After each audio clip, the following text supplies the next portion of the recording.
You unexpectedly found yourself in a nightmare scenario, a terminal illness that sent your vitality plummeting.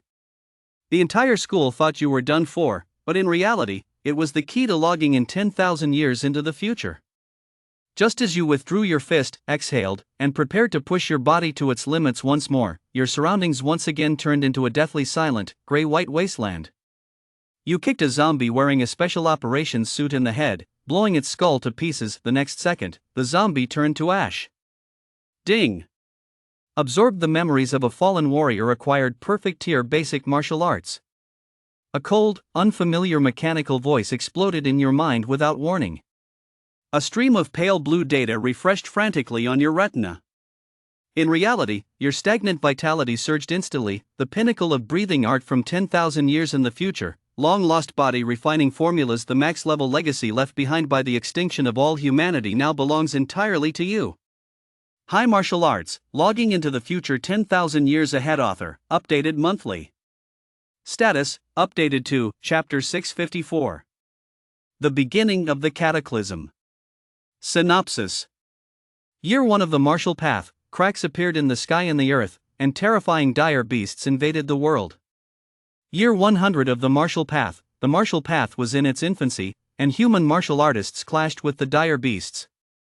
Year 200 of the martial path, humanity's fortunes waned, and their living space was steadily being seized by the dire beasts.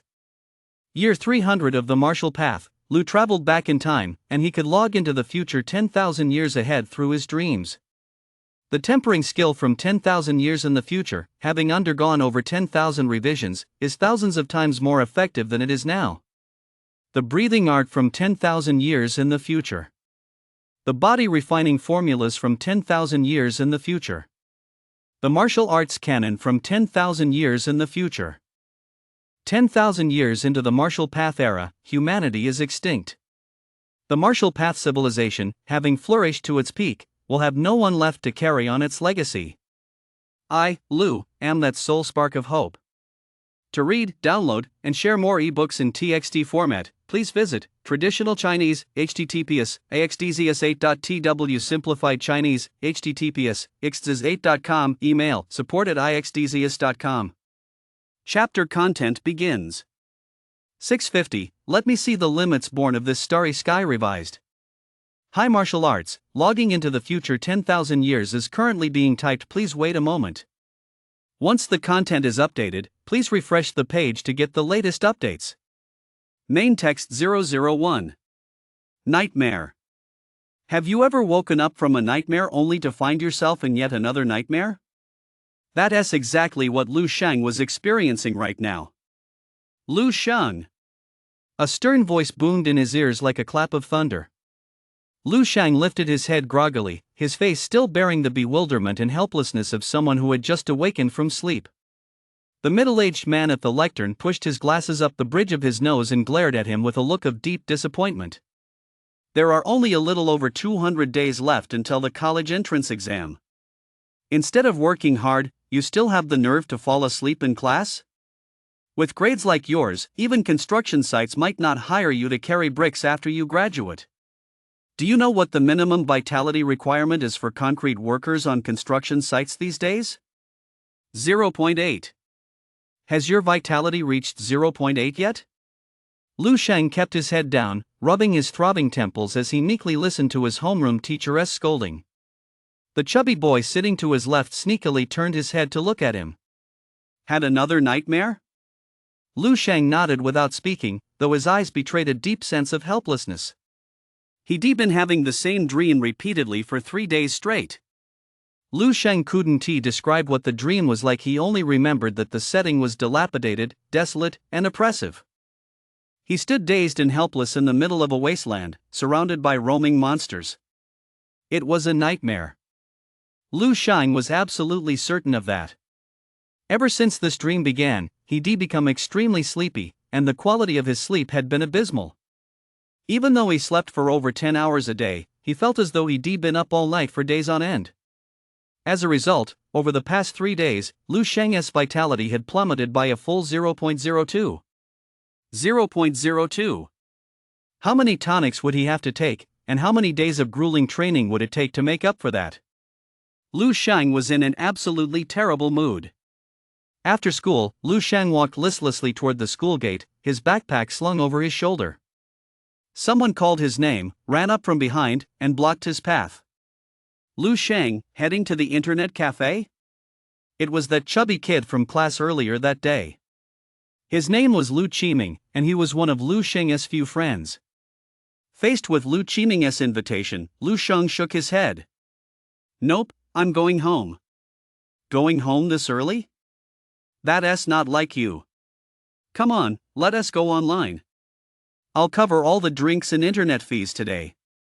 Lu Qiming patted his chest, extending a sincere invitation. But Lu Sheng still shook his head and explained, I really don't want to go. I want to get home early and catch up on some sleep.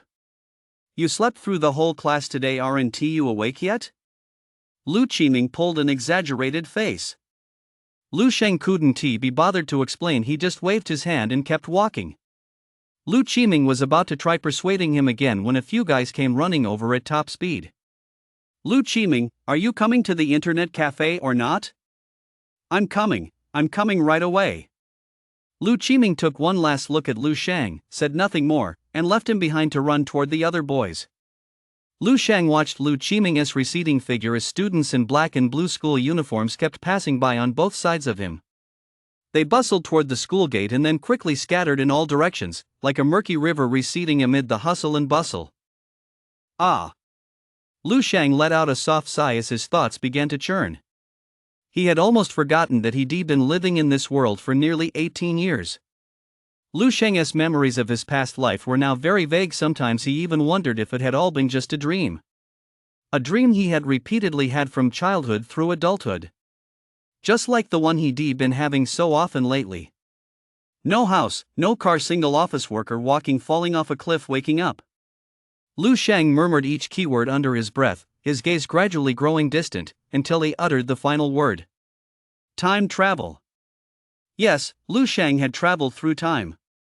In the world of his past life, there was no martial path, nor were there monsters emerging from underground fissures. TV news didn't report on monster attacks or martial artist showdowns. What gave students at school headaches weren't chi and blood levels, combat power indexes, or combat training grades, but never-ending math, physics, chemistry, and foreign language exams. Sometimes Lu Sheng actually missed that world, because at least in that world, it was peaceful and tranquil. Lu Sheng pushed open the front door. He saw his dad, Lu Dahai, lying bare-chested across the armrest of the sofa, while his mom, Zheng Yufan, was peeling off a medicinal patch and searching for the right spot on Lu Dahai's back to apply it. Lu Sheng noticed his dad's back, which was patched up all over, and a sharp pang of pain flashed through his eyes as he called out, I'm home. Are you hungry? Why don't you have an apple first? I'll start cooking right away. Zhang Yufan said to him as she pressed the medicated patch firmly onto Lu Dahai's back. Lu Sheng shook his head and dragged his backpack toward his room. He stopped halfway, turned around, and whispered toward the sofa, maybe we should buy a blood moxibustion device later. It stimulates qi and blood, relaxes tendons, and activates meridians. It's also great for massage therapy. My classmate's family has one. Hey, this isn't a serious injury. I'll be fine in a few days. I'd rather save that money to buy you guys some health supplements. Lu Dahai quickly shot down Lu Sheng's suggestion, then forced himself to turn and look at him. How are your qi and blood levels lately? Have you broken through 0.85 yet? I saw on the news today that the cutoff score for undergraduate admission in this year's college entrance exam has been raised by another 0.01. I get it. I'm going back to my room to train right now. Upon hearing this, Lu Sheng's heart sank, and he dashed into his room as if fleeing. He felt incredibly guilty. If Lu Dahai found out that his qi and blood values hadn't improved recently but had actually dropped, he'd surely jump right off the couch and give him a good whack with a shoe sole. Chapter 002, The Victory Team's Zombie? Lu Sheng closed the door and let out a slight sigh of relief. Only when he was in this small room which belonged solely to him did he feel even a little bit at ease. The room wasn't large. In one corner stood a single bed and a desk. In the center lay a 2x1.5 black yoga mat, surrounded by workout equipment such as dumbbells, a grip strengthener, and a sandbag. This served as Lu Sheng's martial path training room and lounge. Lu Sheng set down his backpack, took off his outer clothes, and sat down on the yoga mat. He had rushed home immediately after school, mainly because he wanted to train harder to quickly replenish the qi and blood levels that had dropped over the past 2 days due to his nightmares. At his age, every aspect of his body was developing rapidly. He should be in the very stage where his qi and blood levels were surging. Unless he was injured or seriously ill, it was almost impossible for his qi and blood levels to decline. So what was happening to Lu Sheng was quite serious. It had to be corrected and stopped immediately. After calming himself down, Lu Sheng took a deep breath and silently recited in his mind, Set 13 of the broadcast calisthenics, activate. Immediately, Lu Sheng's body began to perform one movement after another. These movements bore some resemblance to yoga, yet differed significantly from it. Describing them as calisthenics was actually quite apt. The 24 physical cultivation forms of the martial path promoted by the World Martial Alliance are said to have been created by the Alliance's grandmasters based on ancient yoga, martial arts, and jiu-jitsu. They are ideal for laying the foundation for beginners on the martial path. The version I'm practicing now is the 13th revised edition, and its effectiveness is more than several times greater than that of the very first edition. Ever since the world underwent a cataclysm over 300 years ago when rifts appeared in the sky and on the earth, spewing forth hordes of terrifying, grotesque monsters, the course of this world's development has been completely altered. After most hot weapons proved ineffective against the monsters, humanity began searching for new ways to defend itself. Perhaps due to the monsters' emergence and the immense pressure of facing potential extinction, a certain genetic lock within humans was broken, allowing individual strength to easily soar to heights previously unimaginable. Thus, the martial path began to flourish. The martial path developed rapidly, evolving day by day. To this day, the entire population practices martial arts and trains diligently. It has become a social trend. Yet even so, on the battlefield where humans vie with monsters for living space, humanity remains at an absolute disadvantage. News of towns falling comes in almost daily, and the human population continues to dwindle sharply. This is what the homeroom teacher often told Lu Sheng and the others. You were born in a turbulent era, and you must shoulder the responsibilities of this age. You practice martial arts for the rise of humanity. Each of you is a spark of the martial path. Huff, huff. Lu Sheng stopped his physical movements, sat down on his yoga mat, and slowly regulated his breathing. He performed the 24 movements of the body refinement technique 3 times in a row, breaking out in a light sweat, and a faint flush appeared on his previously pale face.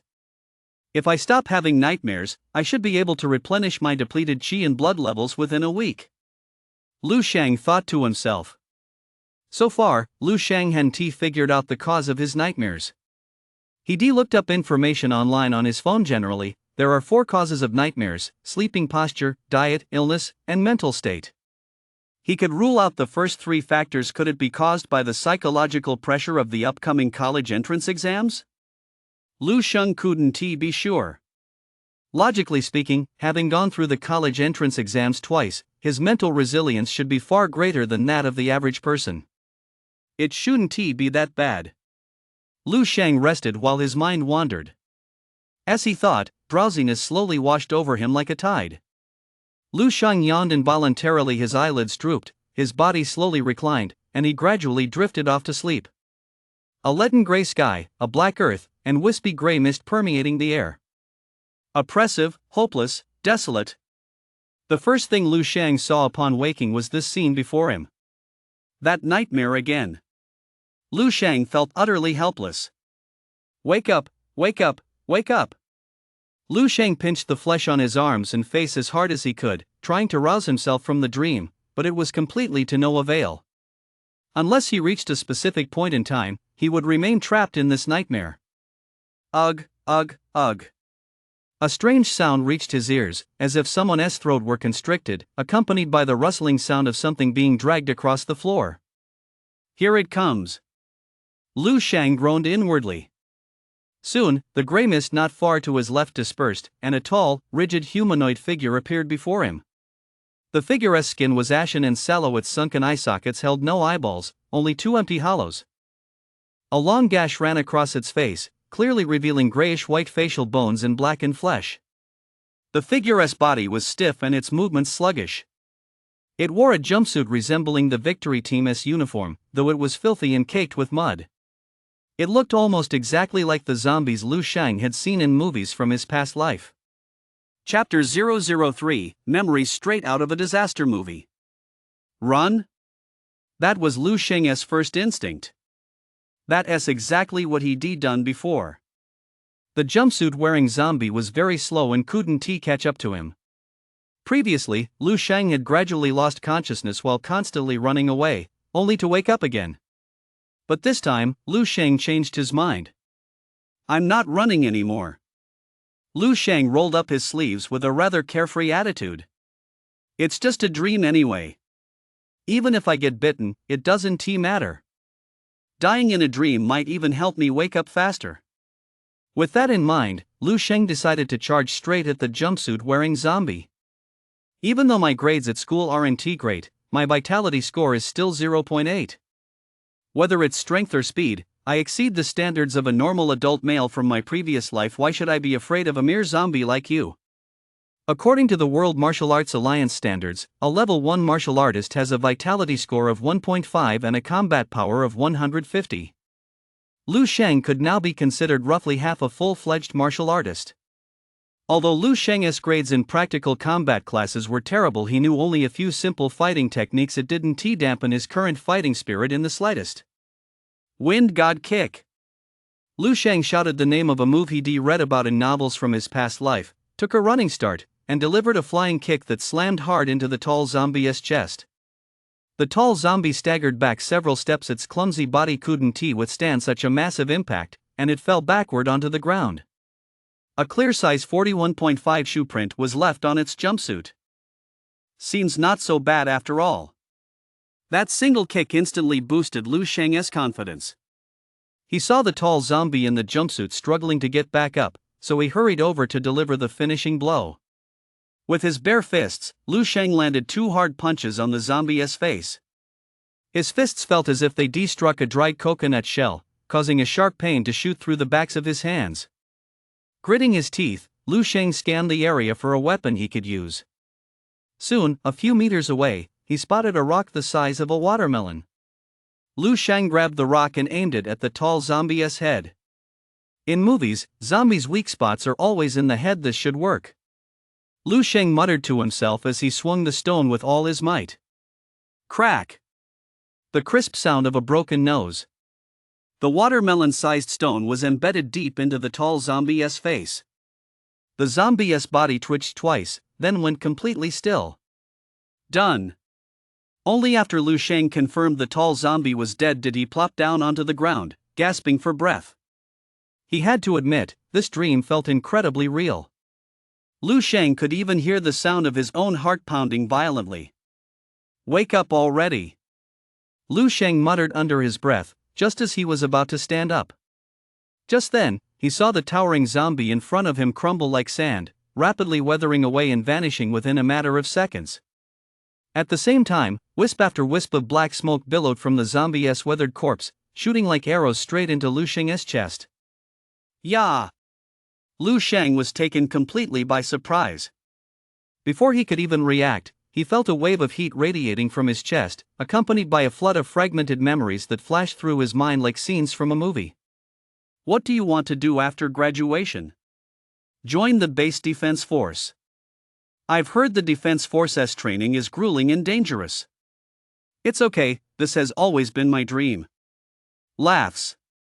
From now on, you are a member of Base 1359's Defense Force, ID YH48549. Yes, sir. I won't let you down. Excited. Breathing art and body tempering techniques. I'm teaching you these 2 things. Practice them whenever you eat, sleep, or even go to the bathroom. Every bit of extra strength gives you one more chance to survive when you encounter strange beasts in the future. Understood, Commander. Second squad. Second squad. Third squad. Damn it, where is everyone? Are they all dead? Stop right there, who are you? Unit YH48549, reporting for duty, Commander. What are you doing here? Which squad are you from? Reporting, Commander, 7th Squad. Immediately. Send your squad leader to see me. Are reporting, Commander, the squad leader and the others, they're all dead. I'm the only one left from the entire 7th Squad. Silence. The base gates, they're broken. Aliens, they're everywhere. Black mist. What is that? Lu Sheng slowly opened his eyes, his gaze filled with deep sorrow. It was as if he had just watched a long movie. The protagonist was a tall, handsome teenager. The first half of the movie felt dull and tedious, consisting mostly of scenes of the boy training relentlessly. The second half grew somber. One battle followed another. Every battle was accompanied by blood and death. One by one, the boy's companions fell. The sky was always gray, and sorrow and pain permeated every inch of his memory. Finally, the scene freezes on a shattered city wall, as terrifying monsters swarm the sky and vast swaths of black mist sweep in. The despair and oppression felt just before the world was about to be swallowed by darkness moved even Lu Sheng. What on earth did this guy go through in his lifetime? Lu Sheng muttered under his breath. Without a doubt, the memories he had just absorbed were those of the towering zombie he had killed. And these memories were practically like a post-apocalyptic disaster movie. Chapter 004, Inheritance Combat Skills. Also, why was I able to obtain his memories after killing him? Is it because this is a dream? Lu Sheng's mind was filled with questions. Unfortunately, no one could answer them. He would have to find the answers on his own. Lu Sheng gathered his thoughts and began walking through the wilderness. Soon, several more wandering zombies appeared before him. These zombies were wearing dirty, tattered overalls, and one of them even had a yellow hard hat on its head. They looked far less menacing than the zombie in the jumpsuit he encountered earlier. This time, Lu Sheng showed no fear as he charged swiftly toward the zombie wearing the yellow hard hat. Snap! With a lunge and a twist of his arm, Lu Sheng cleanly snapped the zombie's neck. Watching the zombie's head roll to his feet like a deflated ball, Lu Sheng froze in shock. He stared at his hands, somewhat in disbelief. When did I become this strong? Lu Sheng recalled the series of movements he just performed. It was as if he used them countless times in actual combat. They almost become second nature, executed instinctively. That level of precision and ruthlessness was a realm he never even dared to imagine before. Could it be because I absorbed the memories of the jumpsuit zombie? Lu Sheng mused. In life, the jumpsuit zombie had apparently been a combatant at a base known as Base 1359. Although not particularly powerful, he had been through many battles and possessed a wealth of real-world combat experience. By absorbing his memories, Lu Sheng had naturally inherited these skills as well. This is simply unbelievable. Lu Sheng couldn't help but exclaim, I've effortlessly gained a lifetime's worth of experience from someone else. I just hope this isn't a dream. Precisely because it was a dream, no matter how unbelievable the events became, they all seemed perfectly normal. Come to think of it, it was quite strange. Lu Sheng was clearly aware that he was dreaming, yet he simply couldn't wake up. At that moment, the zombie Lu Sheng had just instantly killed with a single move also began to crumble, and a wisp of black smoke similarly emerged from its body, seeping into Lu Sheng's own. Lu Sheng quickly absorbed these memories. This batch of memories left Lu Sheng somewhat disappointed. In life, the helmet zombie had been nothing more than an ordinary pipe repairman. There was very little, almost nothing in his memories that piqued Lu Sheng's interest. The only thing of value was that the helmet zombie's memories suggested he and the coveralls zombie likely came from the same place, Base 1359. Looks like I need to find that Base 1359. Maybe there, I can uncover the truth behind this dream. Lu Sheng said to himself. He had now completely come to view this dream as a puzzle-solving and leveling-up game. Hunting the zombies roaming the wilderness provided him with experience to level up and clues to take him to the next step. As for what those clues ultimately led to, Lu Sheng didn't know and he didn't care. He was simply passing the time to make this nightmare a little more interesting and less torturous. If I want to level up faster, I'll have to hunt combat-type zombies. Their memories will be more helpful to me. As for how to tell combatants from non-combatants, I'll just look at their clothes. After sorting out his thoughts, Lu Sheng quickened his pace and began selectively choosing his targets. After running through the wilderness for a while, Lu Sheng soon encountered a combat-type zombie similar to the first one he killed, wearing a jumpsuit resembling the Victory Team's uniform. Since he didn't care about getting injured or killed, Lu Sheng charged at the zombie without a second thought. This zombie appeared to be a slightly higher level variant than the first one, carrying an additional weapon. It was a rusty iron rod over a meter long, with a jagged, broken tip. It was impossible to tell exactly what kind of weapon it was. Roar! As soon as the zombie spotted Lu Sheng, it let out a series of grating growls, then slowly swung the iron rod in its hand at him. Lu Sheng crouched low and deftly dodged the attack, then closed in on the zombie and drove his elbow hard into its throat. Crack! The crisp sound of a neck snapping. The iron rod zombie's head snapped back at an eerie angle. Lu Sheng seized the moment to knock it down with a punch, then snatched the iron rod from its hand and swiftly delivered finishing blows to its head. Once, twice. When the iron rod zombie's corpse began to disintegrate, the battle was over. A wisp of black smoke seeped into Lu Sheng's body. Base fallen, hold the line, doomsday spark of hope. Lu Sheng slowly opened his eyes. This absorption of memories had granted him a wealth of techniques and experience regarding spear-based combat, but the rest of the memories were quite chaotic. Lu Sheng suspected this guy had gone mad before he died. Various bizarre and grotesque beasts flashed intermittently in the images he was reading. The memories were steeped in an intense sense of despair and oppression. Carry on. Lu Sheng organized these memories, grabbed the weapon he just acquired, an iron rod, or, more accurately, the broken shaft of a spear, and prepared to continue his exploration. But just then, a muffled sound reached his ears. Thud, thud, thud, thud, thud, thud. Accompanied by this sound, everything around Lu Sheng became ethereal and unstable. A series of violent knocks on the door jolted Lu Sheng awake. He forced his eyes open and slowly sat up from his yoga mat. Then he heard a crisp, indifferent female voice coming from outside the door. Dinner's ready. How much longer are you going to stay cooped up in your room? Chapter 005, Lu Qingha's Appetite. It was the voice of his younger sister, Lu Qingha. Even through the closed door, Lu Sheng could picture Lu Qingha's expression. Indifference laced with a hint of impatience. Lu Qingha had always looked down on her older brother.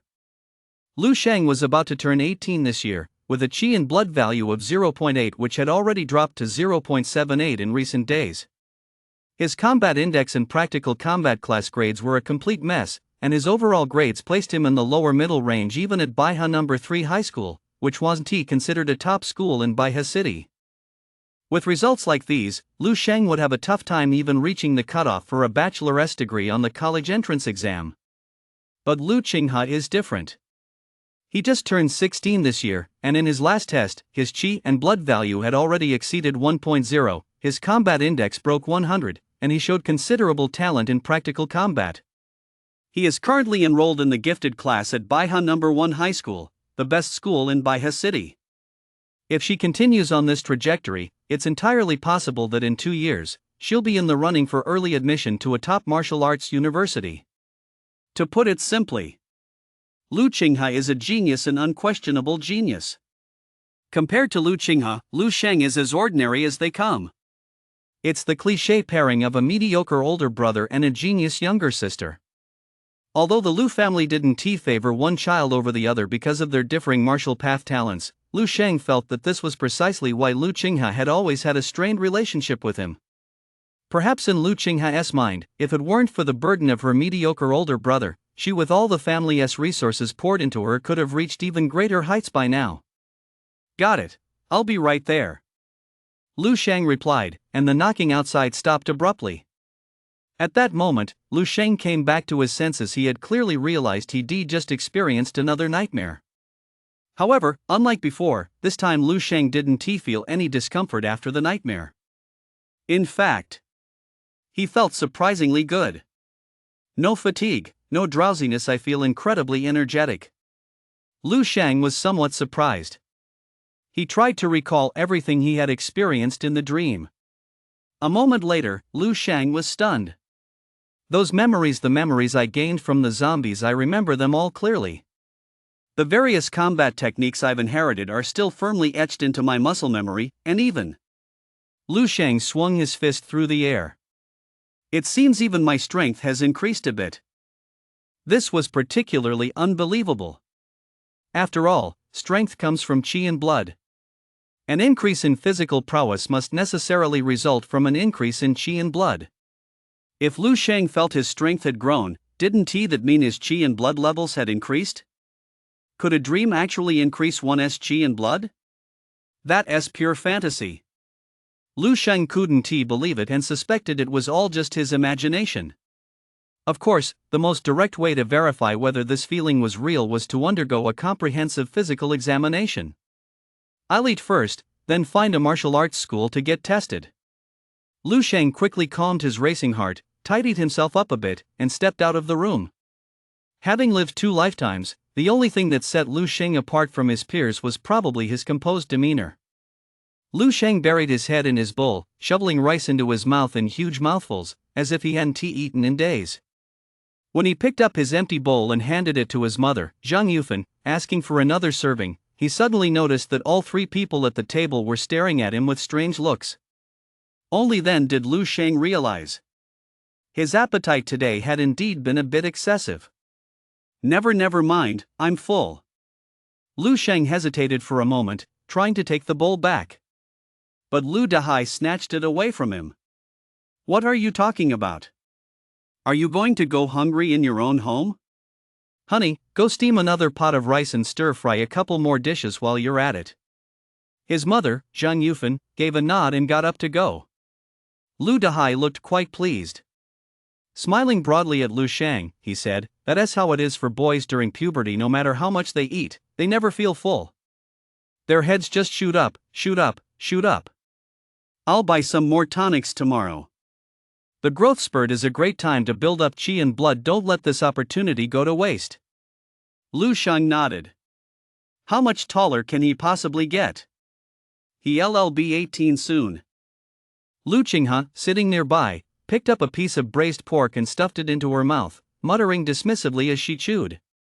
Lu Dahai glared at her and said, "Don't always put your brother down. Even a little growth is a good thing. The treatment you get as a graduate of the undergraduate program at the martial arts university is completely different from that of a graduate of the vocational program." Lu Qinghe pursed her lips but said nothing. Lu Shang had remained silent the whole time. To be honest, his appetite tonight had even surprised him. He'd eaten a full 7 bowls of rice and still didn't feel full.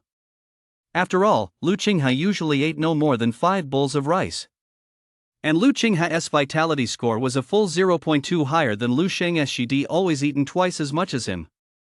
Maybe my vitality score really has gone up. It's not just my imagination. Lu Shang thought to himself. His mother, Zhang Yufan, quickly stir-fried 2 more meat dishes and brought them to the table. Lu Shang ate 2 more bowls of rice, then said goodbye to his family and headed straight out the door. He couldn't wait to test his current stats across the board. Chapter 006, Hongchuan Martial Arts Hall, Growth and Strength 6th Update. Hongchuan Martial Arts Hall. Following his phone's navigation, Lu Shang stopped in front of the martial arts school closest to his home. The school's facade wasn't large, and the decor was neither particularly good nor bad. It was a very ordinary private martial arts school. Master Ni Hongchuan, a level 4 martial artist, specializes in a family-inherited boxing style and was once among the top 10 at the 23rd Baihe City Martial Arts Exchange. A recruitment poster was plastered on the entrance, and Lu Shang read it aloud as he looked at it. The words Level 4 Martial Artist on the poster caught Lu Shang's attention. According to the standards set by the World Martial Arts Alliance, a martial artist with peak qi and blood values exceeding 200 and a combat power index exceeding 100,000 could be classified as level 4. Qi and blood values equivalent to over 200 of me, and a combat power index more than 100 times mine. Lu Shang mentally visualized that level of mastery, and the result he imagined was quite staggering. The greater the level in the martial path, the wider the gap between one level and the next. A level 4 martial artist was considered a top-tier expert and a prominent figure even in the entire city of Baiha. Judging by this, the martial arts school must have some real depth to it. However, that had nothing to do with Lu Shang. The tuition listed in the recruitment ad was simply beyond his means. For a martial path student from an ordinary family like him, it was already a struggle to afford the supplements needed for daily martial path training, let alone enroll in extracurricular classes to learn boxing techniques and improve his combat skills. That was a privilege reserved for children from wealthy families. For children from ordinary families, it was enough to lay a solid foundation and work hard to improve their qi and blood levels. If Lu Qinghai is interested, her family might cover the cost for her, but as for me, I'll pass. Besides, since I have a way to absorb the martial path memories of zombies in my dreams, I don't really need this kind of tutoring. Lu Shang thought to himself as he strode into the Hongchuan Martial Arts Hall. Just inside the entrance was a reception desk, staffed by a rather pretty girl in her early 20s. Upon seeing Lu Shang, the girl quickly put on a professional smile and greeted him proactively. "Are you here to enroll in our martial path advanced class?" Lu Shang shook his head. "I'm here to have my qi and blood levels and combat power tested." Most martial arts schools offer similar testing services. The results are nearly identical to those from school, and the fees are reasonable. The receptionist glanced at Lu Shang's school uniform, nodded, and said, "All right, please wait a moment." With her keen eye, she could naturally tell that Lu Shang was a kid from an ordinary family, so there was no need to waste words on him. "Go down the hallway to room 8. The testing machine is inside. Do you know how to operate it? Do you need me to find someone to help you?" The receptionist's attitude was fairly pleasant. She showed no sign of looking down on Lu Shang. Lu Shang indicated he could manage on his own, then took the rental card she handed him and followed her directions to the dedicated testing room. The device for testing vital energy and blood resembled a printer, with a small slot at the bottom and a disposable, sterile sampling needle placed beside it. Lu Shang opened a sample needle, pricked the tip of his left middle finger to draw a drop of blood, and placed it in the machine's groove. A pale blue beam of light shone on the crimson blood, followed by a soft beep from the machine, and a number appeared on the blood analyzer's LCD screen. 0.963. The vitality value was accurate to 3 decimal places. When Lu Shang saw this number, even though he already expected it, he couldn't help but clench his fist tightly. His vitality had truly increased. And by a significant amount. It had risen by 0.18, nearly 0.2. And this was merely the result of him hunting down 3 zombies in his dream. It proves that everything I gained in that dream can indeed be carried over into reality. This is no longer just a game where you kill monsters to level up. It's true cultivation. Lu Shang struggled to contain the turmoil within him. No one would willingly settle for mediocrity, let alone someone who had already lived a mediocre life. Now that he finally saw a glimmer of hope to shine on the martial path, how could he not be thrilled and overjoyed? Let us test my combat power index again.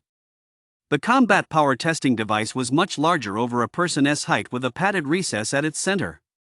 To take the test, all he had to do was punch the recess with all his might. The memories of the jumpsuit zombies contain techniques for generating power with my fists. Let us give it a try. Lu Shang wasn't sure how strong those 2 jumpsuit zombies he killed had been in life, but they were certainly stronger than he was now. And the techniques and experience they accumulated through years of rigorous training and combat were undoubtedly a treasure trove for him now. Ha! Lu Shang took a deep breath. The muscles in his right arm followed the technique he memorized, and he delivered a powerful punch toward the force gauge. Boom! A number popped up on the force gauge. 113. A combat power of 113.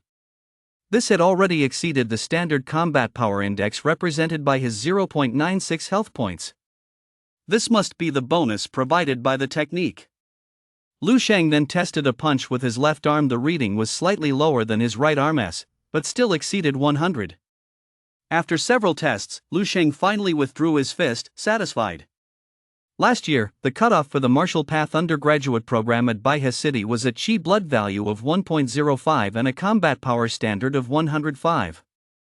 That means I've pretty much met the undergraduate cutoff now. Even if I can't enter my dreams anymore, I'll still be able to easily get into any second-tier martial path university in the college entrance exam over 200 days from now. Main text 007. Mysterious body refining technique, powerful buffs 7th update. Of course, Lu Sheng's ambitions now extend far beyond that. The standard chi and blood value for a full-fledged level 1 martial artist is 1.5, and the combat power index standard is 150. Lu Sheng's goal is to become a full-fledged level 1 martial artist recognized by the Martial Alliance or even higher before the college entrance exam arrives. The benefits for full-fledged martial artists are incredible. Even if you do nothing all month, you can still collect a stipend of several thousand yuan from the Martial Alliance. The minimum hiring requirement for many high-paying professions is also a level 1 martial artist. If I can meet the level 1 martial artist standard before the college entrance exams, I'll have an even better chance of getting into a top martial arts university. After a few years of advanced study, whether I go on to teach at a martial arts school or apply to become an officer, I'll have a very bright future. At that moment, Lu Sheng deeply felt just how bright his future was. And all of this was brought to him by that dream he had just a few hours earlier. After the test was over, Lu Sheng paid the 100 yuan testing fee and hurried home. He couldn't wait to enter the dream world once again to explore it. Damn it, I actually can't sleep? Lu Sheng sat up from his bed with a sigh of resignation, scratching his head in frustration. Perhaps because he'd eaten too much for dinner, or due to the increase in his qi and blood levels, Lu Sheng was now in remarkably good spirits. His mind was clear, and he didn't feel the slightest bit sleepy. It's only 7 o'clock. It's really a bit too early to go to bed now. Oh well, I'll just do some exercises first. Once my body gets tired, I'll naturally fall asleep. Lu Sheng glanced at the time and finally decided to do some pre-bed exercises first. The routine, of course, was the 24 physical cultivation forms, which he referred to as the 13th set of radio calisthenics. My qi and blood levels have just skyrocketed, so I need to consolidate them a bit. Scientific research shows that a person's qi and blood levels are not constant, they fluctuate between peaks and troughs. When you engage in intense exercise or take tonics, your qi and blood levels reach a temporary peak. However, when you're resting, or when you're sick or injured and your qi and blood are depleted, those levels plummet to a low point. That's why it's common knowledge that martial artists typically need to undergo a series of high-intensity training sessions after taking tonics to ensure a permanent increase in their qi and blood levels. Only then can the effects of the tonics be maximized. Lu Sheng's qi and blood levels had surged by a full 0.18 today, so the corresponding training was essential. First form. Lu Sheng began his evening practice on his yoga mat, following the 24 body refining forms, a routine he'd performed countless times before. But not long into his practice, Lu Sheng sensed something was off. Something's wrong. How could I be doing this move like this? Lu Sheng suddenly stopped, a puzzled look on his face. He had been practicing the 13th edition of the 24 physical cultivation forms, released by the Martial Arts Alliance, since elementary school for 7 or 8 years now. It had practically become second nature. He could perform the movements with his eyes closed. While he wouldn't claim his form was perfect, he at least never made mistakes. But just now, he distinctly felt himself subconsciously performing a different set of movements. And this set of movements was one he had never learned before. I get it. Lu Sheng quickly realized where the problem lay. He had absorbed the martial path memories of the two conjoined zombie warriors. In addition to their combat techniques and experience, he had also inherited their cultivation memories. And just now, he had been practicing the physical cultivation techniques that the two conjoined suit zombies had repeatedly practiced during their lifetimes. The physical cultivation techniques the conjoined suit zombies practiced in life are completely different from what I'm practicing now. Driven by curiosity, Lu Sheng decided to go through the body tempering technique once, following the memories of the two conjoined zombie suits. There are quite a few more movements than in the body tempering technique. I'm currently practicing over 200 of them. Some of the movements look difficult, but since I've inherited their memories, it's as if I've practiced them countless times myself, so executing them isn't really that hard. As for the results. Whoa! As Lu Sheng performed one of the movements, a tingling sensation like an electric shock suddenly surged through a certain part of his body. The feeling was incredibly strange, as if a scorching hot current were flowing through his body. It was so pleasant that he almost moaned out loud. This sensation, I think it only happened once before, back when I first started practicing the 24 body refining forms. It's been so many years, this is only the second time. Lu Sheng felt as if he suddenly discovered a new continent. He began to practice this body refining technique with intense focus. If there had been a second person in the room at that moment, they would have seen Lu Sheng's body twisting into one bizarre posture after another. When linked together, these movements surprisingly formed a harmonious and beautiful sequence. Throughout the process, Lu Sheng's body trembled slightly and continuously. His body temperature kept rising. Copious amounts of white steam rose from his skin, and the sweat streaming down his body nearly soaked the yoga mat beneath him. Phew! Lu Sheng finally completed the last pose. His entire body felt as if it were falling apart, and he collapsed completely onto the yoga mat. Yet he felt better than ever before, as if he'd just received a deep massage from the inside out, and he could almost hear every muscle cell in his body cheering and singing. Gurgle, gurgle. A powerful sense of hunger surged through Lu Sheng's mind. It's only been a few hours since I had dinner? Lu Sheng found it hard to believe. His empty stomach kept reminding him that his body was in desperate need of energy. A massive amount of energy. And there was only one possible reason for this. Lu Sheng's qi and blood levels had risen once again. Unbelievable.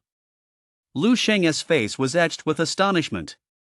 He had merely performed the body tempering technique once, and it had already caused his qi and blood levels to rise again.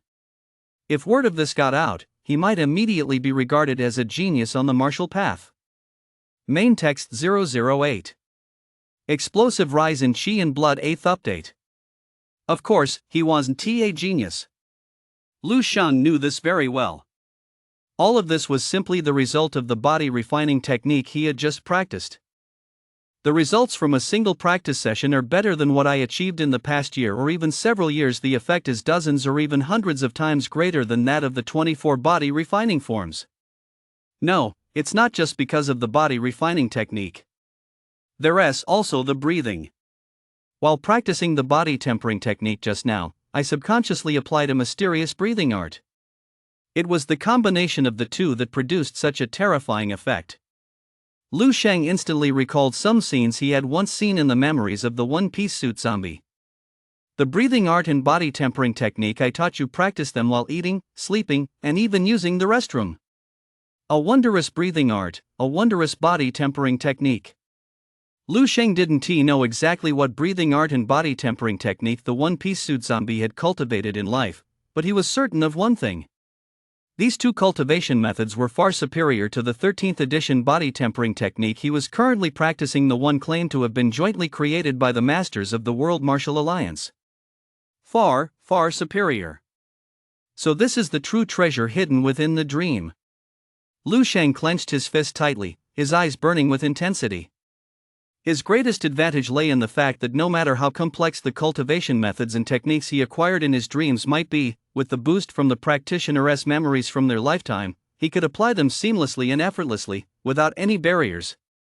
This directly saved Lu Sheng a great deal of time and energy. It was truly a shortcut to the heavens. After a brief rest, Lu Sheng stepped out of his room in search of food to replenish his energy. Fortunately, the fridge was still stocked with plenty of bread, fruit, and other items. Lu Sheng gorged himself, barely managing to fill his stomach.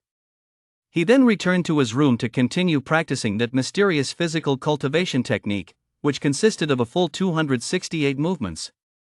Lu Sheng performed the routine 4 times in a row. The exhilaration of clearly sensing his own strength grow left him almost addicted to it. By the end of his practice, Lu Sheng was so exhausted that even moving his little finger felt like a struggle.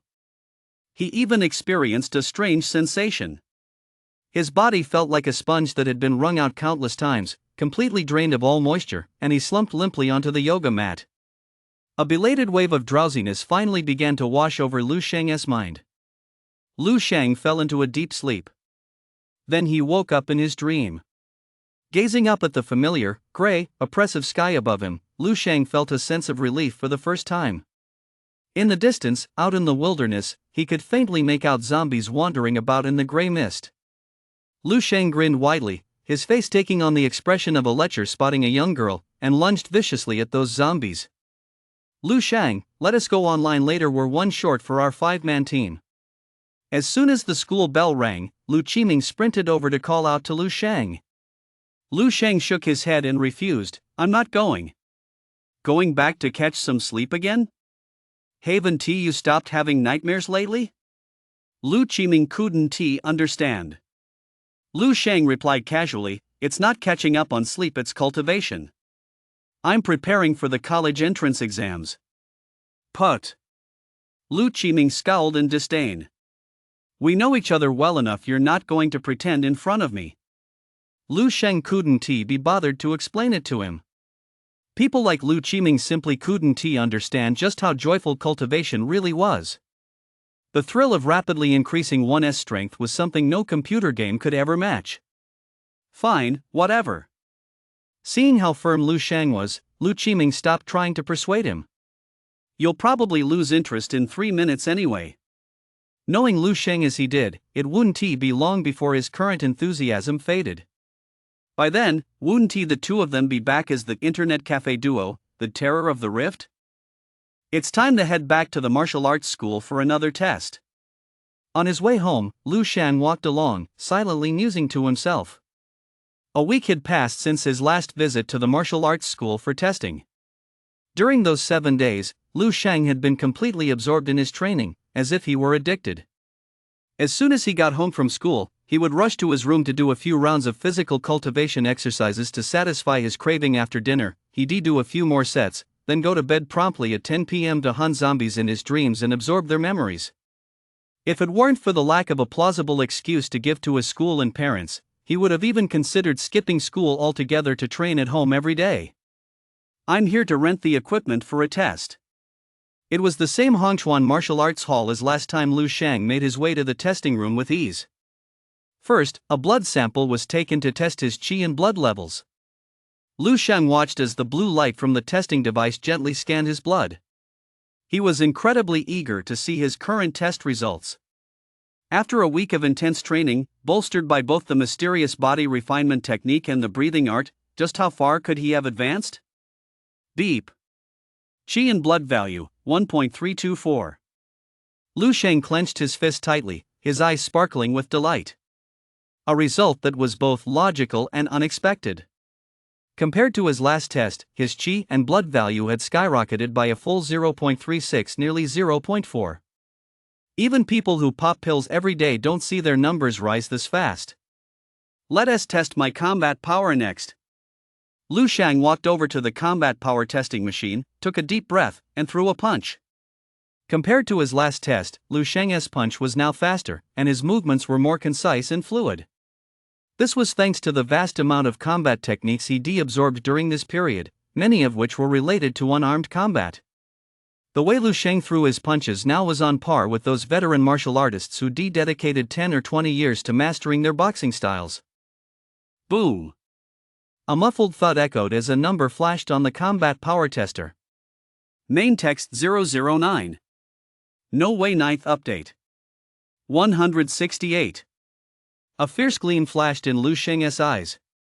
Even he was taken aback by this result. A combat power index of 168 that has already exceeded the combat power standard for a level 1 official martial artist. In other words, as long as I can replenish my vitality points, I'll be able to take the level 1 martial artist exam very soon. Lu Shang was thrilled. A goal he once dared not even dream of was now, in just a single week, within arm's reach, as if he could almost touch it. It was a rather strange feeling. The gap between my combat power index and my vitality has widened even further. Only geniuses who also train in practical martial arts can achieve this. Now, I can count myself as a genius too. Lu Shang smiled. He could imagine just how surprised his teachers, classmates, and family would be if they found out about his current strength. You've been using our Hongchuan martial arts hall's secret medicinal bath to aid your training for so long, your vitality should have increased significantly. Let us test it. Footsteps and voices drifted in from the doorway. Lu Shang's ears perked up. He quickly erased the data from the testing device and walked toward the door. As he neared the doorway, Lu Sheng saw a tall, beautiful woman with smooth skin leading a boy about his age walking toward him. They passed right by him. They're students here to rent the testing equipment, probably from a nearby high school. An eye Shuang glanced at Lu Sheng as he walked out the door and remarked casually to the boy beside her. Students whose families can't even afford a testing device probably don't do very well in school either. The boy behind an eye Shuang said with a smile. The boy had fair skin and was somewhat handsome. His clothes and appearance were much more refined than those of the average family, and his speech carried a natural air of superiority. Maybe so. An eye Xuan nodded. Although the boyish tone made her feel slightly uncomfortable, she couldn't deny that what he said was true. As the saying goes, the poor excel in the literary arts, while the rich excel in martial arts. In martial path cultivation, resources play a significant role. Children from wealthy families consume all kinds of tonics from a young age. Even before they begin cultivation, their qi and blood levels are already far ahead of others. They then have the energy to practice various martial arts, constantly widening the gap between themselves and their peers. Meanwhile, children from poor families can't even get enough to eat. An occasional tonic would drain their entire family's savings. How could they possibly compete with those from wealthy families? Take that boy who just walked out, for example. He is so thin, clearly suffering from long-term malnutrition. Let us run a test first. An eye Shuang focused her mind and guided the boy through the test. The results came back quickly. Vitality level, 1.253. Combat power index, 130. The boy said happily, my qi and blood value has gone up by a full 0.03 compared to half a month ago. Senior sister and I, this medicinal bath really works. It's way more effective than the tonics I usually take. A smile spread across N.I. Shuang's face as she explained, since you've been taking so many tonics, some residual medicinal power has naturally accumulated in your body. Our N.I. family's herbal bath is designed to stimulate and release that residual potency from within your body.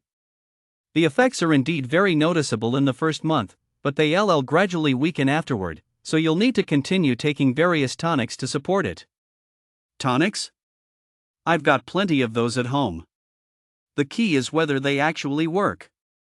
The boy waved his hand dismissively. The increase in his qi and blood levels had him quite excited. Suddenly, his eyes darted about as if he'd just remembered something. He quickly walked over to the device Lu Sheng had just used and said to An-I Shuang, senior sister N.I., could you pull up that guy's test results? I want to see how much of a gap there is between him and others. Right now, you should be comparing yourself to the geniuses and top students at the academy, not ordinary people. I know. I just want to boost my confidence a little. Senior sister N.I., please. Unable to resist the boy's pleading, N.I. Xuan walked over to the machine with a hint of exasperation and pulled up the results for the previous test subject. That guy's as skinny as a bamboo pole. His qi and blood value is probably not even 1. He is probably a little older than me, too. Hee. The teenager muttered to himself, a look of satisfaction already spreading across his face as his vanity was fulfilled. But the moment the data appeared before him, his expression froze instantly. He stood rooted to the spot, staring intently at the numbers on the screen, as if he couldn't believe his eyes. Vitality, 1.324, Combat Power Index, 168. No way. The teenager blurted out in disbelief, shouting, that guy, the one from just now, his vitality is that much higher than mine? N.I. Xuan was also taken aback for a moment. A vitality score of 1.32 would be considered top tier at any high school in Baihe City. But even more astonishing was the combat power index of 168, exceeding the standard for vitality by over 30 points, which proved that the other party clearly possessed considerable skill in actual combat. Back when her vitality was 1.3, her combat power hadn't been this outrageously high, had it? That teenager she'd instantly judged as from a poor family and malnourished was actually a bona fide genius? Senior N.I., did you mess up the data? That's impossible, it's not scientific, how could that guy? The boy was still fiddling with the instrument, muttering to himself with a look of resentment on his face. He originally intended to gain some sense of superiority by comparing himself to Lu Sheng, but instead he'd been dealt a crushing blow, and now he felt incredibly frustrated. All right. Now that you know how outstanding others are, you'd better work even harder. When it comes to the college entrance exams, there will be plenty more geniuses like this. Anai Shuang offered words of comfort while secretly committing Lu Sheng's appearance as she had seen it earlier to memory. Chapter 010, The Plateau 10th Update. Inhale, exhale, inhale. Inside the room, Lu Sheng sat upright on the floor in an unusual posture. As his movements constantly shifted, his breathing adjusted in a peculiar rhythm. After completing the final movement, Lu Sheng relaxed his body.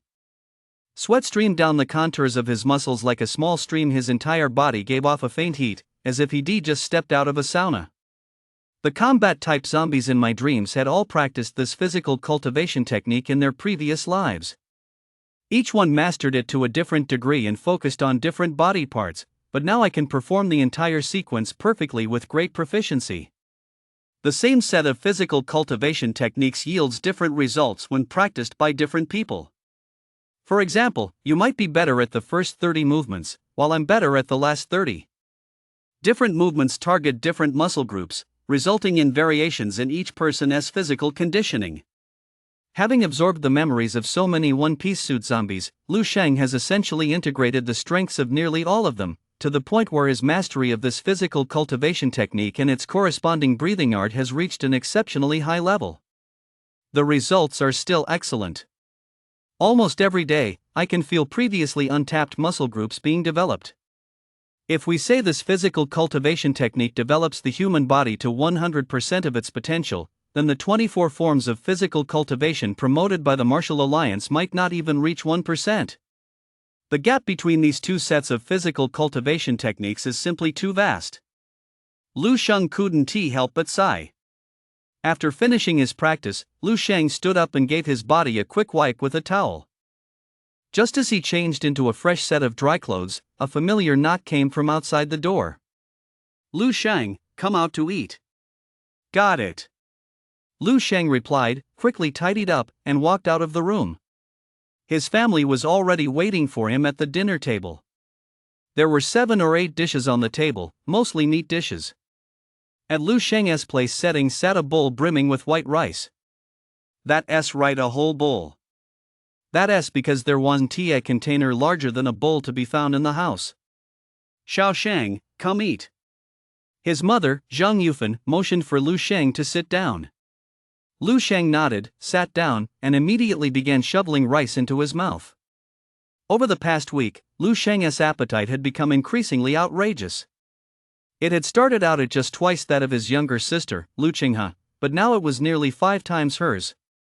With 2 big eaters in the house, cooking every day was a major undertaking for Mom Zhang Yufan. He sure can eat. Lu Qinghe watched Lu Sheng shoveling rice into his mouth and muttered under her breath, then, not to be outdone, shoveled a few hearty mouthfuls of rice into her own mouth. Lu Dahai watched his son and daughter eat with a smile on his face, feeling quite content. Eat as much as you want, there's plenty of food. What's going on with Xiao Shang lately? He is eating so much, yet he is getting thinner and thinner. Zhang Yufan pinched Lu Sheng's well-defined arm and said with some concern. You don't know anything, boys are like that during puberty. Lu Dahai placed a piece of spare rib into Lu Sheng's rice bowl and asked with a smile, have you checked your qi and blood levels lately? Have they gone up? Without looking up, Lu Sheng muttered, I did. They went up a little. Lu Dahai's eyes lit up, and he couldn't help but press further. By how much? It's almost over 1 now. Lu Sheng replied indistinctly, his mouth full of rice. He didn't dare tell the truth, afraid of scaring his parents and unsure how to explain it. Almost over 1? Great, great.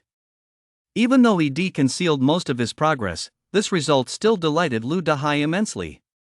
I'll buy you some tonics tomorrow. Increasing your qi and blood levels isn't something you can achieve just by eating regular meals. Lu Sheng looked up, his gaze lingering for a moment on the medicinal patch peeking out from his father Lu Dahai's shoulder, but he said nothing. Lu Dahai was just an ordinary porter, and his mother's salary from working at the supermarket wasn't high either. For a family like this, covering the daily martial path cultivation expenses for 2 children was already a struggle. Buying extra tonics would only make the burden on his parents even heavier.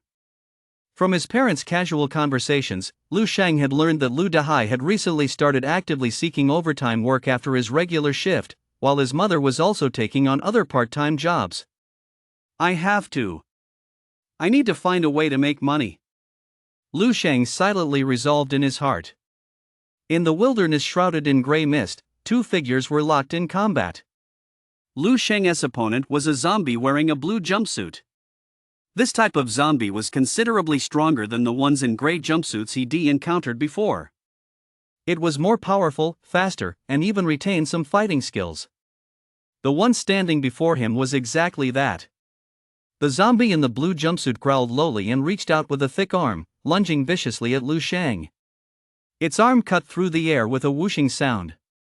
Lu Sheng's expression remained unchanged as he lunged forward several steps, using his shoulder to brace against the zombie's upper arm and block the punch.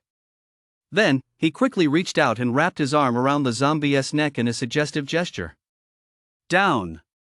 He yanked it hard. His knee shot out like a cannonball, slamming into the zombie's jaw. Crack!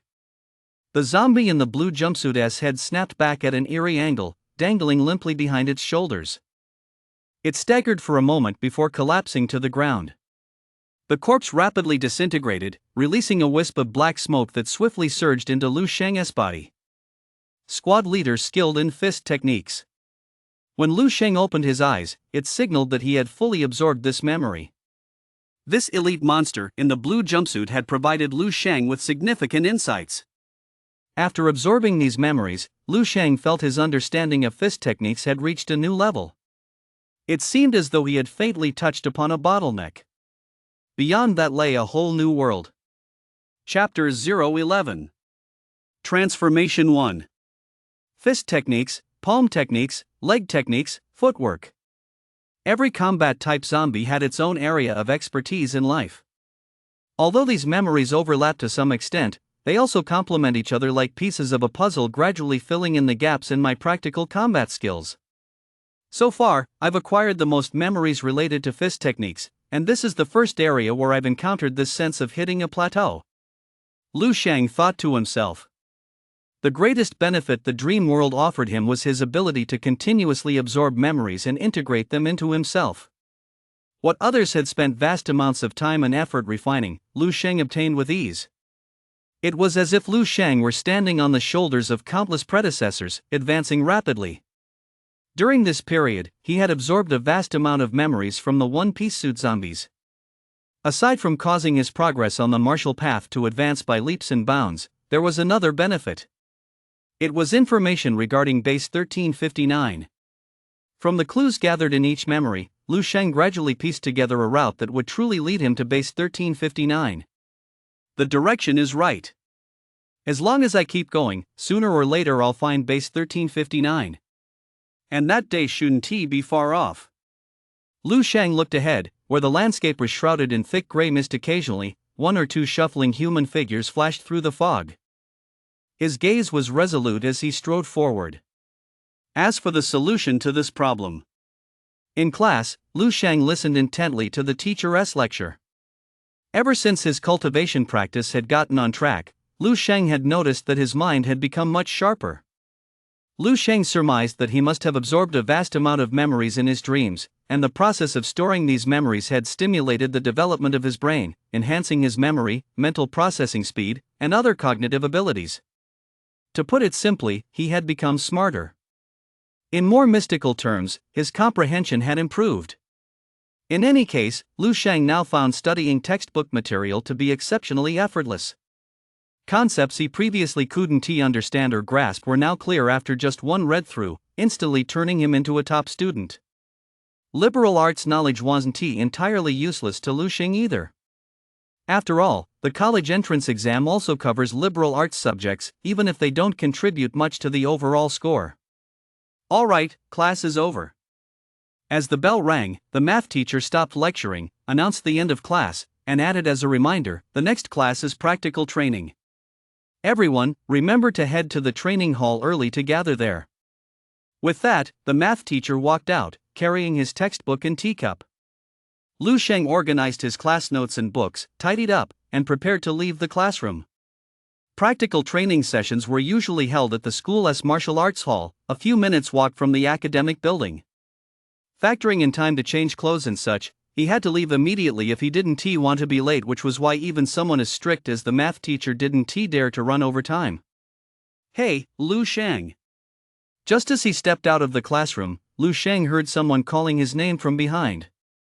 Lu Qiming ran up quickly, instinctively reaching out to put his arm around Lu Sheng's shoulder. But halfway through the motion, his hand inexplicably pulled back. Wait for me. Let us walk together." Lu Qiming didn't know what had come over him. In the past, he and Lu Sheng had often teased and joked around with each other, and physical contact of any kind hadn't been a big deal. But now, when he got close to Lu Sheng, he actually felt an inexplicable sense of timidity. It was as if there was an invisible aura surrounding Lu Sheng's body, fiercely repelling him. "You've really changed a lot lately." Lu Qiming tried to walk beside Lu Sheng, but his tone unconsciously took on a cautious edge. "Really?" Lu Sheng didn't notice anything unusual about Lu Qiming and replied casually, "After all, the college entrance exams are coming up. You know my family situation. If I don't work hard now, I'll become a complete burden to my family. True, our family situations are pretty similar. I need to start working harder, too." Lu Qiming deliberately lagged a step behind Lu Sheng, walking slightly to his side and behind him, and immediately felt much more at ease. Without having to face the overwhelming aura emanating from Lu Sheng head-on, he found it much easier to speak. "Though my family's situation is a bit better than yours, I'm the only child." Lu Sheng nodded. Lu Qiming was right about that. If his family had only him, or just his younger sister Lu Qinghe, the pressure on his parents would undoubtedly be much less. "But your sister is so talented.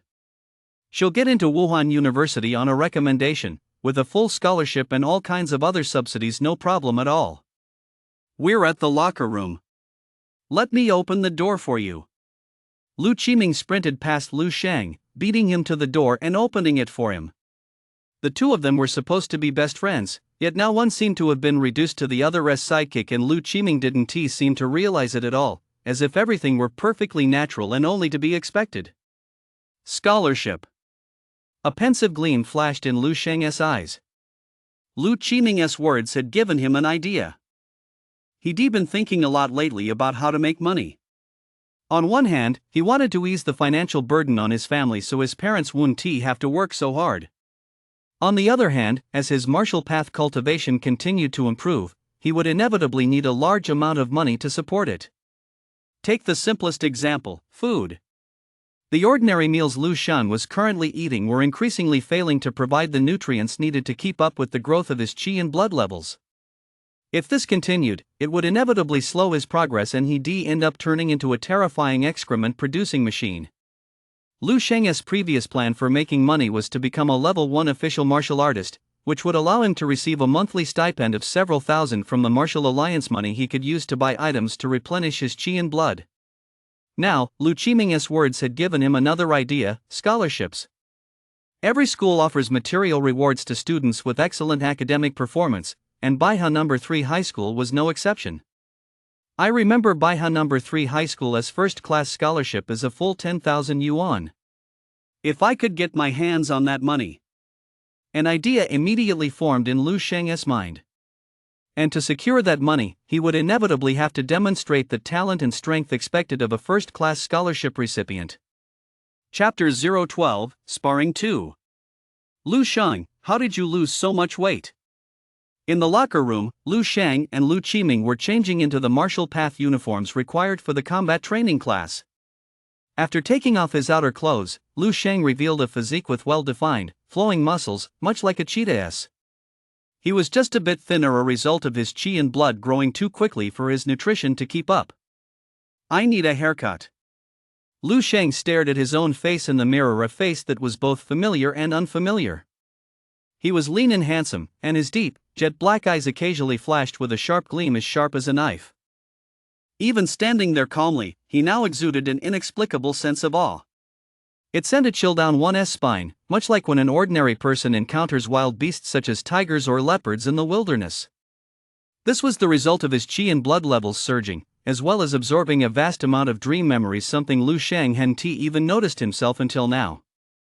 I've grown a bit taller, too. Lu Shang changed into his martial path robes, glancing at the sleeves and pant legs that were now noticeably shorter, and thought to himself. His previous height had been 175, but during this period of cultivation, it had surged to nearly 1 meter 80, making his once well-fitting martial path uniform look too small immediately. After changing, Lu Shang and Lu Qiming walked into the martial path hall together. The entire martial path hall was vast, divided into sections of soft padded mats. Each section served as a practice area for combat training classes. They were clearly not the only class in session at this time, so Lu Shang and Lu Qiming located their designated area and walked over quickly. Everyone sat in a circle around the perimeter of the area, while a middle-aged man with a robust build, his muscles straining slightly against his loose martial path uniform, stood in the center. This practical combat class will focus on reinforcing the basic combat techniques I taught you earlier. The practical combat instructor was named Zhong Jinghua, a certified level 2 martial artist. It was said he had seen combat on the battlefield and had even clashed head-on with monstrous beasts. The massive scar on Zhong Jinghua's right arm, which he deliberately left exposed, was the best proof of this. This was also the source of his greatest pride, something he had boasted about to his students more than once in class. Next, Zhong Jinghua began formally explaining the application of various combat techniques to the students and called up a male student to serve as his sparring partner. In Lu Shang's view, the combat techniques Zhong Jinghua was teaching were simple and rudimentary. What he had absorbed from his dream memories was many times more sophisticated than these. He always calls on Yang Yifei. Can't he give an ordinary person a chance? Damn it! Lu Shang suddenly heard a bitter complaint from Lu Qiming beside him. Only then did he notice the male student Zhong Zhenghua had called up to spar with him. The boy's name was Yang Yifei. He came from a well-off family, ranked at the top of his class in martial path, and, with his handsome looks, enjoyed a fair amount of popularity even on campus. Now, dressed in a white martial path uniform and sparring effortlessly with Zhong Jinghua, Yang Yifei had the girls below gazing at him with hearts in their eyes. You didn't seize the opportunity when it was right in front of you. Even with his power held back, not just anyone can block teacher Zhong's punch. Lu Shang glanced at Lu Qiming and said indifferently. Lu Qiming's face flushed red as he muttered, "It's all because Yang Yifei comes from a wealthy family. He eats all kinds of tonics like their meals. I heard his qi and blood values are almost 1.2. Lu Qiming's defiant expression suggested that if he and Yang Yifei were trained under the same conditions, he would surely outperform Yang Yifei. Lu Shang didn't say anything else to him, but simply watched Zhong Jinghua and Yang Yifei's demonstration calmly. On the surface, he appeared to be listening intently, but in reality, Lu Shang's mind was already preoccupied with thoughts of the scholarship. When to bring it up with the teacher, and how to go about it. All right, the demonstration is nearly over. Next, I'll call up 2 students for a live sparring session, and I'll coach them individually. Zhong Jinghua wrapped up the drill and casually called out to Yang Yifei beside him, "Yang Yifei, you don't need to step down. Find someone else to practice with." "Yes." Yang Yifei looked completely unfazed, as if he were already accustomed to this special treatment.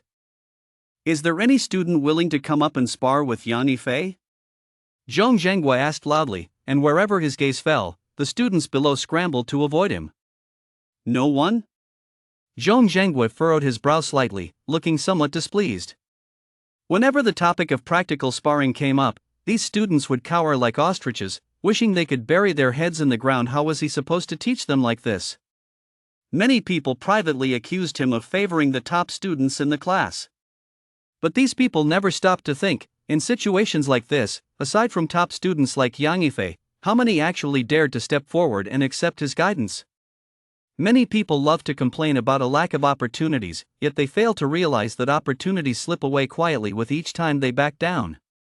Zhong Jinghua's gaze swept over the students one by one, and his disappointment grew. Just as he was about to call out someone at random, his eyes suddenly met a pair of dark, piercing eyes. "Ha!" Zhong Jinghua's eyes lit up as he fixed his gaze on a slender student with a calm expression. Amid the crowd of students averting their eyes, the sudden appearance of someone daring to meet his gaze stood out strikingly. "All right, that student, you're the one. Come up here and spar with Yang Yifei." Zhong Jinghua pointed at the student who stood out from the crowd and said loudly, "Lu Shang, teacher Zhong is calling you." "Ha?" Lu Shang snapped out of his thoughts and suddenly realized that Zhong Jinghua had called on him, asking him to go up on stage and spar with Yang Yifei. Chapter 013, Shock 3. Classmates on both sides looked at Lu Shang with a mix of schadenfreude and anticipation for the show, and even Lu Qiming shot him a good luck with that glance. For obscure students like him and Lu Shang, the odds of being called on by the teacher during class were about the same as winning the lottery. Who knows what kind of bad luck Lu Shang had today to actually be called up to serve as a sparring partner during a practical training session. Lu Shang quickly regained his composure. If he was called on, so be it wasn't he as if he'd never been called on before. He stood up and walked toward the center of the training area. As Lu Shang stood up, Zhong Jinghua paused for a moment. In that instant, he had the illusion of seeing a fierce tiger slowly rising from a flock of sheep.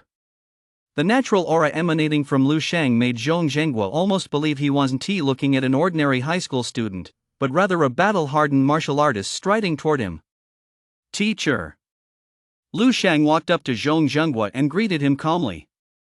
Zhong Jinghua noticed the solid, streamlined, and powerful muscle definition visible beneath Lu Shang's noticeably short sleeves, and his eyes lit up.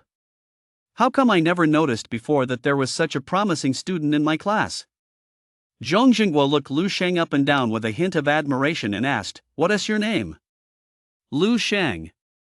"What was your score on the last Qi and blood test?"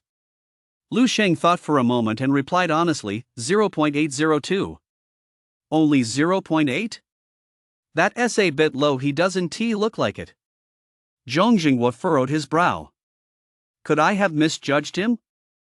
Zhong Jinghua shook his head, deciding not to dwell on it, and gave his instructions. "You'll spar with Yang Yifei.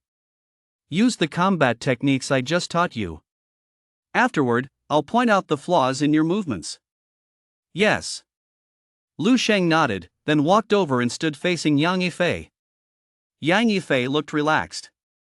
He gave Lu Shang a slight nod and warned, "My vitality is already at 1.22.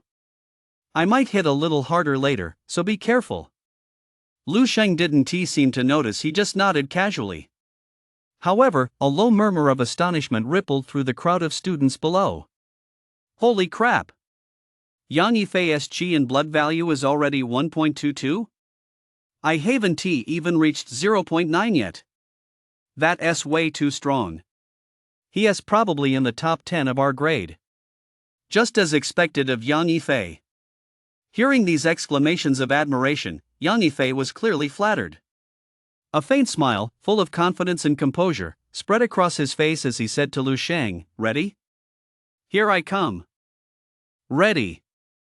Lu Shang nodded. "Here I come." Yang Yifei let out a low growl and darted forward like a cheetah, charging rapidly toward Lu Shang.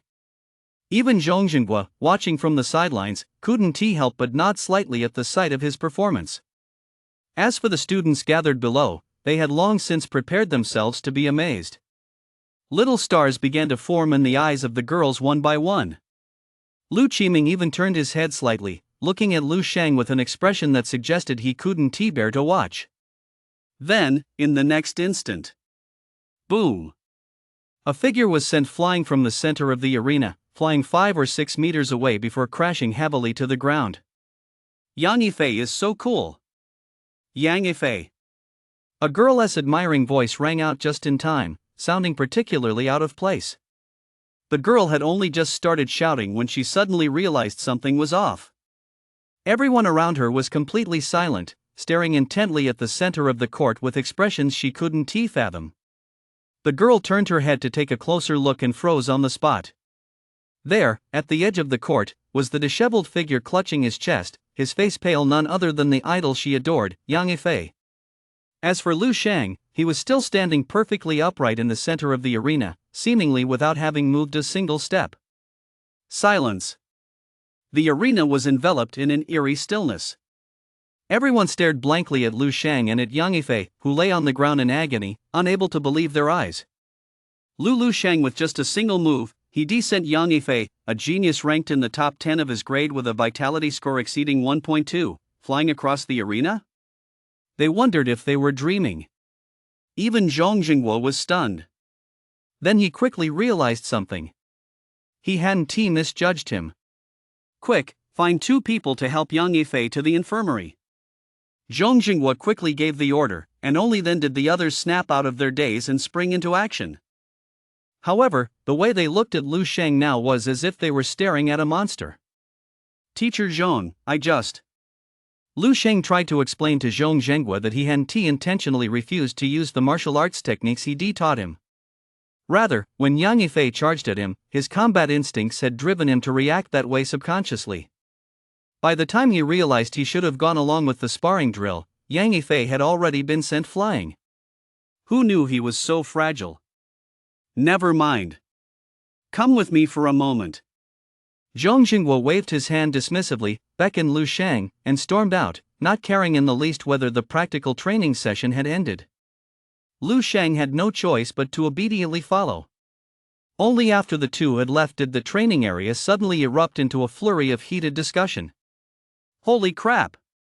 Is Lu Shang on drugs or something? How is he so fierce? Even Yang Yifei couldn't beat him? That guy's Lu Shang, right? The Lu Shang we know? Yang Yifei's chi in blood is 1.22, and he couldn't even block a single blow from Lu Shang. So how high is Lu Shang's chi in blood? Whoa! Amid the chorus of gasps and murmurs, Lu Qiming stood with his mouth agape, staring blankly in the direction Lu Shang had gone, his mind still reeling. Chapter 014, Genius, 4. Didn't you say your vitality score on the last test was 0.8? Is this what 0.8 looks like? As soon as Zhong Jingguo brought Lu Shang into the office, he fixed him with an intense stare. Lu Shang sighed helplessly and said, Teacher Zhong, you said yourself that you were asking about the results of the last test.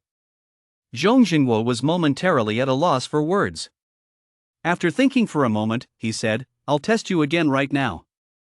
Lu Shang nodded. A moment later, the test results came in.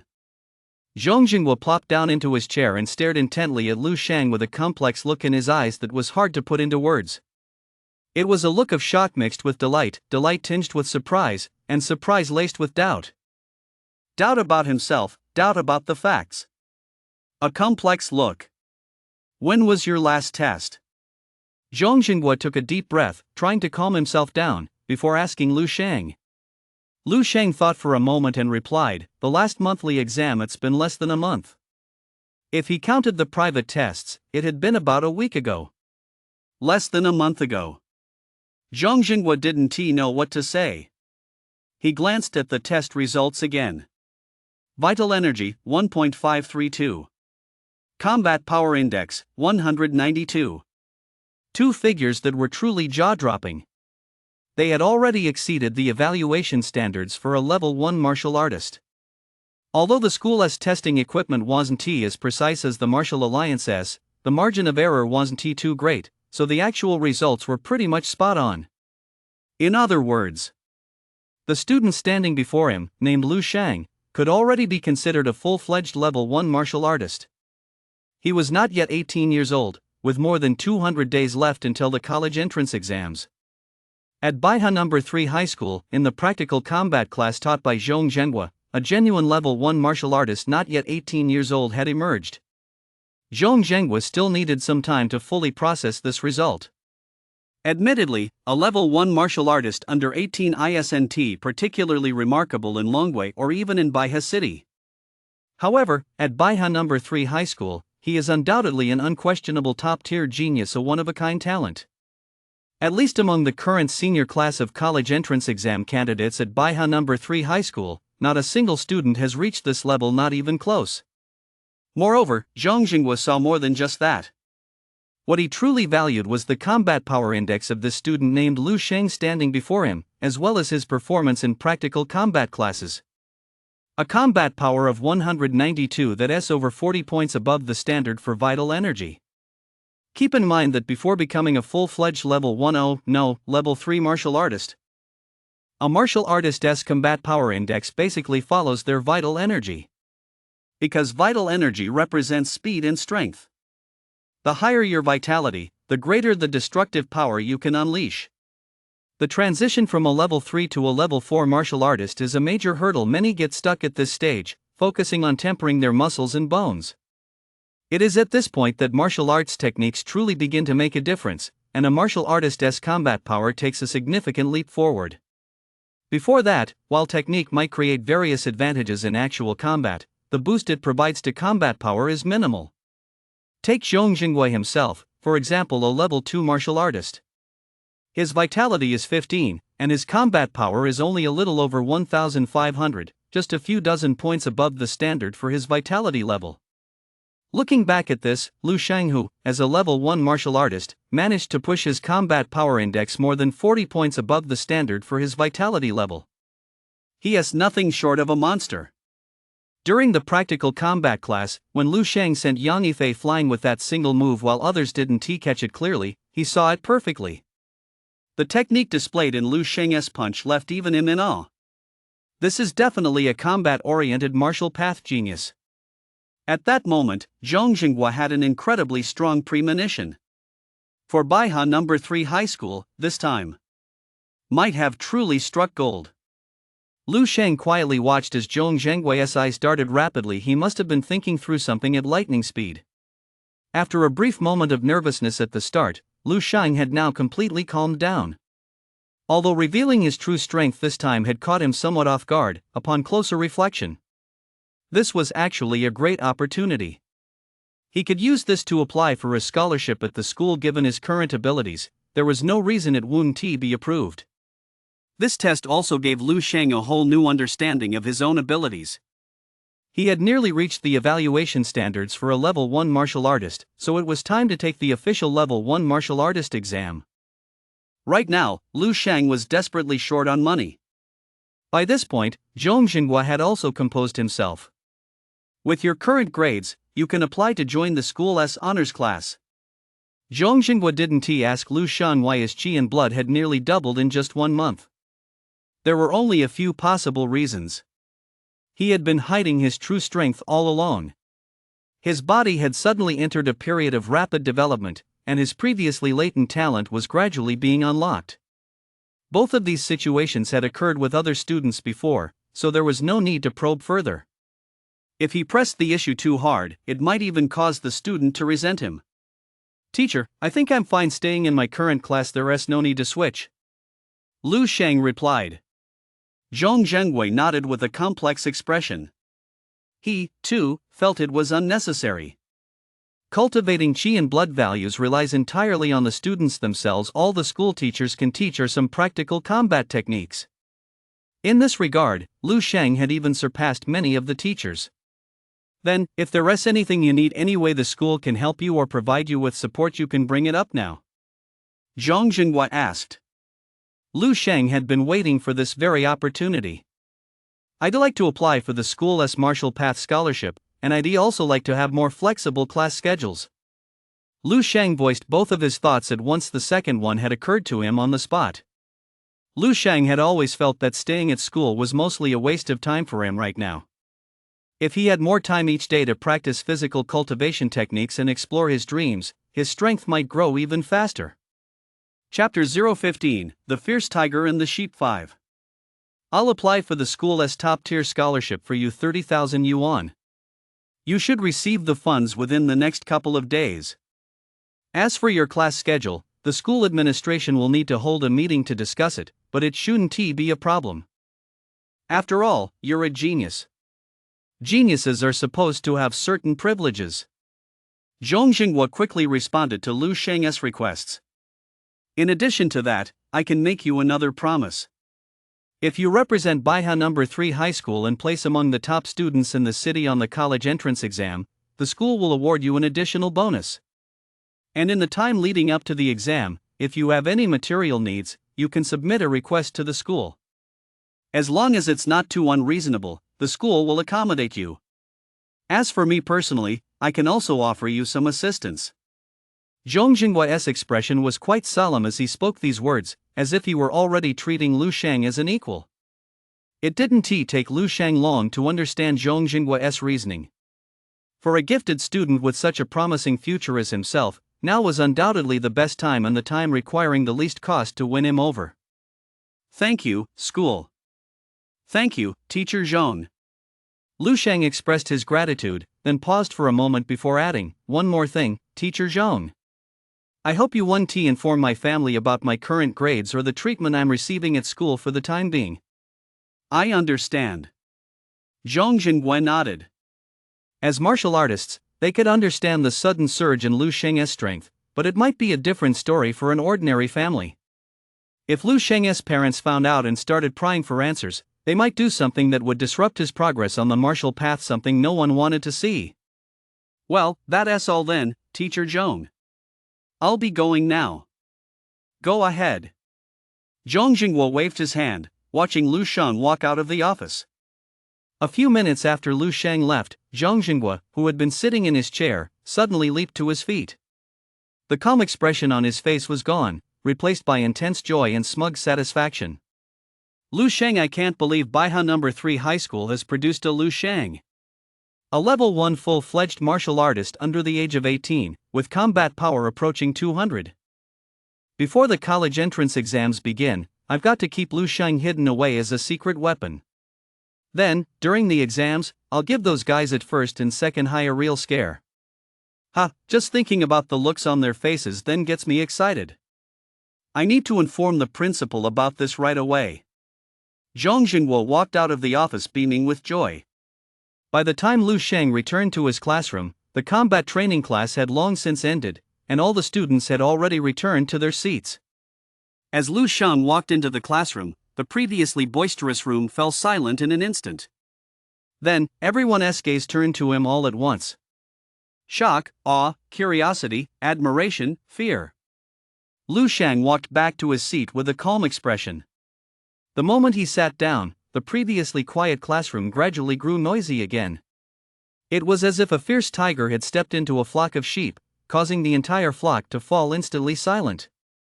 But once the tiger settled down, the panicked lambs resumed their clamor and commotion. Lu Shang was that tiger. Not long after Lu Shang sat down, he saw a pale-faced Yang Yifei being supported as he limped into the room. Yang Yifei spotted Lu Shang at a glance, and a look of resentment and hatred immediately flashed in his eyes. But when Lu Shang's gaze met his, Yang Yifei immediately flinched and turned away. Clearly, he was still terrified by the punch Lu Shang had landed on him during the live-action training session. Beside him, Lu Qiming tried several times to approach Lu Shang and strike up a conversation.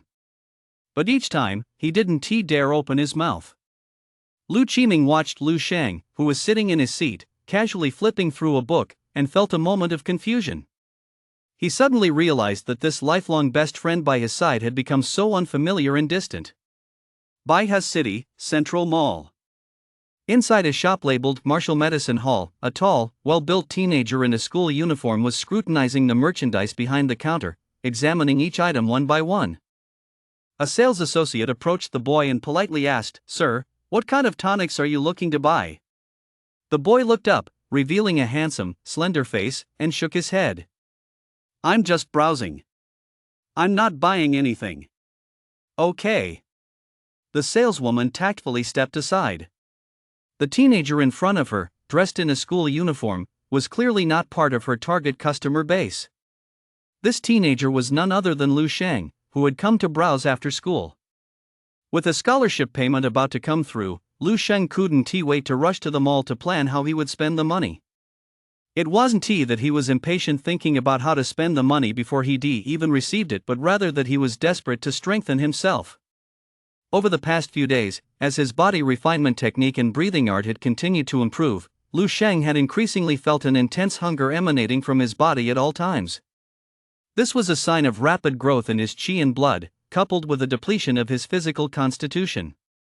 Every muscle cell in his body was craving the nourishment of energy. Although his father, Lu Dahai, had bought him a batch of tonics to take last week, it was merely a drop in the bucket and didn't provide much relief. If he continued in this malnourished state for too long, his body might suffer permanent, irreversible damage, and his strength might even regress.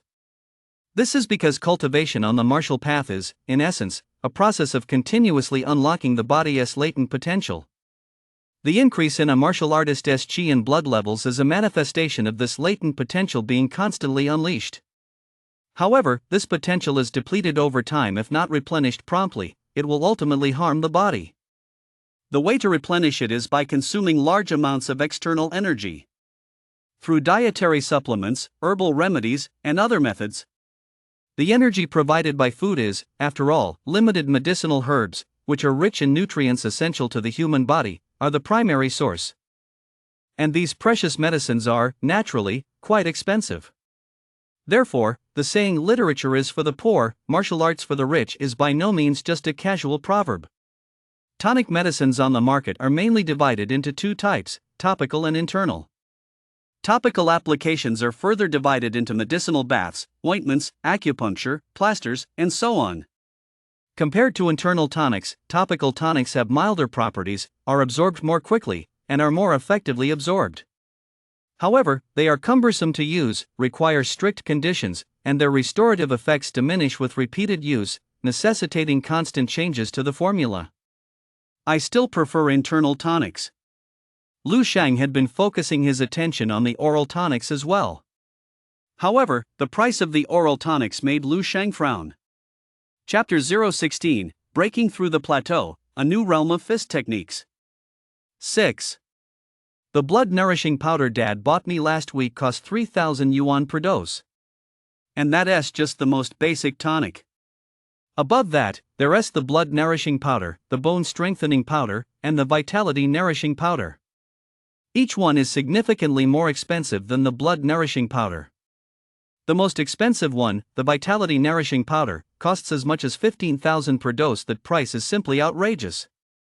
Zhong Xinghua had promised Lu Shang he could secure him a special scholarship from Baiha No. 3 High School. 30,000. Lu Shang had originally thought that was a substantial sum, but now that he looked at it, it was completely insignificant. 30,000 yuan was only enough to buy 10 doses of blood-nourishing powder and 2 doses of vitality-nourishing powder. If Lu Shang had followed his original plan and applied for the 10,000 yuan first-class scholarship, he wouldn't even have been able to afford a single dose of blood-nourishing powder. Martial path cultivation is just too expensive. Only now did Lu Shang realize just how much money had been spent behind the scenes by those dazzling martial path top students he'd once seen at school, people like Yang Yifei. How could children from ordinary families like him and Lu Qiming possibly compare to them? For a child from a humble background to rise to greatness is truly difficult in this era where the martial path is the norm. Lu Shang also realized just how heavy the burden on his parents' shoulders truly was. Lu Qinghe is absolutely right. With her martial path aptitude, if she hadn't been held back by a mediocre older brother like me, her achievements would indeed have been far greater than they are now. It was as if Lu Dahai had now decided to provide him and Lu Qinghe with 2 doses of blood-nourishing powder each per month, the Lu family's limit. If all 4 doses of blood-nourishing powder could be given to Lu Qinghe alone, the result would be obvious. Thinking this through, Lu Shang's determination to earn money only grew stronger. Whether it's for my own cultivation or for Lu Qinghe's journey on the martial path, I need to work even harder. Lu Shang didn't linger any longer and walked out of the mall. The central mall was quite far from the residential complex where Lu Shang lived, so instead of taking the bus, he chose to walk home. After a day of intense cultivation, this leisurely stroll home was actually a nice way for Lu Shang to unwind. Let's go for some gold today. I've been leveling up my swordmaster lately. I'll take you on a killing spree. Give me a break, this place is practically a daycare center. How dare you look down on my swordmaster? Just you wait, I'm going to show you what I'm made of. A group of high school students in uniforms, backpacks slung over their shoulders, jostled and bickered as they ran past Lu Shang in a crowd, rushing into the nearest internet cafe. A faint ripple stirred in Lu Shang's heart. A little over a month ago, he had been just like them, killing time at school every day, then heading straight to the internet cafe after class. It was as if he were a fish trapped in mud, blinded by the illusions and murkiness before him, drifting aimlessly day after day, going nowhere, with neither direction nor motivation. Now, he had broken the surface, his mind clear. He understood exactly what he wanted and knew exactly where the path ahead lay. Do you regret it? Lu Sheng asked himself softly. I don't regret it. Lu Sheng's gaze was calm as he answered firmly. It seemed as though he had given up some pleasures, but he was undoubtedly more fulfilled and satisfied now. At that moment, memories of various boxing techniques suddenly flashed through Lu Sheng's mind. A flood of fragmented images raced past his eyes. In that instant, it seemed as though he had grasped something. It felt as if something had been shattered. Lu Sheng's mind became incredibly clear, and something brand new was born within him. I've broken through. Lu Sheng stared at his hands, somewhat dazed. He could clearly sense that the bottleneck in his boxing technique, which he reached after absorbing a vast amount of memories, had been shattered in that moment, and his understanding of the art had reached an entirely new height. It was a state that was difficult to describe. Stripping away the superfluous to reveal the essence, a complete renewal. Now, Lu Sheng felt he could perfectly master any fist technique in his mind. He could use his fist techniques to respond most appropriately in any situation. He had achieved a state of complete mastery. That's roughly what it meant. I once heard my teacher say in class that powerful martial path masters, under certain specific circumstances and states of mind, would gain profound insights that would lead to a major transformation in their martial path. Enlightenment. On the martial path, this is called a sudden awakening. Did I just experience a sudden awakening? Lu Sheng wasn't sure. But that didn't matter. He only knew that his strength had likely improved once again. If he were to fight his former self now, the outcome would likely be decided within a few moves. That was the gap created by his mastery of the fist techniques. Lu Sheng felt an urge to rush back to the Hongchuan Martial Arts Hall right away to test himself again, but he immediately suppressed it. His strength wouldn't change just because he tested it more or less. His strength belonged to him. It wasn't going to disappear just because he hadn't tested it right away. Besides, it was already quite late, and if he lingered any longer, he'd inevitably face a barrage of questions from his parents when he got home. With that in mind, Lu Sheng quickened his pace. I'm going to my room. Lu Sheng put down his bowl and chopsticks, calmly said goodbye to his family, and then turned to go back to his room. What's wrong with Xiao Sheng today? Is he feeling unwell? His mother, Zhang Yufan, looked at the rice bowl in front of Lu Sheng and said with some concern, he ate half a bowl less today than yesterday. Lu Qinghe shook her head, somewhat at a loss for words, then stood up and said, Mom and Dad, I'm going back to my room to practice, too.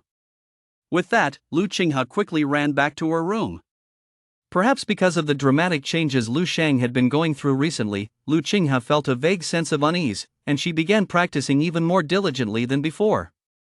Lu Dehai patted his wife's hand and said with a smile, our child has grown up and become more sensible. She knows to study hard now. That's a good thing. We don't need to worry about her. Oh, right here is some money for you. Later, buy some big bones for Xiao Sheng and Qinghe to help them build up their strength. You've been taking on odd jobs again. Didn't you complain about a sore back yesterday? Can your body really handle this? It's no big deal. Just help me apply a couple more pain relief patches later. There's no room left to put them. Lu Sheng listened to his parents' conversation drifting from the living room, took a deep breath, and slowly calmed himself down. With the growth of his qi and blood, his five senses had also been greatly enhanced. Even through a closed door, he could clearly hear the voices outside. A certain tension in Lu Sheng's heart grew ever more acute. After performing 2 sets of physical cultivation exercises to clear his mind of all distracting thoughts, Lu Sheng gradually drifted into sleep. Now, he could easily command his mind to fall asleep in a very short time. Chapter 017, Base 1359-1. In the familiar wilderness, Lu Sheng's figure appeared silently. A burly zombie spotted Lu Sheng immediately, let out a low growl, and lunged toward him at full speed. Without a moment's hesitation, Lu Sheng charged forward. Block, punch. In just 2 moves, Lu Sheng snapped the neck of the burly zombie in front of him, whose clothing was so tattered that its original style was unrecognizable. A wisp of black smoke appeared and quickly merged into Lu Sheng's body. A martial artist. After absorbing the zombie's memories, Lu Sheng exhaled softly. My strength has indeed increased. That brief skirmish gave Lu Sheng a fairly clear understanding of his current capabilities. He had encountered zombies with such burly builds more than once before. This was a new type of combat-oriented zombie, distinct from those in one-piece suits, and their strength varied wildly. Some were weaker than the gray jumpsuit zombies, while others were stronger than the blue jumpsuit zombies. The combat strength of these zombies could only be roughly gauged by observing their build. The one Lu Sheng had just defeated was no pushover. In fact, it was arguably the strongest he'd ever encountered. Both its strength and speed were nearly double that of an ordinary blue jumpsuit zombie. Its combat power has likely reached the standard of a level 1 official martial artist. Even so, it still couldn't last more than 2 moves against Lu Sheng. My fist techniques after the breakthrough are very strong. They give me a sense of effortless ease. Facing opponents with weaker skills than mine is like an adult playing with a child. A hint of delight flashed in Lu Sheng's eyes. After dispatching this zombie, Lu Sheng continued onward. He had been walking through the gray mist wasteland for who knows how long. By his estimation, he must be very close to base 1359, as recorded in these zombies' memories. According to the zombies' memories from before their deaths, base 1359 was supposedly destroyed by a black mist and a nearly endless tide of monstrous beasts. It's strange that I haven't encountered a single one in all this time. Could it be that all the monstrous beasts are lurking within the ruins of the base? Or did they withdraw after the base was destroyed? Lu Sheng had no way of knowing. Although his martial path strength was improving rapidly, the dream realm remained a realm full of danger and unknowns to him. So far, Lu Sheng had never died even once in the dream realm. He didn't know what the consequences of death there would be, and he didn't want to find out. Along the way, Lu Sheng killed a few more zombies. The martial path memories he gained from these zombies were rapidly filling in the gaps in his leg techniques, palm techniques, and footwork, steadily pushing him closer to a breakthrough. At the same time, his mastery of fist techniques, which had already reached a new realm, continued to climb slowly but steadily toward even higher levels. Just as Lu Sheng knocked a zombie's head off with a single punch and was absorbing its memories, his gaze suddenly froze. Lu Sheng looked straight ahead. Gray mist dispersed like flowing water, and the outline of a ruined yet majestic structure slowly came into view. Finally, I've arrived. The legendary base 1359. Lu Sheng's heart was unusually calm, yet he remained even more cautious. Sometimes, the unknown also meant danger. Moreover, Lu Sheng had witnessed base 1359 being engulfed by an overwhelming tide of monstrous beasts countless times in those memories. That sense of despair and oppression had always weighed heavily on his heart like a massive boulder. Lu Sheng moved quickly, but his footsteps were light. The closer he got to the massive city, the more zombies roamed the gray mist, and as their numbers grew, their strength also continued to increase. Lu Sheng had already sensed a strong, long-forgotten aura of danger emanating from several of the zombies. Fortunately, the zombies' senses hadn't improved much despite their increased individual strength. As long as he remained cautious, he wouldn't attract their attention. A mountain may seem far from afar, but it's a long way to run. Lu Sheng ran for a good half hour before gradually drawing near the massive city, and that was while maintaining a brisk pace the entire time. One could only imagine just how vast the city truly was. Finally, Lu Sheng arrived at the foot of the massive city. He hid beneath a pile of rubble and looked up at the city before him. Only now did this majestic fortress truly reveal itself to him. It was hard to describe just how vast this city was. Lu Sheng had to tilt his neck back to near its limit just to barely catch a glimpse of the top of the city walls. The entire city was surrounded by walls that soared high into the clouds. This reminded Lu Sheng of an anime from his past life, in which characters hid within a massive fortress to fight evil giants. Compared to that anime, the city walls before him were undoubtedly much taller. It was hard to imagine what force in this world could tear through such an impregnable defense. But what Lu Sheng saw were massive, shocking gashes running across the walls. From the outside, the entire city looked like a giant, cracked bowl riddled with gaps. The crumbling wall Lu Sheng was now leaning against was nothing more than an insignificant shard chipped off that giant bowl. As he recalled the despair-inducing scenes from his memories, Lu Sheng's expression grew somber. Perhaps the apocalyptic scenes he witnessed in his memories amounted to less than 1/10,000th of the actual reality. Height determines one's perspective. The despair that the zombies whom he could easily kill had experienced in life was undoubtedly just a tiny corner of the true horror. Base 1359. That means there are at least 1,000 more bases like this one. So where are the remaining bases, and are they still intact? What exactly have the people of this world gone through, and are there any survivors left? Lu Sheng's mind was filled with countless questions. About the origins of this world, about the origin of this dream he was in, about the mysterious body refinement technique and breathing art he was currently practicing. He set off toward the colossal city. He felt that the truth was waiting for him just ahead. Chapter 018, The Fallen Civilization 2. Lu Sheng couldn't see where the city gates were, so he found a massive breach that ran from the top of the city wall all the way to the ground and approached it cautiously. Just 10 or so meters away from him, several terrifyingly powerful zombies were roaming about. Whenever Lu Sheng got even slightly closer to them, he felt a spine-chilling sense of dread. Right now, he felt like a low-level character fresh out of the beginner's village, wandering into a map filled with high-level monsters. Any of the zombies nearby had the power to kill him in an instant. The closer I get to the base, the stronger the zombies become. It's hard to imagine what level of martial path masters these zombies who pose such a massive threat to me must have been in life. Lu Sheng mused to himself. They had no consciousness, no perception, only a sliver of combat instinct remaining within their bodies driving them. That they could still exude such an intense aura of danger in this state meant these zombies must have been unimaginably skilled masters in life. Lu Sheng carefully maintained his distance from every zombie. Through repeated experimentation, he discovered that the safe distance between himself and the zombies was roughly 10 meters. As long as he stayed outside a 10-meter radius around them, he wouldn't be detected or draw their aggro. Lu Sheng inched closer to the gap he had set his sights on, carefully dodging the zombies roaming nearby. When he simply couldn't avoid them, he'd pick up a rock from the ground and throw it into the distance to divert the zombies' attention. In this way, he managed to reach the base of the target wall safely, though not without a few close calls. Although the gap was wide, the wall was still a full 7 or 8 meters high.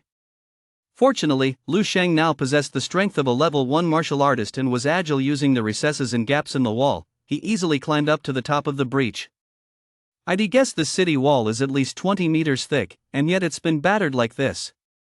Lu Sheng walked through the breach, inwardly marveling. As he reached the inner side of the wall, the scene within the city unfolded before him. Tall buildings and streets stood in stark contrast to the reality of the world Lu Sheng came from. The streets were littered with various modes of transportation he didn't recognize. Although the vast majority of them were now destroyed and in shambles. Amid these ruins shrouded in gray mist, Lu Sheng could still imagine the prosperity this city must once have possessed. The level of technological development here must far exceed that of the world I'm in now and even that of my past life. Lu Sheng leaped down from the city wall, landing on a vehicle that resembled a rowing boat, sleek in design and brimming with a high-tech aesthetic. This must be a highly civilized world, both in terms of technological advancement and the martial path. No wonder the body tempering techniques and breathing arts I retrieved from my memories were so powerful. After all, in the world Lu Sheng currently inhabits, the martial path has been developing for less than 300 years. Many aspects are still in the exploratory phase. History books had also mentioned that when the martial path first emerged, the world's most powerful martial path practitioners were no higher than level 5. Now, however, humanity already boasts numerous level 7 masters, level 8 grandmasters, and even level 9 martial path saints. If even such a powerful civilization is still trapped under the claws of the beasts, what about us? Lu Sheng suddenly felt a pang of anxiety. In reality, his own world was also battling the onslaught of exotic beasts. Even as martial path masters continued to emerge in droves among humanity, the entire human race's living space was constantly being squeezed and reduced. This was reported daily on the television news. No matter what, the fact that I've made it here is a tremendous stroke of luck. This world may have failed, but mine doesn't have to. I can still draw nourishment from this civilization, and once I've grown stronger, perhaps I can spread the advanced martial path knowledge found here. Lu Sheng's gaze hardened once more, and at the same time, a heavy sense of responsibility settled upon his shoulders. The shock and impact of these desolate ruins of civilization were simply too great. His mindset had shifted somewhat.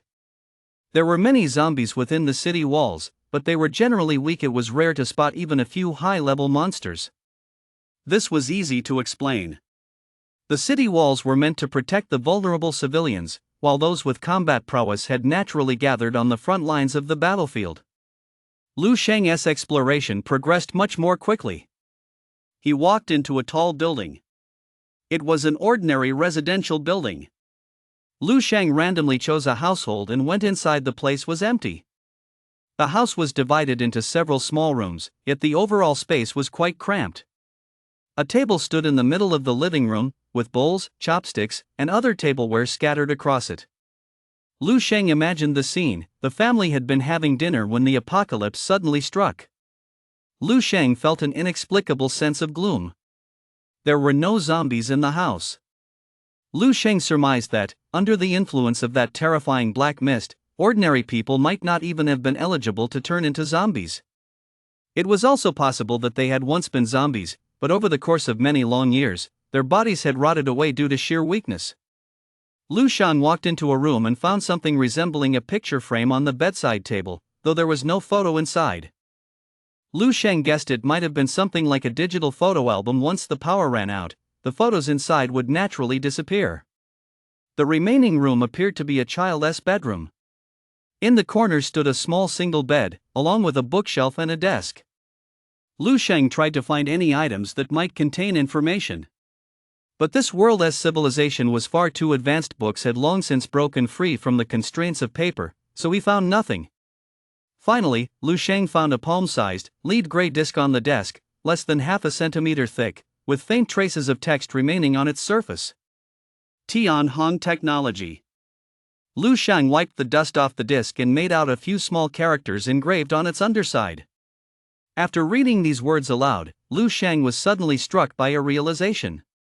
He actually recognized these characters? The writing system used by this fallen civilization was exactly the same as the one used in his real world. Main text 019. The Road to Destruction 3. A parallel world? Or is there some connection between the two worlds? Lu Sheng's eyes flickered. He felt as though he had grasped onto something. He quickly picked up the disc and began examining it closely. The surface of the disc was very smooth, with no visible buttons. Lu Sheng wasn't sure what this disc actually was, so he could only search it inch by inch. Soon, at the center of the disc, he discovered a groove about 1 millimeter deep. Lu Sheng held his thumb up to compare it and found that the groove was exactly the size of his thumb. Fingerprint unlock? Lu Sheng thought to himself as he gently placed his thumb into the groove. After waiting for about a minute, Lu Sheng was about to give up. Just then, he heard a beep, and the disc in his hand began to emit a faint blue glow. The blue light grew brighter and brighter, yet it wasn't glaring. This dusty, lifeless room seemed to gradually come to life with the appearance of the blue light. Welcome to Tianhong technology. A soft female voice came from the disc. Then, the blue light on the disc began to rapidly coalesce into the silhouette of a woman. It actually works. A surge of excitement welled up inside Lu Sheng. But that excitement didn't last long. The disc in his hand seemed to have exhausted all its energy and quickly dimmed. A few seconds later, it reverted to a cold, lifeless metal plate. Phew! Lu Sheng exhaled, his eyes flashing with intense determination. It seems there's still some residual energy left in this city. If I'm lucky, I might be able to find more information about this world. Lu Sheng picked up the disc and quickly walked out of the room. He began searching house by house. In the process, he found several more discs, each with a different color and design from the first one. Lu Sheng surmised that these discs might be something similar to computers. Many households had them, and he was most likely to find them in studies in bedrooms. Lu Sheng gathered about a dozen similar discs and finally tried opening them one by one in a single location. A soft blue light flickered on and off before his eyes. The vast majority of the disks had run out of power. The rest were either damaged or prompted Lu Shang with a message stating he didn't have sufficient access permissions. It still needs a password. Lu Shang felt a bit helpless. Finally, when Lu Shang picked up a silver gray disk, things took a turn for the better.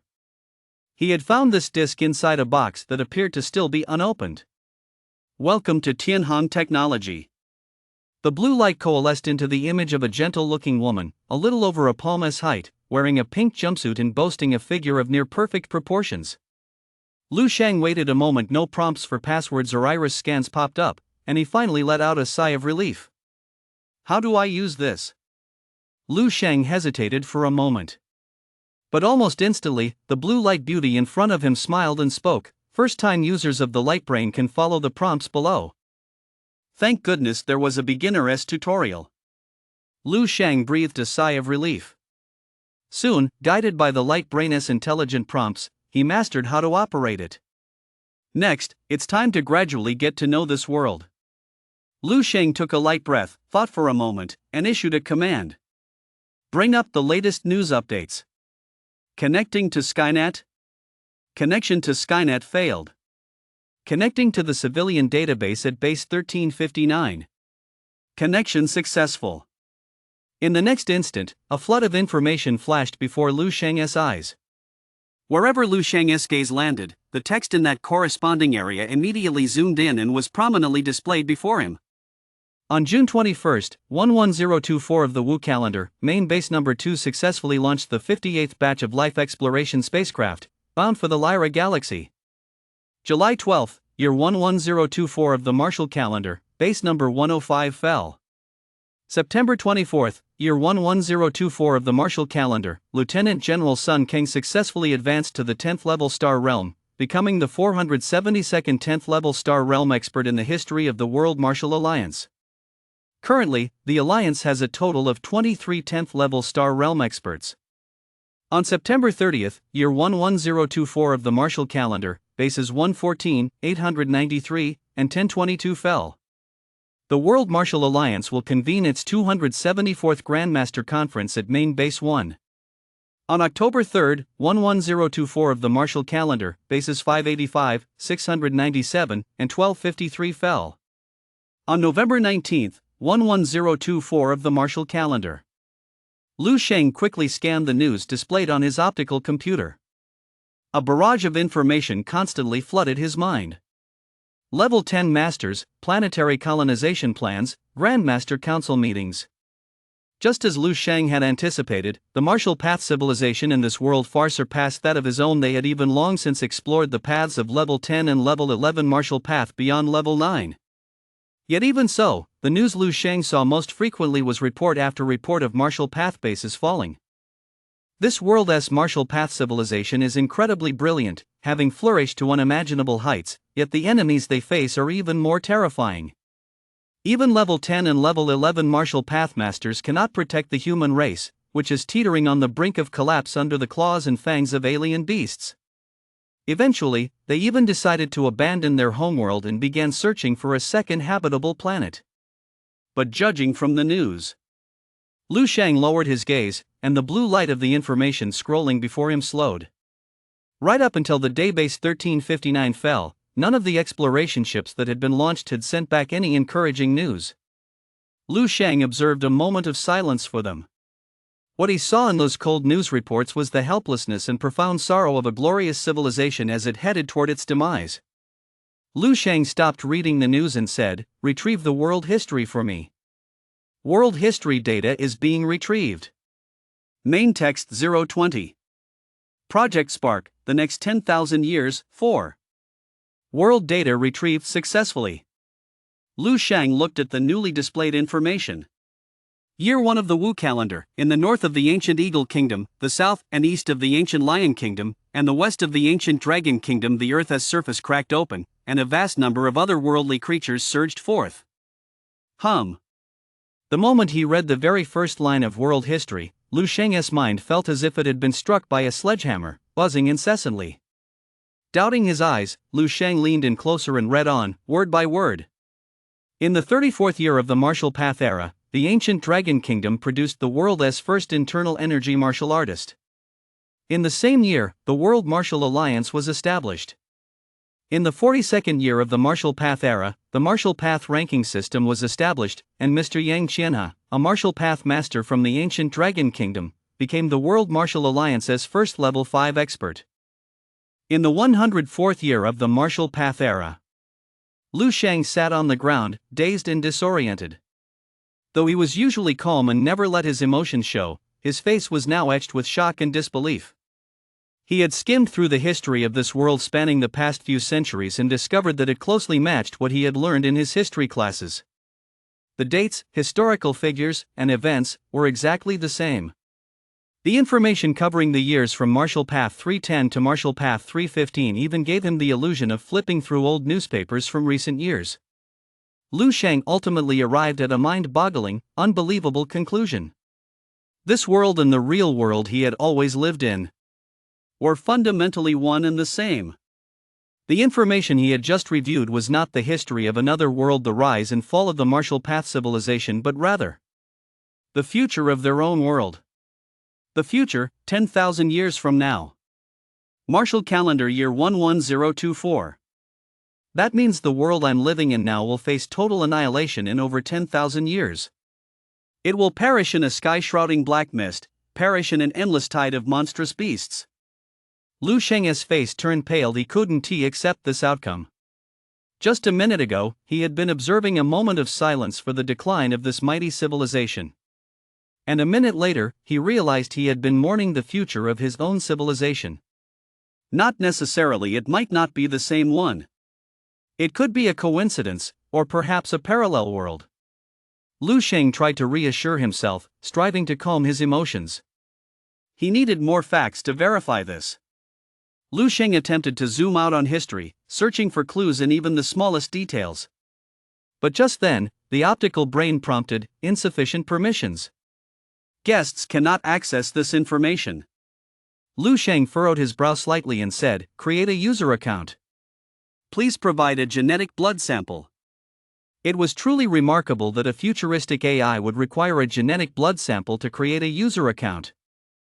Lu Sheng wasn't sure if this would work in a dream, but he pricked his index finger anyway and let a drop of fresh blood fall into the groove in the center of the AI.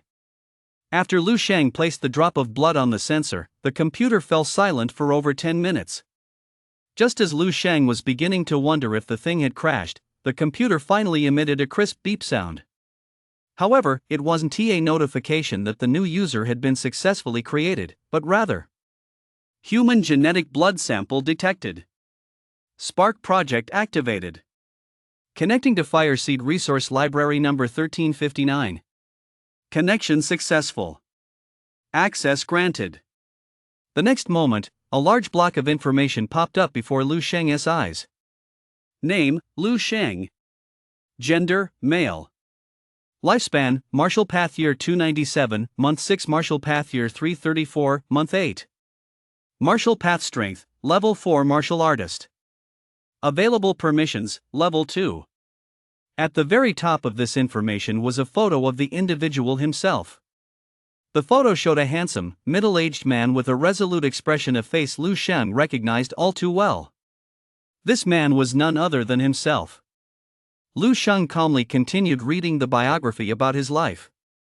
Graduated from Baihe No. 3 High School in Baihe City and enrolled at Baihe Martial Arts University after ranking first in his school and 23rd in Baihe City that year. 3 years later, he graduated from Baihe Martial Arts University and joined the military district.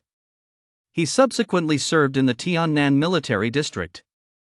Killed in action on the Southern Theater battlefield in August of Martial Path Year 334, at the age of 37. Unmarried. Highest military rank, 2nd Lieutenant. Military merits, 3 first-class merits, 5 second-class merits, 12 third-class merits. No outstanding contributions. In other words, I'll die at the age of 37, on the battlefield fighting exotic beast, and until my death, I'll be nothing more than a level 4 martial artist. My historical evaluation. At the very bottom of the record was a historical evaluation of the figure, marked as 2 stars. This corresponded exactly to Lu Sheng's level 2 access privileges in the Fireseed resource library. Lu Sheng took a deep breath, his expression becoming incredibly complex. It was hard for him not to believe that this was the future he was about to face. Because the life trajectory of that Lu Sheng in the record was identical to his own up until the age of 18. It even recorded the sudden surge in his strength more than 200 days before the college entrance exams. In the face of the weight of history, his transformation from a mediocre student into a genius didn't even make a ripple. To be precise, even after this transformation, he didn't really qualify as a genius in the vast human database. Because over the course of more than 10,000 years of history, there have been far too many geniuses, hundreds or even thousands of times more outstanding than him to even count. As for making one's name in the annals of history, even across an entire era, only a handful of people ever achieve that. Main text 021. My future will surely be more than this. 5. Immediately afterward, Lu Sheng searched through the records of everyone familiar to him.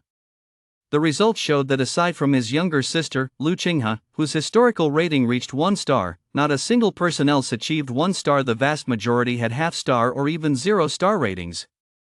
Lu Sheng surmised that his 2-star rating might be due to the military merits he earned after joining the military district, as well as his ultimate sacrifice on the battlefield. After all, he had sacrificed his life for the continuation of human civilization. It's not exactly the same.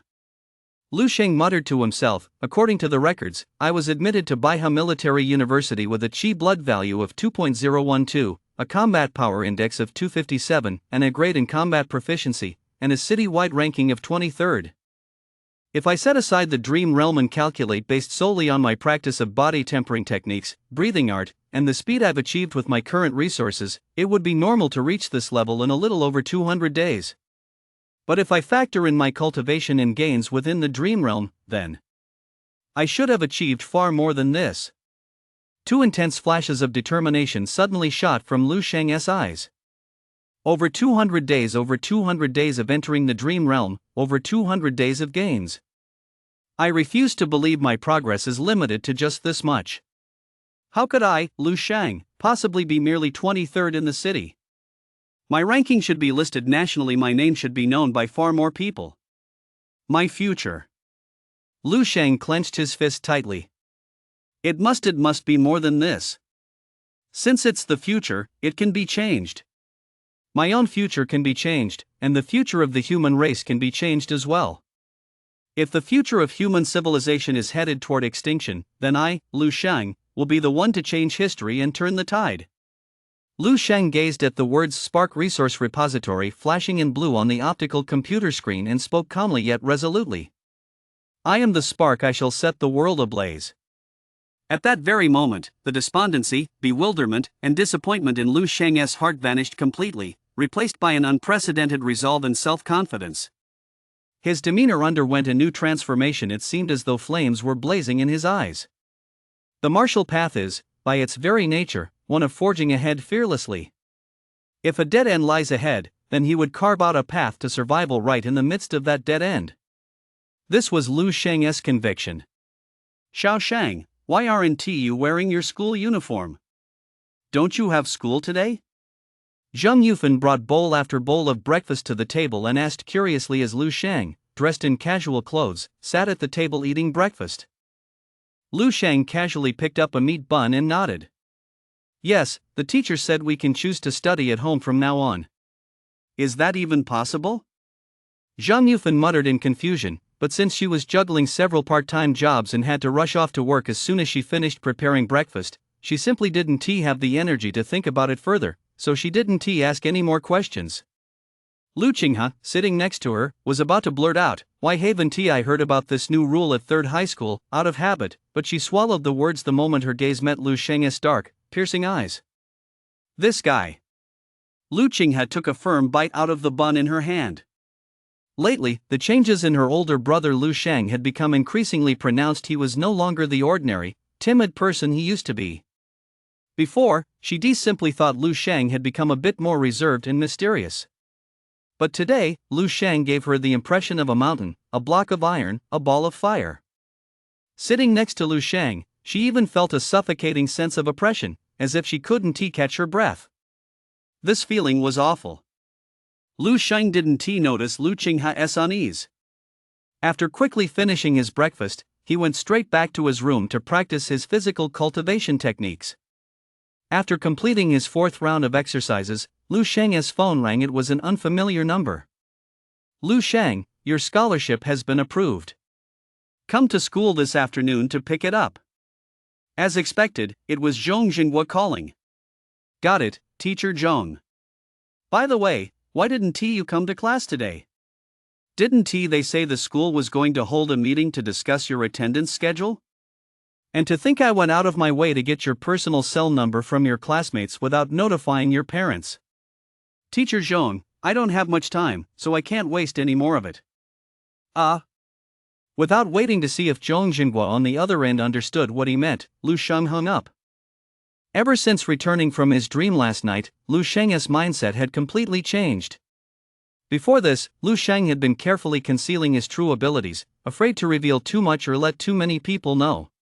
He deconsidered many factors it would be hard to explain to his family, and sayings like, "What is too rigid is easily broken," and "A tree that stands out in the forest is sure to be blown down by the wind." But now, Lu Sheng no longer cared about any of that. He intended to let his talents shine brightly. He intended to astonish everyone around him. Only by showcasing more of his talent could he secure more resources. He needed to surge to the pinnacle as quickly as possible, then find a way to change his future. He couldn't afford to wait even a moment. In addition, Lu Sheng wanted to use this opportunity to test a theory he had in mind. Lu Sheng repeatedly practiced his body tempering technique, coordinating it with the breathing art. Over and over again. His goal was to exhaust his energy as quickly as possible, induce fatigue, and then enter the realm of dreams. When Lu Sheng finished his 27th round of the body refinement technique, he was finally so exhausted that he collapsed onto the ground, unwilling to move even a little finger. Sleepiness washed over him, and he gradually drifted off. When he opened his eyes, he was still in the same place he'd left yesterday, with a light computer set before him. Lu Sheng skillfully powered on the optical computer and issued a command. Retrieve all cultivation methods, insights, and notes related to the martial path that I am authorized to access. Querying. Soon, a vast amount of information appeared before Lu Sheng's eyes. It was densely packed, all content related to the martial path. There was simply too much. Over 10,000 years of accumulated knowledge, the inspiration and wisdom of countless people meant that even with only level 2 access, the knowledge Lu Sheng could access was vast. Lu Sheng thought for a moment, then continued, filter for the cultivation techniques most suitable for level 1 martial artists, and the most valuable content. Filtering. The content before Lu Sheng rapidly decreased. In the end, the information remaining. Only 3 articles remained. Main text 022. Level 11, Supreme Cultivation Technique. 1. Stellar Body Tempering Technique Beginner S Edition. Technique description, created by Wang He, a level 11 powerhouse of the Martial Alliance, and incorporated into the Fireseed Project. Natural Breathing Art Beginner S Edition. Technique description, created by Yang Yizhou, an 11th level powerhouse of the Martial Alliance, and incorporated into the Fireseed Project. Crystal Visualization Technique Beginner S Edition. Technique description, created by Duani Feng, an 11th level powerhouse of the Martial Alliance, and incorporated into the Fireseed Project. The 3 techniques, each more prestigious than the last, and the names of their creators listed afterward, made Lu Sheng's eyes widen in astonishment. Level 11. Level 11. Level 11. Currently, even the strongest martial path practitioners in the world are only at level 9, yet here before Lu Sheng lay the legacies of 3 level 11 masters. Although these were merely introductory volumes, their value was beyond description. Lu Sheng noticed that all 3 cultivation techniques were marked with the note, included in the Fireseed Project. Recalling the prompt that appeared yesterday when he opened the database, "The Fireseed Project has been activated," Lu Sheng felt he was beginning to grasp the meaning of the Fireseed Project. The mighty figures at the pinnacle of the future Martial Alliance must have long foreseen the fate that awaited their race. Powerless to change it, they could only preserve the essence of everything they had learned throughout their lives, hoping that those who come after them would carry on this flame. Lu Sheng couldn't help but sigh. It's a pity they could never have imagined that the one to pick up this flame wouldn't be a successor, but their own predecessor.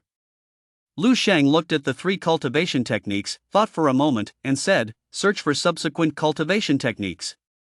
Insufficient permissions. Search failed. Please increase your access privileges. Just as I thought. The Flame Seed Resource Library was, without a doubt, a treasure trove of the highest order. But clearly, unlocking this treasure trove required certain conditions. The condition was sufficient access permissions, and those permissions were closely tied to the visitor's strength, achievements, reputation, and contributions. Lu Sheng did not attempt it again but instead began to concentrate on reading the 3 cultivation manuals before him. These were the martial path crystals of a level 11 top-tier powerhouse, and Lu Sheng read them word for word, afraid to miss a single character. Before long, he had finished reading all 3 cultivation manuals. A deep sense of awe shone in Lu Sheng's eyes. Although he hadn't yet begun formal practice, he was already overwhelmed by the grand, sweeping, and boundlessly imaginative concepts within the manuals. Stellar Body Refinement Technique treats the human body as a microcosm.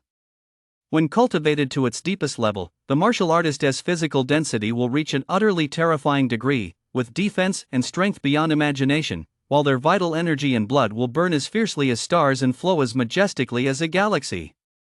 The natural breathing art, when practiced in conjunction with any martial art, can cause one's cultivation progress to skyrocket. Furthermore, the natural breathing art allows the martial artist to enter a state of oneness with the heavens, offering immense benefits for advancing one's martial realm. The crystal visualization technique purifies one's thoughts and strengthens one's will, delving into the most mysterious aspect of spiritual power within the cultivation of the martial path.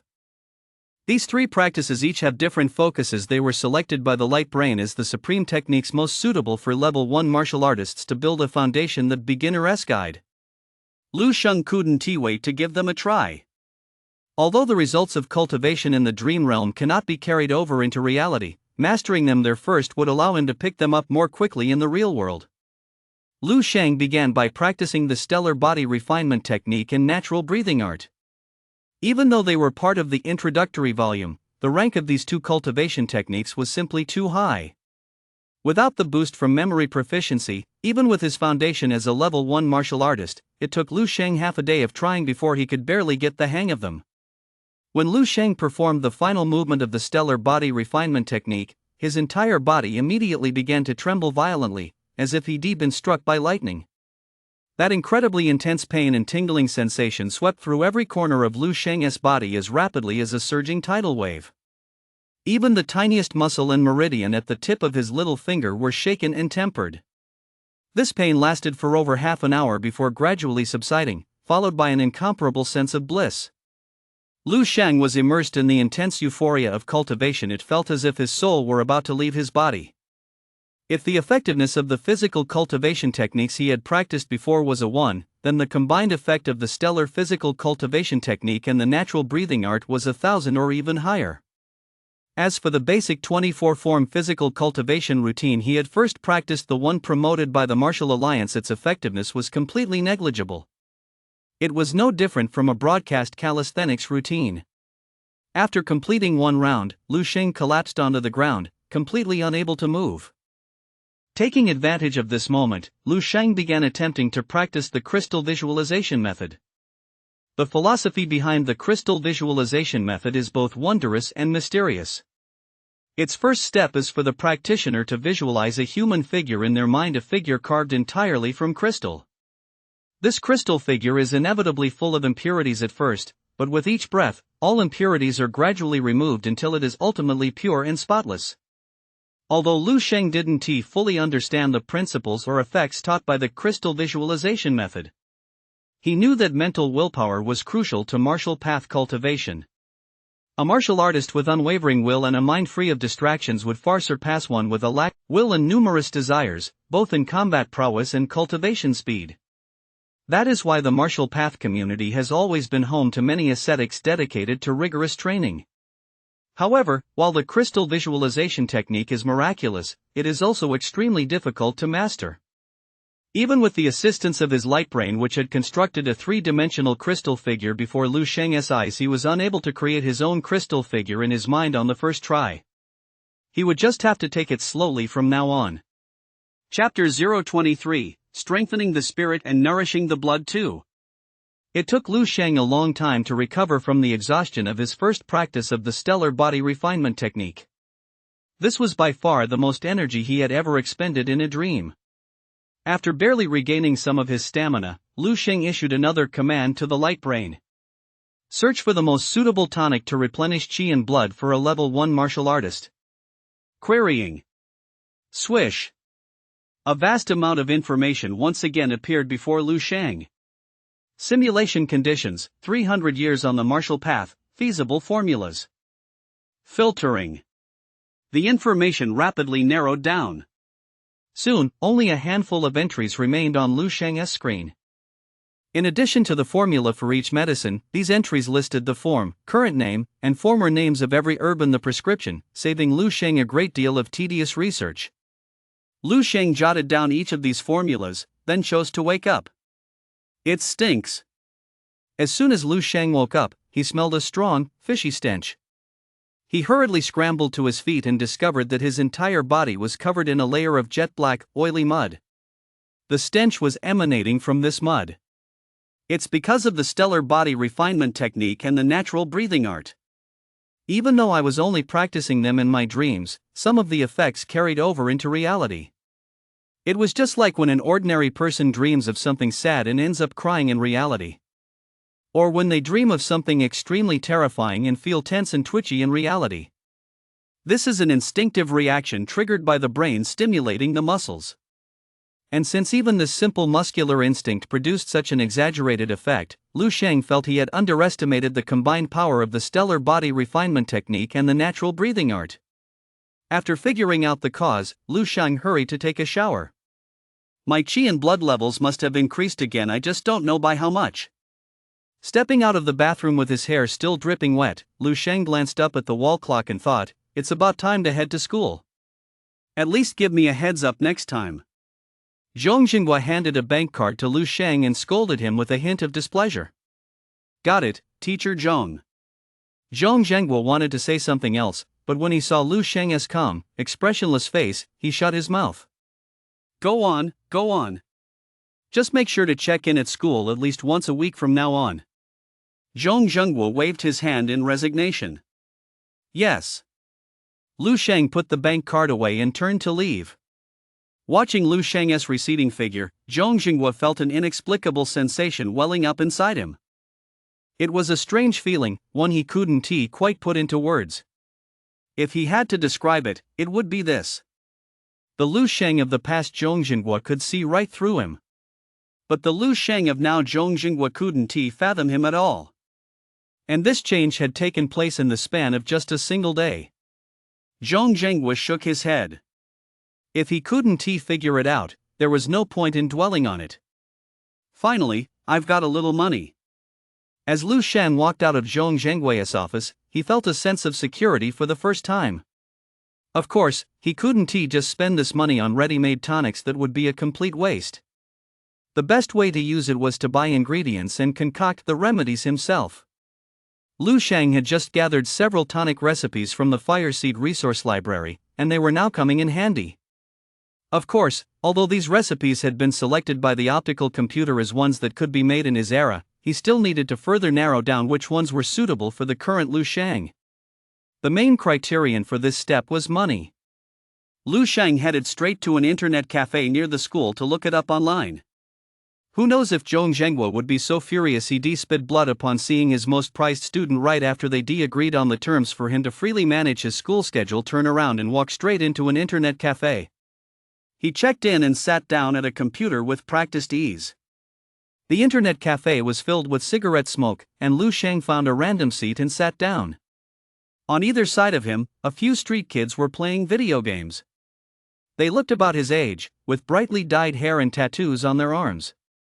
When they noticed Lu Sheng sit down and start searching for information on the computer, the street kids snorted derisively but didn't give him a second glance.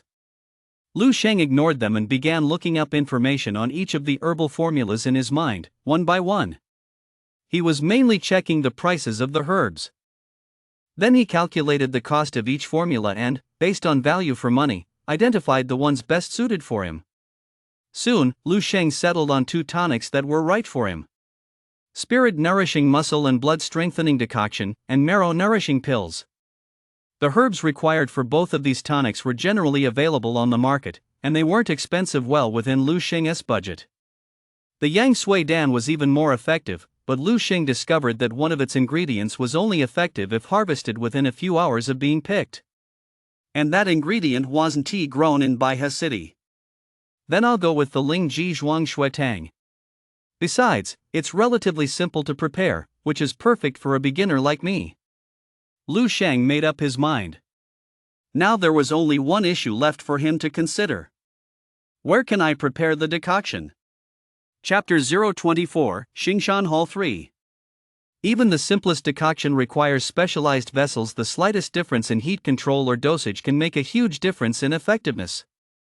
Buying my own set isn't realistic. I don't have enough money to begin with. It would be best if I could rent one from someone else. Lu Sheng was a bit troubled. Places capable of preparing medicines such as pharmaceutical research institutes, larger pharmacies, or pharmaceutical companies should have such facilities. But the problem was, why would anyone rent one to him? A preparation room is such a critical area, involving the trade secrets of various pharmaceutical companies. How could they possibly let just anyone in, let alone allow private use? Never mind. I'll just buy all the herbs needed for the spirit nourishing and blood strengthening decoction first, then figure something out later. Sir, are you kidding me? That's absolutely impossible. Seeing the pharmacist's face darken, Lu Sheng quickly got up and left. The 7th place, just as I thought. It's unrealistic. Stepping out of the pharmacy, Lu Sheng let out a soft sigh, a look of resignation crossing his face.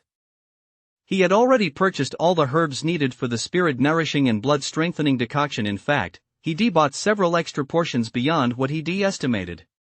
That was because the card Zhong Zhenghua had given him contained not 30,000, but a full 80,000. The extra 50,000 was likely a personal contribution from Zhong Zhenghua. However, the process of renting a compounding room had been anything but smooth. Lu Sheng had visited 7 pharmaceutical companies and pharmacies in a row, only to be turned down by all of them. One last try. If this doesn't work, I'll just have to buy some basic equipment online and give it a shot. Lu Sheng gazed at the 8th pharmacy coming into view, thinking to himself. A sign reading Xing Shan Tang hung above the entrance to this pharmacy. Such a name was quite rare in Baihe City. Lu Sheng smoothed out his clothes and stepped inside. The pharmacy wasn't large. Inside were several cabinets displaying medicines, and a young man in a white lab coat was leaning on the counter, playing with his phone. Hearing Lu Sheng enter, the young man looked up at him briefly before quickly looking down again. If you want to buy something, take a look around. Come back here to check out. Then, as if remembering something, he added, don't even think about taking anything and running off. The store is fully monitored, and everything is captured clearly. With that, the young man went back to intently scrolling through his phone. Lu Sheng's eyes flickered. Business at this store didn't seem to be going very well. In every other pharmacy he'd been to before, no matter how rude the staff might be, they'd at least make a token effort to ask him what he needed. But the clerk at this place, on the other hand, completely ignored him. He didn't seem the least bit interested in making a sale. With a shop like this, how could business possibly thrive? Of course, whether the shop did well or not had absolutely nothing to do with Lu Sheng. Lu Sheng walked up to the counter and reached out to press the button on the young man's phone. Are you trying to get yourself killed? The young man's eyes shifted away from the phone screen, and he was about to explode with anger. But the moment he met Lu Sheng's gaze and sensed the overwhelming aura radiating from him, he instantly backed down. What do you want? The young man quickly took 2 steps back, looking at Lu Sheng with some fear, his eyes occasionally glancing at the phone pinned under Lu Sheng's hand. Lu Sheng said calmly, I have a question for you. Does your pharmacy have its own compounding lab? So what if it does? So what if it doesn't? Aren't you here to buy medicine? The young man replied quickly. Lu Sheng extended a finger and tapped lightly on the glass counter, saying nonchalantly, if it does, I'd like to discuss a business deal with you. 5 minutes later. Lu Sheng followed the young man to the door of a room at the back of the pharmacy. The young man looked a bit nervous and repeatedly confirmed with Lu Sheng, as agreed, 200 for an hour. If it's less than an hour, I'll still charge for a full hour. You can use it for a maximum of 3 hours. After 3 hours. Also, you have to pay up front 200 for the rental fee. Okay. Lu Sheng promptly pulled out 200 yuan and handed it to the young man. The young man's eyes lit up. He took the money and quickly stuffed it into his pocket, then pulled out a set of keys, unlocked the door, and instructed Lu Sheng, all right, go on in. Be careful not to break anything, otherwise, you'll have to pay for the damage. I know. Lu Sheng walked straight into the room. Behind him, the young man pretended to be nonchalant as he hurried back into the store, though he couldn't hide the delight on his face. What a stroke of luck, this is practically free money. I'll just delete the surveillance footage later. Lu Sheng surveyed the room, a look of satisfaction crossing his eyes. The compounding room wasn't large, but it had every piece of equipment he needed, more than enough for his work. It was clear that the pharmacists at the charity hall took great care of these tools and used them frequently. Every single one was polished to a spotless shine. Lu Sheng wasted no time. The young man who agreed to rent him the compounding room clearly had no real authority and was acting furtively. He had to achieve his goal as quickly as possible to avoid any trouble should the people from the charity hall return. Spirit nourishing and blood strengthening decoction. Lu Sheng put on his white apothecary robe, donned a mask, and began processing the herbs one by one according to the instructions for the spirit nourishing and blood strengthening decoction. Compared to the final blending, this preparatory step was the most difficult and crucial. Fortunately, preparing the spirit nourishing and blood strengthening decoction wasn't really that difficult. It was almost like a standard chemistry experiment, though the process was a bit more tedious. Gurgle, gurgle. Lu Sheng carefully poured the boiling decoction into a flask. I didn't expect it to go so smoothly on the first try. Lu Sheng watched as the medicinal broth in the flask gradually cooled, taking on a beautiful pale green hue, and a sense of delight welled up within him. However, whether it was truly a success or not, he wouldn't know until he tasted it and felt its effects. Chapter 025, Healing Su 4. Lu Sheng pulled down his mask and poured the entire contents of the flask directly into his mouth. The potion slid down his throat and quickly flowed into his stomach. Lu Sheng couldn't even tell what it tasted like. He stood there quietly for a few seconds.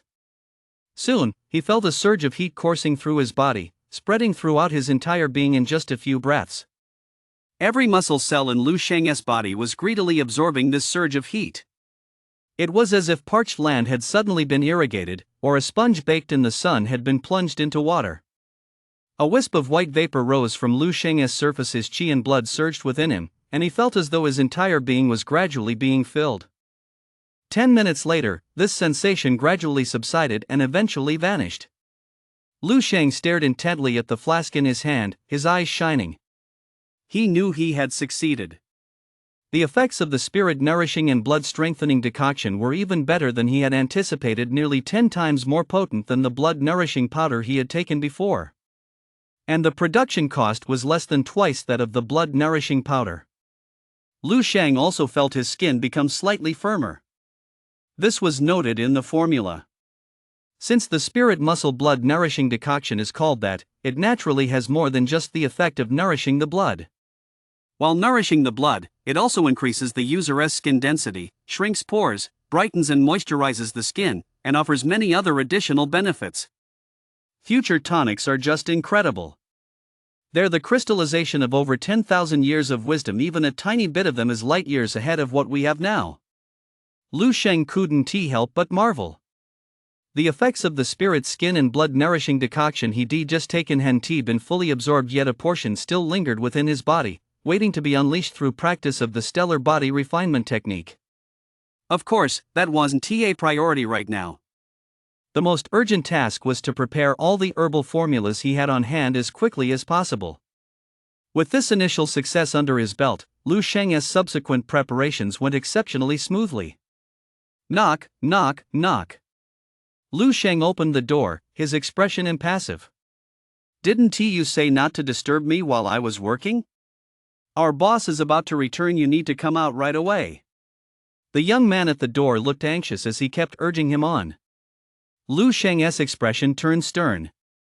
Without wasting any words, he quickly tidied up the preparation room, gathered the finished potions, and stepped out.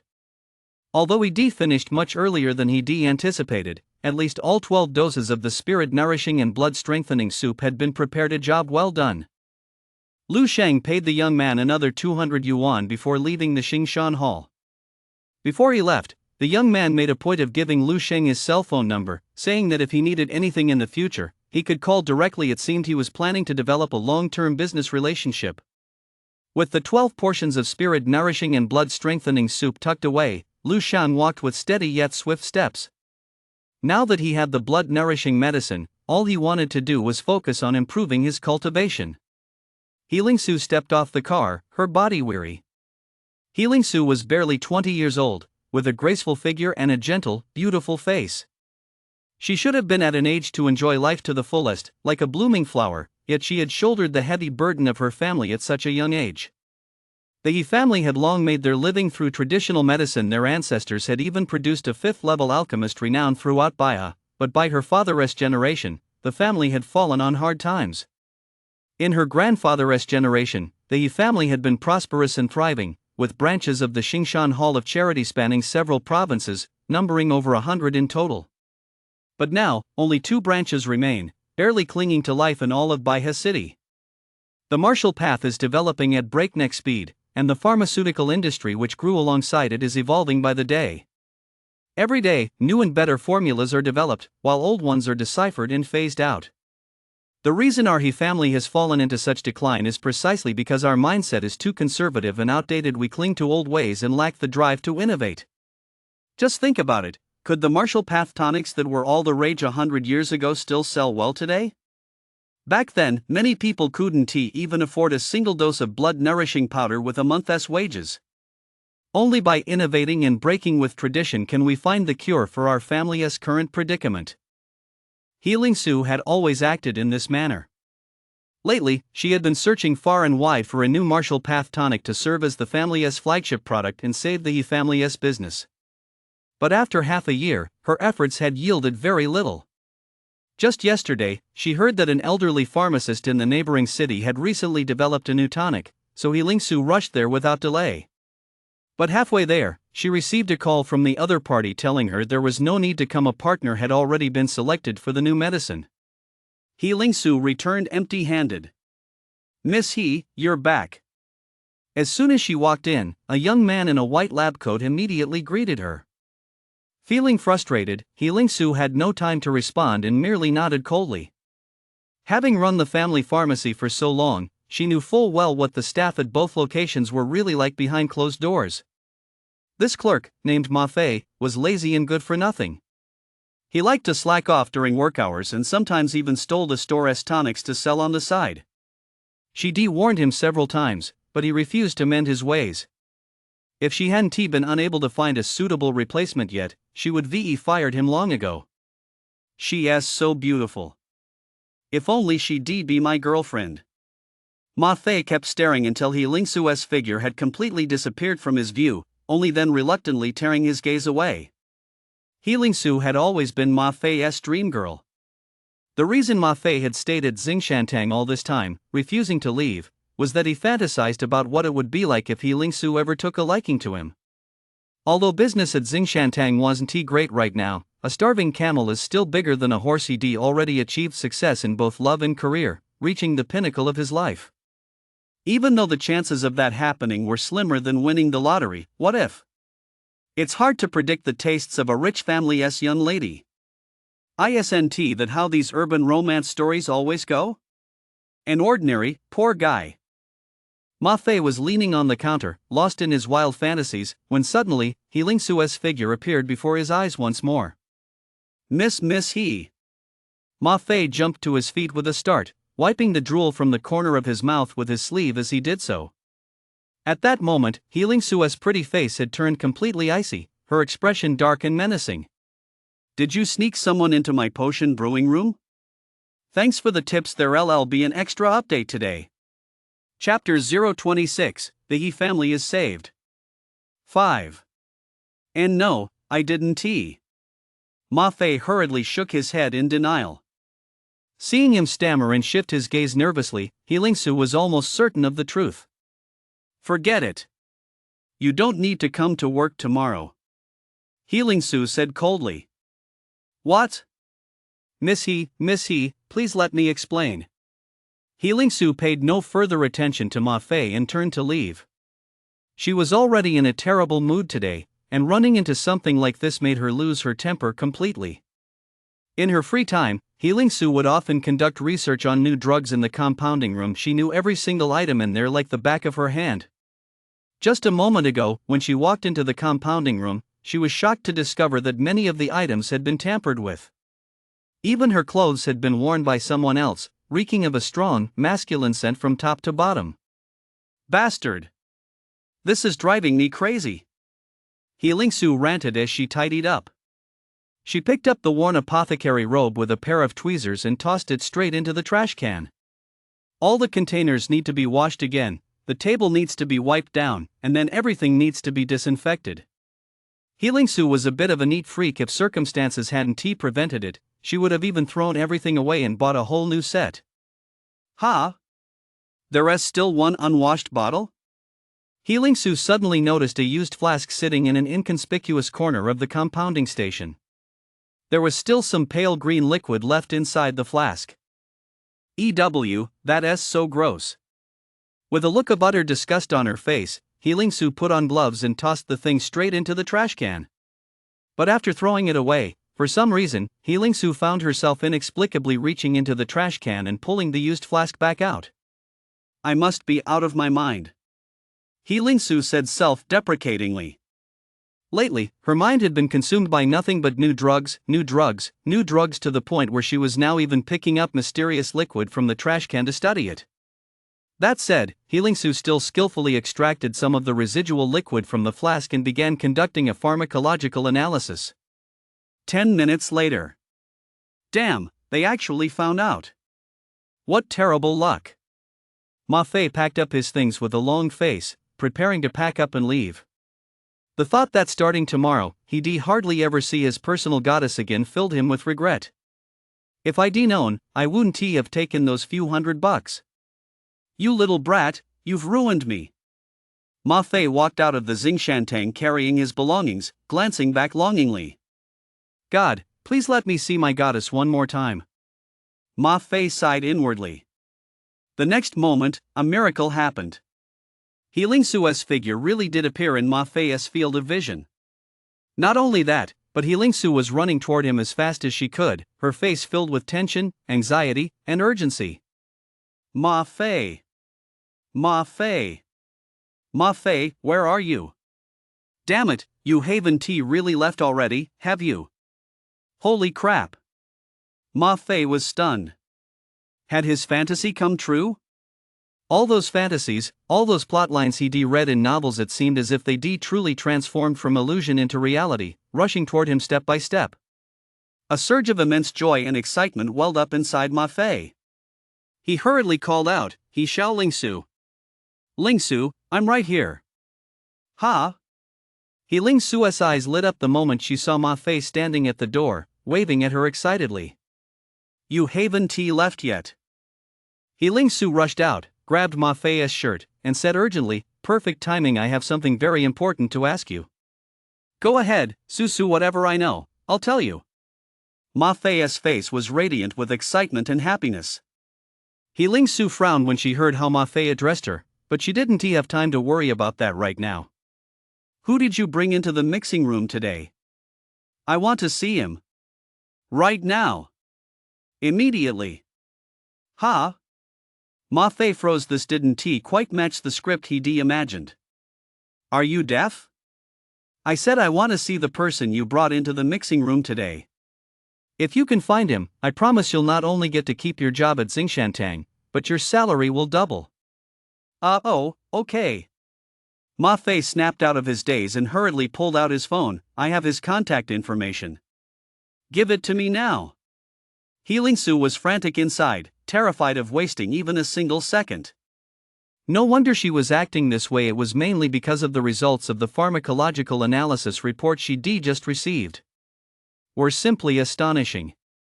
Its blood-nourishing effect is more than 10 times that of any blood-nourishing medicine currently on the market, priced under 100,000 yuan, and it also has benefits like skin whitening and muscle building. Not only that, but according to the analysis results, the main ingredients in this elixir are all fairly common herbs found on the market. Preliminary estimates suggest that the manufacturing cost of this elixir doesn't exceed 5,000 yuan. Most crucially, there is currently no other tonic on the market with an identical formulation. In other words, this is a new drug. A brand new tonic that has just been developed and hasn't even hit the market yet. Taking all these factors into account, Healing Su felt as though she were seeing an unprecedented business opportunity beckoning to her. Perhaps the He family could still be saved. Chapter 027, The Master 6. Huff, puff. The tiny room had practically turned into a steamer. Thick white steam filled the entire room. Anyone stepping inside would almost think they'd walked into a sauna. Lu Sheng was, in fact, the source of this white mist. Every pore on his body was emitting intense heat. His entire body resembled a kettle that had just come to a boil. Through the hazy mist, one could see Lu Sheng's muscles twitching slowly and rhythmically. It was as if they were breathing, gradually swelling with power. Even to the naked eye, one could sense the explosive power contained beneath his skin. Soon, Lu Sheng completed his final movement. But he did not open his eyes. Instead, he remained seated upright where he was. His chest rose and fell as vast plumes of white vapor were drawn in through his nostrils and exhaled from his mouth, like a swarm of spirit serpents gliding through the room. It was unclear how long this had lasted, but as the moisture in the room gradually dissipated, Lu Sheng slowly opened his eyes. This stellar body tempering art truly lives up to its reputation as the most powerful body tempering technique of the world 10,000 years from now. The extent to which it unlocks the human body's potential is simply beyond belief. If this continues, my body might truly give birth to a star. The natural breathing art is equally miraculous. It seems to possess extremely powerful restorative abilities. Without the coordination of this breathing art, the body refining technique wouldn't be this effective. Lu Sheng clenched his fist tightly, feeling the explosive power between his fingers and palm, a hint of delight spreading across his face. My qi and blood have strengthened significantly again. The spirit strengthening and blood nourishing soup is very effective. Given my current physical condition, drinking 2 doses a day is about right. Any more than that and I won't be able to fully absorb it. By that calculation, 12 doses of the soup will last me 6 days. After 6 days, I'll have to figure out a way to prepare some more. Ring ring. The cell phone lying beside him suddenly rang. Lu Sheng answered the call. Sure. When? In a week, I suppose. Without waiting for the other person to speak, Lu Sheng hung up the phone with a calm expression. The caller was the young man from the Xingshan Hall who had secretly rented his alchemy lab. The young man said that the young lady of the Xingshan Hall now wished to see him. Lu Sheng agreed, but stipulated that the meeting must take place the next time he needed to use the alchemy lab. From now on, I need to devote myself entirely to my cultivation. Lu Sheng hadn't forgotten the responsibility he carried on his shoulders. Well, what did he say? Healing Su stared at Ma Fei with eager anticipation. Hey, give me your phone, I'll talk to him myself. Healing Su snatched Ma Fei's phone right out of his hand. Before she even had a chance to answer it, she heard Ma Fei's exasperated voice. They already hung up. Then call them back. Healing Su wasn't giving up, but soon she heard the message from the phone. The number you have dialed is turned off. Ah, this is driving me crazy. Healing Su vented her frustration by slamming Ma Fei's phone twice, making Ma Fei, who was standing nearby, wince in pain. Young lady, that's my phone. If you want to smash something, smash your own. Miss He, actually, that person has already agreed to meet with us. What?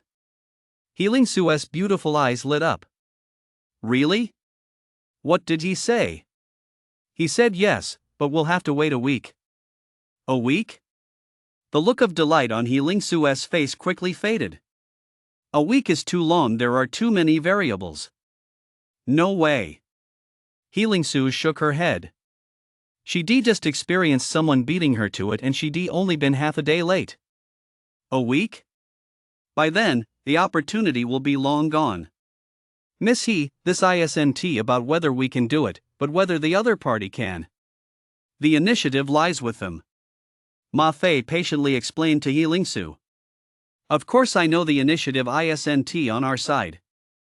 Healing Su said coldly, it's just that I can't afford to wait a whole week.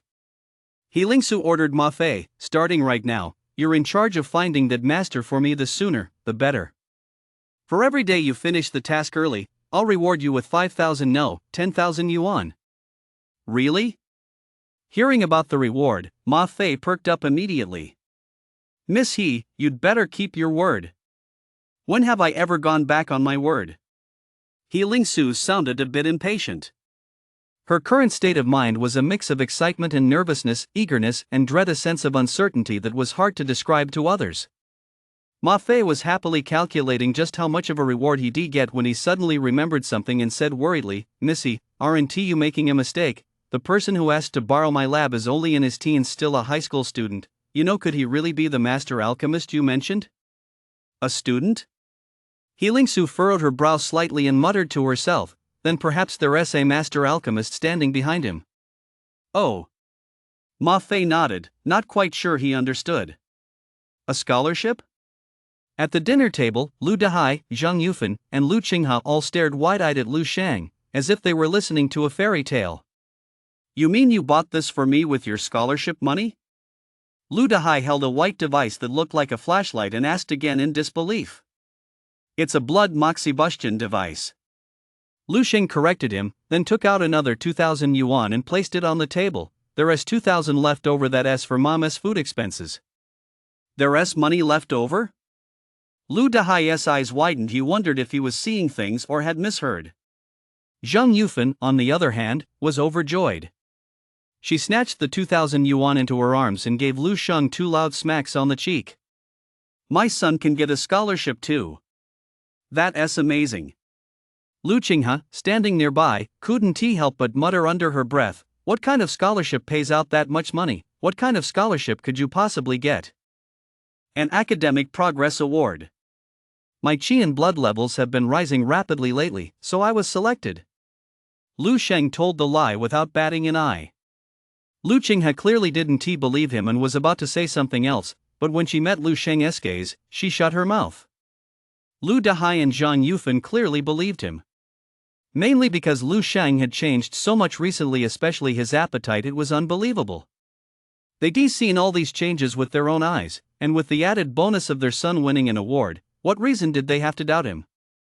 It'd be so much better to save this money for tonics. Why buy some blood device? That's just a waste of money. Oh, come on. It's your son's first scholarship, what's wrong with buying you a gift? Besides, haven't you been complaining about backaches and stiffness lately? This will come in handy. I saw on TV that this thing works wonders. How good could it really be? Lu Dehai may have been grumbling about the waste, but deep down, he was over the moon. Before they even finished eating, he grabbed the blood moxibustion device and ran off to the couch to tinker with it all by himself. His mom, Zhang Yufan, was beaming from ear to ear, counting the 2,000 yuan over and over as if it were a precious treasure, muttering that she'd save it for Lu Sheng to use when he went to college. Lu Sheng watched all this unfold, his heart filled with a sense of peace and tenderness. He'd been practicing so hard simply to give his family a better life. So that his dad, Lu Dehai, could have it a little easier, so that his mom, Zhang Yufan, wouldn't have to worry about money every day, and so that his little sister, Lu Qinghe, Lu Sheng turned his head and glanced at Lu Qinghe.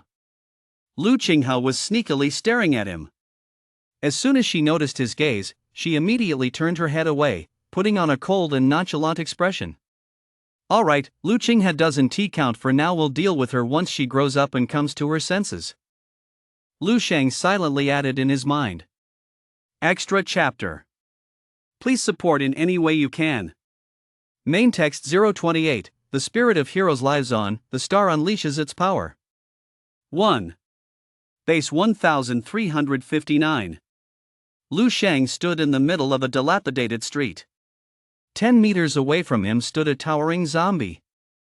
This zombie was missing its left arm and had a massive gash over 30 centimeters long across its chest. It tilted its head slightly upward, its hollow eye sockets fixed intently on a single point in the distance. Lu Sheng looked in that direction and saw the massive breach in the city wall he had passed on his way there. Lu Sheng paused for a moment, then slowly took a step forward. That single step seemed to trigger some mechanism. The silent, one-armed zombie suddenly whipped its head around to face him. Without a word, it lunged at him with blinding speed. Lu Sheng's gaze remained steady. He took a deep breath and leaned forward slightly to meet the attack. The two figures collided violently on the desolate, dilapidated street. They separated the moment they touched. One of them stumbled back a few steps. Lu Sheng's expression grew slightly tense. This one-armed zombie was an opponent he'd spent a long time selecting. The sense of danger it posed wasn't particularly intense. But even so, the moment they clashed, Lu Sheng instantly found himself at a disadvantage. Its strength is at least twice mine. Lu Sheng didn't panic. Countless experiences and techniques surged through his mind. He calmly threw punches, precisely and skillfully parrying every attack from the one-armed zombie. The one-armed zombie was faster and stronger than Lu Sheng, and it knew neither fatigue nor pain. But its weakness was just as obvious. It was missing an arm, lacked intelligence, and could only fight by following the combat instincts embedded in its muscle memory. This gave Lu Sheng the opportunity to defeat it head-on. Whoosh! Lu Sheng dodged the one-armed zombie's punch with a nimble sidestep. Seizing the split-second opening revealed by his opponent, he clenched his right fist and slammed it hard into the zombie's forehead. The punch followed a perfect arc as he threw it. The muscles in Lu Sheng's arm rippled rapidly, as if alive. Boom! The one-armed zombie's skull exploded on impact. The force of this punch far exceeded that of any Lu Sheng had ever delivered before. By a wide margin. The one-armed zombie crashed to the ground. Lu Sheng walked up to it, gazed at its mangled body, and murmured softly, "The spirit of the fallen lives on." The one-armed zombie's corpse rapidly disintegrated, and its lifetime of experience and skills transformed into a wisp of black smoke that merged into Lu Sheng's body. Lu Sheng absorbed it in silence. By now, he no longer viewed these zombies as mere monsters for leveling up and gaining experience, but rather with a complex mix of emotions. Admiration, remembrance, or perhaps a promise. With every zombie's memories Lu Sheng absorbed, the weight of responsibility on his shoulders grew heavier, and his steps grew firmer. A level 5 warrior. After absorbing the memories of the one-armed zombie, Lu Sheng learned that in life, it had been a level 5 martial artist. Moreover, it was a level 5 warrior who specialized in fist techniques. The insights into fist techniques contained in its memories allowed Lu Sheng to take a giant leap forward in his new realm of fist techniques following his breakthrough. No wonder my fists are so powerful. I wonder if I've reached the standard of a level 2 martial artist yet. Lu Sheng had been practicing the stellar body tempering technique, natural breathing art, and crystal contemplation method for nearly a week, and his supply of spirit muscle blood strengthening soup was almost gone. He felt that his qi and blood levels had increased significantly, but Lu Sheng wasn't sure exactly by how much. Even if my qi and blood levels haven't reached the standard of a level 2 martial artist, my combat power certainly has. If I use that secret technique from earlier, combined with the natural breathing art. The secret technique Lu Sheng was referring to was actually a power release technique. An extremely sophisticated power release technique, documented in the introductory section of the Stellar Body Refinement Art. This technique allows a martial artist to unleash power several, dozens, or even hundreds of times greater than normal, causing their combat power to skyrocket instantly. However, this technique places extremely high demands on the user's physical constitution at present. Lu Sheng could only achieve 4 times his normal power output. That was still incredibly formidable. It was equivalent to allowing a level 1 martial artist to instantly unleash combat power in actual battle that matched that of a level 2 or even a level 3 martial artist. This effect was nothing short of defying the heavens. If word of this got out in the real world, it would undoubtedly send shockwaves through the entire World Martial Alliance. Lu Sheng directly named this power-generating method stellar power generation. Awakening from his dream, Lu Sheng opened his eyes. His mind was crystal clear, with not a trace of fatigue. Lu Sheng had noticed this long ago. While he cultivated and fought within his dreams, his mind and body were simultaneously at rest. This meant he had exactly twice as much time as an ordinary person to cultivate the martial path, a truly unique advantage. After waking up, he continued practicing the stellar body refinement technique and the natural breathing art, and then spent some time on the crystal visualization method. Over the course of a week, Lu Sheng's progress in the crystal visualization method had been quite encouraging. He was close to successfully forming a crystal humanoid figure, marking his official entry into the practice. After his training session, Lu Sheng took a shower, only to discover afterward that no one was home. He glanced at the time. It was just past 8 in the morning. Lu Sheng thought for a moment and decided to head out. It's been a while since I tested my chi and blood levels and combat power. This is the perfect opportunity to do so. If I meet the standards, I'll pass the martial artist assessment while I'm at it. Chapter 029, Chi and Blood Levels, 15+. 2. I'd like to rent the testing equipment, please. Same old place, the Honchuan Martial Arts Hall. The pretty receptionist stared at Lu Sheng's face for a moment before smiling. Hey, kid, you're back again? Is it because midterms are coming up soon that you're so concerned about your grades? It was clear that this pretty receptionist already recognized him. Is that so frequent? Lu Sheng paused for a moment before quickly catching on. Yeah, this was already his 3rd visit this month. He felt like he only came for testing after his strength had improved significantly each time, but that was because his progress was simply too rapid. For an average person, 3 times a month would already be considered a lot. That's roughly once every week or so. Even at schools that care the most about student performance, they only test once a month, the monthly exam. Since chi and blood levels fluctuate, unless you test every day, repeated testing within a short period can actually yield inaccurate results. Unless you're one of those martial path geniuses whose chi and blood levels rise rapidly, showing noticeable increases every few days. Yeah. Lu Sheng had no response to the receptionist's teasing and could only brush it off with a vague reply. Stepping into the familiar testing room, Lu Sheng picked a machine at random. As luck would have it, the room was completely empty, giving him plenty of space to work. I'll test my chi and blood first. This was what Lu Sheng was most concerned about. Lu Sheng drew some blood and placed it in the slot of the blood analyzer. Soon, accompanied by a soft beep from the machine, a number popped up. 15.632. It's increased that much? Lu Sheng was taken aback himself. He actually thought he wouldn't even meet the standard for a level 2 martial artist, but it turned out he far exceeded it with room to spare. Come to think of it, it made sense. The supreme martial arts of the martial path from 10,000 years in the future, combined with the most advanced tonics from that era. With both of these boosts, it would have been strange if he hadn't seen such a dramatic increase. Now let us test my combat power. A glint flashed in Lu Sheng's eyes as he aimed a powerful punch at the combat power tester in front of him. Let us test my normal state first. Boom! A muffled thud echoed as a number flashed onto the strength measuring device's screen. 3,137. That high? Lu Sheng was taken aback. Because he had absorbed a vast amount of combat techniques and experience, his combat power index had always exceeded the standard corresponding to his chi and blood levels. But this time, the margin of excess was simply too great. It was a full 2 times the standard. This was something Lu Sheng hadn't anticipated at all. Maybe it's because of my fist technique. Lu Sheng thought for a moment and quickly found a clue. His fist technique realm had broken through once before, and he hadn't tested his combat power since then.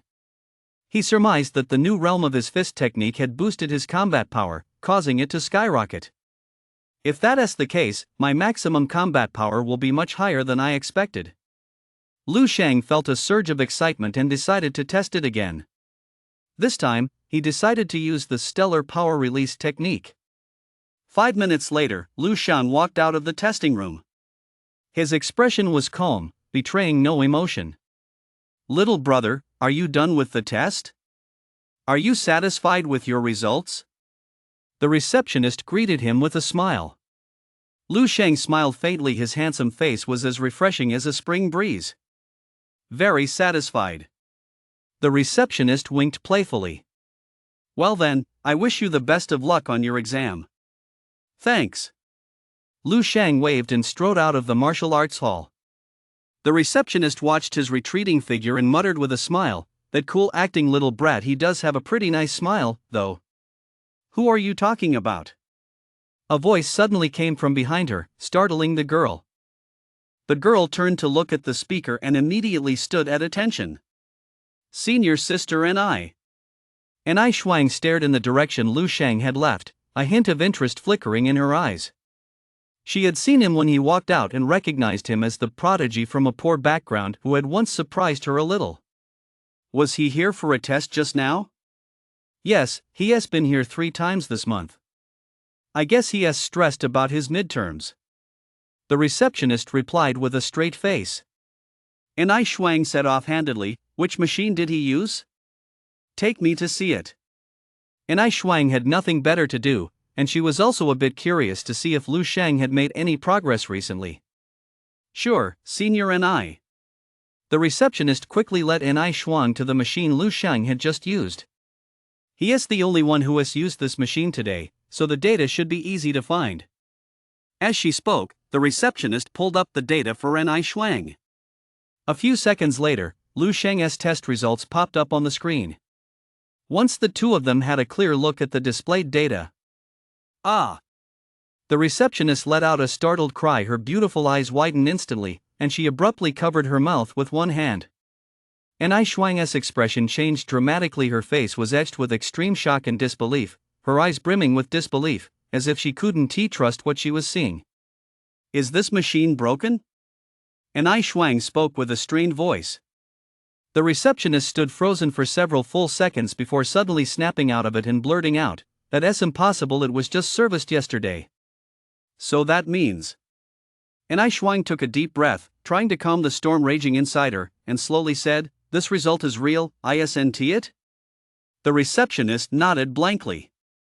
Half a minute later, Ai Shuang's voice rang out from the testing room, loud enough to be heard all the way in the martial arts hall's lobby. "Right now, immediately, go find that teenager who just took the test. Get everyone to help. He comes to our Hongchuan martial arts hall often. He must live nearby. Someone in the area is bound to know him. Hurry up." "Yes, senior sister and I." Main text 030. Assessment 3. "Master, please go to the Martial Artists Association." Lu Sheng got into a taxi and told the driver his destination. The taxi driver was a middle-aged man in his 40s. He glanced at Lu Sheng in the rearview mirror and said with a smile, "Young man, heading to the Martial Artists Association on business?" Given Lu Sheng's age, he simply couldn't picture him taking part in a martial artist assessment. Lu Sheng realized this too. He smiled and nodded, saying, "Yeah, I'm looking for someone." Hearing Lu Sheng's reply, the taxi driver immediately perked up and launched into a stream of conversation. "Young man, judging by your age, you must be a senior in high school this year." "My daughter is about your age too. She is a senior this year. TSK. Her vitality levels are driving us crazy." This taxi driver was clearly a chatterbox. The whole ride, he rambled on and on, from the college entrance exams to college, then from college to job hunting, talking nonstop and nearly driving Lu Sheng up the wall. The problem was that Lu Sheng felt too embarrassed to ignore him, so he had to chime in every now and then with an right, or "You're absolutely right, sir." On the surface, Lu Sheng pretended to be listening intently to the taxi driver, but deep down, he was filled with regret. If I'd known, I should have told him I was on my way to the Martial Artists Association to take the Level 2 Martial Artist Certification exam. If I'd done that, he would have definitely thought I was crazy and wouldn't have wanted to talk to me. Lu Sheng thought to himself. Finally arriving at his destination, Lu Sheng paid the fare, hurried out of the car, and let out a long sigh of relief. The taxi driver poked his head out of the driver's window and cheerfully said goodbye to Lu Sheng. "Young man, it was a pleasure chatting with you. Next time we meet, I'll introduce you to my daughter." Lu Sheng smiled politely and nodded, silently thinking to himself, I hope there isn't a next time. He turned around to find the Martial Artists Association right in front of him. It was a rather imposing building, with a sign reading Baihe City Martial Artists Association standing at the entrance. Lu Sheng walked calmly inside. He entered the association's lobby, which wasn't very crowded. It was clear that not many people usually came here. Following the signs posted on the wall, Lu Sheng made his way to the counter responsible for martial artist certification exams to complete the necessary procedures. Applying for the Level 1 Martial Artist Certification exam? The staff member behind the counter glanced at Lu Sheng's ID and gave him a second look. Lu Sheng nodded. Strictly speaking, his current strength should have qualified him to apply for Level 2, but after looking around, he couldn't find the counter for Level 2 warrior examinations. Fill out the form, pay the 1,000 yuan examination fee, and then go over there. The clerk at the counter patiently and thoroughly explained the process to Lu Sheng. After all, since Lu Sheng had come to take the martial artist exam, regardless of whether he passed or failed, he must at least have some confidence in his abilities. And given Lu Sheng's age, he might even be a young prodigy, so it certainly wouldn't hurt to be polite. After Lu Sheng filled out the form and paid the fee, he followed the staff member's directions to the door of a room labeled Martial Artist Examination Room. Upon entering, he saw 3 or 4 people sitting inside. An examiner in a uniform glanced at Lu Sheng and said, "Hand me the form and find a seat." Lu Sheng handed over the form and found a spot in the corner to sit down. After Lu Sheng entered, he waited for a while before several more people trickled in one after another. Among them, a burly man with a scar as long as a centipede running down his face and a menacing expression, along with a sweet-looking, innocent-faced girl wearing a purple hair ribbon, caught his attention the most. Lu Sheng glanced at the girl with the purple hair ribbon and sensed she was about his age. Coincidentally, the girl was looking at him as well. Their eyes met briefly before they both looked away. The people in the room sized each other up, and in fact, Lu Sheng was also the focus of everyone's attention. This was because, among all the candidates taking the exam, he and the girl were the youngest. "Alright, everyone's here. Let us begin." Seeing that the room was now full, the examiner announced the official start of the exam. First up, Li Xingji, Level 1 Martial Artist Assessment. A tall, slender young man stood up from his seat and walked to the testing equipment in the center of the room. You should know the procedure by now. First, we'll measure your chi and blood, then your combat power index. You'll have 3 chances to test your combat power index just in case you're too nervous to perform at your best. The examiner explained. The tall, slender young man nodded and replied, "Understood." Immediately, he began the test.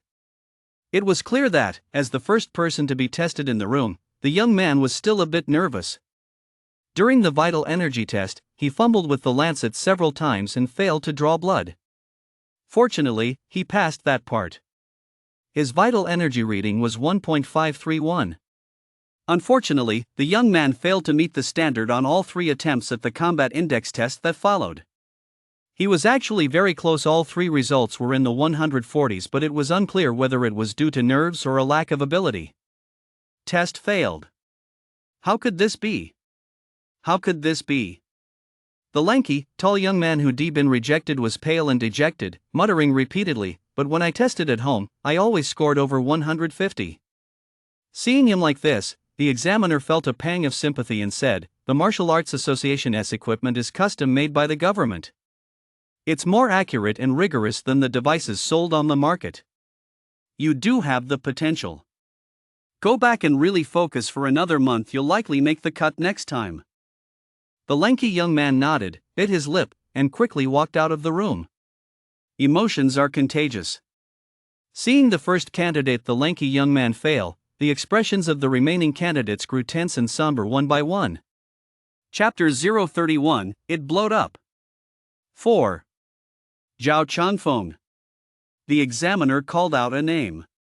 A burly figure slowly stood up. It was the menacing-looking man with a scar on his face.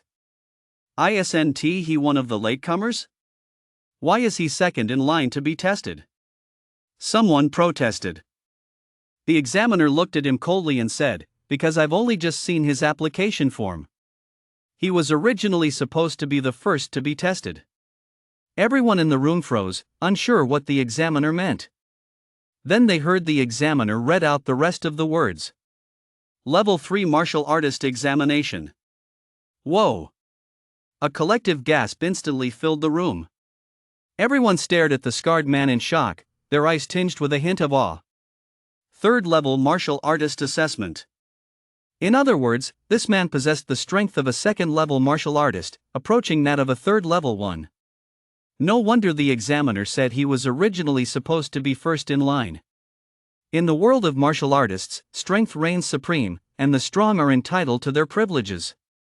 The scarred man silently walked up to the testing device, drew a blood sample, and began the test. A number quickly appeared on the blood testing device. 107.256. The expressions of everyone in the room grew solemn. A chi and blood value exceeding 100 meant that the scarred man had already met the level 3 martial artist standard in that category. Next was the combat power index test. Facing the testing device, the scarred man threw a punch. The punch was so fast that many couldn't make it out clearly. They only saw a blur before their eyes and heard a muffled thud before it was over. Lu Sheng's eyes flickered. He had clearly seen the man's punch. The way he raised his fist and threw the punch seemed to come from a specific boxing style. 10,831. A number popped up on the strength measuring device. A collective gasp echoed through the room. He passed. His combat power index had exceeded the standard for a level 3 martial artist. This also meant that, from now on, the scarred man was a level 3 official martial artist recognized by the Martial Arts Association. Now, everyone's gaze toward the scarred man had shifted slightly. Admiration, mixed with a hint of envy. A level 3 martial artist is considered a prominent figure throughout Baihe City. No matter where he goes, he'll be treated with great respect. Congratulations, Zhao Changfeng. From now on, you are a level 3 martial artist recognized by the Baihe City Martial Artists Association. You'll receive a monthly martial path stipend of 30,000 yuan. For the first time, a beaming smile spread across the examiner's face. As he spoke, the looks of envy directed at the scarred man by everyone in the room grew even stronger. The scarred man listened silently to the examiner's words, then walked back to his original seat and sat down. Lu Sheng cast a slightly puzzled glance at him. This guy didn't leave after his assessment was over. He looked as if he intended to stay and watch the rest of the proceedings. Of course, no one had any objections. A level 3 martial artist, it didn't matter if he sat there until nightfall. As long as he was happy, that was all that mattered. Several more people stepped forward to take their tests, all of them level 1 martial artist assessments. Some passed, while others failed, just like the lanky young man. Finally, Lu Sheng, level 1 martial artist assessment. It was Lu Sheng's turn. Lu Sheng stood up calmly, sensing that the eyes of everyone in the room were fixed on him. Among them were the scarred man and the girl with the purple headband. Even the examiner gave him a few extra glances. After all, there weren't many candidates Lu Sheng's age, which in itself was a sign of talent. Don't be nervous. Just do what you normally do. The examiner spoke with rare gentleness. Lu Sheng nodded, then picked up the blood-drawing needle to draw a sample. The deep red blood rolled gently into the groove of the blood testing device, and a blue light shone down on it. Everyone watched the display on the device. Some looked serious, others were casual. The next moment, the reading appeared. 15.701. Boom! The entire room erupted in an instant. More than half the people jumped straight up from their seats. The scarred man and the girl with the purple headband also sprang to their feet. One of them, looking completely nonchalant, even slid right down to the ground. Holy shit! Is this for real? Am I seeing this right? Over 15 points? A level 2 martial artist? The machine must be broken. It has to be. Everyone stared in disbelief at the reading on the blood testing device, their eyes darting back and forth between the machine and Lu Shang. Even the examiner's hand holding the form trembled violently for a moment, and he quickly checked the machine. Then, with the utmost seriousness, he said to Lu Shang, "Student, could you please retake the test?" Normally, candidates only get one chance to take the qi and blood test, but Lu Shang's result was simply too astonishing. He had to verify it again. Lu Shang nodded, picked up the lancet, drew another drop of blood, and ran the test. 15.693. It was nearly identical to the first reading, with a fluctuation of no more than 0.01. This proved that the machine was working perfectly, and it also proved Lu Shang's result was genuine. An inexplicable silence fell over the room. Soon after, gasps of astonishment began to rise one after another. The way everyone looked at Lu Shang had completely changed. It was as if they were staring at a monster. This guy, his dad, must be the richest man in Baihe City. Just how many tonics has he been taking? One person stared at Lu Shang with a complex expression, finally managing to squeeze out a sentence after a long pause. The others' expressions as they looked at Lu Shang were much the same. Like they were constipated. Lu Shang was just too young. You could tell at a glance he was a high school student. How old could a high school student be? 17? 18? About the same age as their own nephews, nieces, or even sons. And yet his qi and blood value was over 15, a number so absurdly high it was hard to believe. This guy must have been taking tonics since he was in his mother's womb. Someone remarked sarcastically. A person nearby muttered, even if it's just a high vitality score, that's still a solid 15 plus. As long as his combat ability is even halfway decent. TSK, TSK, TSK. 18 years old, a level 2 martial artist. The others fell silent. That's right, even if Lu Shang really was a pill-popping weakling, with a base vitality of 15.7, his combat prowess couldn't possibly be all that bad. In other words, Lu Shang had essentially passed the assessment with flying colors. And it was highly likely that he passed the level 2 martial artist assessment. Becoming a level 2 martial artist at high school age. These people were practically groaning in disbelief. Chapter 032, An Outrageous Combat Power Index. The Etiquette of the Strong Five. The expressions of the scarred man and the girl with the purple headband were also incredibly complex. The two of them were among the most composed in the room, but the shock on their faces and in their eyes was impossible to hide. At this moment, the examiner's attitude toward Lu Shang took another step up. It became incredibly gentle. Don't be nervous, just relax. You can take the combat power index test as many times as you like, just go for the one you're most satisfied with. The others winced as they listened. Wasn't it agreed that everyone could only take the test 3 times? What did as many times as you like even mean? Lu Shang took a deep breath and said to the examiner, "No need. Once is enough." The examiner froze, not quite processing what had happened. Then he saw Lu Shang's punch coming. The others only caught a glimpse of his starting stance. In the entire room, only the scarred man's eyes suddenly flashed with astonishment, and he instinctively took 2 steps forward. Boom! A deep, muffled roar echoed louder than the sound the scarred man had produced during his test moments earlier. Everyone's heart skipped a beat at the thunderous blast. When they finally made out the number displayed on the force gauge. In the blink of an eye. Everyone froze. Their mouths gaped open, their eyes vacant, their expressions as if they'd seen a ghost. 111. The examiner, his face frozen, tried to read out the number. He soon realized he'd been repeating 1 countless times. He quickly shut his mouth and recited it in one go. 15,709. A 5-digit number. Combat power exceeding 10,000. Over 15,700, nearly 16,000. This far surpassed the standard combat power index for a level 2 martial artist, breaking directly into the realm of level 3, a full 5,000 higher than the results from the scarred man's previous test.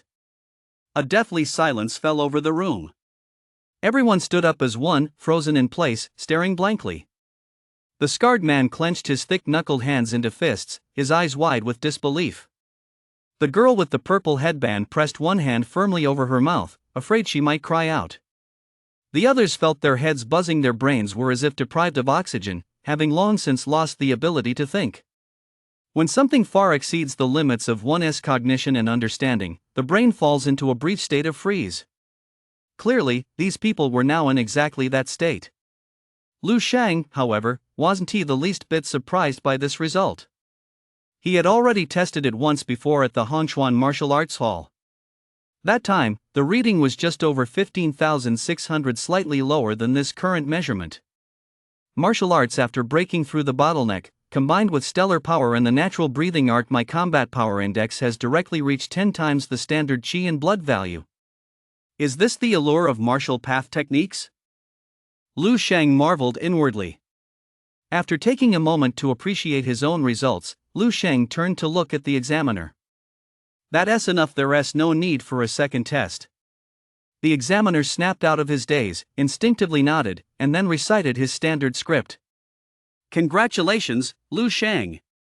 You have successfully passed the level 1 martial artist examination. From now on, you are. The examiner stopped mid-sentence, unable to continue. The main issue was that he didn't know what level to assign Lu Shang. Lu Shang had registered for the level 1 martial artist exam, but his true strength far exceeded level 1 and even level 2. His combat power was so extraordinary that it reached level 3. How was he supposed to rate him? Level 1, level 2, or even level 3? The examiner looked utterly perplexed. In a situation like this, if handled poorly, it could easily provoke Lu Shang's displeasure. And if he offended such a promising martial arts prodigy, he could kiss his job goodbye. With that in mind, the examiner quickly told Lu Shang, regarding your rank assessment, I'll need to report this up the chain for discussion before a decision is made. Rest assured, Lu Shang, the Martial Arts Association will never overlook any talent, any genius. Especially a genius like you. Lu Shang was a bit taken aback, but he quickly accepted the outcome. It basically meant he should go back and wait for further notice. So, can I head back now? Lu Shang wanted to ask a few more questions, but he noticed the examiner had already bolted out of the testing room, leaving behind more than half of the candidates who hadn't even taken their exams yet. Lu Shang looked utterly helpless. He could only shake his head and prepare to leave. Just as he was about to reach the door, a figure suddenly blocked his path. It was the man with the scar across his face. Zhao Changfeng. The man held out a hand to him, his gaze intense. Lu Shang hesitated for a moment, then reached out and shook the scarred man's hand. Lu Shang. After Lu Shang said his name, a flicker of uncontrollable excitement flashed in the scarred man's eyes, as if he had received some kind of honor. He nodded and stepped aside to make way for Lu Shang. Lu Shang looked pensive. Was this a gesture of goodwill?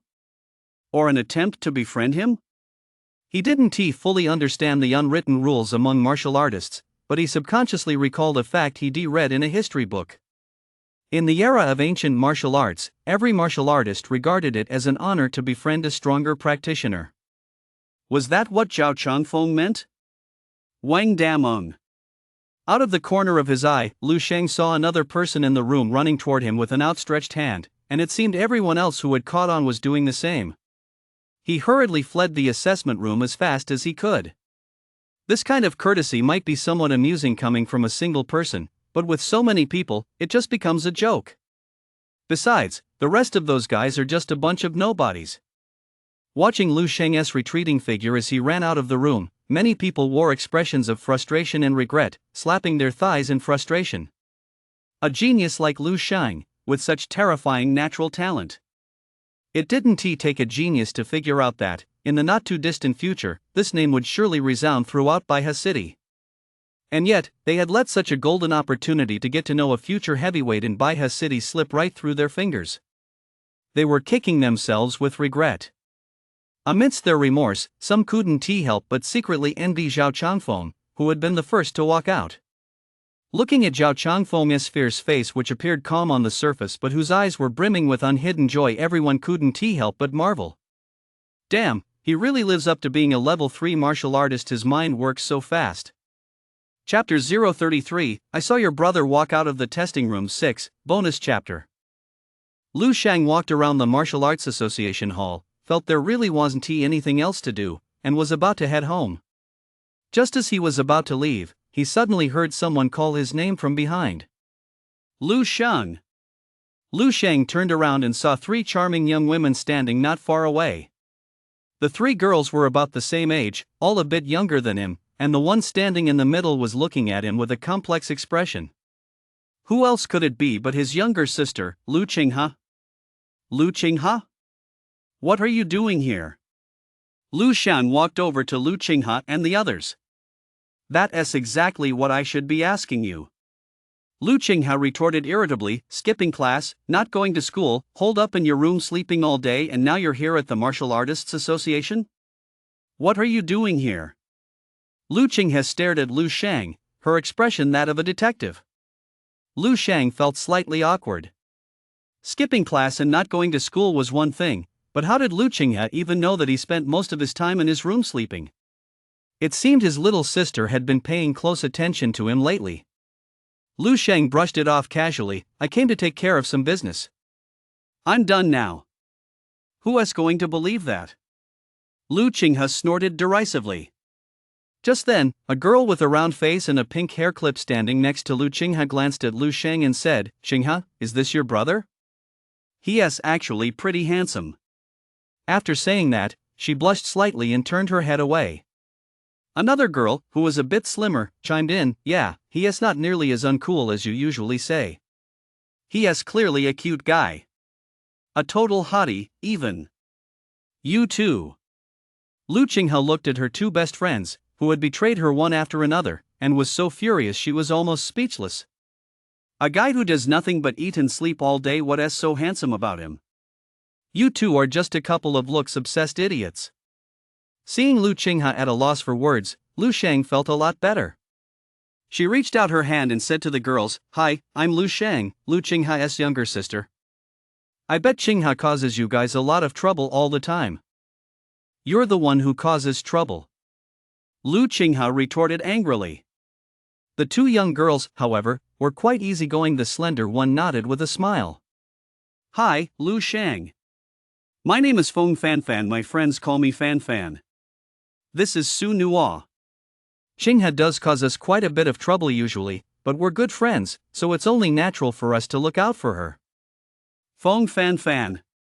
Lu Qinghe looked like she was about to lose her mind. So she is really taking advantage of the situation, huh? What does she really does cause us a lot of trouble even mean? Who is the one at school who acts like your own mother, taking care of every little thing for the 2 of you? It's one thing to badmouth her, but to do it right in front of her own older brother, the one she hates the most, is just too much. Lu Shang smiled cheerfully as he greeted the 2 young girls. After chatting for a few moments, the conversation circled back to the original topic. What are you 2 doing here? Lu Qinghe rolled her eyes at him, clearly unwilling to answer. The girl named Su Nuo, however, quickly explained, We're here to accompany Senior Yang Yao. She is our senior in the Martial Path Club, and we're really close. That is right. Senior Yang Yao is amazing. She is one of the top 3 geniuses at our school. She is here to take the level 1 martial artist exam.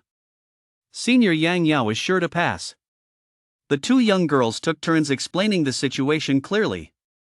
After getting the full picture, Lu Shang looked up at the clock and said, Since you're waiting for someone, I want to hold you up. I'll treat you to a meal next time we meet. Okay, brother Lu Shang. Who asked you to treat us to a meal anyway? Lu Qinghe's feeble protest was drowned out by the 2 cheerful voices. Lu Shang smiled slightly, reached out, and ruffled Lu Qinghe's hair, causing her to blush and reach out to hit him before walking away from the martial arts association without looking back. That really pisses me off. Lu Qinghe smoothed out the hair Lu Shang had ruffled, muttering angrily. Yet a strange ripple stirred in her heart. She vaguely remembered that when they were little, Lu Shang used to love ruffling her hair like that back when their relationship was still close. Later, though she wasn't sure exactly when, their bond had grown distant. But just now, it felt as if she'd been transported back to the past for a moment. Qinghe, your brother looks great. He is tall, fair-skinned, and handsome, but he doesn't come across as a pretty boy type. He is very sunny. Feng Fanfan gazed in the direction Lu Shang had left, smacking her lips in admiration, as if she were still savoring the moment. Yeah, totally. Su Nuo, sitting beside her, nodded wildly and chimed in, he is practically a god. Are you two blind or something? Lu Qinghe felt exasperated. Oh, right.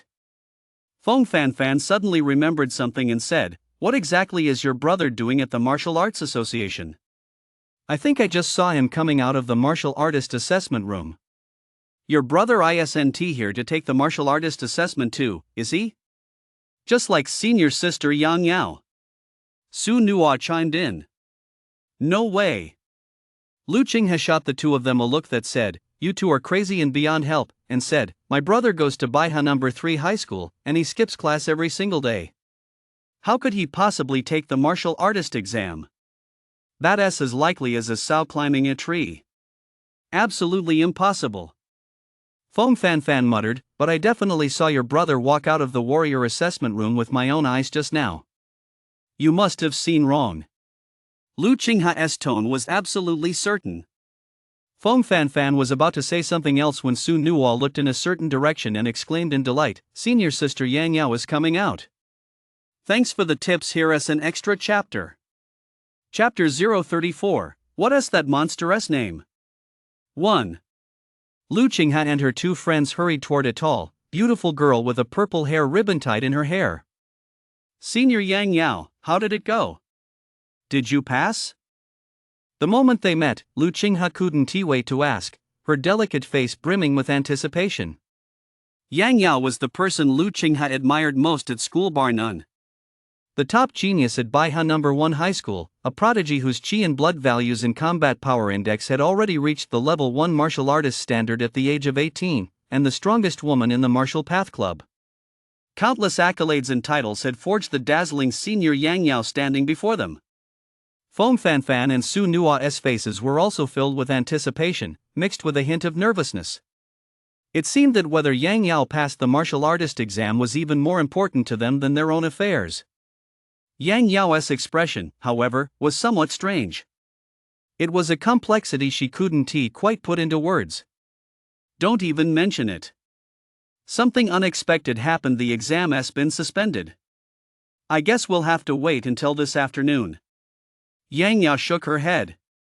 Huh? Lu Qinghe and the others were taken aback and hurriedly asked, what kind of unexpected incident? Something that would force the exam to be suspended? Yang Yao gave a wry smile and said, a monster, a demonic creature.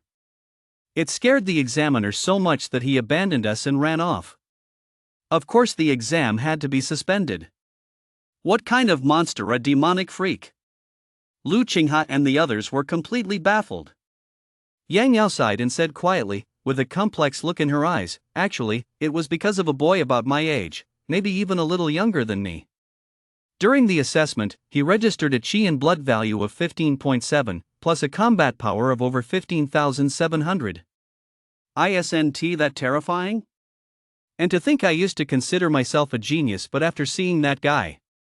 Yang Yao sighed wistfully, I finally realized what a true genius really is.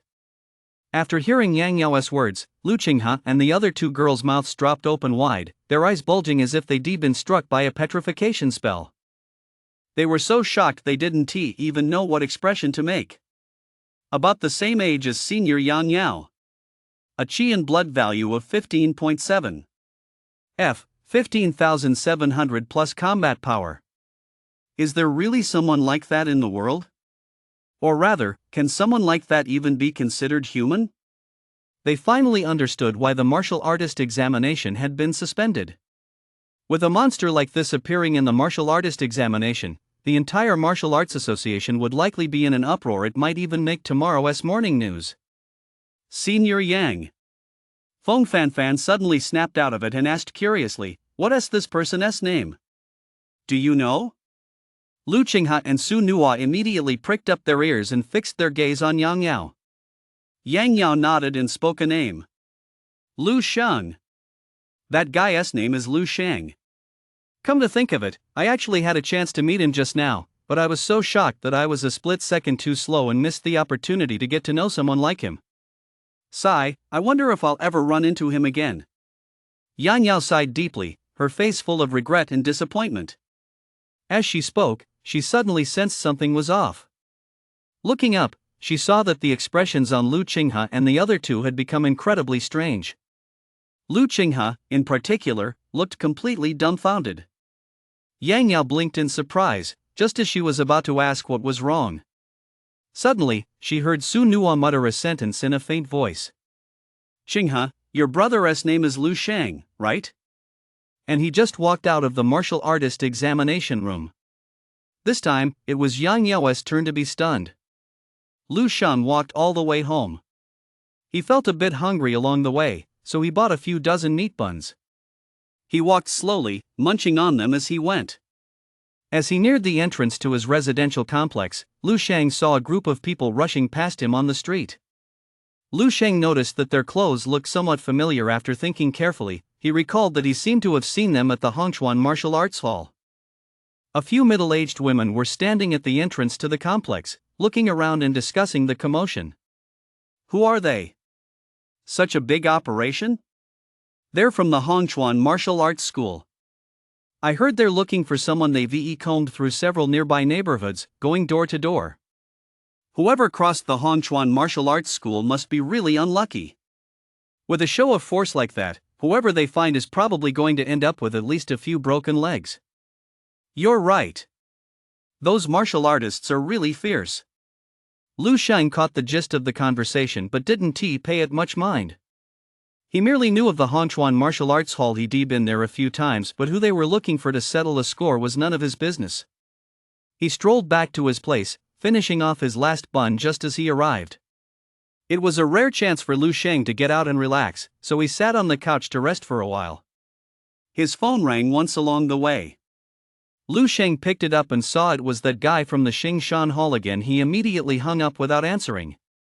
Although the spirit-nourishing and blood-strengthening soup was almost gone, Lu Sheng wasn't the least bit worried. Since the other party was hunting him down so frantically, they must need something from him.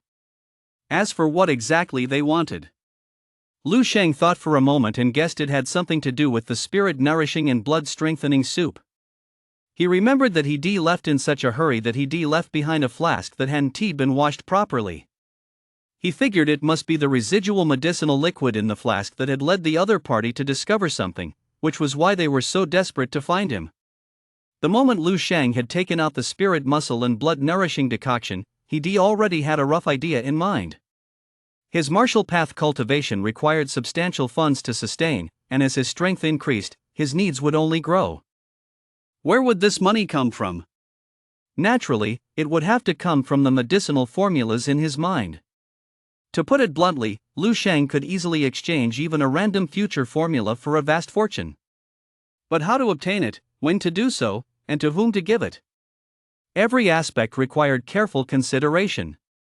Whether the Hall of Benevolence was qualified or worthy of his formulas was something Lu Sheng would need to investigate before deciding.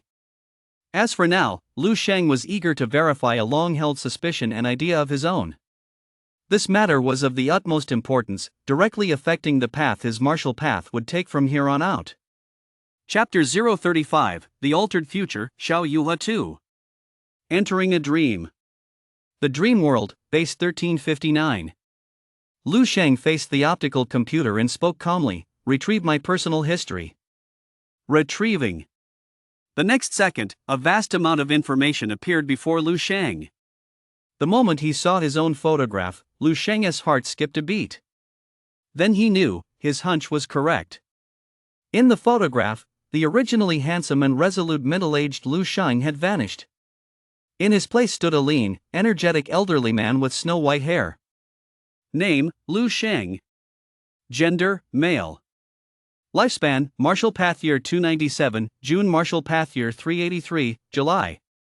Martial path strength: level 6 martial artist. Life history: at the age of 18, he became a level 2 martial artist, causing a sensation in Baiha City.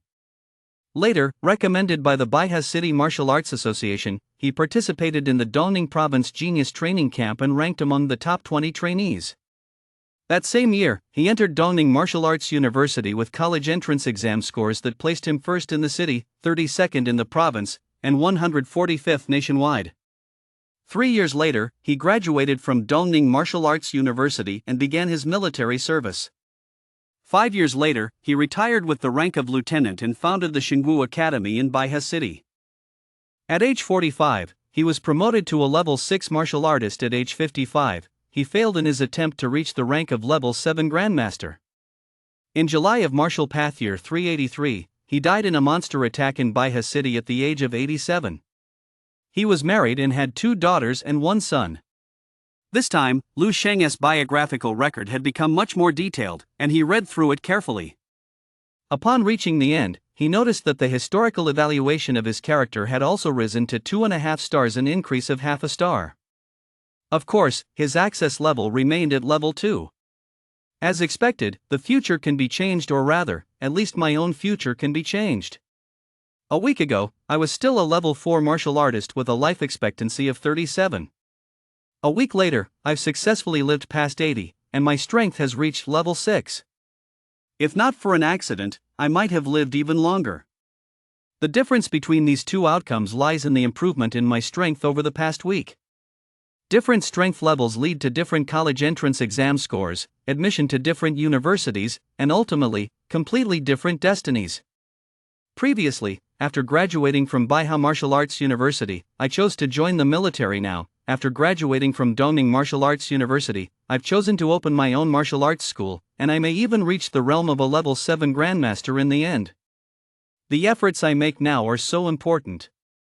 Choices determine destiny. That's not just an empty saying. In addition, Lu Sheng discovered something else.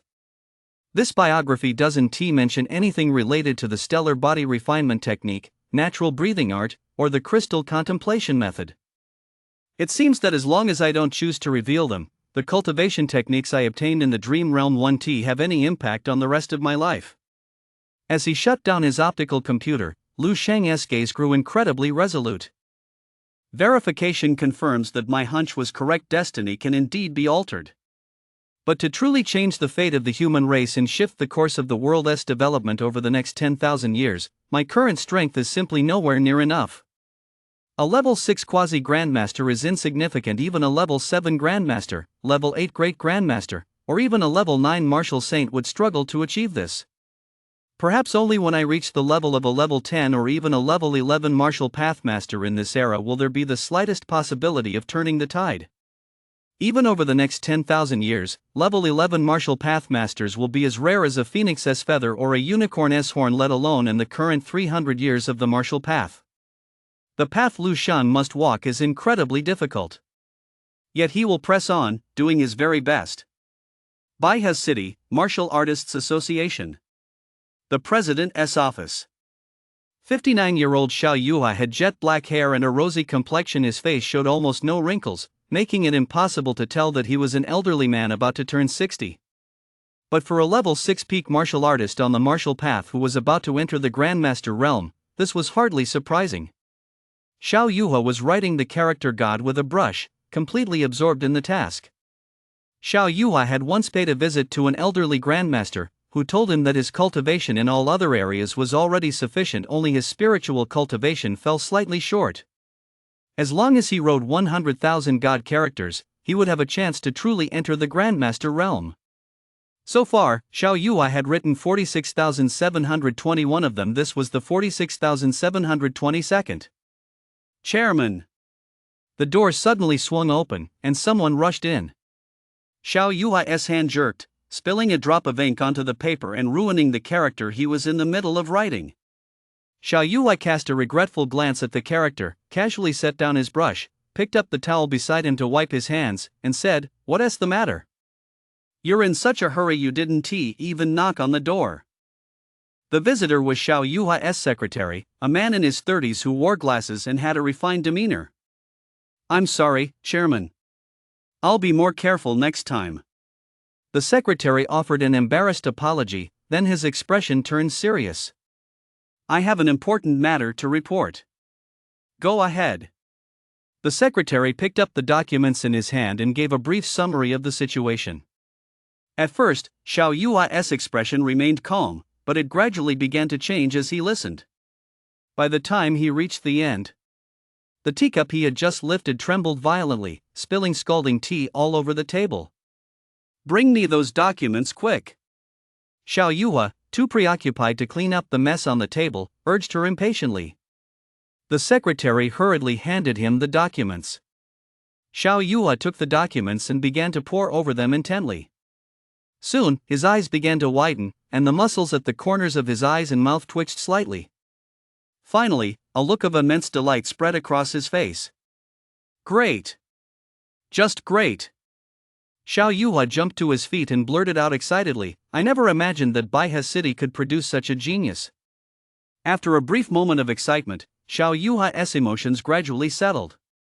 He lowered his head to think for a moment, then spoke calmly, "Bring me this student's assessment video. I'd like to watch it." "Yes, sir." Chapter 036, Perfect Realm Fist Technique, a naturally gifted martial artist. 3. Soon, a state-of-the-art laptop was placed on Xiao Yue's desk, and the assessment video began playing on the screen. Xiao Yue immediately spotted the teenager named Lu Shan mentioned in the records. On screen, Lu Sheng stood tall and straight, with handsome features. His every movement exuded a sense of composure and confidence. Xiao Yue's eyes lit up, and he couldn't help but praise him. "This young man is composed and possesses the bearing of a great general." The secretary beside him quickly nodded in agreement. Shortly after, Lu Sheng on the screen began his qi and blood test. Even though Xiao Yue already knew the results from the files, when he actually saw the number 15.701 appear before his eyes, his expression couldn't help but flicker slightly. Mainly because he was simply too young. The records showed that this teenager named Lu Shan was actually only 17 years and a little over a month old this year, having just started his senior year of high school. To possess such a vital energy level at this age, it was simply too shocking. After all, for ordinary high school students his age, vital energy levels usually hovered around 1. Even reaching 1 was considered quite good. In Baihe City's 198th high school student vitality survey, the average vitality score was only 0.783. Lu Sheng's score was a full 20 times higher than the average. At Baihe City's top high school, Baihe No. 1 High School, what were the vitality scores of the most outstanding geniuses in past years? None exceeded 2.0. "President, do you think this Lu Shang might have taken large amounts of tonics?"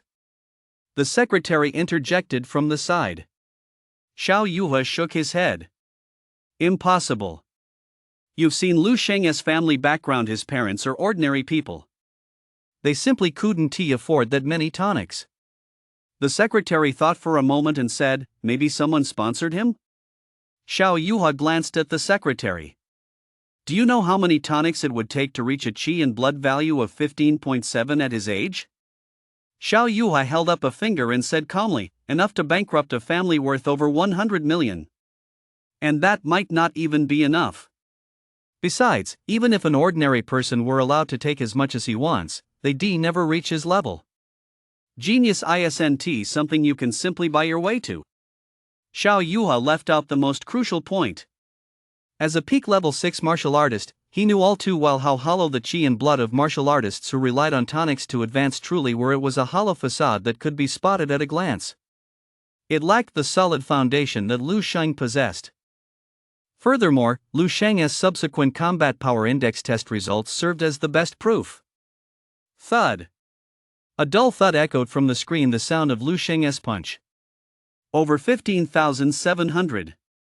the secretary exclaimed, her voice bordering on a moan. If I weren't personally in charge of the association's weekly instrument maintenance, I'd definitely suspect a malfunction. Xiao Yuhua said nothing, his eyes fixed intently on the computer screen as his fingers repeatedly tapped the video's slow motion button. After a moment, Xiao Yuhua slowly leaned back, taking a noticeable deep breath. A fist technique of the perfect realm, he said, enunciating each word clearly. A fist technique of the perfect realm. The secretary froze for a moment, a look of confusion crossing her face. Xiao Yuhua waved his hand and said, "That's jargon from our martial path community. You're not a martial artist, so you wouldn't understand. You just need to know one thing." With a complex expression, Xiao Yuhua continued, "As far as I know, there are no more than 10 people who mastered a fist technique to the perfect realm at his age." The secretary was stunned. She felt a sense of awe she couldn't quite put into words. 17 years old, and a fist technique at the perfect realm. Wow. Xiao Yuhua mused for a moment. But even with a fist technique at the perfect realm, it's hard to generate over 15,000 combat power based on a vitality value of 15.7. A perfect realm fist technique can boost combat power by no more than 2 times. Xiao Yuhua furrowed his brow deeply. He rewound the video and watched it again. He watched it, then rewound it again. As he did so, a glint began to gradually appear in Xiao Yuha's eyes. 15.7 vitality points, combat power 10 times the standard vitality value in ordinary family. Finally, on the 5th viewing, Xiao Yuhua suddenly leaped to his feet, startling the secretary sitting beside him. It has to be this way, it has to be. There's simply no other explanation. Unable to contain his excitement, Xiao Yuhua clenched his fists tightly, his excitement and joy far surpassing anything he'd felt before. The secretary quietly swallowed. He'd been Xiao Yuha's secretary for several years, yet he'd never seen him react like this.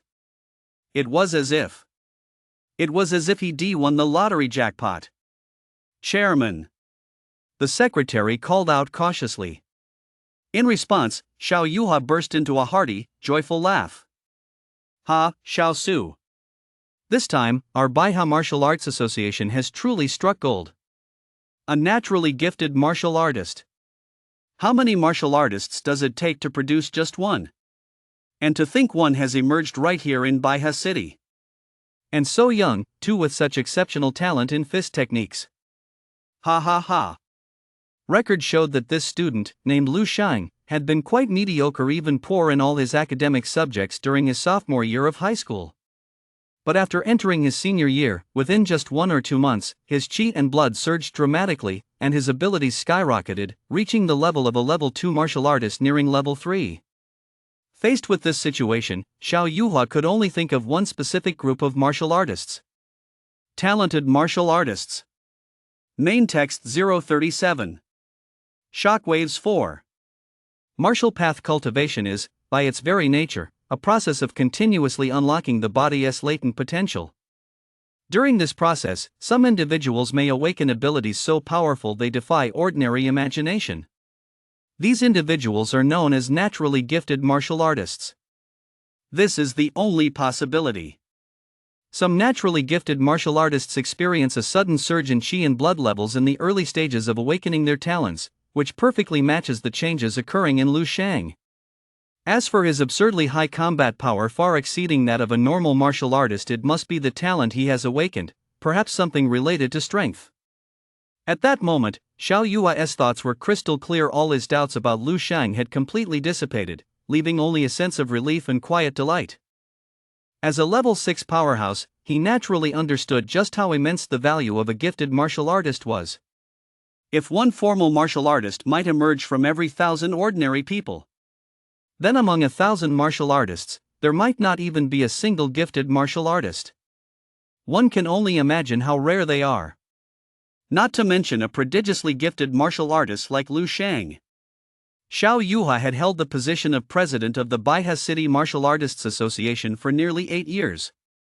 Originally, he thought this was as far as he'd go in life. He planned to quietly serve as president for a few more years before retiring from the position. But Xiao Yuhua now sees a glimmer of hope for promotion. If I can properly nurture this promising young talent, Lu Shang, and help him reach a certain level, the rewards he brings me might just allow me to climb a little higher. Xiao Yuhua wasn't a careerist, he wasn't obsessed with power. What he truly cared about was what came with power. Resources. If he could rise one more rank, the resources he'd gain would be incomparable to those of a mere president of the Baihe City Martial Arts Association. And with the help of those resources, Xiao Yuhua would have every chance of reaching the realm he'd long dreamed of. Level 7 Grandmaster. If I had enough resources, would I still need to hide in my office every day writing characters? To hell with those 100,000 god characters.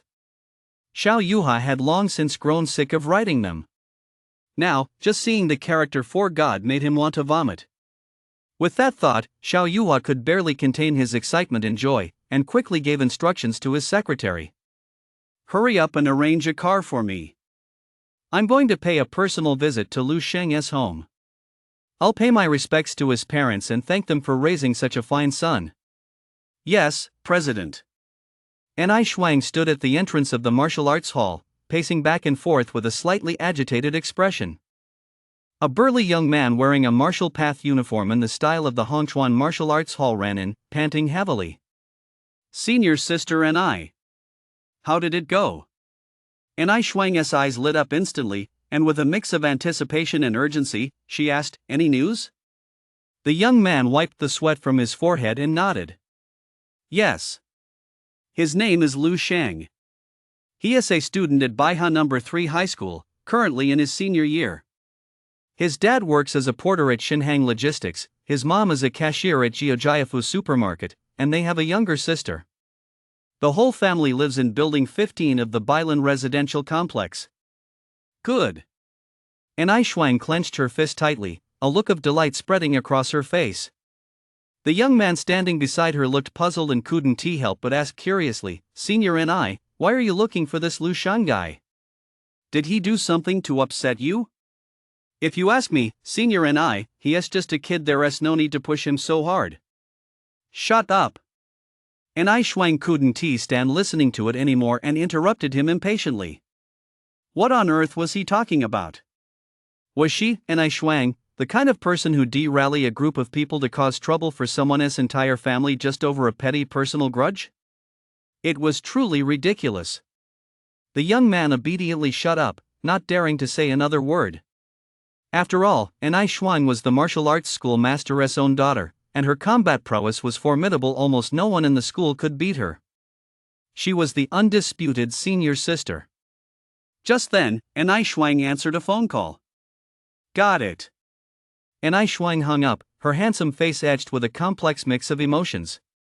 The call had come from a friend of hers at the Martial Arts Association. I knew it would happen soon, but I didn't expect it to be this fast. Anai Shuang took a deep breath, her gaze regaining its usual calm, and strode toward the door. Take me to Lu Sheng's house. Oh, and have my fellow disciples go buy some gifts, something suitable for parents, elders, and 16 or 17-year-old girls, something a bit expensive. Teacher Joan, tomorrow I must meet this student you mentioned, the one named Lu Shang, in person. The school board will absolutely not approve the scholarship unless they see his grades with their own eyes. And the vice principal, seated behind his desk, pushed his glasses up the bridge of his nose and said coldly, as far as I know, this student named Lu Shang hasn't been to school for nearly 2 weeks. Have you contacted his parents? Zhong Xinhua frowned and said, Vice Principal, do you still not believe what I'm telling you? Based on just that transcript you submitted? I'm sorry, but that really isn't enough. The vice principal shook his head. A flash of anger crossed Zhong Xinhua's eyes, but it was mostly replaced by resignation. He had always thought he had some influence at the school, but now he realized that, as a mere level 2 martial artist, he was practically nothing in the eyes of the school board. He was just an ordinary combat skills instructor.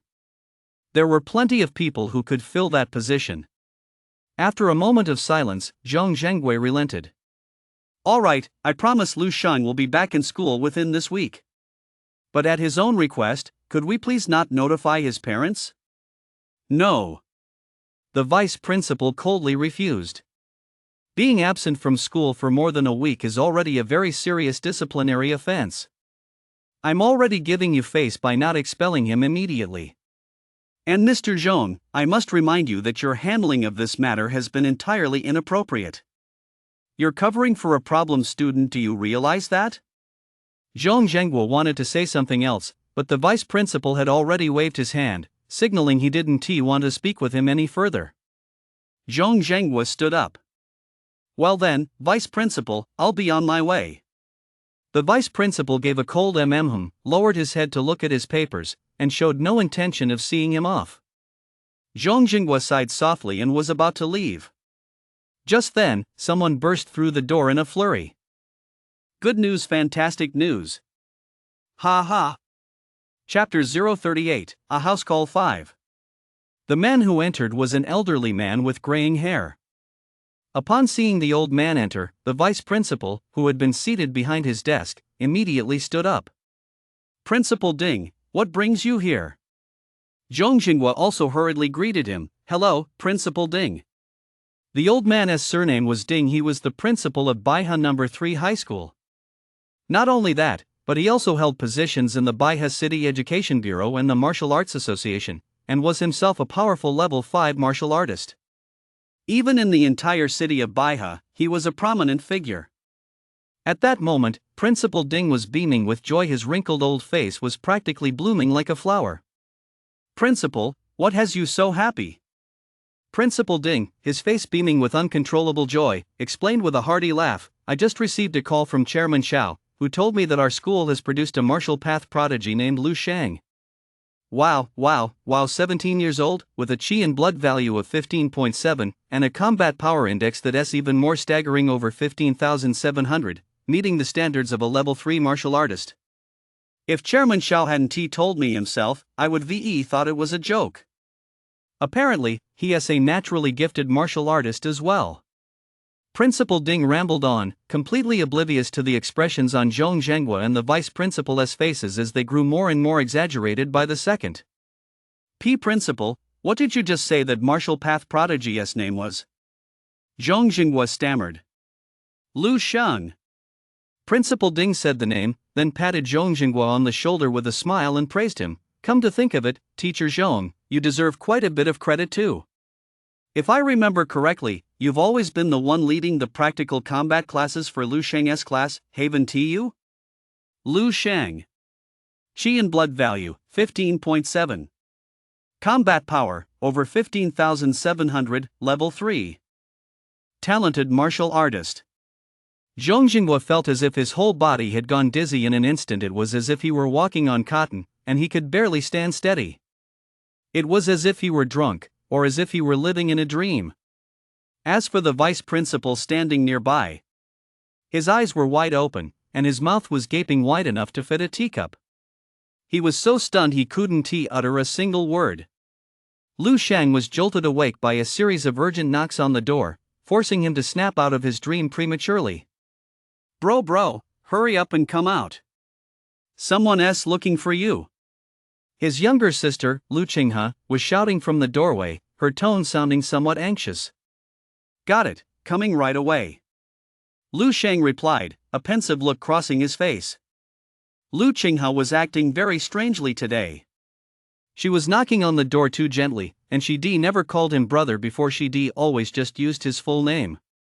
Combined with the fact that she said someone was looking for him, Lu Shang had a pretty good idea what was going on. He tidied himself up a bit and stepped out of his room. The Lu family's house was small. The bathroom faced the living room directly, with Lu Shang's and Lu Qinghe's rooms on either side. So as soon as Lu Shang stepped out of his room, he could see everything at a glance. Lu Dahai, Zheng Yufan, and Lu Qinghe were all in the living room, with two strangers, a man and a woman, sitting nearby. Next to the sofa lay a pile of gifts that looked quite expensive just from their packaging. Xiao Shang, come here quickly. Seeing Lu Shang step out of his room, Lu Dahai and Zhang Yufan, who were completely baffled, immediately beckoned him over. The others also turned to look at him. Lu Shang saw Lu Qinghe's face filled with mixed emotions, while the other two, one with a broad smile, the other visibly excited and slightly ingratiating, sat on the sofa. Mom, Dad. Lu Shang walked over calmly, and Lu Qinghao quickly made room for him to sit down. Who are these two? Lu Shang looked at the man and woman sitting on the sofa. Zhang Yufan hurried to introduce them. This is President Xiao Yuha of the Baihai City Martial Artists Association, and this is. Zhang Yufan paused, as if thinking. And I Shuang quickly added, Hongchuan Martial Arts Hall. Right. Zhang Yufan remembered. Miss and I from Hongchuan Martial Arts Hall. Lu Shang is a regular at our Hongchuan Martial Arts Academy, so he should be familiar with our place. Come to think of it, we've actually met once before, Lu Shang. And I Shuang smiled, exuding the grace of a true lady. Lu Shang nodded and said, Hello, President Xiao. Hello, Miss N.I. I'm Lu Shang. Watching Lu Shang's calm demeanor, N.I. Shuang couldn't help but marvel inwardly. He truly lives up to his reputation as Baihai City's foremost genius. He really is in a league of his own. The people outside were practically going crazy over the scores he achieved at the Martial Arts Association this morning, yet he, the one at the center of it all, acted as if nothing had happened. He'd even been sleeping in his room just a moment ago. What a laid-back attitude. Xiao Yua's heart was equally filled with admiration. He'd seen his fair share of geniuses, but none like Lu Shang, so composed and unflappable, unfazed by either praise or criticism. That temperament alone set him apart from ordinary people by a wide margin. He was simply a natural-born martial path prodigy. Why have the two of you come to see me? And I Shuang tactfully kept her mouth shut, handing the floor over to Xiao Yuha. Although the Hongchuan Martial Arts Hall had a certain reputation in Baihai City, it paled in comparison to Xiao Yuha, the president of the Martial Arts Association, a figure so influential that even her own father, N.I. Hongchuan, looked up to him and curried favor with him. He was the kind of person who could make Baihai City tremble with just a single stomp of his foot. And yet, such a big shot had actually come in person to Lu Shang's home, crammed into a tiny apartment of less than 90 square meters. This clearly showed just how highly Xiao Yuha regarded Lu Shang. Xiao Yuha spoke with a cheerful smile. I'm here primarily on behalf of the Baihai City Martial Artists Association to present you, Lu Shang, with your official martial artist badge. Lu Shang's eyes lit up slightly. He had gone to the Martial Artists Association for the assessment today precisely for this purpose. Meanwhile, the couple standing nearby, Lu Dahai and Zhang Yufan, were completely dumbfounded upon hearing those words. An official martial artist badge? For Lu Shang? What the heck? Chapter 039, A Million Yuan Reward, The Genius Training Camp 6, Bonus Chapter. Lu Dahai and Zhang Yufan had only just returned home when the two men came knocking on their door one after another. One claimed to be the president of the Martial Artist Association, while the other said he was from some martial arts school.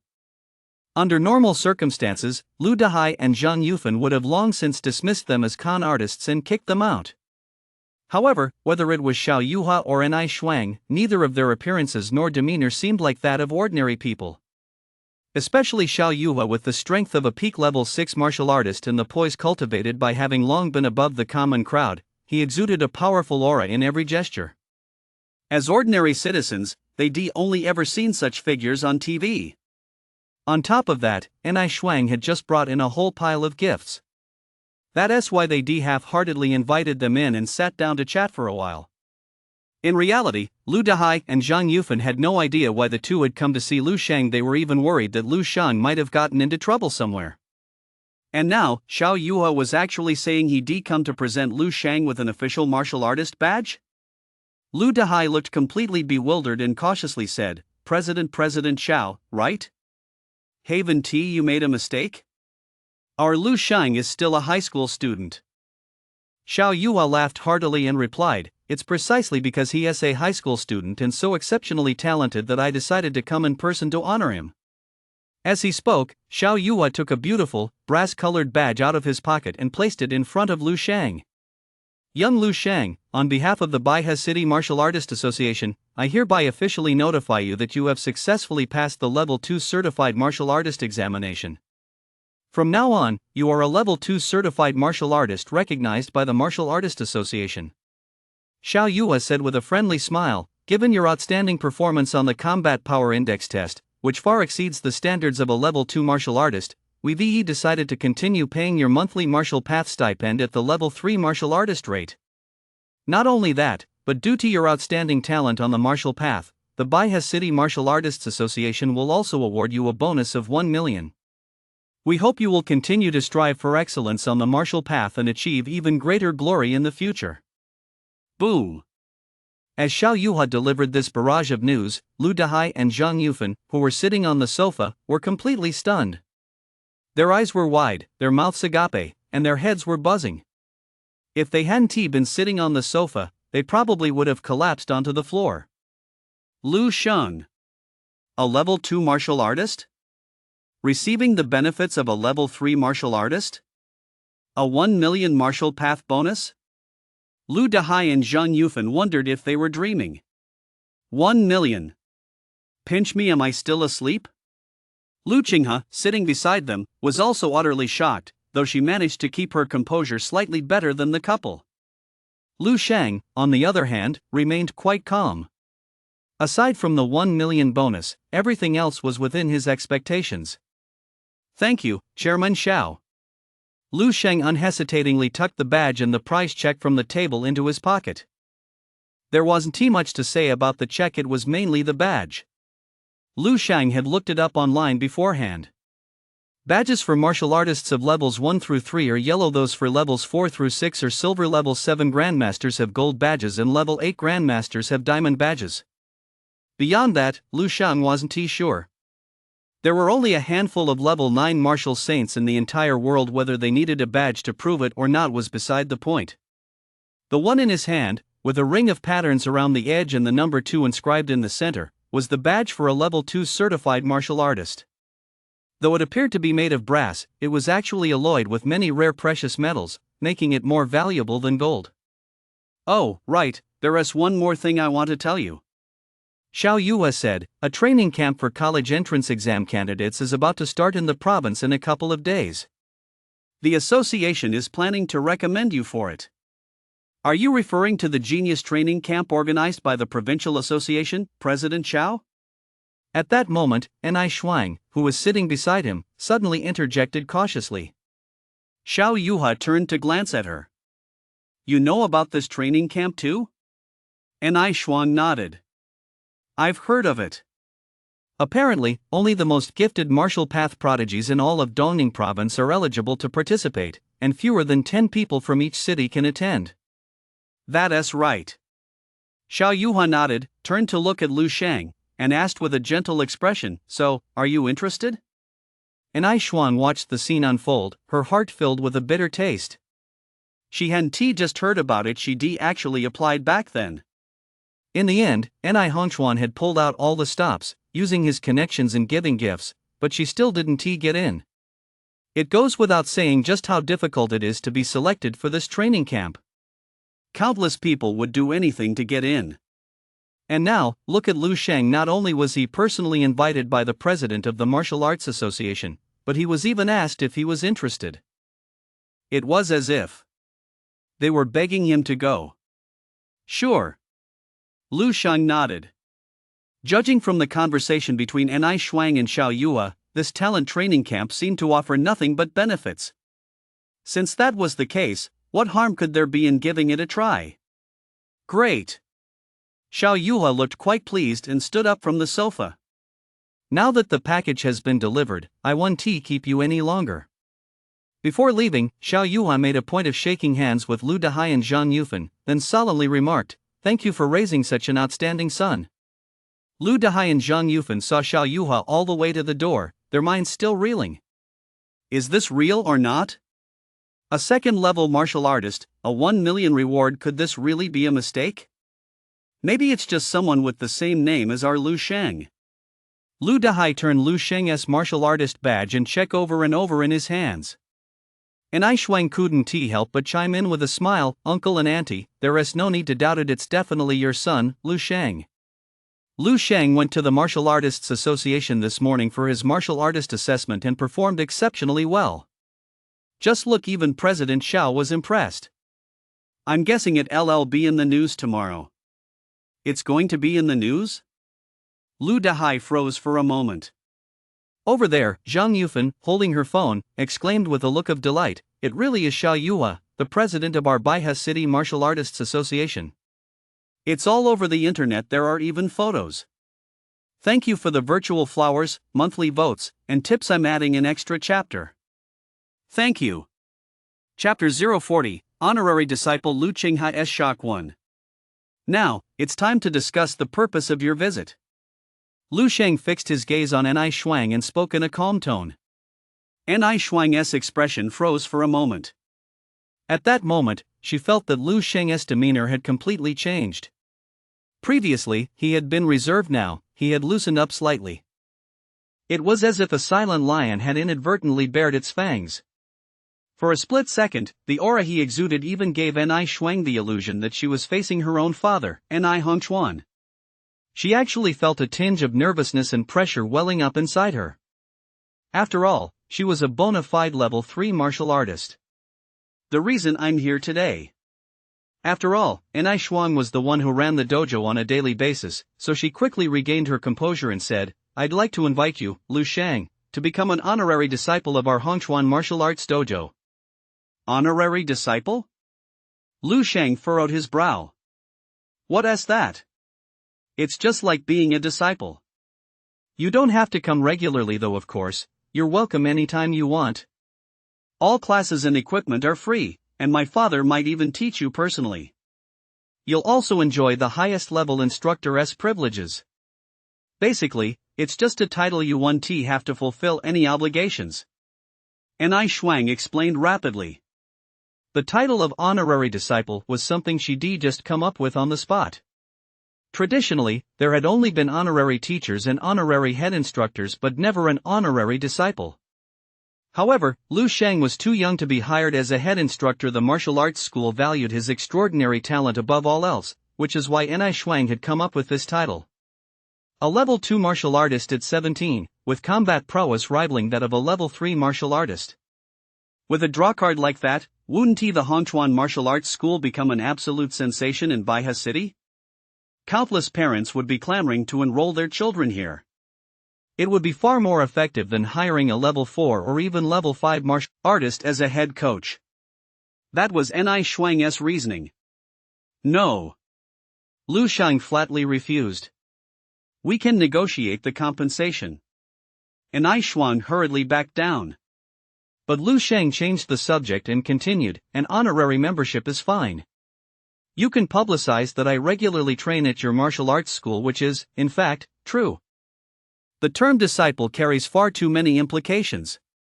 Lu Sheng had never even met Ni Hongchuan, the headmaster of Hongchuan martial arts school. How could he possibly acknowledge being his disciple, even in name only? He didn't want anyone using his name to swindle people. Although he had a fairly good impression of Hongchuan martial arts school, it was nothing more than a good impression. If you can accept that, then let us go with it. If not, then I'm sorry. Lu Sheng said calmly, of course, I might still go to your martial arts school for a trial session sometime in the future. After all, it was relatively close to home. Ni Shuang's eyes flickered with hesitation, but she eventually relented. All right, then, honorary membership. The terms remain the same. I just hope that this honorary title is exclusively held by our Hongchuan martial arts school. Agreed. Lu Sheng nodded. This meant that from now on, the Hongchuan Martial Arts Academy would have to pay Lu Sheng a monthly sum equivalent to the salary of their highest-ranking instructor, roughly 100,000. All Lu Sheng had to do was publicly acknowledge that he was a regular at the Hongchuan Martial Arts Academy. Lu Sheng thought it was a decent deal. Then I won't keep you any longer. Ni Shuang stood up to take her leave. Although the final outcome differed slightly from what she had expected, it wasn't entirely unacceptable. Ni Shuang knew full well. Once news of Lu Sheng's test results spread throughout Baihe City, the price for obtaining this nominal status would be far higher than it was now. Come to think of it, the Hongchuan Martial Arts Academy had actually gotten off pretty lucky. The martial arts school was conveniently located near Lu Sheng's residential complex, giving them a head start. After seeing Ni Shuang off, the house finally fell silent. Lu Sheng glanced at his parents, who were still fiddling with the badge and the check, and said to them, I'm going back to my room now. Just call me when dinner's ready. With that, he turned and walked away. The martial artist badge and the 1 million check that Xiao Yua had personally delivered just moments ago seemed to him as if they didn't even exist.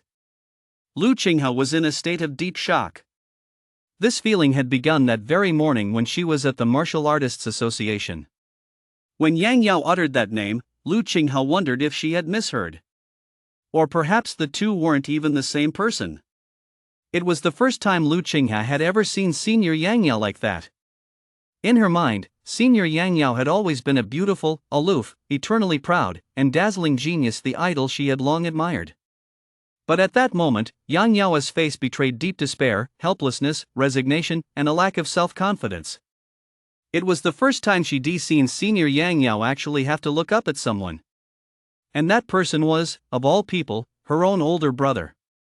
How could that be possible? Even if Lu Shang had indeed changed a great deal recently.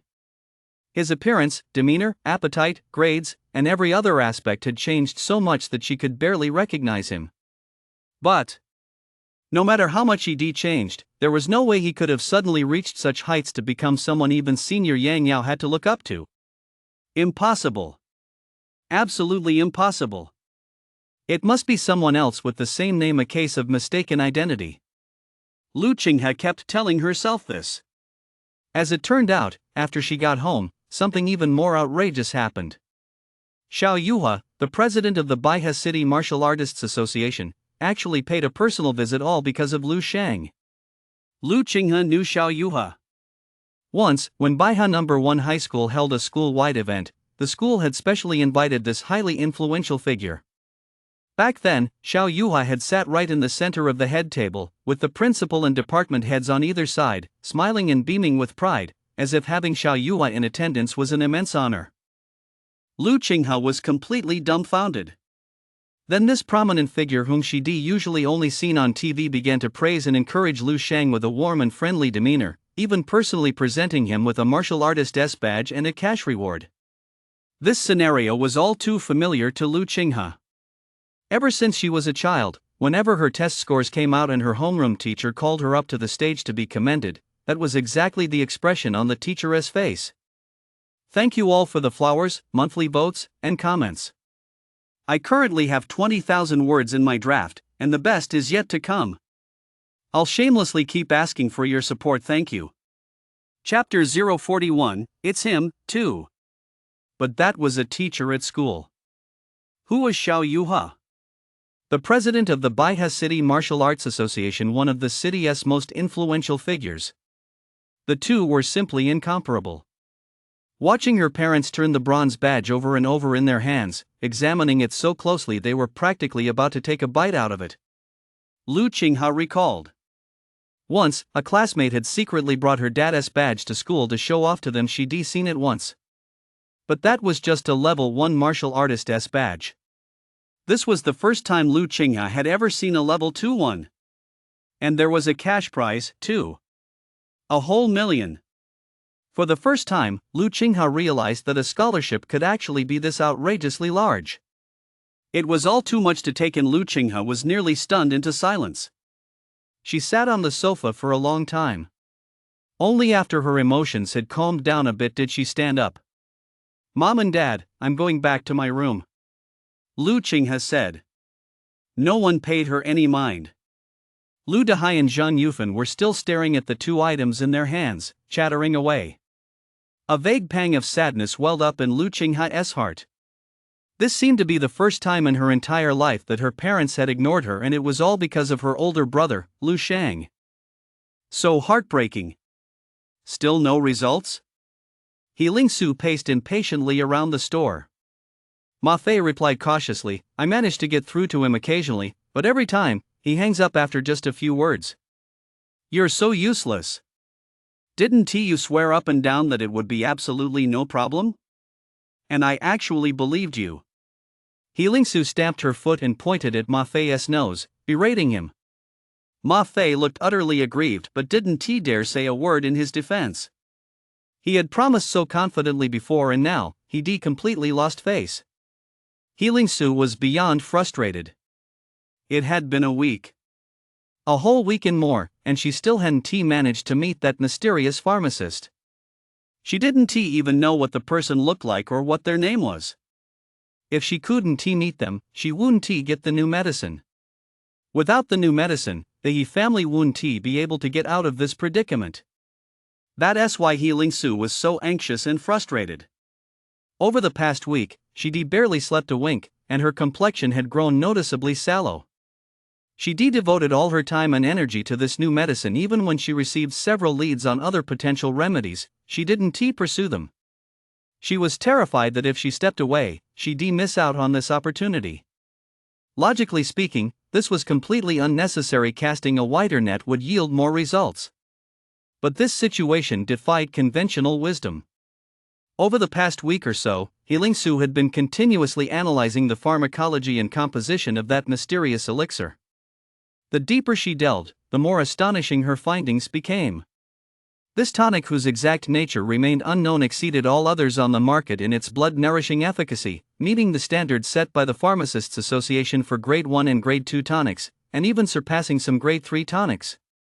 Not only that, but it possessed a wide array of additional benefits, more than a dozen in total.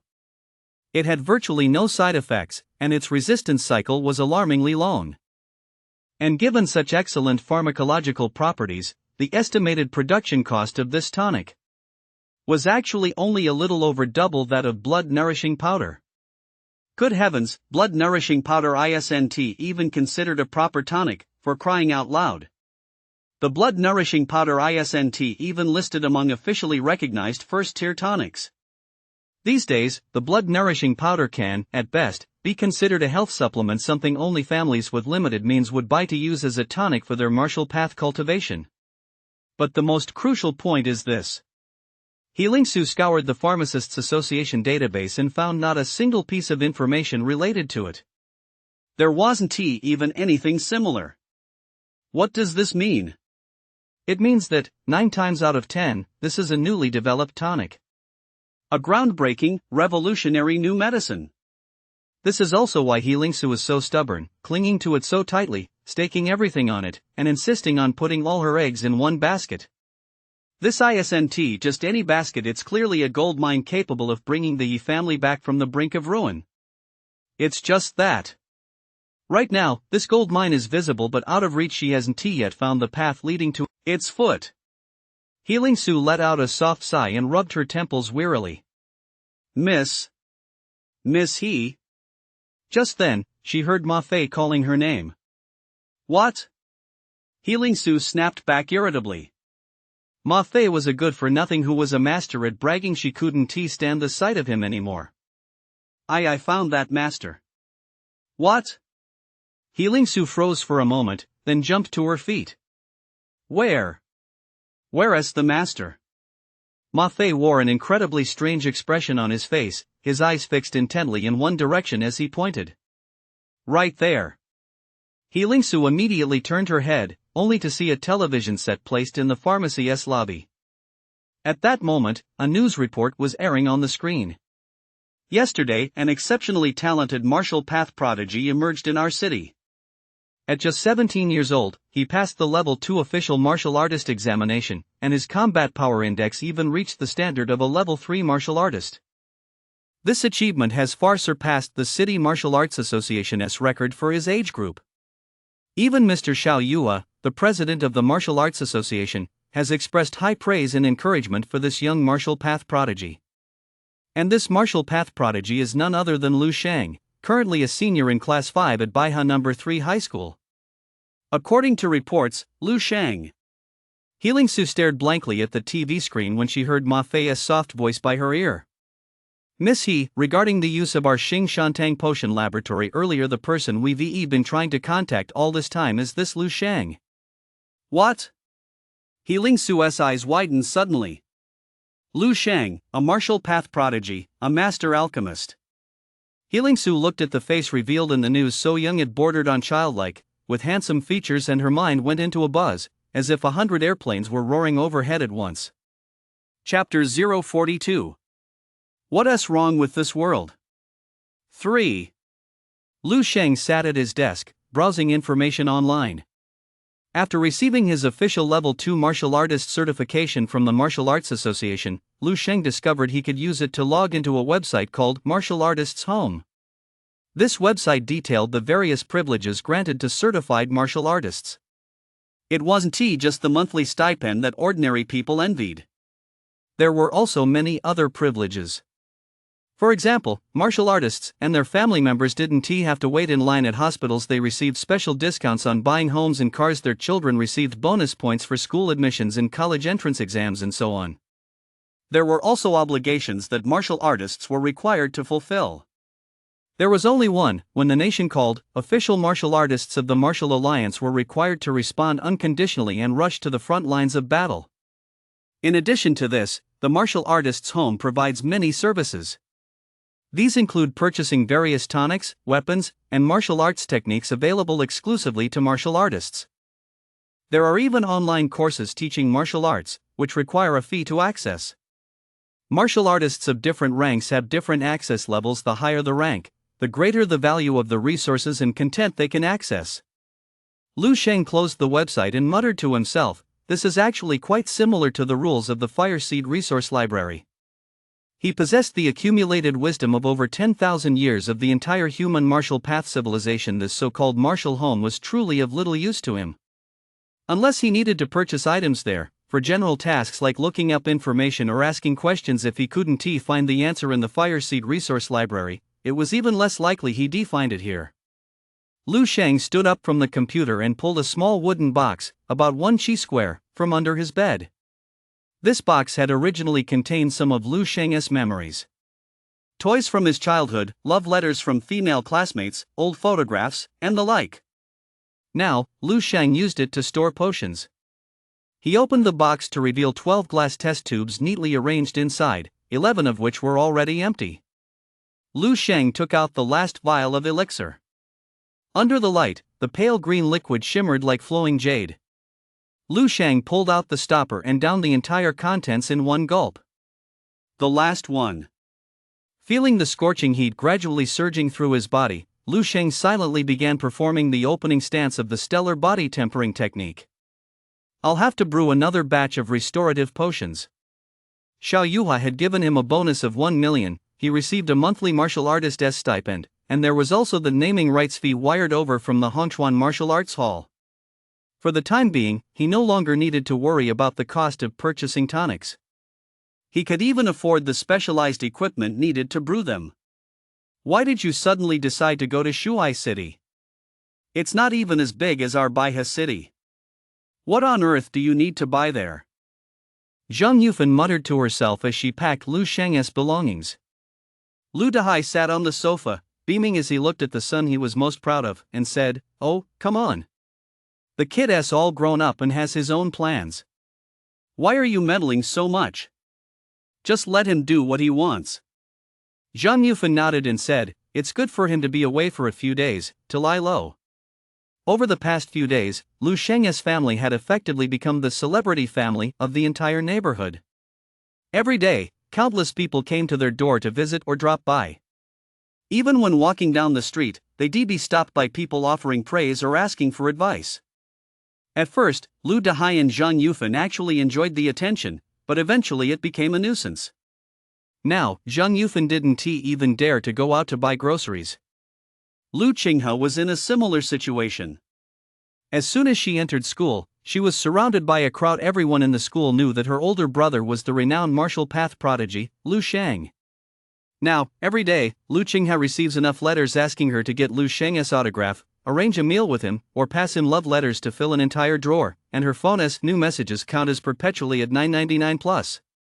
Even yesterday, Senior Yang Yao started, whether intentionally or not, prying into details about her brother, Lu Sheng. What on earth is wrong with this world? Lu Qinghe sat at the dining table and took a fierce bite out of the bread in her hand, her expression brimming with sorrow. In less than a few days, her brother, who used to spend every day skipping class and sleeping, had transformed into a martial path prodigy and a city-wide celebrity. Meanwhile, she, the gifted younger sister who had been hailed as the model child since childhood, had become a pitiful figure whom no one paid any attention to.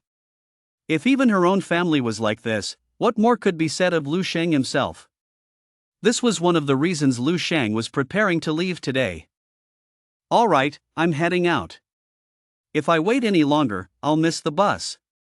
Lu Sheng zipped up her suitcase and said to Lu Dahai and Zhang Yufan, Mom and Dad, after I finish my business in Shuai, I want to be coming back right away. I'm heading straight to the training camp in the provincial capital of Dongning. Chairman Xiao said the induction ceremony starts in 2 days, and I'm afraid I want to make it back in time. How long will that training camp last? A few months, I guess. I'm not really sure. The duration of the training camp varies, sometimes it's long, sometimes short. According to Xiao Yue, the longest session at the Genius Training Camp lasted as long as half a year. Then be careful out there on your own. Take care of yourself and stay warm. Do you have enough money? Should you bring a few extra sets of clothes?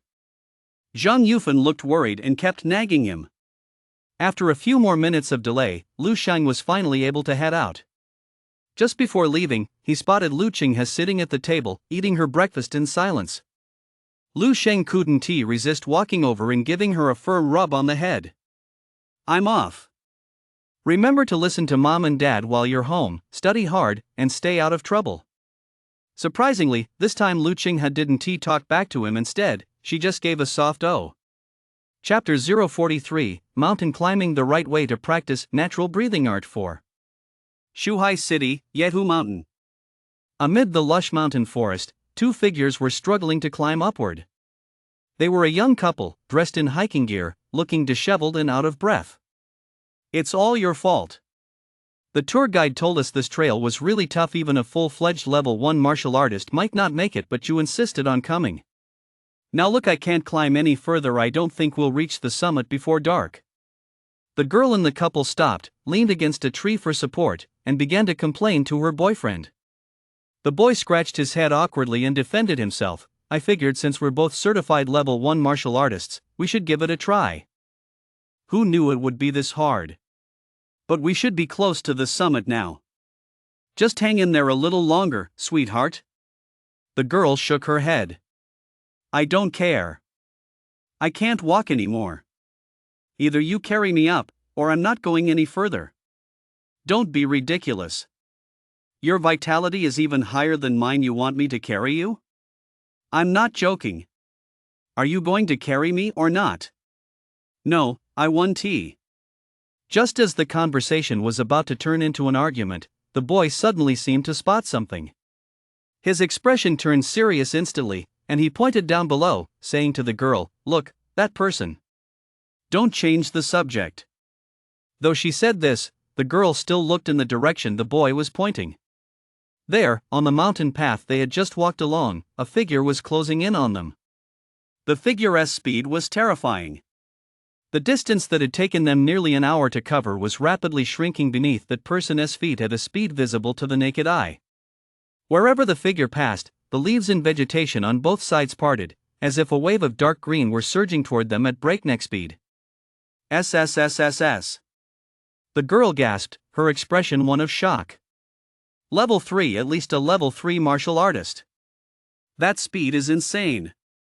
Plus, we know just how difficult this trail is from climbing all the way up here. The two of us, as level 1 martial artists, are almost completely exhausted just getting this far. He is still maintaining that speed. His vital energy is so dense it's downright terrifying. He might even be a level 4 martial artist. The boy nodded vigorously in agreement. Both were full-fledged martial artists, so they had a keen eye for such things. Although the mountain path was steep, and looking down from above, the figure's face was obscured by the massive backpack on his back, so they couldn't make out his features. But one thing was certain. This must be a senior practitioner whose martial path cultivation far surpassed their own, with strength ranging between level 3 and level 4. As the figure drew closer, expressions of awe appeared on their faces. With perfect coordination, they each took a few steps to the side, clearing a path for the approaching figure. Finally, the figure reached them. Just as the figure brushed past them, both of their eyes widened in utter shock, as if they'd seen something utterly unbelievable. Whoosh! The figure, carrying a backpack, sprinted past them and was gone in the blink of an eye. Holy crap! The guy couldn't help but blurt out a curse, turning to glance at his girlfriend. I didn't see that wrong, did I? His expression was one of bewilderment. The girl's mouth hung open, her expression dazed. She clearly hadn't yet recovered from the immense shock. Just as that person had brushed past them a moment ago. They had seen it. The person they had assumed to be a Marshall Path senior was, in fact, an incredibly young-looking boy. He looked no older than 17 or 18. He hadn't even completely lost the fuzz on his upper lip yet. That young? A level 3 or even a level 4 martial artist? The young man began to question the meaning of life. Thinking back on his own grueling climb up the mountain, which had left his back and waist aching, he felt like all his martial path training over the past decade or so had been a complete waste. Breathe in, breathe out. Lu Shang weaved past a young couple and sprinted toward the mountaintop. His chest rose and fell rhythmically, with intervals between breaths far longer than those of an ordinary person. His strides were lightning fast, like a cannonball. With every stride, he covered a distance of 7 or 8 meters, resulting in an incredibly fast pace. I never imagined that stellar power could be applied to footwork. With 4 times the stellar power, combined with the vast amount of dream memories I've absorbed, my mastery of footwork has reached a new plateau. My speed is at least 5 times faster than that of a typical level 2 martial artist.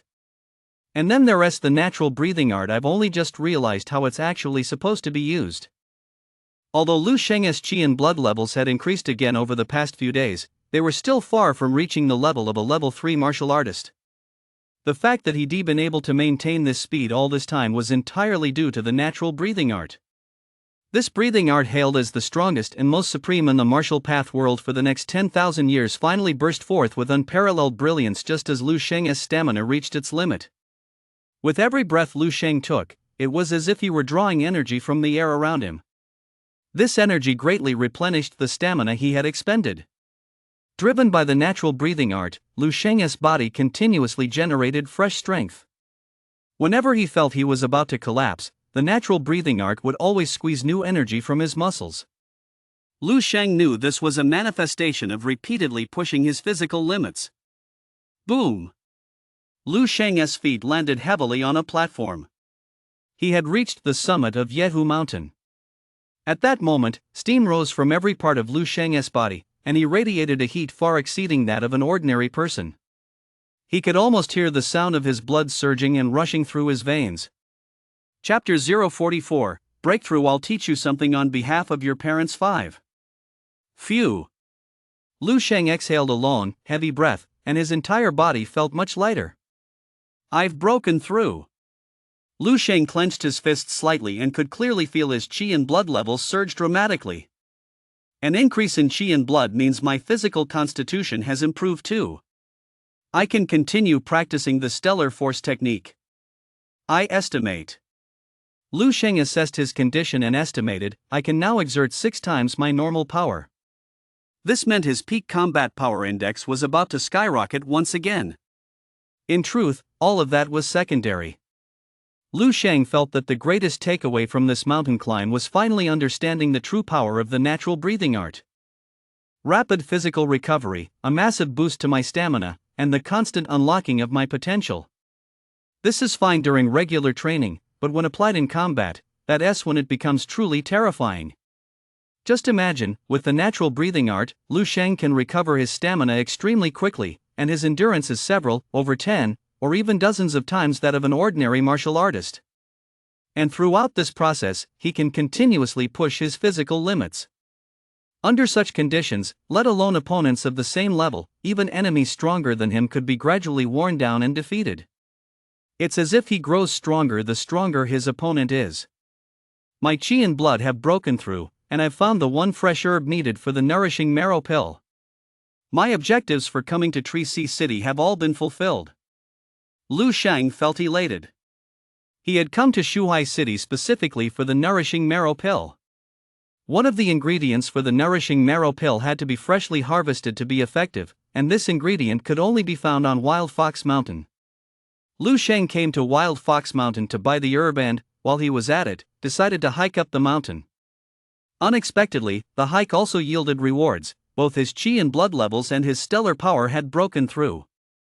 The trail Lu Sheng took on the way up was steep and difficult to navigate since no one ever used it. There wasn't even a platform leading to the summit. Lu Sheng stood there for a while, taking in the scenery. Once he felt his stamina had mostly recovered, he slowly made his way down via a different path. The descent turned out to be much slower than the ascent. When he reached the foot of the mountain, a dark-skinned, short, and thin middle-aged man who had been crouching by the roadside smoking spotted him and immediately walked over. "Young man, the herbs you asked for have been picked. They're not far from here, follow me to get them." Lu Sheng nodded and followed the dark-skinned, thin middle-aged man. Since the herb Lu Sheng needed had to be freshly picked, he hired someone to gather it for him. This dark-skinned, thin middle-aged man was the herb gatherer he had hired. The man led him to a rather secluded spot where several bamboo herb baskets were laid out on the ground. Lu Sheng noticed 4 or 5 men standing not far away. They seemed to be waiting for something and kept glancing in their direction from time to time. "The herbs are in the baskets." The thin, dark-skinned middle-aged man casually picked up a basket and handed it to Lu Sheng. The basket was filled with pale purple medicinal herbs. Some still had dew and dirt clinging to them, clearly freshly picked. Lu Sheng was satisfied and nodded. "All right, I'll take 10 plants. As we agreed earlier, 500 per plant, that comes to 5,000. Unexpectedly, the gaunt, dark-skinned middle-aged man shook his head. "Wrong. It's 1,000 per stalk, and you have to buy every last herb here." "What?" Lu Sheng furrowed his brow. The gaunt, dark-skinned middle-aged man flashed him a smile, revealing a mouthful of yellow teeth. "Kid, you're not from the Tree Sea, are you?" As he spoke, several men who had been standing in the distance watching the scene slowly walked over, glaring at Lu Sheng with ill intent. Clearly, they were in cahoots with the gaunt, dark-skinned middle-aged man. Lu Sheng narrowed his eyes slightly as he looked at the gaunt, dark-skinned middle-aged man in front of him. "Are you guys trying to force me into this deal?" The dark, gaunt middle-aged man sneered. "Kid, I'll teach you something on behalf of your parents. When you're out in the world, you've got to back down when you should got it. Don't even think about calling the police. There are no security cameras here and no one else around. Even if the police showed up, they wouldn't believe a stranger like you. Just hand over the money quietly, and we'll spare you any trouble." Several men took on menacing expressions and moved to surround Lu Sheng. Lu Sheng thought for a moment, then bent down and picked up a fist-sized rock from the ground. It was one of those large cobblestones used for paving, the kind you see everywhere. "Still trying to fight back? You little brat." The thin, dark-skinned middle-aged man's eyes turned cold as he was about to order his men to charge. But in the next instant, his expression froze. Swish, swish, swish. A large number of small stones, each no bigger than half a pinky, fell from between Lu Sheng's fingers. As Lu Sheng continued to rub his palms together, these stones were quickly ground into even finer grit. The gaunt, dark-skinned middle-aged man and the group behind him were all stunned, staring blankly, unable to utter a word. "What did you just say to me?" Lu Sheng looked at him with a calm expression. "And nothing. The dark, gaunt middle-aged man stumbled back a few steps. His dark face had turned deathly pale, and he stammered, "Take everything I want. Charge you a penny." "Not a single penny." Behind him, the other men stared at Lu Sheng as if they'd seen a ghost, their eyes filled with terror. Lu Sheng brushed the dirt off his hands. Once the dust was gone, his palms were as smooth and clean as ever. Lu Sheng casually picked up a medicine basket, walked up to the dark, thin middle-aged man, and said solemnly, "I'll teach you something on behalf of your parents. In business, you should always act with integrity and treat everyone fairly, regardless of age." With that, he strode off. The dark, gaunt middle-aged man and his accomplices stood there dumbfounded for a long while. It wasn't until Lu Sheng's figure had long since disappeared that a phrase suddenly burst from the man's mouth. "Damn it, are high school students these days all this freaky?" Chapter 045, Marrow Nourishing Pill 6, Bonus Update. "I actually intended to pay, but since you guys won't take it, well." Lu Sheng carried the entire basket of herbs back to the hotel where he was staying. A minor hiccup like this had no impact on him whatsoever. Lu Sheng knew full well that the darkness in this world could never be completely eradicated. But he could make himself stronger. As long as he was strong enough, he would be like a beacon of light wherever he went. The darkness would automatically retreat and dissipate. Lu Sheng's original plan was to make 10 nourishing marrow pills to test their effects first. But since he unexpectedly obtained so many herbs, he decided to go ahead and make a few more. Refining the marrow-nourishing pills was considerably more difficult than preparing the spirit flesh and blood strengthening soup. Relying on his own strength alone, it would likely be difficult to complete the entire batch in a short time. So Lu Sheng came up with a plan. He visited numerous pharmacies in Shuhai City and delegated the task of processing the herbs needed for the marrow-nourishing pills to each of them. This would save him a great deal of effort. The preparation of the herbs required little technical skill but was quite tedious. Lu Sheng only needed to handle the final formulation of the medicine himself. The downside was that he had to travel to many different places each time to collect the herbs, but this greatly reduced the risk of the formula being leaked. And so, Lu Sheng began a fulfilling and routine daily life. Collecting herbs, preparing medicines, then cultivating, and sleeping. Then collecting herbs again, refining medicines. 3 days later, Lu Sheng, dressed in a nightgown, sat on the bed in his hotel room. He took a pill as black as meliss from a small glass vial and gently dropped it into his mouth.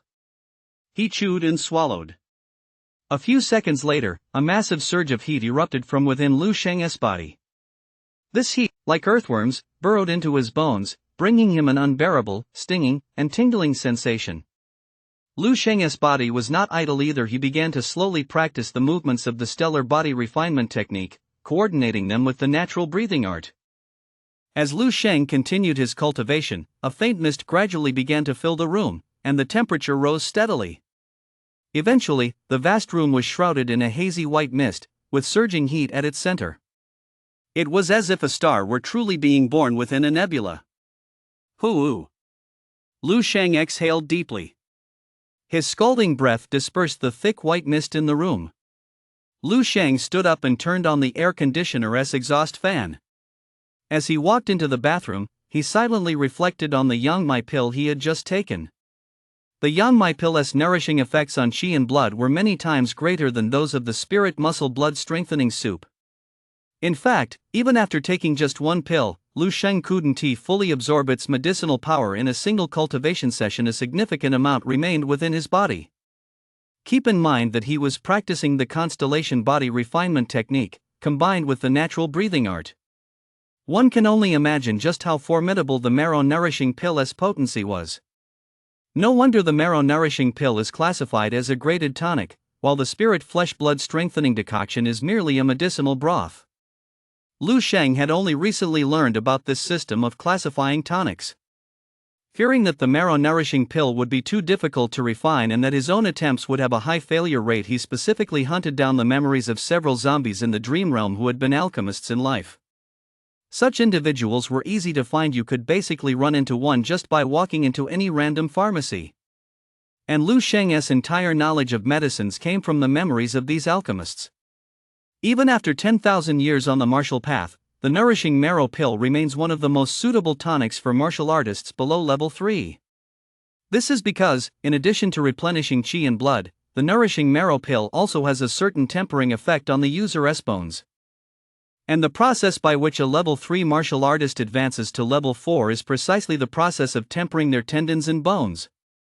Currently, Lu Sheng has been taking 2 types of tonics: the spirit muscle blood strengthening decoction and the marrow nourishing pill.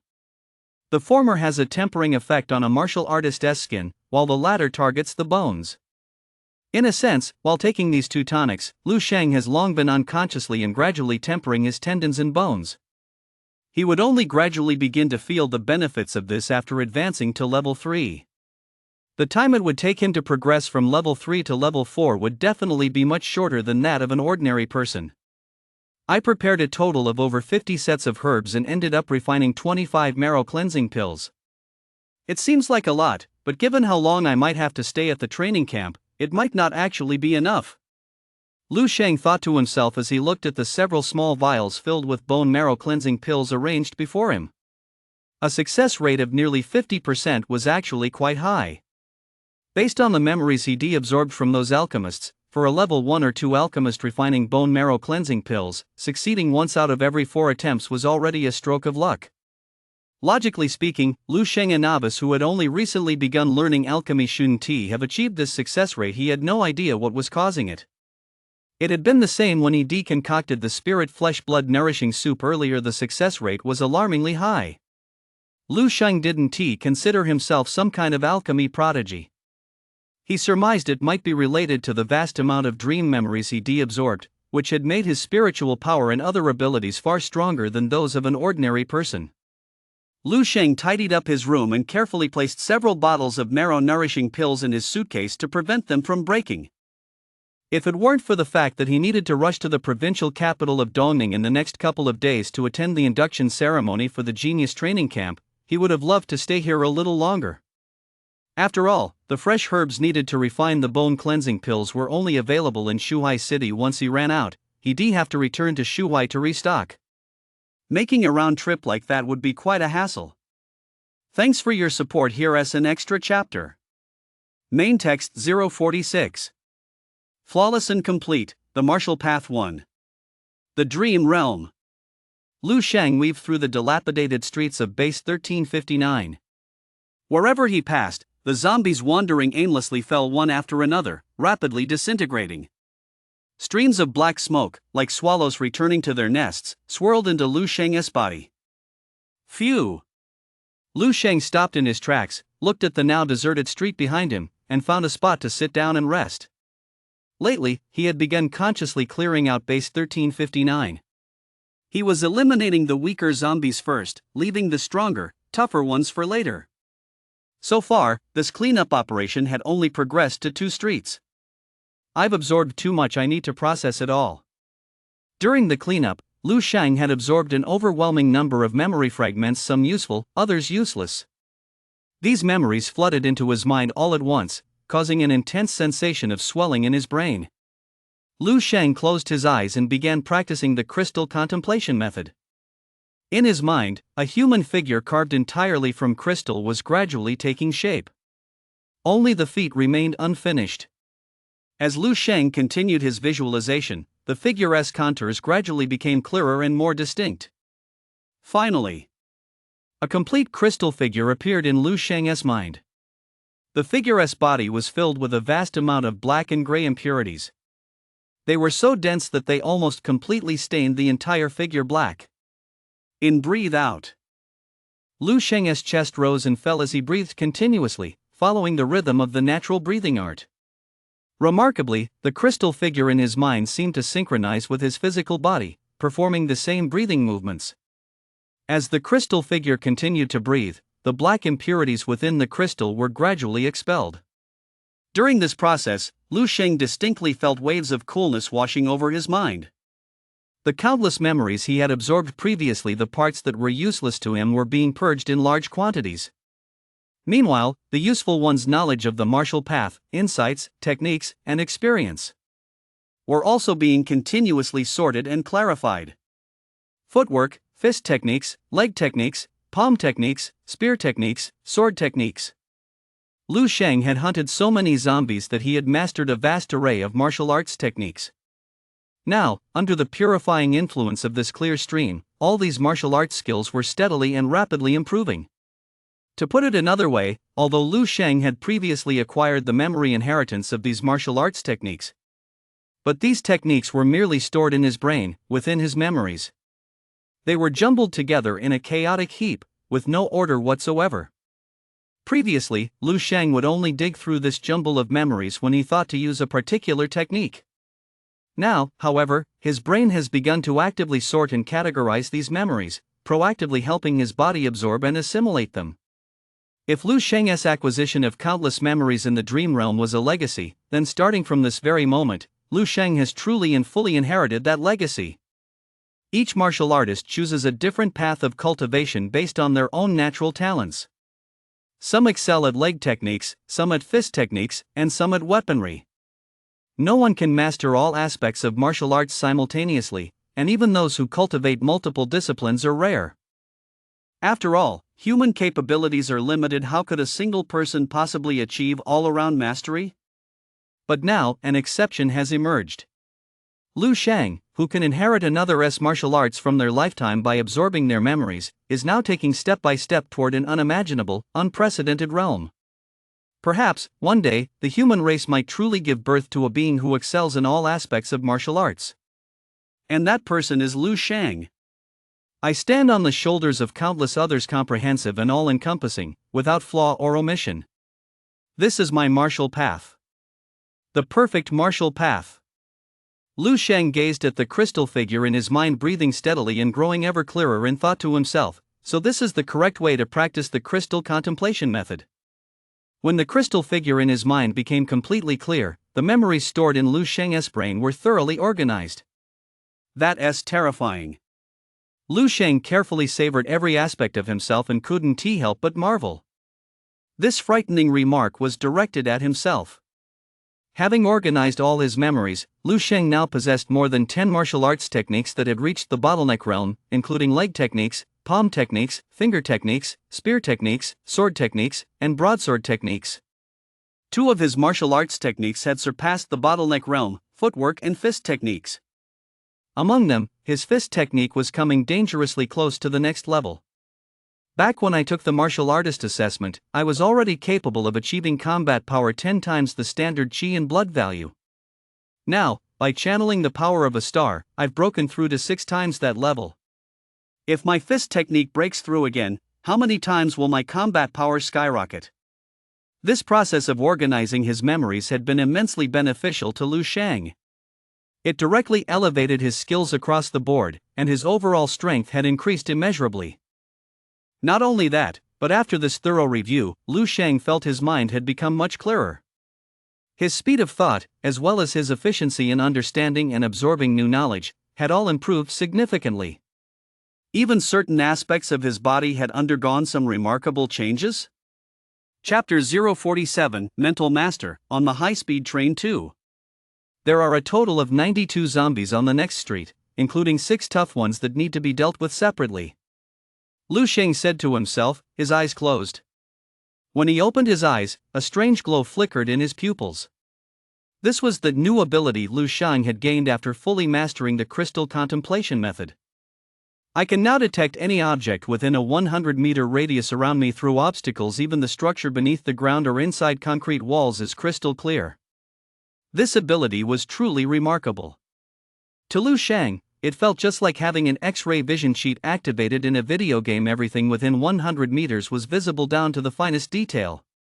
When applied to combat, it means anticipating my opponent's moves. I can see every single minute change in their pupils, muscles, with crystal clarity. Liu Shang was thrilled. He realized he had entered the most mysterious realm of spiritual power within the martial path. The crystal contemplation method primarily cultivates spiritual power, which is 100 times more difficult than cultivating vital energy and combat power. Yet I possess a unique advantage: the ability to absorb the memories of zombies. After being refined and purified by the crystal contemplation method, these memory fragments become the finest spiritual nourishment. Liu Shang opened the light brain he carried with him and entered spiritual power as a keyword to search. The results yielded a vast amount of information. So mental power existed as early as 100 years before the martial path era, and there were even people who specialized in cultivating it, but such individuals were extremely rare. It wasn't until the late period of the martial path civilization, when a large number of martial arts specifically designed for cultivating mental power were developed, that their numbers gradually increased. The records indicated that these individuals were collectively referred to as mental masters. Just like in the martial path, mental masters are also divided into many ranks. However, advancing in rank is extremely difficult for mental masters, and the combat power they can unleash is utterly terrifying. The data shows that a level 1 mental master who has mastered the combat techniques of mental power can easily handle 10 or more level 1 martial artists, and at the highest level, can even challenge a level 4 martial artist. That's insane. It's practically a god-tier hidden class in a video game. Liu Shang couldn't help but exclaim. He was curious about the current level of his mental power, but without specialized testing equipment, it was impossible to determine. Judging solely by my maximum range, I've already reached the level of a level 2 mentalist, but as for my actual strength. Base 1359 did have specialized equipment for testing psychic power, but it was all stored in the command center at the very heart of the base. Lu Sheng's current location was roughly several dozen kilometers away from the central command center. Along the way, who knows how many terrifyingly powerful zombies were roaming about. Although Lu Sheng had been chosen by civilization as a spark, these zombies had no memory, they'd attack him regardless. I'll just have to deal with that later. Feeling a twinge of regret, Lu Sheng set the thought aside for the moment and used his optical computer to search for combat techniques for psychic masters. The result, however, read, insufficient access permissions. Alright. Lu Sheng was a bit speechless, his level 2 access rights were still a bit too low. I'll have to get even stronger. On one hand, that'll raise my access level to unlock more techniques and skills in the Spark resource library. On the other hand, I'll be able to challenge stronger zombies and gain more powerful memory legacies. Lu Sheng silently made up his mind. Until then, he'd have to rely solely on the crystal contemplation method to cultivate his psychic power. Of course, he could also try researching it on his own. If he were lucky enough to take down a zombie who had been a psychic master in life and inherit its memories, that would be even better. On the high-speed train traveling from Shuhai City to the provincial capital of Dongning. Seated in 2 rows facing each other were 2 men and 2 women, all looking very young. If it weren't for my parents forcing me to attend this so-called cram school, claiming the teacher is a retired head instructor from the Extreme Martial Arts Academy and a level 5 peak martial artist, I really wouldn't want to go. Anyway, my chi and blood values have already broken through 1.3, so reaching the level 1 martial artist standard before the college entrance exams will be a breeze. But if I can get even a little stronger, why not? You guys agree, right? In his seat, an average-looking young man dressed in designer clothes was chattering away. A slightly plump girl with a round face and glasses, sitting across from him, kept nodding in agreement, a hint of admiration on her face. The girl sitting next to him, however, looked completely indifferent, with flashes of annoyance even crossing her eyes. Li Han was getting absolutely fed up with this guy next to her, who was constantly hinting at his superiority in every way. As if having 1.3 in vitality and having signed up for a martial path tutoring class run by a level 5 martial artist made him some kind of big shot, as if that instantly put him a cut above everyone else. If he hadn't brought it up himself and she hadn't happened to find out, Li Han might have looked at him a little more favorably. But going on and on about such a trivial matter only made her dislike him even more. But Li Han felt too awkward to tell him to shut up, so she had no choice but to endure it in silence. Still, even with such an annoying nuisance around, Li Han didn't regret taking this high-speed train ride too much. The reason was, the other young man sitting directly across from Li Han was very handsome. Chapter 048, Where is your training campus charter bus? 3. That boy had boarded the train with Li Han and was sitting across from her by the window. He looked about the same age as her. His head was resting lightly against the window as he slept. Li Han could gaze at him without restraint. His skin was very fair and smooth, yet he didn't have a hint of the effeminate air typical of pretty boy types. His facial features were very chiseled and masculine. With a high, straight nose and deep-set brows, he exuded a sculpted, rugged beauty. He was exactly Li Han's type. It was precisely because of this boyish presence that Li Han was able to endure the incessant chatter of the fly next to her without choosing to switch seats. Just as Li Han was quietly admiring his stunning good looks. The high-speed train, traveling at high speed, gave a slight jolt. The boy leaning against the window shifted slightly and slowly opened his eyes. Li Han had intended to look away immediately, but his suddenly opened eyes held her gaze firmly captive. What kind of eyes were those? Li Han could swear that in all her life, she had never seen such beautiful eyes. They were as clear as crystal, without a single blemish, yet as deep as the starry sky. It seemed as though a mysterious light was hidden at the very center of his pupils. The boyish eyes were like 2 black whirlpools, drawing Li Han's mind and spirit in bit by bit. Are you okay? Li Han snapped back to reality and was startled to find that the handsome boy had already leaned in close to her, asking with genuine concern. I'm fine. I was just lost in thought. Liehan's pretty face instantly flushed crimson as she frantically explained, feeling her ears burn. How embarrassing. Staring at someone so intently he must think I'm a love-struck fool. Liehan inwardly wailed, wishing a crack would suddenly appear under her high-speed rail seat so she could crawl inside. I'm glad you're okay. Lu Shang breathed a slight sigh of relief. He had just emerged from his dream, and the spiritual energy he'd been cultivating hadn't had time to fully recede yet. He wasn't sure what effect it might have on ordinary people. Hi, my name is Huang Yuan. We were just chatting. Are you from Shuhai too?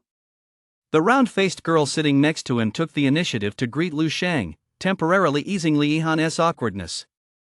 Lu Shang wasn't particularly fond of these high-speed rail get-togethers, but he still politely shook his head and said, "My name is Lu Shang. I'm not from Shuhai, I'm from Baihe City next door."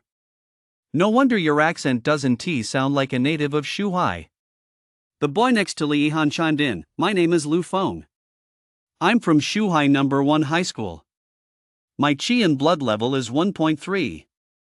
As he said that last part, the boy named Lu Feng unconsciously lifted his chin, revealing a hint of subtle pride.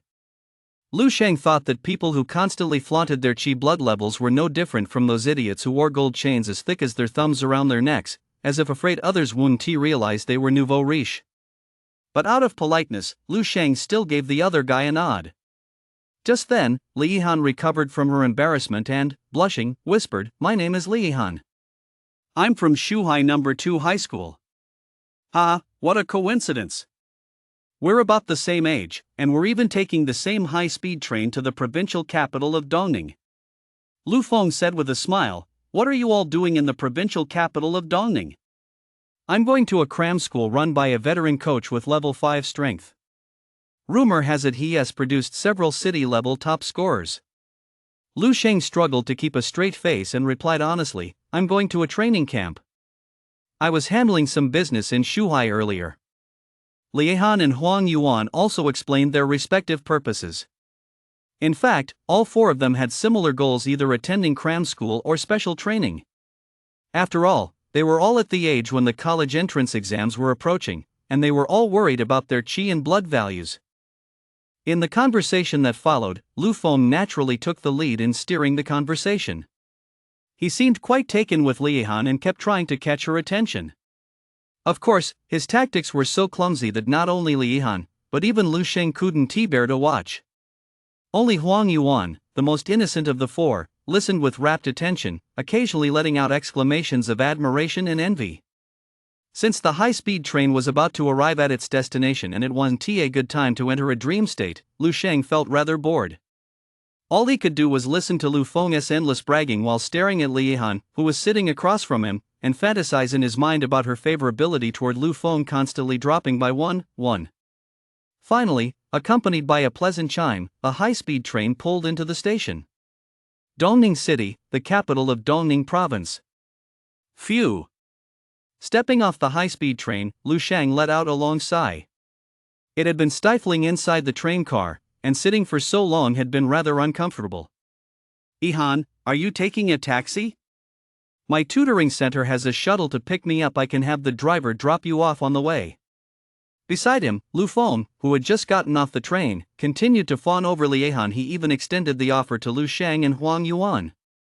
"You two can come along too." Though his tone sounded a bit reluctant. Liehan wasn't impressed and flatly refused, "That is too much trouble." "No, thanks." "It's no trouble at all, Ihan. Why don't we add each other on WeChat first?" Next, Lu Shang and Huang Yuan watched as Lu Feng walked out of the station, looking just like a sycophant chasing after a goddess in a third-rate idol drama. The four of them walked to the entrance of the high-speed rail station, where a large number of private cars and taxis were parked, along with some tour buses. Among them, a uniquely designed minivan with a banner reading "Exclusive for the Genius Training Camp" was particularly eye-catching. To show off his knowledge, Lu Feng took the initiative to say to Lu Shang and the others, "See that bus over there?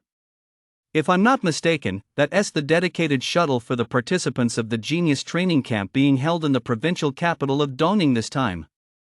Huang Yuan, standing nearby, asked curiously, "What is a Genius Training Camp?" Lu Feng shook his head and said, I'm not entirely sure either, but I know it's an incredibly prestigious training camp that brings together all the martial path geniuses from the entire Dongning provincial capital. No more than 10 people from each city are allowed to participate. There is a top-tier student in the class next to mine whose chi and blood values have already surpassed 1.5. He has practically met the standards of a level 1 official martial artist. Even so, he still got cut. Lu Feng sighed sincerely, his voice brimming with envy. In short, anyone who makes it into this training camp is among the absolute top geniuses, god-tier figures who are just unbelievably amazing. Wow! Huang Yuan let out a deep gasp of amazement. Even Li Yihan's interest was piqued. She looked curious and full of admiration. Just then, Lu Feng glanced at Lu Sheng standing nearby. Seeing Lu Sheng's silent demeanor, a sudden thought struck him. Lu Sheng, didn't you come to Dongning to join the training camp too? Where is your camp's chartered bus?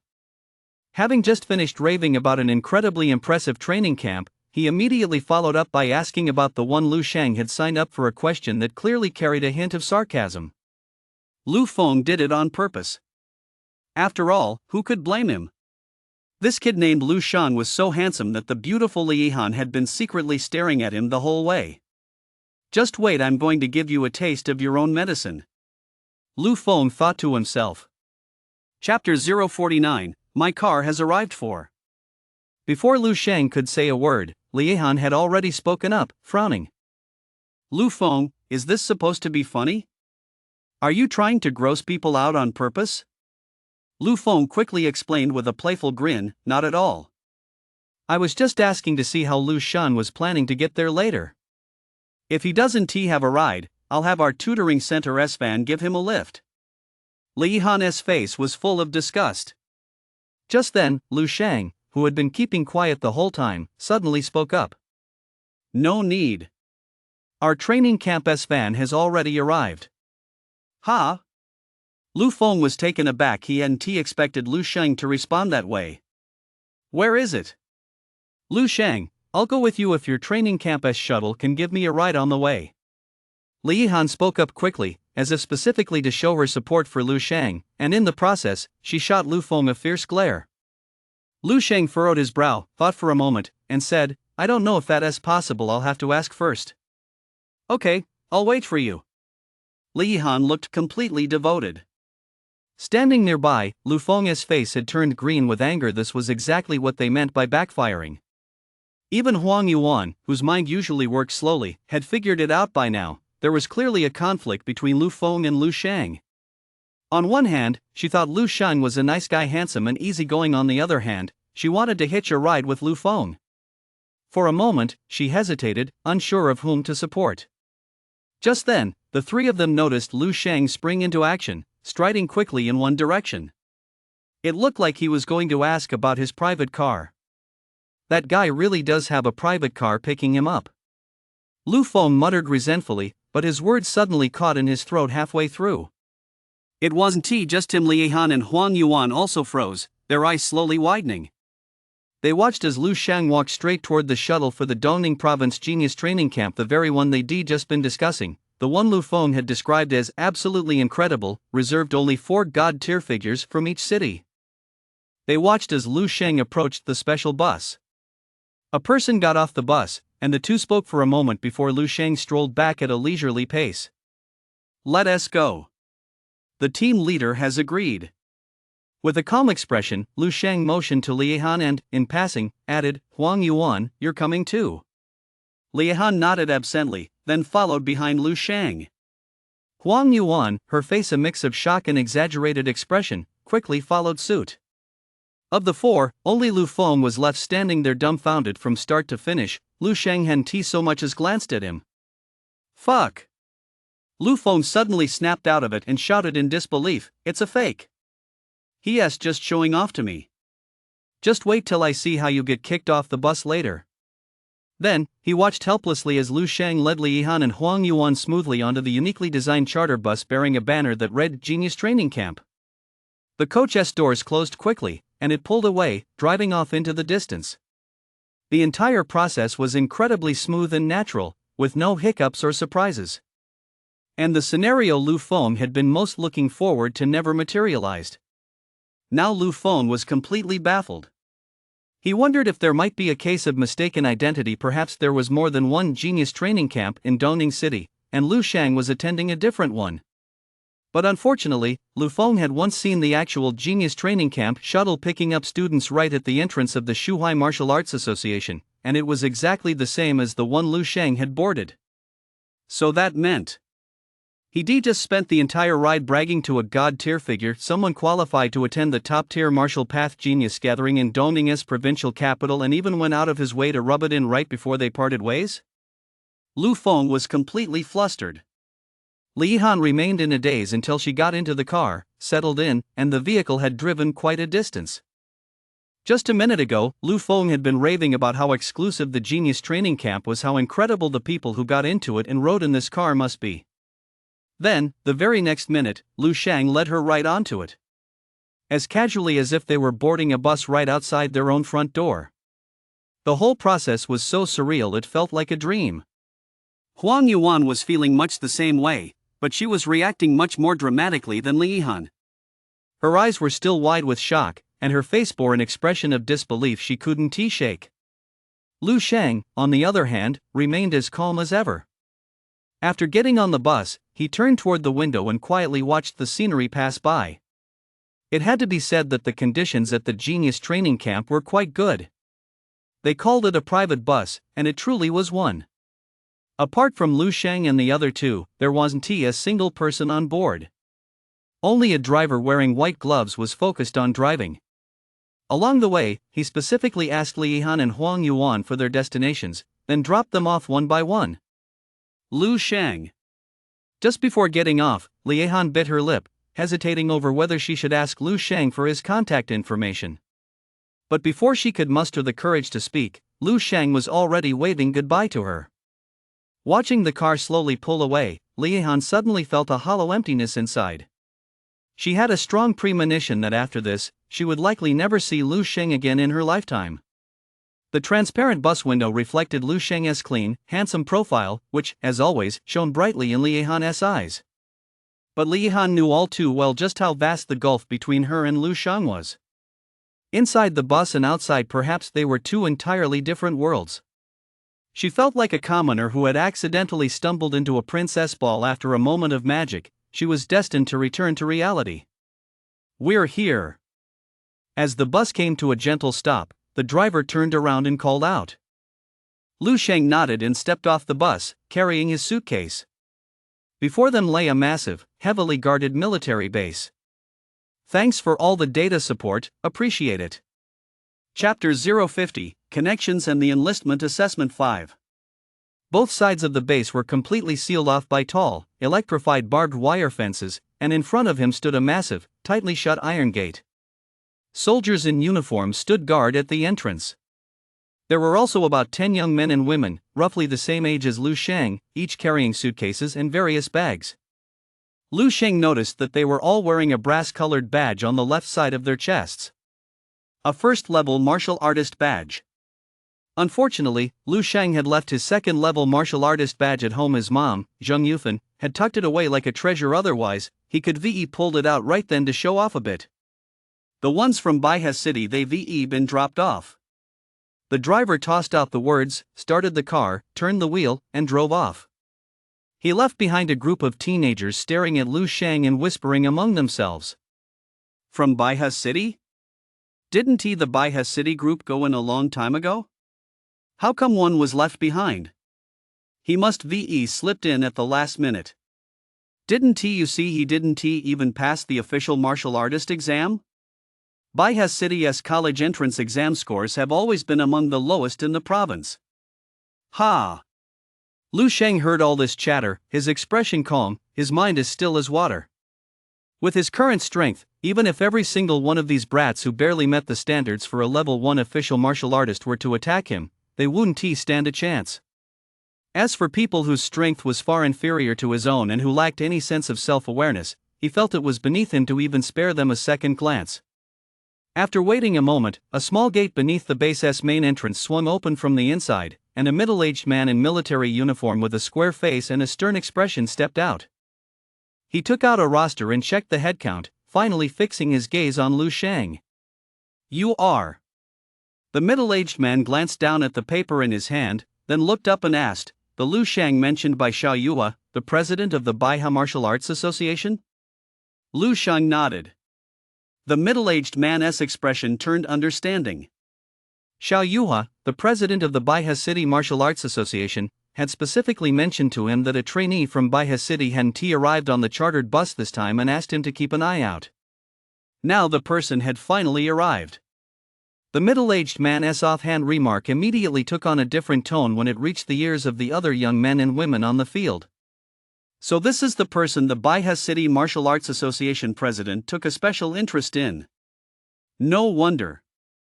Pretty impressive connections with the City Martial Arts Association president. Someone remarked sarcastically. Lu Sheng didn't seem to mind, but the middle-aged man in military uniform raised an eyebrow and barked, "Everyone, keep quiet." The crowd immediately fell silent. The middle-aged man took another head count to make sure everything was in order, then said to Lu Sheng, "You'll go in with the group from Qingyuan City. It's time for your induction ceremony." The others didn't think much of it, but Lu Sheng sensed something different in those words. Go in as a group? What does that mean? Could it be that this so-called induction ceremony required them to enter in batches? However, even though he sensed something was off, Lu Sheng obediently followed behind the group and, led by the middle-aged man, walked through the base gates. Once inside, they found a large parade ground with numerous buildings in the distance. The middle-aged man led them around the parade ground until they finally arrived in front of a low-rise building. Put down your luggage. Someone will come to collect it later. The middle-aged man coldly issued the order, pointing to a small door in front of the low building and telling everyone, go in one by one. The trainees from Qingyuan City were confused, but they obediently followed the middle-aged man's instructions and walked through the small door one after another. Lu Shang was the last in line. Once everyone had entered through the small door, the iron gate behind them slammed shut with a loud clang. The sound of a chain being locked from the outside echoed through the air.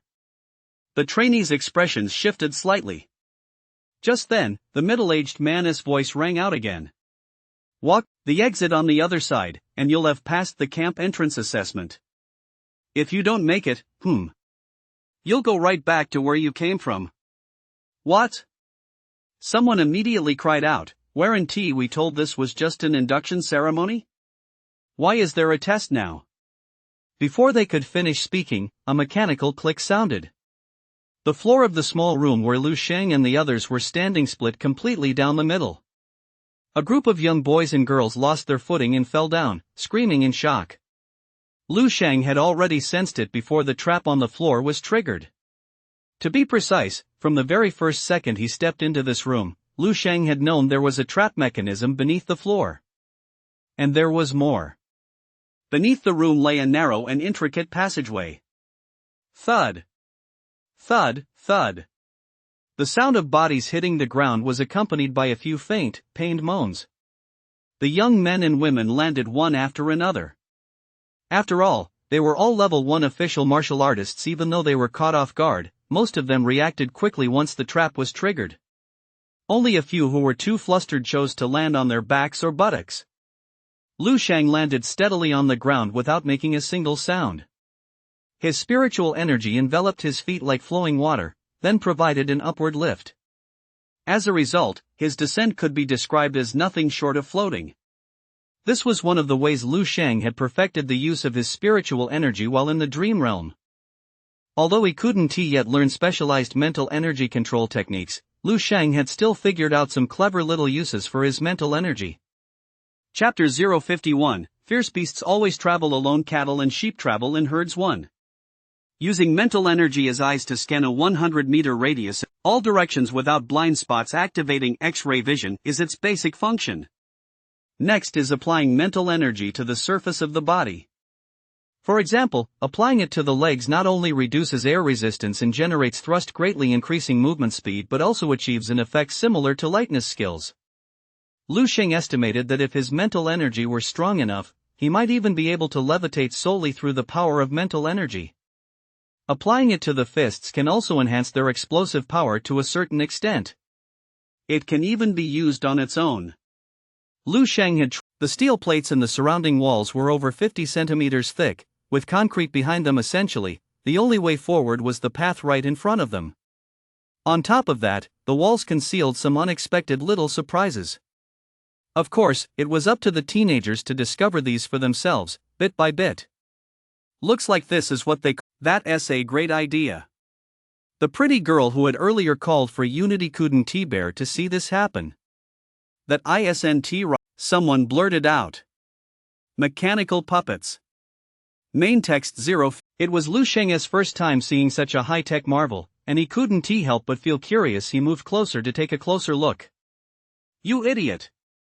Lin Xiaoyu, who witnessed this from behind, wore an exasperated expression as he remarked, "This country bumpkin from Baihe City has probably never seen a mechanical puppet before. These unrestricted mechanical puppets will launch an attack the moment they sense a moving object approaching.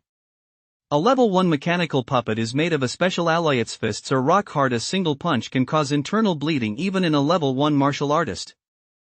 Lin Xiaoyu, who had been standing with his arms crossed, froze in place. Suddenly, the sweet-looking girl had long since covered her mouth with her hand, her wide, beautiful eyes brimming with shock and amazement.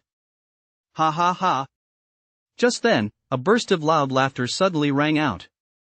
Everyone turned to look in the direction of the sound and saw Lin Xiaoyu laughing heartily. Shaking his head, he said self-deprecatingly, "I almost got fooled by the people from the training camp. These aren't level 1 mechanical puppets at all. They're clearly subpar, unfinished products that don't even reach level 1. Their actual combat power is nowhere near that of a true level 1. They're just meant to look intimidating. That's exactly how it should be. If they actually set up this many genuine level 1 automatons here, how could anyone possibly pass the assessment?" Lin Xiaoyu pointed at Lu Sheng, who stood ahead, calmly. Lin Xiaoyu's body slid slowly down the wall like a poster, his face contorted in pain as he slowly raised a hand, as if trying to grab something. "Damn, these aren't level 1 mechanical puppets, they're fucking level 2. As soon as he finished speaking, Lin Xiaoyu's head lolled to the side, and he passed out cold. The teenagers in the arena watched everything unfold in the blink of an eye. Their mouths began to open wider and wider, their expressions so stunned they couldn't utter a single word. Chapters. Boom! A large burst of sparks spurted out. A massive, blast-like hole appeared in the mechanical puppet's back, with a pale, powerful fist piercing right through it. Lu Sheng casually pulled his fist out of the puppet's body, using it to block another attack from a different mechanical puppet at the same time. The mechanical puppet, standing nearly 2 meters tall, flashed a red light in its eyes before it gradually faded. It then staggered and collapsed with a dull thud. Boom! The hearts of the group of teenagers from Qingyuan City, standing at the entrance of the passageway, jolted violently. It was terrifying. That was the only thought they had about Lu Sheng at that moment. Watching Lu Sheng effortlessly dispatch the 2 mechanical puppets as if sweeping away withered branches, these youths couldn't. At this very moment, these boys who had been hailed as geniuses, monsters, and other people as children by countless people in Qingyuan City since childhood finally realized what true geniuses and monsters in this world are really like. Why on earth were they, mere mortals, forced to train in the same camp as such monsters? "Mom, I want to go home." Lu Sheng took down every mechanical golem blocking his path, one by one. With his psychic power allowing him to scan the internal structure of the mechanical golems, he could easily pinpoint the core of each one. Attack the weak spot. It was that simple. He rarely needed a second strike to take down any of them. Just as Lu Sheng crushed the skull of a mechanical puppet, his expression suddenly shifted. He clearly saw a figure racing toward him from the front of the passageway. Lu Sheng's eyes glinted slightly, and a hint of anticipation flashed across his face. Has the second stage finally begun? They've kept me waiting a bit too long. At the same time, a young man with delicate features and a mole hidden within his left eyebrow was rushing down the passageway. He clutched a device resembling a remote control tightly in his hand. The remote was densely studded with over a dozen buttons, each with a corresponding green light above it. At that very moment, the dozen or so green lights on the remote control in the young man's hand were rapidly turning red, one after another. Within just a few minutes, more than 80% of the green lights had turned red. As he watched those blinding red lights, the anxiety on the young man's face was almost palpable. Damn. What's going on? How did all the mechanical puppets suddenly malfunction? Weren't these brand new units? The young man was frantic with worry. As the person in charge of this, generally speaking, as long as the mechanical puppets weren't completely destroyed, everything was fine.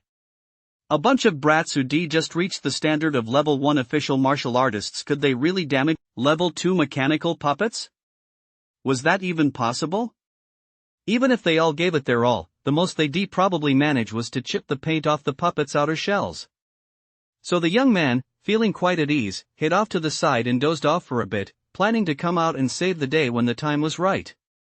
After all, the true purpose of this assessment was to thoroughly crush the arrogance of this group of so-called top geniuses of Dongning province, teach them a lesson, and make them suffer a bit of physical pain. But he never imagined that the moment he dozed off, the remote control in his hand would start flashing frantically. More than a dozen mechanical puppets had malfunctioned and been damaged in quick succession.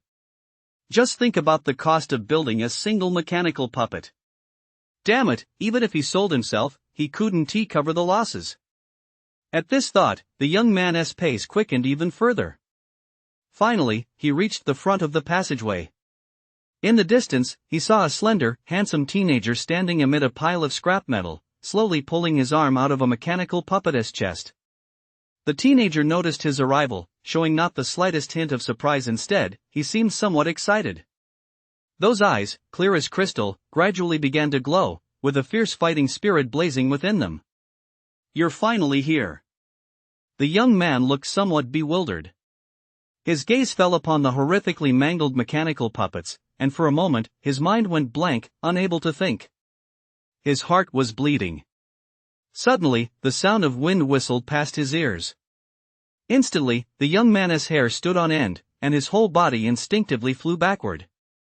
Then, the figure blocked the light from the top of the passageway, casting a shadow across his face, revealing only a pair of eyes that burned with intensity and anticipation.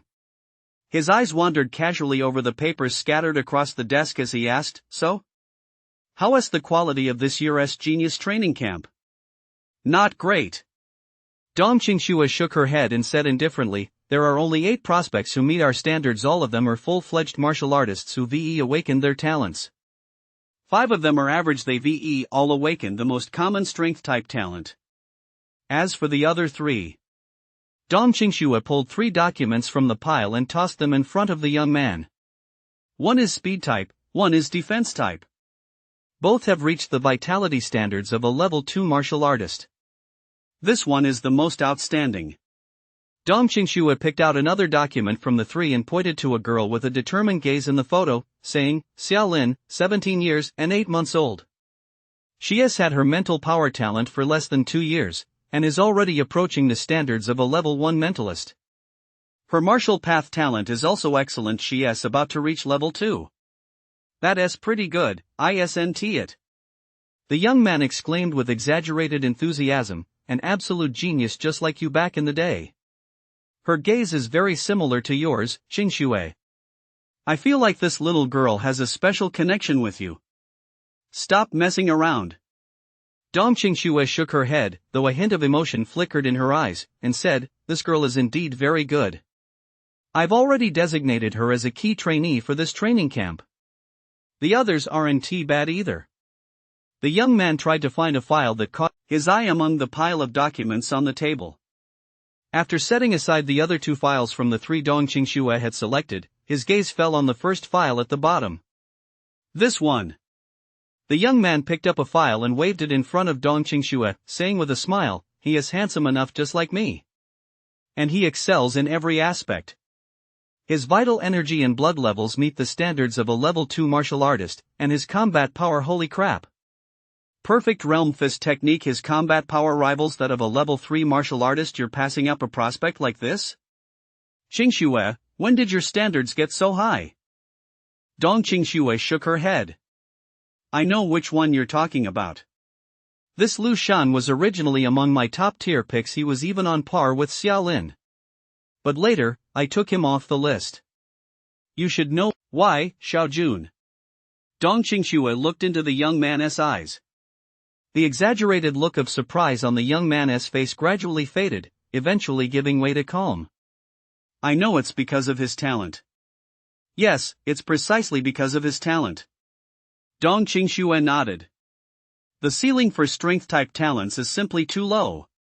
Although they're truly formidable in the early stages of the martial path with the blessing of divine power, martial artists with level 1 or 2 awakened strength talents can achieve combat power in the tens of thousands or even hundreds of thousands. But once they reach the late stages, the slight power boost their talents provide is utterly insignificant compared to the massive vitality of level 6 and 7 martial artists. In the end, they can only fade into obscurity among the crowd. The young man remained silent. Just as Dong Qingxue had said, for strength-type talent martial artists, by the late stages of the martial path, the advantage their talents provide becomes minuscule to the point of being negligible. Level 6 martial artists have over 1,000 health points, while level 7 grandmasters have over 10,000. Just imagine, faced with a grandmaster's vast vitality surging like a river and combat power in the millions, how much of a boost could that tiny bit of strength possibly provide? A grandmaster could easily gain far more than that just by casually mastering a few techniques. In contrast, consider the few that Dong Qingxue specifically singled out. There is not much to say about Xia Lin as a mentalist, she is a prized asset wherever she goes. As for the other two, one is a speed-type martial artist, and the other is a defense-type martial artist. Both of these talents remain immensely powerful even in the late stages of the martial path. In the late stages, the speed-type talent allows one to effortlessly break the sound barrier with their footwork, while the defense-type talent is equivalent to having mastered an additional martial art to perfection in extreme cases. Even a grandmaster of the same rank cannot break through their defenses. So don't be fooled by the fact that the talent and strength these two have demonstrated so far are inferior to that of the student named Lu Shang. Qin Shaojun was almost certain that in 10 or 20 years' time, these two would far surpass him in their achievements on the martial path. This is an ironclad law distilled from countless examples and experiences over the martial path's 300-plus year history. There are no exceptions. Chapter 055, When did you let a level 4 martial artist in? 5. Do you remember our class? That guy. Xiang Peng. Dong Qingxue asked. Qin Shaojun nodded. I know. In that cohort, there were many talented individuals. The genius training camp Dong Qingxue was referring to had no fewer than 20 naturally gifted martial artists. And the Xiang Peng she mentioned was the king of that cohort. Upon entering the camp, his qi and blood levels were already approaching those of a level 3 martial artist, and his strength was extraordinarily great. He practically became everyone's nightmare. Thinking back now, Qin Shaojun felt a dull ache in the very parts of his body that had been beaten to a pulp by him back then. One could only imagine just how terrifying that guy had been back then. What about him now? Dong Qingxue paused for a moment, then put it more diplomatically, he is nowhere near as dazzling as he used to be. Qin Shaojun nodded silently. What Dong Qingxue didn't know was that he had already secretly sought out that person once. When he went, he was gritting his teeth, determined to avenge the humiliation from back then. But when he saw him, he looked so dejected that Qin Shaojun couldn't muster even a shred of interest. They were no longer on the same level, so what was the point of talking about revenge? This Lu Sheng does have some talent, it's just a bit of a shame. Capitalizing on this slight advantage, the boy charged through the corridor like a wild bull, knocking mechanical puppets this way and that. Those struck head on even had their You mentalists are practically like bugs in the system. Are you even going to let us ordinary people live anymore? Dong Qingxue, one of them lay unconscious on the floor. They were all staring in the same direction, their faces etched with terror, just like ordinary people in a movie who spot. Dong Qingxue and Qin Shaojun exchanged glances, both of them thought of the same possibility almost simultaneously. Perhaps the staff responsible for monitoring Corridor 12 hadn't failed to come out to stop it, they had come out, but were simply incapable of doing so. Thinking back to those shocking scenes they witnessed earlier, Dong Qingxue's heart skipped a beat. Hurry! Let us go to Corridor 12. The two hurriedly dashed out of the command room. Boom! A mechanical golem was violently hurled through the air by an invisible force and crashed to the ground. Red light flashed in the golem's eyes as it staggered to its feet, a dent several centimeters deep visible in its chest. Xia Lin watched the mechanical puppet warily until she was certain it was just like the others. It would not attack again after being knocked down once, and only then did she breathe a slight sigh of relief. This was the last mechanical puppet. This also meant that she had passed her camp entrance assessment.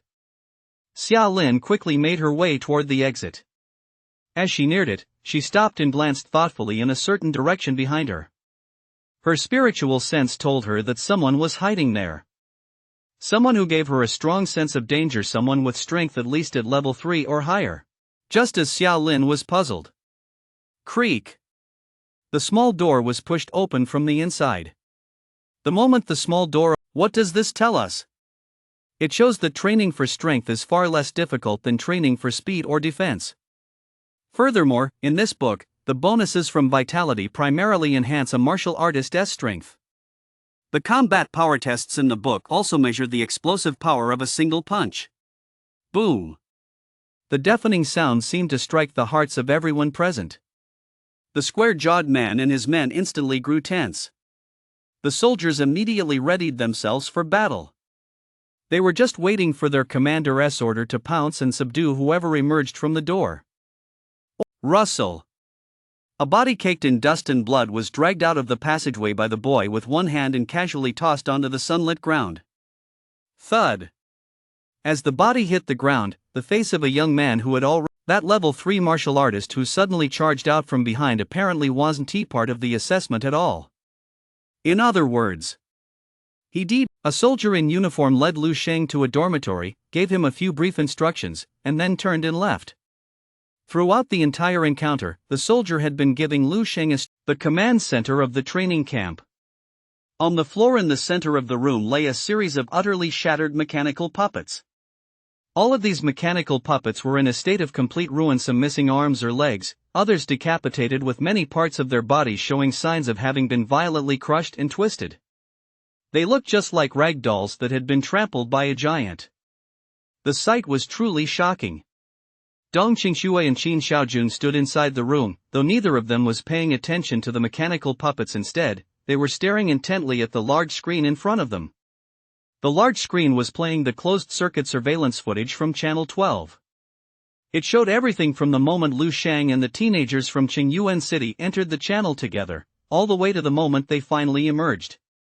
When the entire recording finished playing, Dong Qingxue and Qin Xiaojun's faces were etched with nothing but sheer astonishment. Utter astonishment. Level 2 mechanical puppets were like toys in his hands. That lieutenant, who possessed the strength of a level 3 martial artist, didn't last more than a minute against him. Qin Xiaojun stared at Dong Qingxue in disbelief and said, "This kid is a monster in real combat. His combat power is off the charts. It's not just 15,000, it's probably closer to 100,000, comparable to a level 4 martial artist. Didn't the data show that this kid's vitality was only 15? How should I know? Does he look to you like someone with a chi and blood value of 15 right now?" Dong Qingxue's expression was equally complex. Either he deliberately held back some of his strength during the martial artist assessment 2 weeks ago. Or Dong Qingxue paused, thinking it over. In just 2 weeks, he declined from a chi and blood value of 15 to a level nearly on par with a level 4 martial artist. Such a terrifying rate of growth could only mean he is likely to become the second Xiangpang. Qin Xiaojun froze for a moment, unable to help but recall the fear he felt back when he was dominated by a certain man during the training camp. Then it would be a whole different story. Combat power and combat ability are two completely different concepts. Just because you can achieve a combat power index of tens of thousands during a test doesn't mean you can actually unleash that power in a real fight. But Lu Sheng did just that. And he far exceeded expectations. That alone is terrifying. To use Qin Xiaojun's words to describe him, he is a monster in real combat. A combat genius. A natural-born martial path prodigy. Even if Lu Sheng isn't a gifted martial artist right now and lacks any innate abilities, This alone was enough to significantly boost his standing in Dong Qingshui's eyes. Chapter 059, Farewell to the Purple Headband 4. Dinner as served. Lu Sheng opened his eyes. Having just gnawed through a few tough bones in his dream, he was roused by a soldier from the training camp, who informed him it was time to head to the mess hall. Lu Sheng glanced at the time. It was already evening, and his stomach was indeed growling. Following the directions on the training camp map on his roommate's desk, Lu Sheng made his way to the base's cafeteria. The cafeteria was large, divided into 3 floors, and the trainees ate on the first floor. Walking into the cafeteria, Lu Sheng saw nothing but boys and girls his own age. They were clearly fellow trainees participating in this training camp. Those mechanical puppets were way too fierce. I just got brushed against by accident, and my back still hurts. Well, they're level 2 mechanical puppets, after all. Even a level 3 martial artist might not be able to beat them head on. We're lucky we didn't get killed or maimed. How could they let us get killed or maimed? The examiners were right there. But to be honest, this assessment is really insane. Don't even mention it. I heard someone in this class actually beat up an examiner. They're still lying unconscious in the infirmary. Seriously? Examiners have to be at least 3rd level martial artists, otherwise, they couldn't protect us from a 2nd level mechanical puppet. How could anyone actually beat an examiner? Don't listen to him bragging.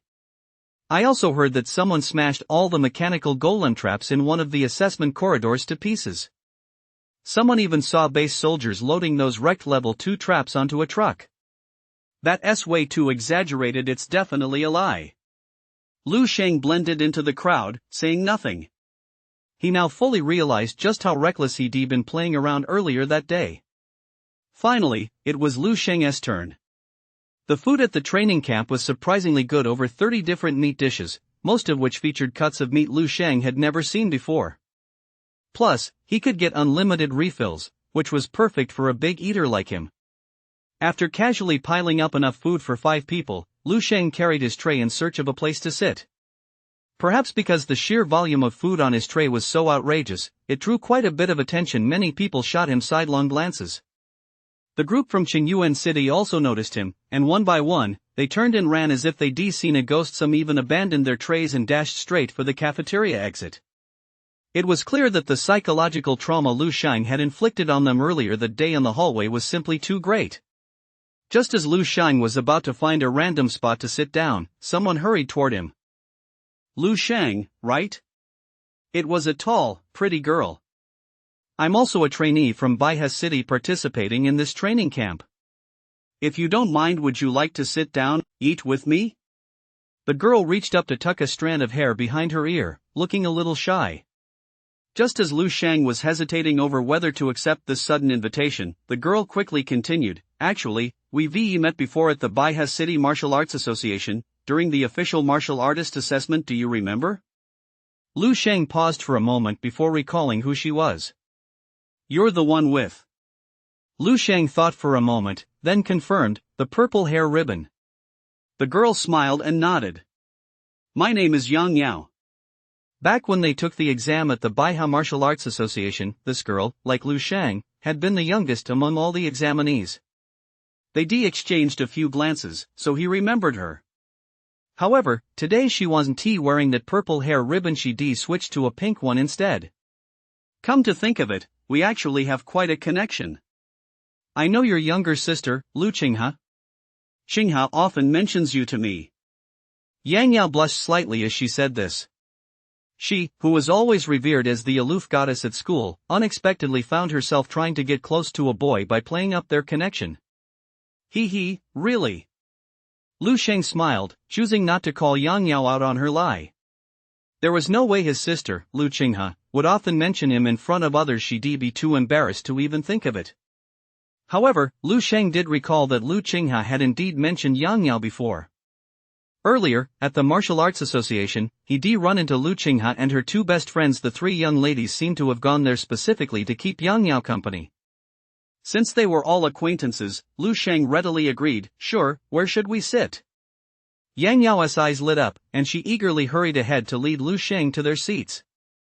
This way the rest of us from Baiha City are all sitting together. Yang Yao led Lu Sheng to a seat at a long table, where 7 or 8 other young men and women were already seated. After speaking for a while, Yang Yao realized that Lu Sheng seemed completely uninterested in these details, so she quickly changed the subject and continued, I see. Lu Sheng looked at the piece of meat in his hand, quite surprised. He hadn't expected a single piece of meat to be so expensive. That meant the feast he just devoured must have cost him at least 100 or 200,000. After the 1 million prize from the Baiha Martial Arts Association, he actually thought he was pretty well off. Now he realized he hadn't even managed to scrape by. On top of that, the training camp has many special cultivation chambers that are very helpful for martial path cultivation facilities that are hard to come by outside, or that would cost a fortune to use. Yang Yao said with a worried expression. You could say that the longer you stay in this training camp, the greater the benefits you'll gain. And the condition for staying is points. Earning points is very difficult. How difficult? Lu Sheng felt a bit full. This exotic beast meat was indeed packed with energy. Just 1 gram was equivalent to several gen of ordinary beef or mutton. But when he thought of the exorbitant price of this meat, he forced himself to keep eating. It's very, very hard. Yang Yao said with a wry smile, let me put it this way, so far, only 3 people in the entire training camp have earned any points. Everyone else is still at 0. In other words, if we don't earn a certain number of points as soon as possible, we'll be kicked out tomorrow. Which 3? How did they get their points? Lu Sheng couldn't help but ask out of curiosity. Yang Yao explained, it's from today's entrance assessment. Those who passed received a points reward. From what I've heard, only 3 people passed the assessment. One is Chao from Yanglin City, a level 2 martial artist with the stone skin talent, which greatly enhances his defense. He passed the assessment. One is Meng Jinha from Donggang City, also a level 2 martial artist with a speed type talent. He passed the assessment too. And the other one, look, it's her. Yang Yao suddenly looked in a certain direction. Lu Sheng followed Yang Yao's gaze and saw a girl with a cool, aloof demeanor walking through the cafeteria carrying a meal tray. It's actually her? Lu Sheng was somewhat surprised. He remembered this girl. When he had emerged from the passageway, it was this girl who had scanned him with her spiritual energy. She'd been startled by him and, out of fear, had darted back into the passageway. As if sensing Lu Sheng's gaze, the girl looked in his direction. The moment she saw Lu Sheng, she froze. Her face turned deathly pale, and without hesitation, she turned and ran away, her footsteps flying. You know her? Well, it makes sense that you do. A lot of people know her. Xia Lin from Baoding City. Although she isn't a level 2 martial artist, she is a mentalist, a type even rarer than a naturally gifted martial artist. She is probably the most talented and strongest participant in this training camp. I've heard the campus higher-ups have been keeping an eye on her for quite some time. As far as I know, only 3 people passed the assessment this time. This assessment was really too difficult, even more extreme than the last one. Didn't you see how pale Xia Lin looked after failing the assessment? And she left in such a hurry. I bet she was completely wiped out by it too. Lu Sheng. Yan Yao's expression was filled with emotion. Before entering the training camp, she had thought her martial path talent was quite good, that she could be considered a genius. But once she got in, she realized what true geniuses, monsters, and prodigies really were. Not long ago, she passed the level 1 martial artist assessment and had been feeling a bit smug about it. But after entering the training camp, she discovered that the place was teeming with level 1 martial artists around her age. There were even level 2 martial artists who awakened their talents. Above the naturally gifted martial artists were the even rarer and more powerful mental masters. Each tier was higher than the last, even Lu Sheng. Yang Yao glanced at the prodigious youth before her, who had once shaken the entire city of Baiha, and couldn't Lu Sheng paused what he was doing, unsure how to respond. He wanted to say that he was the very nonsense Yang Yao had mentioned, but they might not believe him. Not telling the truth, however, didn't seem quite right either. Lu Sheng's hesitant expression, as seen by Yang Yao and the other, immediately took on a different meaning. He probably failed, which is why he is too embarrassed to answer. Yang Yao thought to herself. Actually, that was only natural. The more talented a person is, the more arrogant they tend to be when they realize they're not as good as others. The sense of disappointment is all the greater. If even she, Yang Yao, felt this way, what about Lu Shang, the martial path prodigy and local celebrity in Baihe City, whose talent far surpassed her own? With that in mind, Yang Yao quickly spoke up to comfort him. Actually, it's normal not to pass. That boot camp entrance exam is so grueling, how could an average person possibly make it through? Just as she was speaking, a man who looked like an officer walked into the mess hall with several soldiers. After scanning the room, he headed straight toward Lu Shang. Everyone stared at the group curiously, wondering what they were there for. I believe in your abilities. If you spend some time at the training camp, you might not be any worse than Chao and the others. Yang Yao was busy trying to comfort Lu Shang, completely unaware that the group had already approached her. A girl sitting next to Yang Yao couldn't help but tug at her sleeve. Yang Yao snapped out of her reverie and looked up to see several sets of military uniforms facing her. Yang Yao was a bit dazed. But it was clear these people weren't there for her. The officer in charge turned to Lu Shang, who had been silently enduring Yang Yao's reassurance, and said sternly, Lu Shang, is that correct? Since you damaged 18 Class 2 mechanical puppets at our base during the induction assessment and injured a lieutenant, leaving him unconscious and hospitalized. We now need to conduct a routine interrogation. Please cooperate and come with us. Please cooperate and come with us. The base officer's deep voice echoed through the vast mess hall. The once noisy base mess hall fell silent in an instant. An eerie, deathly silence descended. Almost all the training camp cadets who had been eating froze in place. Their expressions froze, and their bodies stiffened. Some were even caught mid-motion, their mouths still wide open as if they were about to take a bite. Now, they were all frozen in place. One by one, they stood motionless, as if under a spell. Meanwhile, Yang Yao and the group of students from Baihe City, seated directly across from Lu Shang, looked utterly flabbergasted. Yang Yao stood frozen in place, her mind reeling as if 10,000 airplanes were roaring past. Destroying 18 second-tier mechanical puppets. Injuring a lieutenant so severely that he was hospitalized in a coma. The rumors were true. That fourth person from the rumors whom she had dismissed as utter nonsense really did exist. And it was Lu Shang. And she had been comforting Lu Shang all this time. Yang Yao was completely dumbfounded. He didn't know how to put his current feelings into words, and it felt as if he were in a dream. Everything he had just experienced seemed unreal. Okay. Lu Shang stood up decisively, glanced down at the plate on the table, and said, but I'm still hungry. Can I get a takeout portion? Sure. The officer nodded readily in agreement. We'll have someone pack you a portion and deliver it to your dorm. Let us go, then. Lu Shang nodded with satisfaction. He then nodded in greeting to the stunned crowd from Baihe City before following the officer out of the cafeteria. Once Lu Shang and his group had left the cafeteria, the magic that had turned everyone to stone was immediately lifted. The quiet cafeteria instantly erupted into a frenzy of exclamations and discussion. Holy shit, holy shit. The rumors were actually true. Someone really did destroy over a dozen mechanical puppets and even sent the examiner to the hospital. The fourth person from the rumors, Lu Shang from Baihe City, hiss. What a fucking monster. A freak. Meanwhile, it was almost 8 o'clock by then, so Lu Shang tidied himself up a bit and followed the soldier. She was quiet and reserved, like the top student in the class. However, she seemed a bit cold. Her body was trembling slightly. Maybe the air. On the other side behind Lu Shang, a young man with delicate features and flowing hair was also. This one must be Chao, so this one must be Meng Jinhe.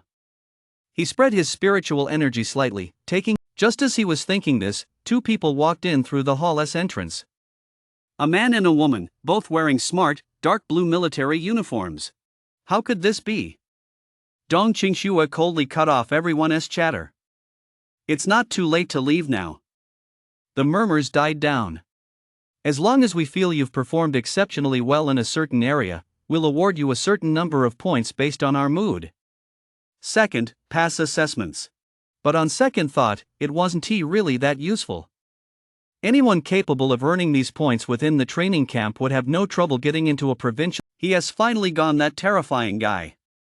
Xia Lin let out a long sigh. It felt as if a heavy weight had been lifted from her heart, and she felt infinitely more at ease. The appearance of that oddball, Lu Shang, had completely caught both of them off guard. On the one hand, although Lu Shang's natural talent was outstanding, his Dongqing Shuai said. Qin Xiaojun nodded. What about Lu Shang read through the information on the form. A meal inside the training camp all-you-can-eat buffet cost only 5 points. A night's stay was even cheaper, just 1 point. In other words, if he were to cover only 3 meals a day and lodging, those 1,000 points would be enough for Lu Shang to stay at the training camp for nearly 3 months. But if I want to use the special training rooms or hire a base instructor for guidance, that won't be cheap. The gravity training room costs 10 points per hour. The agility training room costs 10 points per hour. The combat training room costs 20 points per hour. A single session with a regular instructor costs 30 points. A single session with the chief instructor or deputy chief instructor costs 100 points. Now, let us look at the ways to earn points.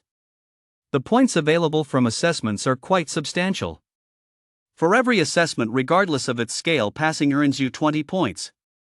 Achieving a good rating on an assessment earns you 50 points. An excellent rating yields a full 100 points.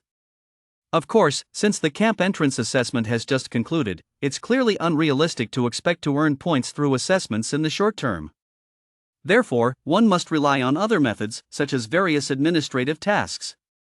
However, the points earned through this route are pitifully few. Cleaning a training room just once yields only 5 points. Even the smallest martial path training room in the camp is several hundred square meters. Lu Shang suddenly felt a bit sorry for the trainees who hadn't passed the entrance assessment and currently had 0 points. It was foreseeable that, for a long time to come, these guys would have to rely on working as janitors just to make ends meet. Main text 065. Arms like spears, martial artists with elemental talents 310. 065. Arms like spears, martial artists with elemental talents 310. Lu Shang took a closer look at the descriptions of several special training rooms. Among them, the ones that piqued his interest the most were the gravity training room and the agility training room. According to the descriptions, these two training rooms were highly targeted at improving a martial artist's vitality and speed, with excellent results. Lu Shang currently had no shortage of martial arts lineages or guidance, nor was he lacking in restorative potions for the time being. What he lacked most was this kind of rare, supportive training environment. If he could make good use of them, it would undoubtedly take his cultivation progress to a whole new level. I'll go check them out tomorrow. I've got plenty of points anyway. Lu Shang made up his mind, set the room key and form aside, and began his daily cultivation routine. He practiced the stellar body refinement technique combined with the natural breathing art over and over again, tirelessly. As Lu Shang's strength continued to rise, coupled with the natural breathing art's constant unlocking of his latent potential, the stellar body tempering technique now placed an increasingly lighter burden on him. If he were to practice the stellar body refinement technique alone, it would take quite some time to completely drain all of Lu Shang's physical stamina. This was a far cry from the situation at the beginning, when he'd be so exhausted after just a few repetitions that he wouldn't even want to move a single finger. This also meant that the training effect of the introductory chapter of the stellar body refinement technique on Lu Shan was steadily diminishing. The dream world. On the dilapidated streets, Lu Shang was locked in a fierce struggle with 4 or 5 figures. He had drawn in all the remaining tough opponents from the 2 nearby streets in one fell swoop. Lu Shang nimbly weaved between the zombies, throwing punches and launching attacks from time to time. His footwork, which had broken through a plateau, was of immense help to him in actual combat. Any one of the 5 zombies in front of him would surpass Lu Shang in sheer strength. Among them, the strongest, a towering zombie with a half-torn dark red headband tied around its head, possessed strength several times that of Lu Shang's. Lu Shang dared not block its punches head-on. He could only rely on his footwork and the cover provided by the other zombies to constantly evade it. As time passed, the number of zombies in the fray steadily dwindled. Having established the tenfold martial path, Lu Shang had virtually no matter the target area or the form of attack, he could respond with consummate skill. His mind raced as the various fist, leg, and palm techniques carefully categorized in his memory kept surging through his mind, transforming into the purest combat instinct at Lu Shang's command. He wielded them effortlessly and with unrestrained flair. The essence of the martial path lies in the body. As long as one's speed and strength are sufficient, all techniques are mere illusions. But if one's speed and strength fall short of an opponent's, then technique must make up for the difference. Superior technique is the capital that allows martial path prodigies to challenge opponents of higher ranks. Lu Shang was now relying on his superior technique to bully these zombies, whose brains had withered and shriveled away. During the passage assessment, I faced the level 3 martial artist examiner. Although he was caught off guard, I still knocked him down and knocked him unconscious within just a few moves. It was a complete rout. As a practitioner of the 10 perfection martial path, my technique far surpasses that of ordinary martial artists. Unless an opponent can crush me to death with a single blow, I always have a chance to turn the tables. But facing these zombies who lack even consciousness and possess only a trace of combat instinct is still such a struggle. Just how terrifying must these creatures' strength have been in life? Lu Shang slammed a fierce punch into the zombie wearing a headband in front of him. Perfect realm fist technique, 6 times the power of a star, natural breathing art, mental energy propulsion. With all these enhancements combined, this punch represented nearly the absolute limit of Lu Shang's current combat power. He didn't know the exact combat power value, but it had definitely surpassed 100,000. Lu Shang had completely cleared out both streets, reaping a bountiful harvest of valuable martial arts memories. Without delay, Lu Shang sat down. It was a form of entertainment, after all. The more information Lu Shang accessed on his optical computer, the deeper his understanding. Compared to the strength, speed, and defense-type martial artists mentioned above, these elemental-type martial artists were the real monsters, the new breed of humanity. Elemental-talented martial artists possessed the terrifying ability to manipulate natural elements such as wind, fire, ice, and lightning. Their growth potential and upper limit are more than 10 times that of ordinary martial artists. Isn't that practically the same as superpowers or mutants? Lu Shang couldn't help but exclaim in awe. According to the data, even in the future of the martial path more than 10,000 years from now, elemental talented martial artists remain in extremely rare existence. Finally, there were the mentalists, whom Lu Shang was familiar with. In fact, mentalists are also a type of gifted martial artist, and they are the rarest, most precious, and most powerful among them.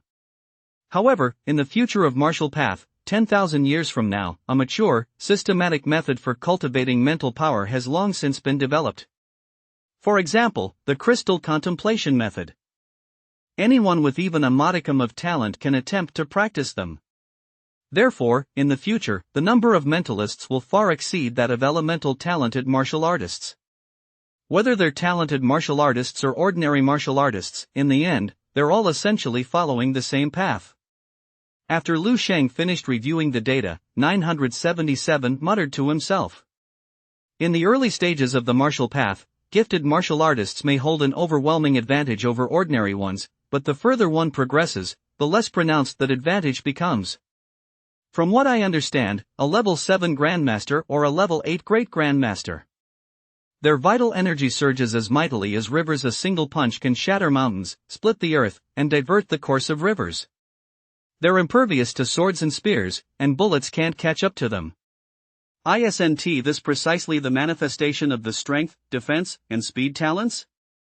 Moving further up the ranks, 9th level martial saints and 10th and 11th level star realm powerhouses possess all manner of incredible supernatural abilities. Summoning wind and rain, commanding thunder and lightning, these are not beyond their reach. How are they any worse than martial artists with elemental talents?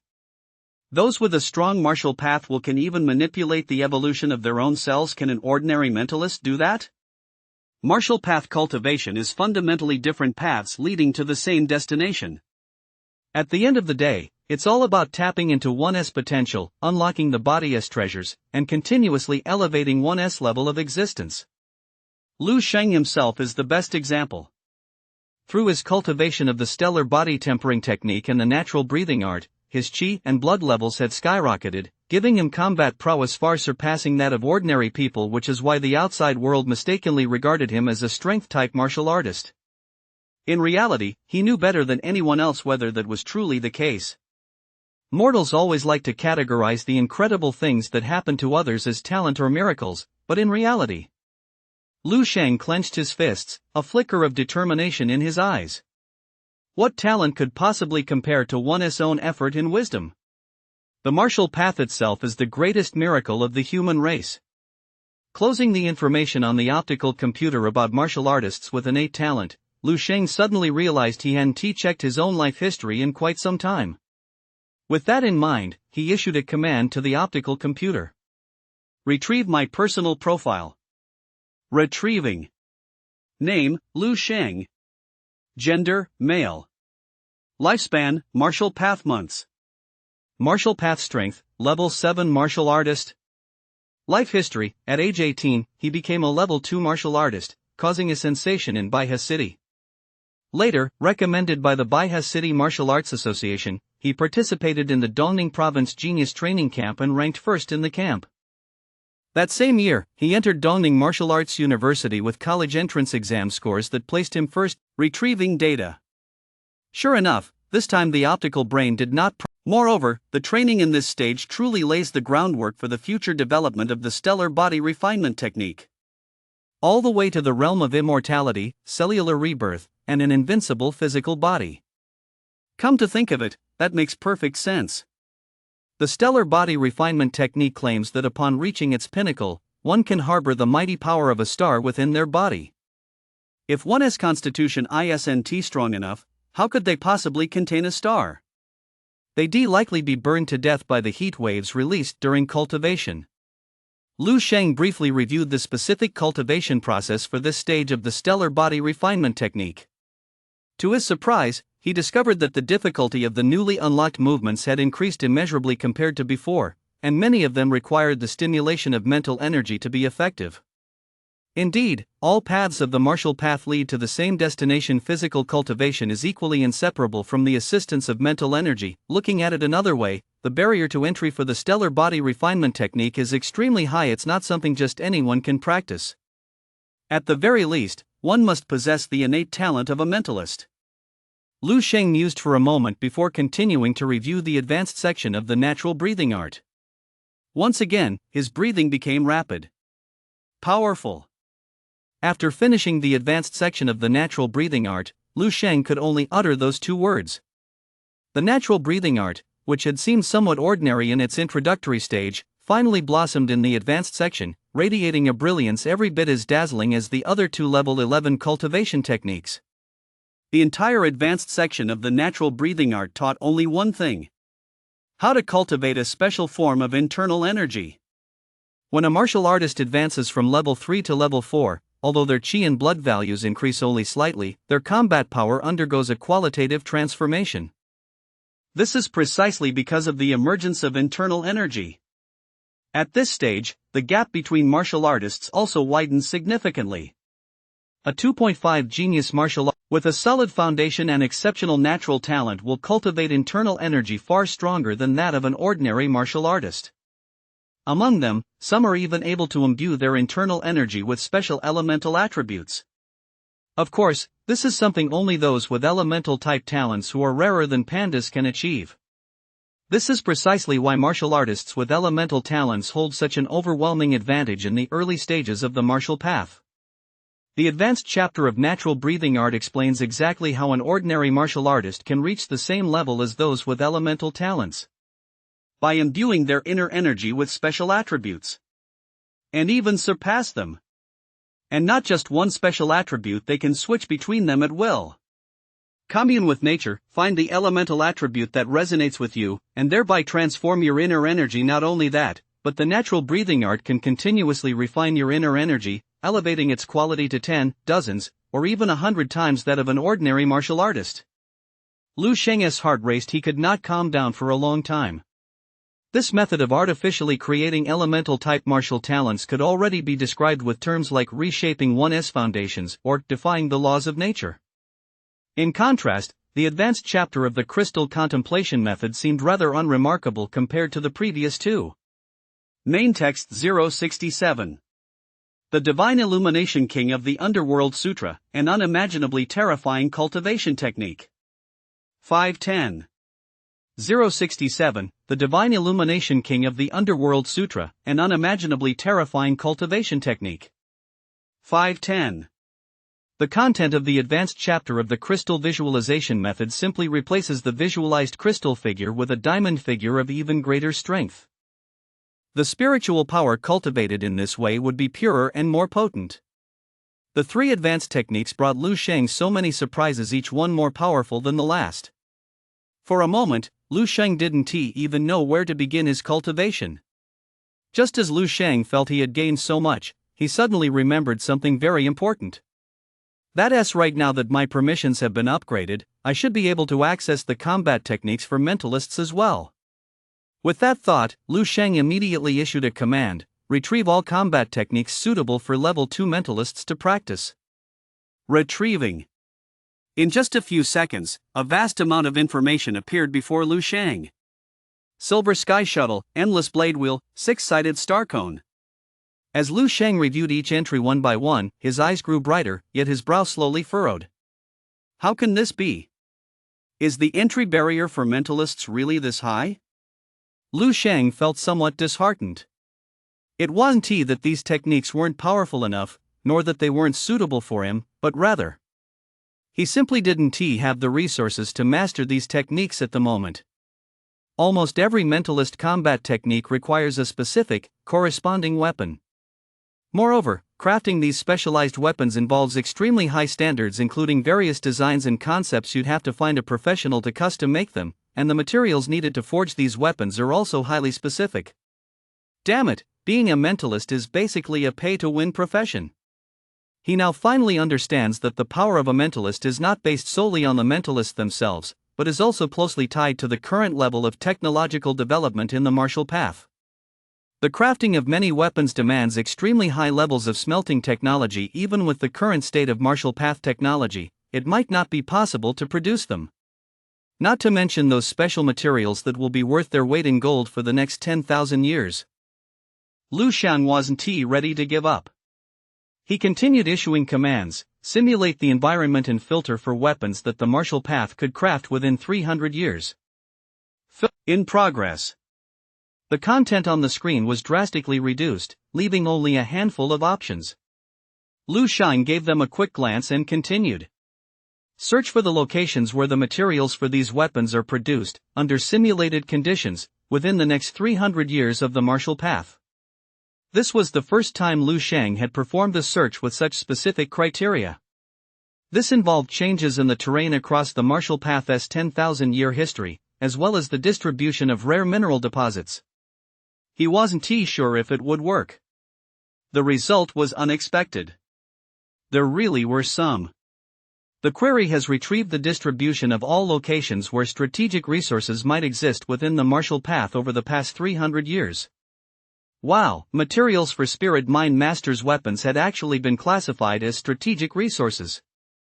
Lu Sheng carefully examined the exquisite and detailed map before him and was surprised to discover that the area marked as the capital of Dongning Province actually contained quite a few marked points, including the sources of the materials he needed. I'll look it up online later, or go there in person, to see if anyone has discovered or occupied them. Of course, that would have to wait until after the training camp was over. Now that he had a lead on the materials, the only remaining issue was the crafting.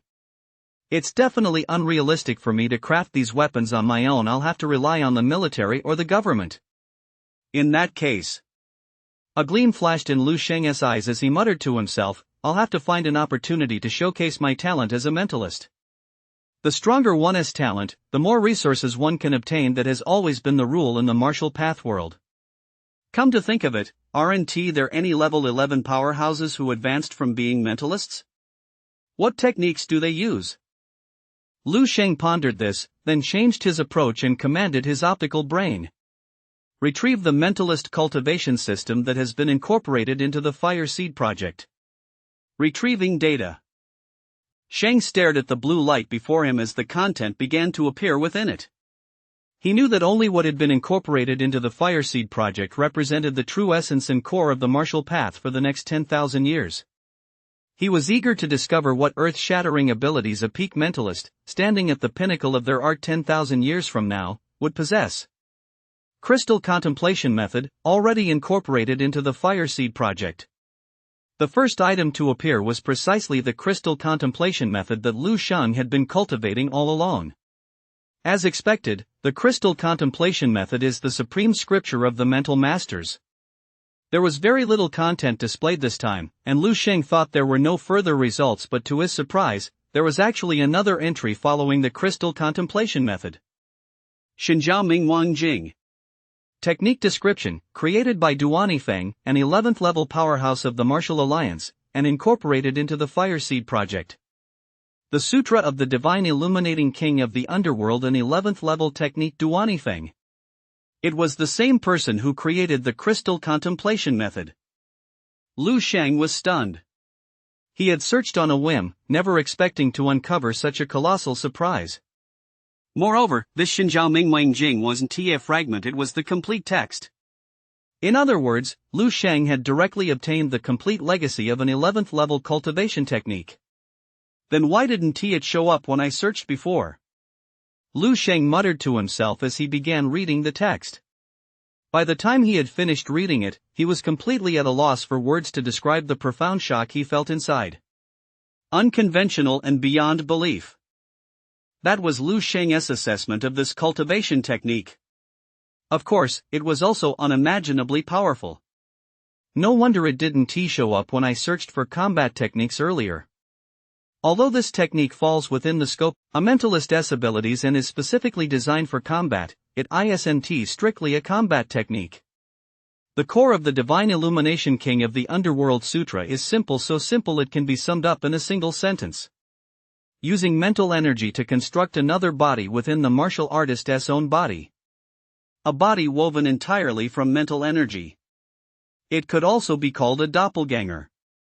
And the level of detail in this mental energy body can reach the level of muscle fibers, cells, and even genes. And there is only one purpose for constructing such a mental energy doppelganger. To amplify oneself. Comprehensive amplification with no blind spots. A true doubling of one's abilities. The first level of the Xinjiao Ming Wang Jing involves using mental energy to accelerate the body's functions, thereby amplifying vital energy and blood. Amplifying vital energy and blood. When Lu Sheng first saw it, he thought he must have misread it. After all, every method he had encountered or was capable of achieving any form of enhancement whatsoever was aimed at boosting combat power. Whether it was the perfect realm fist technique, stellar power projection, the natural breathing art, or mental energy propulsion. All of them relied on special power generation techniques or additional propulsive forces to stimulate the collision of muscles, thereby achieving the effect of unleashing more powerful destructive force and driving power. His baseline qi and blood values would never change. Yet the Xinjiao Ming Wang Jing directly shattered this notion, boosting qi and blood right from the start. The subsequent descriptions were even more outrageous, claiming it could enhance all attributes and abilities including the effects of mental energy itself.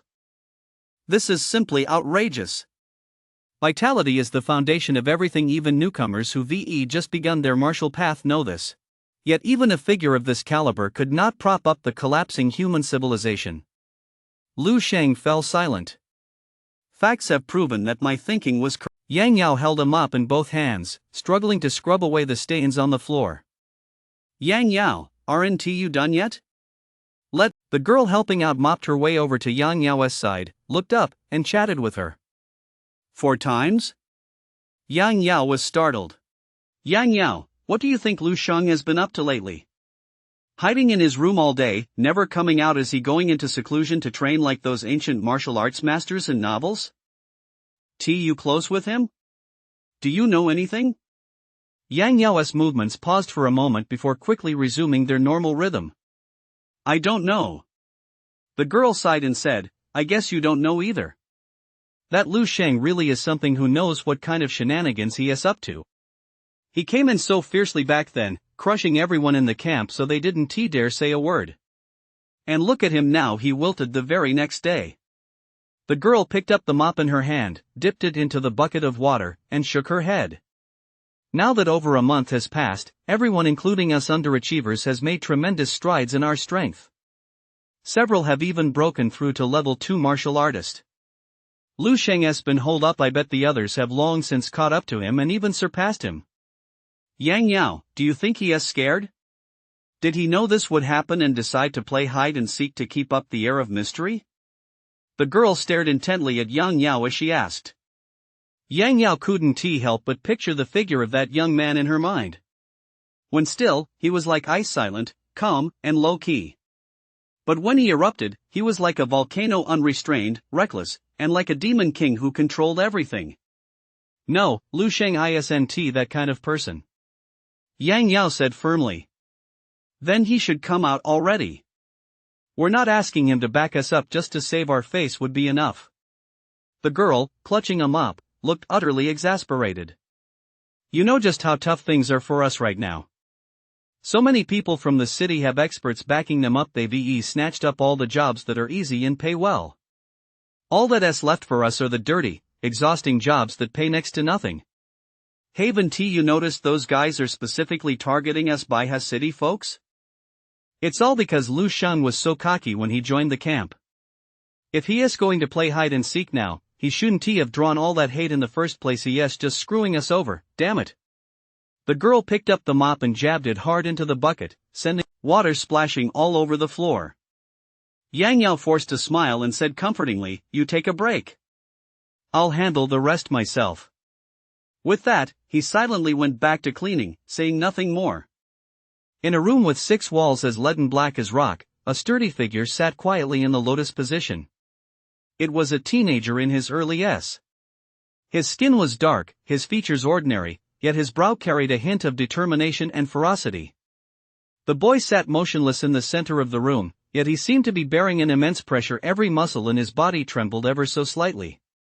Sweat pooled into small streams, trickling slowly down the crevices of his muscles, soaking the floor beneath him.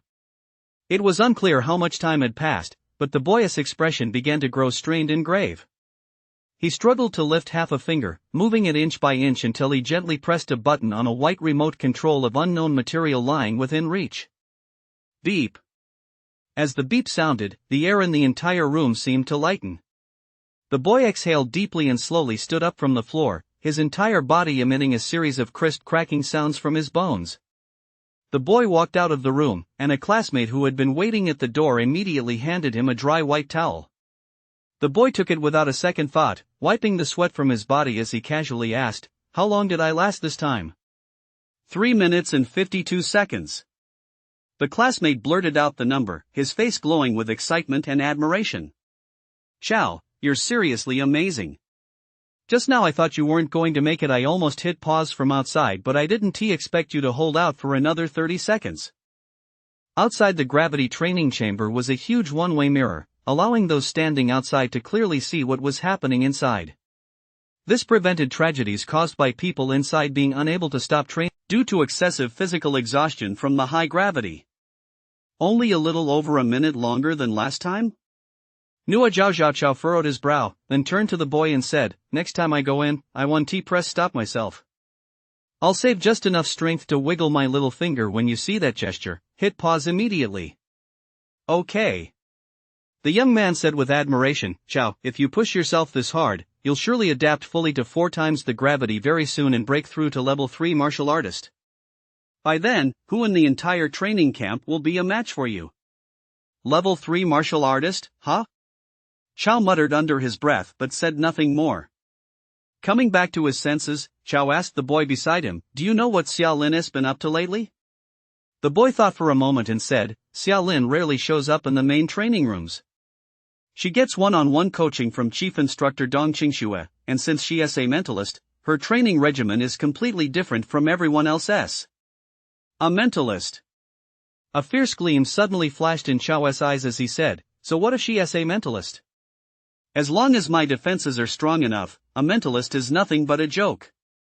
She, Xiao Lin, has private coaching from the chief instructor. Does that mean I don't have A fierce glint flared in Chao's eyes, brimming with confidence and arrogance. Many people didn't know that the reason Xiao had improved so rapidly wasn't just because of his outstanding natural talent, but also because he had a mysterious and powerful online tutor. Chapter 069, Emerging from Seclusion, The Breath of the Wind 710. 069, Emerging from Seclusion, The Breath of the Wind 710. Xiao didn't know much about that teacher, but he could sense that the other's strength was truly terrifying. At the very least, they were on par with Dong Qingxue, the chief instructor of the training camp. Crucially, Xiao's teacher, like him, was a defensive type. Accompanied by a pleasant chime, a wave of enthusiastic exclamations erupted from outside the footwork training room. Holy crap, Meng Jinhe is unstoppable. He has improved by another 11% since last time. He hasn't even reached the top yet. Who do you think you are to compare yourself to Meng Jinhe?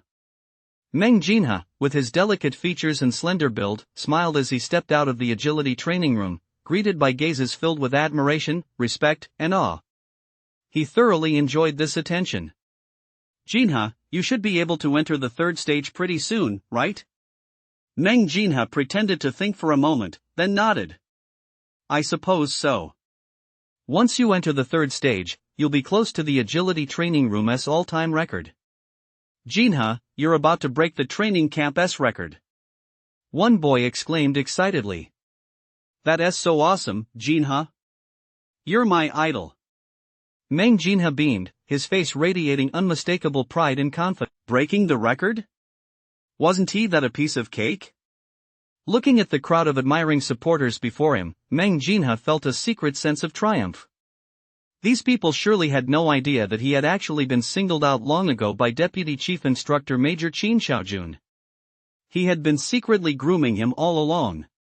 If Major Qin hadn't recognized his natural talent and ability, why would he have focused on developing him? Wasn't that the greatest recognition he could receive? If he were to reveal this secret, the crowd before him would likely be stunned and envious beyond belief. Better not say anything. Just as the deputy chief instructor had said, it's better for a man to keep a low profile. Meng Jinhe thought proudly. Xiao Lin sat in a small, dark, enclosed room. Inside, the sound of something cutting through the air rang out repeatedly, followed by the sound of something hitting the ground. When the lights in the room came on, Xiao Lin opened her eyes. She could see 3 cones, each about the size of a ping-pong ball, floating and orbiting around her like planets. At her feet, the floor was littered with tennis balls, each with a small hole pierced. If his strength had remained stagnant, perhaps she really could defeat him. He was such a promising prospect. How did he end up like this? Dong Qingxue shook her head and sighed with regret. Qin Xiaojun couldn't help but ask, so are we still going to use him as a punching bag? Screw that. Dong Qingxue walked out without looking back. Let him do whatever he wants. Just make sure you train Meng Jinhe well, otherwise, Xiao Lin is going to beat the crap out of him during the final assessment. Who is afraid of who? Qin Xiaojun shouted defiantly. Then, as if remembering something, he let out a soft sigh.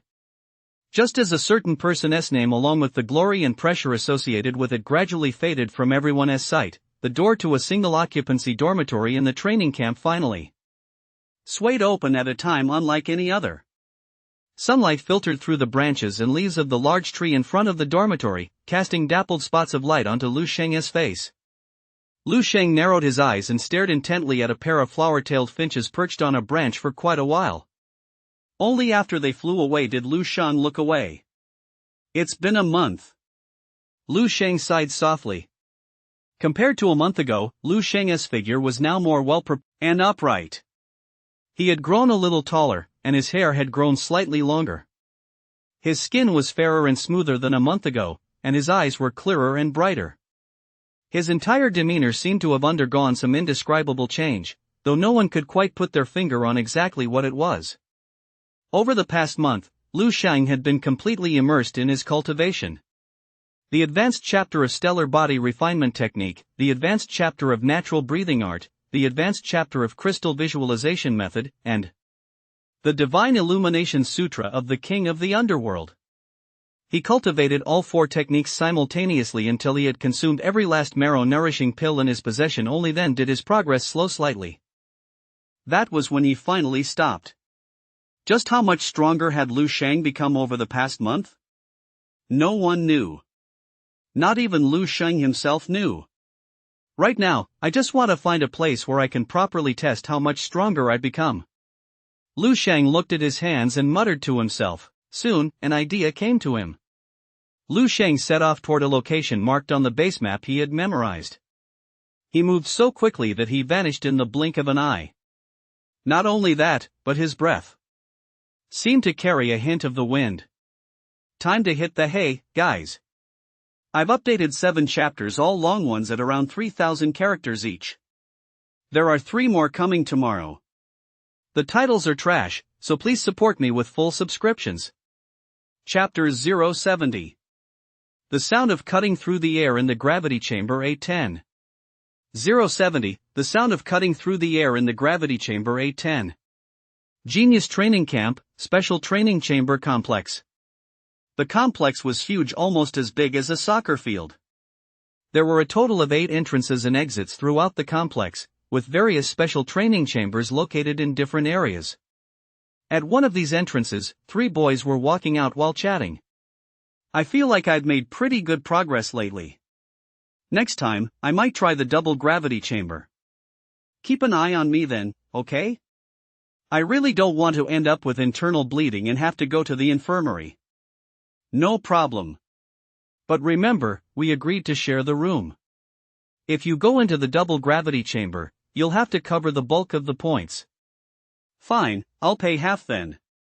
For trainees at the lower tier training camp, earning points was extremely difficult, and every single point was precious. Since the cost of using a training room was so high, sharing a single session by pooling resources had become the most popular choice among them. Not only did this maximize the value of renting a training room, but it also allowed them to look out for one another during training and prevent accidents. Just as they were chatting, a figure approached from directly across from the 3 of them. Though the person walked with a casual gait, their speed was remarkable. In the blink of an eye, the figure had vanished from their sight. They only felt as if a gust of wind had brushed past their faces. When they came to their senses, they were startled to find that, for some reason, their bodies had shifted to the side, creating a gap in the middle just wide enough for someone to pass through. How can a person walking create such a strong breeze? One of the young men muttered in confusion. Who cares about the breeze? Let us go, we got work to do. His companion urged. The young man nodded and was about to continue walking out when he suddenly noticed that the other member of their group was standing with his back to them, staring intently at the direction the figure had just disappeared into. What's up? Did you spot a pretty girl? The boy waved his hand in front of his companion's face. But a glimmer of excitement flashed in his companion's eyes, as if he discovered some major news. Did you guys notice the person who just walked by? Who? The other 2 followed their friend's gaze but could only see a figure already far in the distance. He is so fast. Their eyes narrowed. In just a short while, he almost disappeared and he was just walking. Lu Shang. That guy is Lu Shang from Baiha City. Their companion exclaimed excitedly. That guy hasn't left his room much since the second day he joined the camp. Aside from the cafeteria, he hasn't set foot anywhere else even once.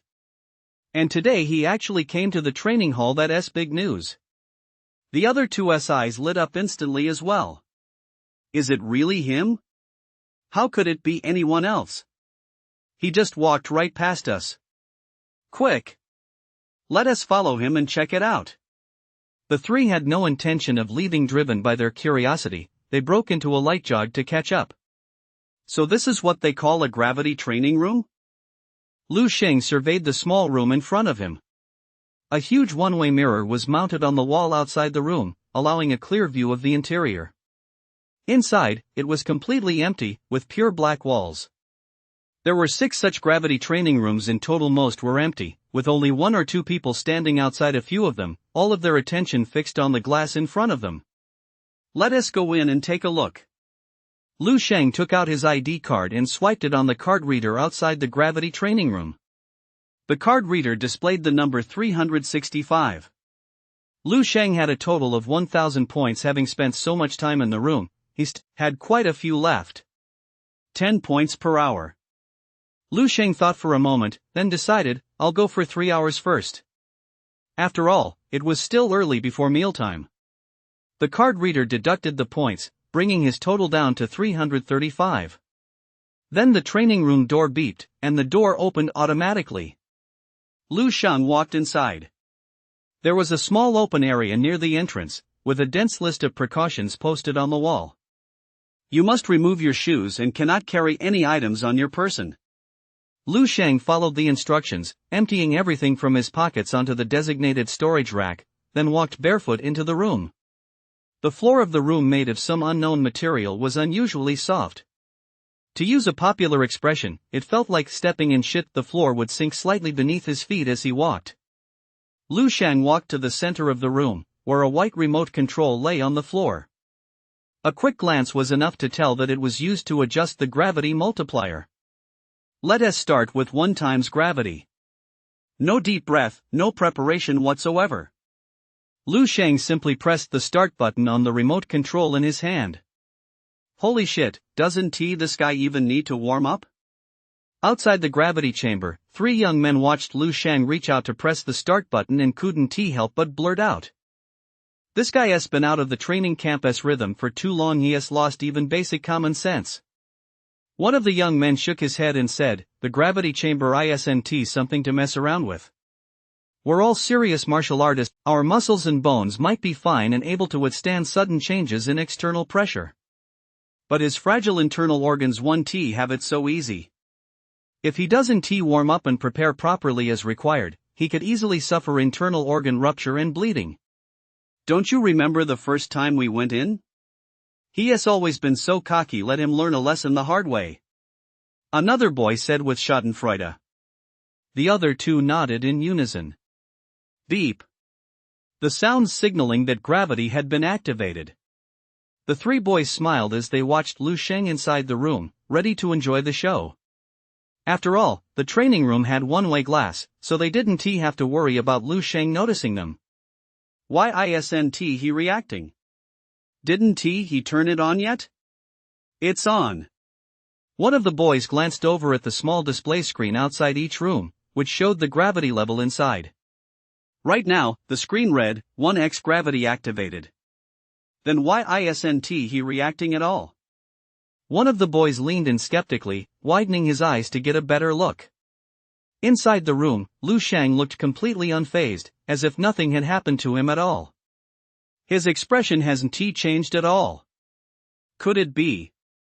Just as another boy was about to voice his guess, he saw Lu Sheng inside the room suddenly raise his hand and throw a powerful punch. The fist moved so fast it was impossible to see clearly. Pop. The 3 froze, exchanging glances. Was that just now the sound of a fist cutting through the air? They were dumbfounded. The gravity training chamber was soundproof. Sounds from inside were attenuated and distorted before reaching the outside, so the sound of the fist cutting through the air reached their ears as nothing more than the faint pop of a bubble bursting. Holy crap! One of the boys couldn't help but exclaim, no way! I can barely move in the 1x gravity chamber, and this guy can actually make that whooshing sound with his fist? Anyone with even a basic understanding of martial arts knew this. To make a fist cut through the air with a whoosh, its speed had to be incredibly fast. The other 2 couldn't believe it either. Just then, they watched as Lu Sheng inside the room lowered his fist, picked up the remote control again, and pressed a button on it. Beep. The alert sound signaling a change in gravity within the gravity chamber. The 3 of them instantly turned their heads toward the display screen outside the room. There, a clear line of text popped up on the screen: 4 times gravity has been activated. All 3 of them slowly widened their eyes and mouths almost simultaneously. Just like triplets, their expressions and movements were in perfect sync as they turned to look at the scene inside the gravity chamber. This time, Lu Sheng inside the room finally showed some reaction. The relaxed and carefree expression on Lu Sheng's face vanished, and his expression seemed to grow a bit more serious. He shifted his body and crawled up from the floor, then began to slowly stretch his arms and legs. Holy shit! One of the boys, his face a picture of shock, let out two exclamations that might as well have been filled with exclamation points. 4 times gravity. Can you actually move under 4 times gravity? You guys, pinch me, see if I'm dreaming. His two companions weren't much better off. They, too, looked as if they'd seen a ghost, their expressions frozen in stunned disbelief. The three of them stood rooted to the spot, watching Lu Sheng in the room as he continued to exercise, and his pace was getting faster and faster, his movements more and more frequent. You've made progress today. You held out over 20 seconds longer than under double gravity. The door to a nearby gravity training room swung open, and a pale, sweat-drenched girl stepped out. Her companion, who had been waiting by the door, hurried over to support her, smiling as he praised her. The girl forced a smile onto her pale face. She was clearly delighted as well. The two chatted for a moment before suddenly noticing the strange scene next to them. Look at those three guys, their expressions are so funny. What are they looking at? Let us go check it out. The two girls walked over curiously and caught a glimpse of the data on the display screen by the door. 4 times gravity? Their expressions changed instantly. They broke into a jog and rushed over to the glass window. Is Chow in there? He seems to be the only one in the whole training camp who can enter the 4x gravity chamber. Soon, a figure continuously throwing kicks and punches came into view. The two girls froze instantly, as if struck by a petrification spell. Their expressions gradually mirrored those of the 3 boys from earlier. Holy shit! The 5 of them stood there staring blankly at the glass for quite a while. No one knew how much time had passed when someone suddenly snapped out of it and realized what was happening. I'm going to get help. This is way too crazy. She turned around and ran off in a flash. Chapter 071. Earth Breathing Art. Lu Sheng is back. 910. 071, Earth Breathing Art. Lu Sheng is back. 910. Boom. Bang. Crack. On the training ground, several boys wielding baseball bats surrounded Chow and attacked him relentlessly. The hard yet flexible bats slammed viciously into Chow's body, yet they produced a dull thud, as if striking a rock. Chow's skin all over his body had taken on a peculiar rock-gray hue. Whenever the bats struck it, they were immediately deflected. Come at me again. Chow's face was twisted with fury. Unable to fight back as he passively took the blows, a surge of rage simmered beneath his chest, ready to erupt at any moment. Chow, let us take a break. Our arms are getting numb from swinging these bats. One of the boys holding a bat said with a wry smile. Chow paused for a moment, then nodded.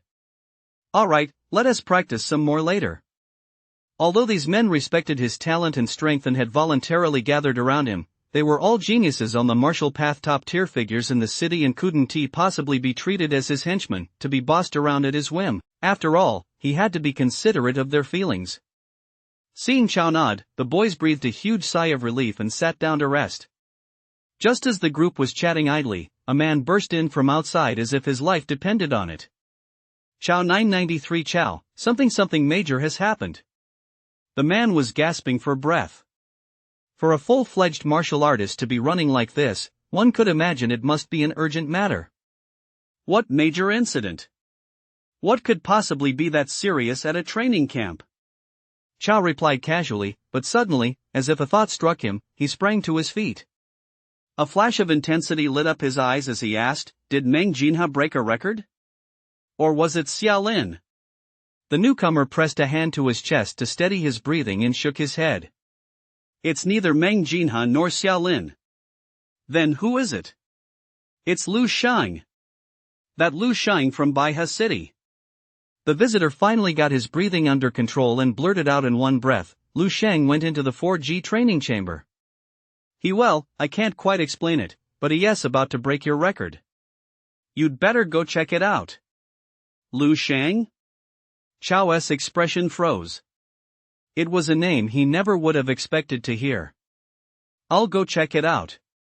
Chow thought for a moment, grabbed his clothes from the ground, and strode out of the training ground. I'm pretty much used to the 4 times gravity environment now. Lu Sheng stopped moving, his face serene. The gravity training chamber was much more interesting than he'd imagined. Or rather, it was perfectly suited to his current state. After a month of grueling training, Lu Sheng's abilities had skyrocketed across the board, and he needed an environment like this one that constantly applied pressure to help him settle down and consolidate his progress. 1G gravity has almost no effect on me.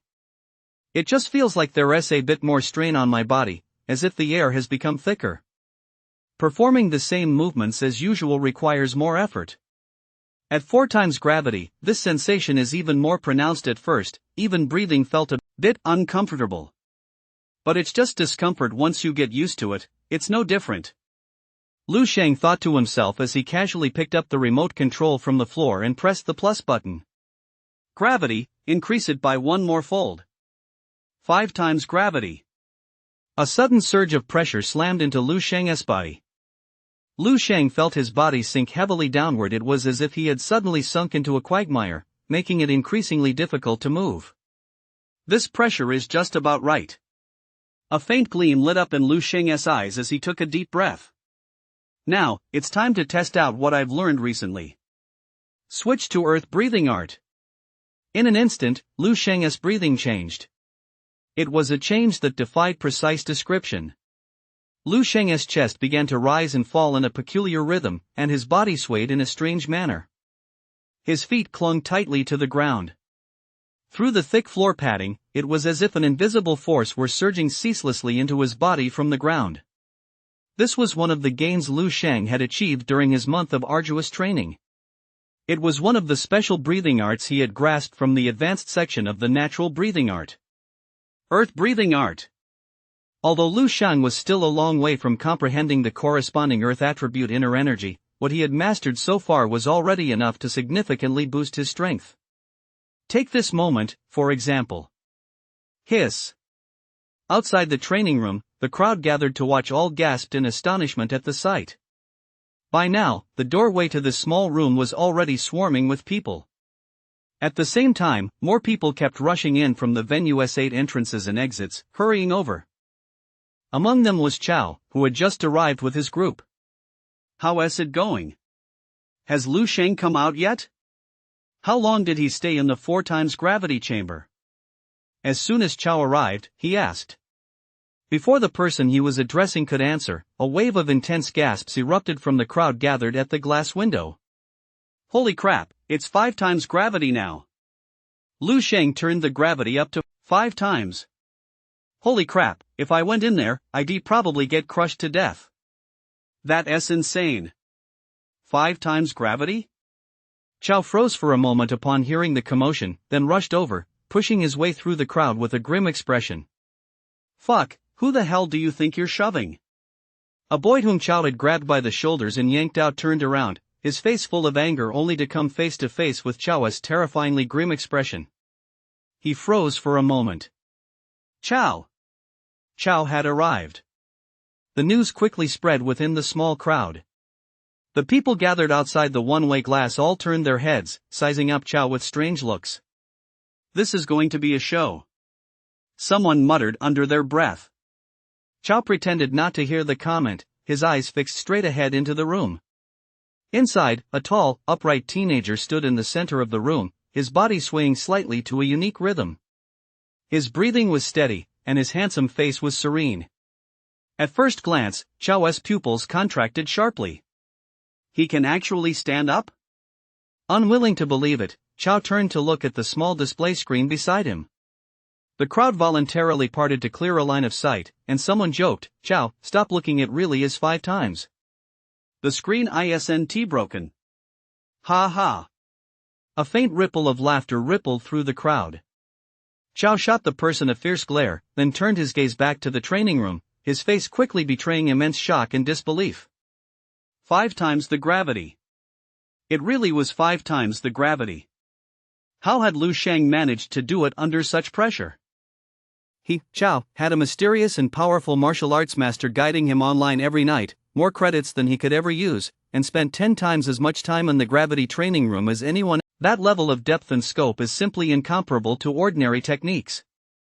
5 times gravity is about right for my cultivation in my current normal state. Under 5 times gravity, I should still be able to barely perform the movements of the stellar body refinement technique, but any higher than, and it'll probably be a real struggle. However, Lu Sheng knew this was only under normal conditions. The stellar body refinement technique must not be casually exposed to outsiders. So, he still needed to seek out pressure. Greater pressure. Pressure that would push him to his absolute limit. In that case, he would simply continue to increase the gravitational multiplier. With a calm expression, Lu Sheng picked up the remote control beside him and gently pressed a button. Chapter 072, Eightfold Gravity, Record Broken, Stunning. 1010. 072, Eightfold Gravity, Record Broken, Stunning. 1010. Lu Sheng can't hold on much longer. He's about to turn off the gravity effect. After all, under 5 times gravity, lasting this long is already quite impressive. If it were me, I wouldn't last even a second. Outside the training room, everyone watched through the window as Lu Sheng reached for the remote control. Almost everyone instinctively assumed that Lu Sheng had reached his limit and was preparing to stop his training. Did anyone time it? How long has Lu Sheng been in the 5 times gravity training room? Did he break the record? Someone suddenly shouted. Everyone immediately realized. That's right, the 5 times gravity training room. This alone was enough to shatter the training camp's all-time record for gravity training. But whether he actually broken the record, they have to wait and see. Did anyone time it? Several others chimed in. Why bother timing it? Isn't the time recorded on the display screen? Just take a look and you'll know. Someone replied exasperatedly. Yeah, why didn't I think of that? In an instant, the crowd surged toward the display screen by the door. Chow was also mingling in the crowd, his expression solemn but his eyes filled with urgency. Clearly, he was just as curious about the outcome. The group crammed around the small display screen, each person scrambling to get closer. The few at the very front had their faces practically pressed against it. The people behind kept urging them on. How long? How long? You've seen it, just tell us already. Fuck, you guys are pushing me so hard I can't even see. A guy shouted, his voice hoarse. Only then did the people behind slowly back up a bit. The display screen finally came into view. The first few people in line strained their eyes, staring intently at the numbers on the screen, afraid they might miss even a single decimal point.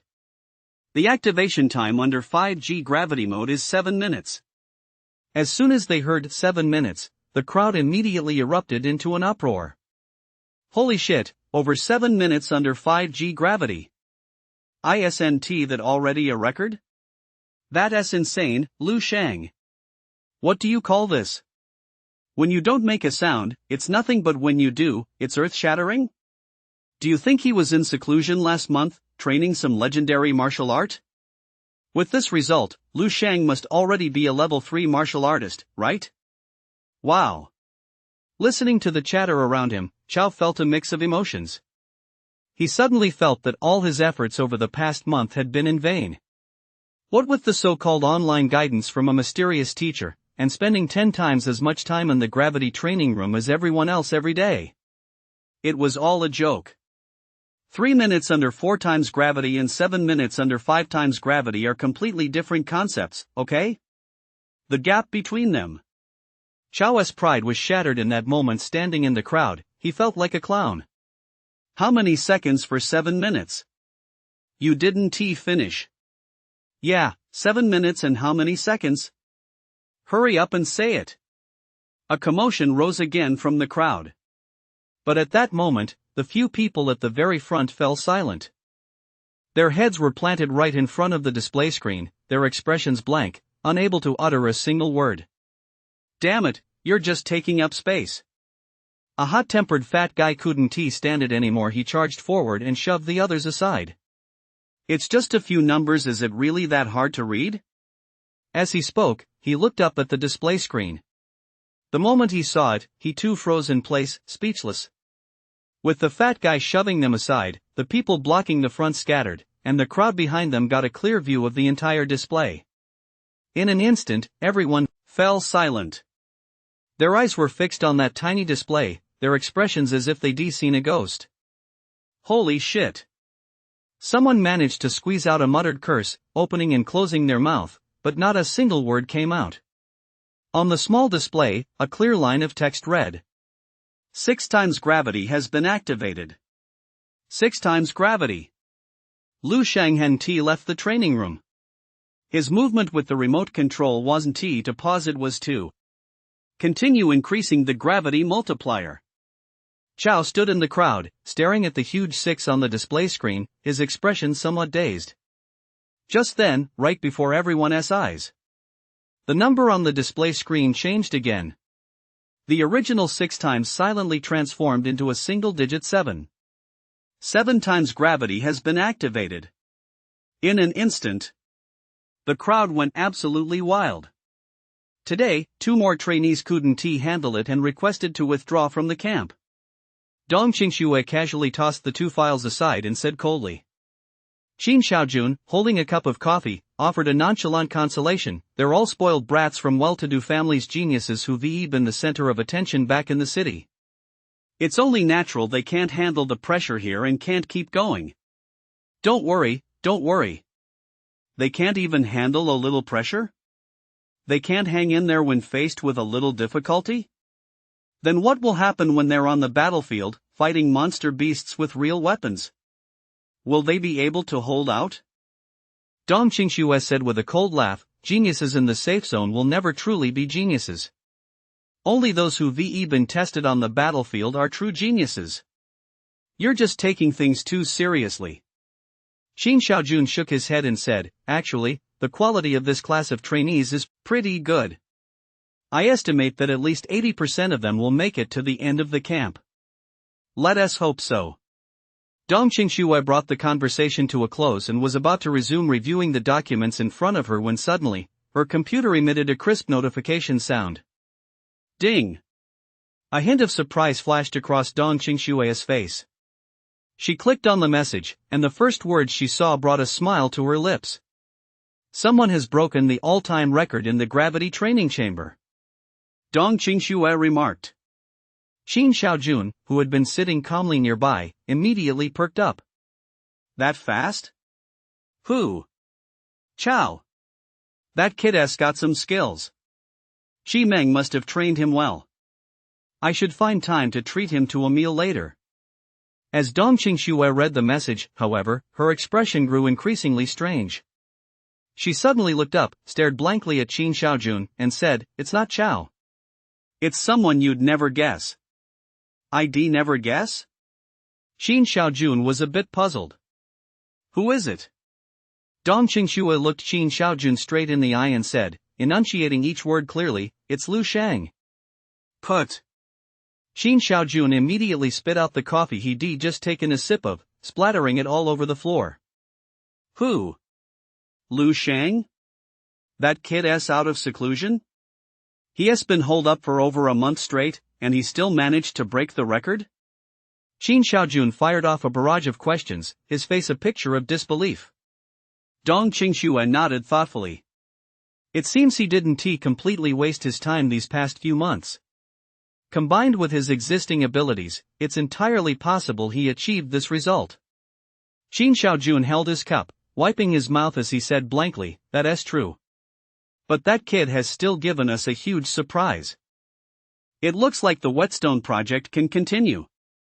Dong Qingxue smiled faintly and said confidently, "Now that Lu Sheng is back, it couldn't be better. I was just worried that Xia Lin's skills were improving too quickly, and no one in the training camp could really challenge her. Lu Sheng's current level is just about right. He can serve as Xia Lin's whetstone." Dong Qingxue paused for a moment, then emphasized, "A one-man whetstone.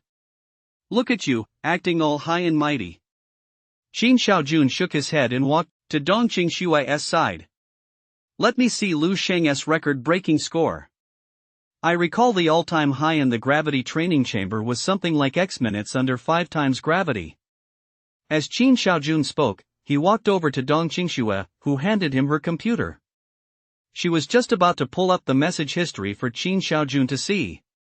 Suddenly, ding! Another new message came in. Another record-breaking update from the gravity training chamber? A look of surprise flashed across Qin Xiaojun's face as he tapped to open the message. Holy crap, 6 times gravity! And it's Lu Sheng again 993. Dong Qingxue was also taken aback. Looks like Lu Sheng's progress this past month has exceeded our wildest expectations. That kid. Dong Qingxue hadn't even finished her sentence. Ding! A third message arrived.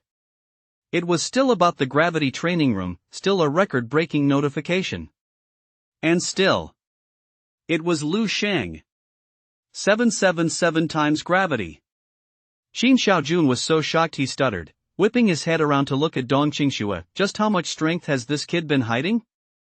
Is he some kind of damn monster? Dong Qingxue also looked stunned, unsure how to respond to Qin Xiaojun. I've got to go check out the gravity training room. Qin Xiaojun couldn't contain himself and blurted out. Dong Qingxue's eyes flickered, and she stood up as well. I'll go with you. Great, let us go meet that kid. With that, the two prepared to set off. Just then. Ding dong. A crisp, pleasant sound rang out in the room. The sound seemed to carry a special kind of magic, drawing both Qin Xiaojun and Dong Qingxue's attention to the computer screen. With mixed feelings, Qin Xiaojun slowly moved the mouse and clicked on the message. When the words eightfold gravity and Lu Sheng leapt into view, both Qin Xiaojun and Dong Qingxue froze. A deathly silence fell over the room. Then came the sound of Qin Xiaojun exhaling deeply. That kid Lu Sheng, what level is he at now, anyway? No one answered him. Dong Qingxue couldn't either. The 30,000 character marathon update is over. The initial subscription results weren't ideal, but I still want to thank everyone for their support. I'm going back to writing. From now on, I'll do my best to post daily updates by midnight. Chapter 073, Vitality Boost. I'm not afraid of wearing out the blade. 1. 073, Vitality Boost. I'm not afraid of wearing out the blade. 1. Yang Yao stood on her tiptoes, straining to wipe the smudges off the glass. Once I finish this little task, I'll earn 5 points. Combined with what I've saved up so far, that's enough for one consultation with the instructor, and the rest will cover another session in the agility training room. Yang Yao wiped the fine beads of sweat beading on the tip of her nose with the back of her hand, her mind racing with calculations. Logically speaking, with her strength as a certified martial artist, physical stamina and strength several times that of an average adult male, this kind of work shouldn't even be enough to make her break a sweat. But there was just so much of it. In just the morning, Yang Yao had run to at least 7 or 8 different places, doing no fewer than 4 or 5 different jobs. Each job took less than 20 minutes to complete. Under such an intense workload, even with Yang Yao's constitution, her stamina was nearly depleted. Clop, clop, clop. A girl ran in quickly. Seeing her, Yang Yao hurriedly said, "You're just in time. I don't know what's going on today, so many jobs are just sitting there, and I've already earned 40 or 50 points. Come on, let us do this together." The girl ran up to her and stared at her as if she were an alien. "After all that time I spent looking for you, I can't believe you still have the energy to be here wiping windows?" Yang Yao squeezed the rag in her hand and asked, puzzled, "Why can't I be here cleaning windows? Do you have a lot of points?" The girl stomped her foot heavily and said quickly, with a tone of exasperation, "Everyone's gone to the gravity training room. Why aren't you there?" Yang Yao's heart skipped a beat. "Is there a group assessment today? How come I didn't know? Why didn't anyone tell me? What assessment? It's Lu Sheng. Lu Sheng is out." The girl's face lit up as she shouted excitedly, and as soon as he came out, he broke the gravity training room record. It's beyond belief. Half the training camp is over there watching right now. The girl chattered on and on. Just as she was speaking, she suddenly realized that Yang Yao had vanished from in front of her, leaving behind only a lone bucket with a damp rag still hanging from its rim. Turning her head, she saw a figure already sprinting toward the arena's exit. Whoa, that fast! Is he flying or something? The girl let out a dramatic exclamation and hurriedly gave chase. 7 times gravity. Lu Sheng's body remained in a slightly crouched position as he slowly resisted and adapted to the pressure bearing down on him. He had already pushed the earth-breathing art to its absolute limit. As he continued to use it under sustained high gravitational pressure, Lu Sheng's understanding of the earth-breathing art was gradually deepening. I'm almost at my limit, Lu Sheng thought to himself. After all, an environment with multiple times the normal gravity wasn't a real battle. It tested a martial artist's vital energy, physical constitution, and willpower. Under this pressure, evenly distributed across every part of his body, techniques like stellar force were completely ineffective. Then I'll try that technique. Lu Sheng took a deep breath, and his mental energy flowed rapidly into his body like a stream, reaching his heart. His spiritual energy transformed into fine threads, and within just a few breaths, it wove an invisible heart identical to Lu Sheng's own.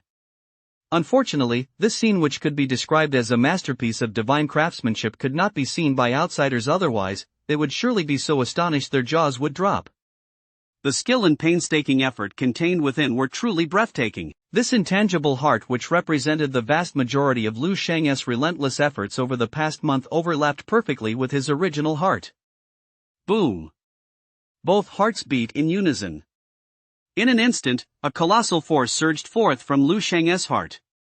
In the absolute silence of the 7 times gravity environment, Lu Sheng could almost hear the sound of blood roaring as it surged through his veins. That was his surging vital energy.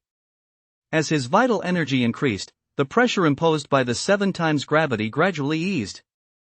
Just by completing the heart section, my vital energy has increased by nearly 10%.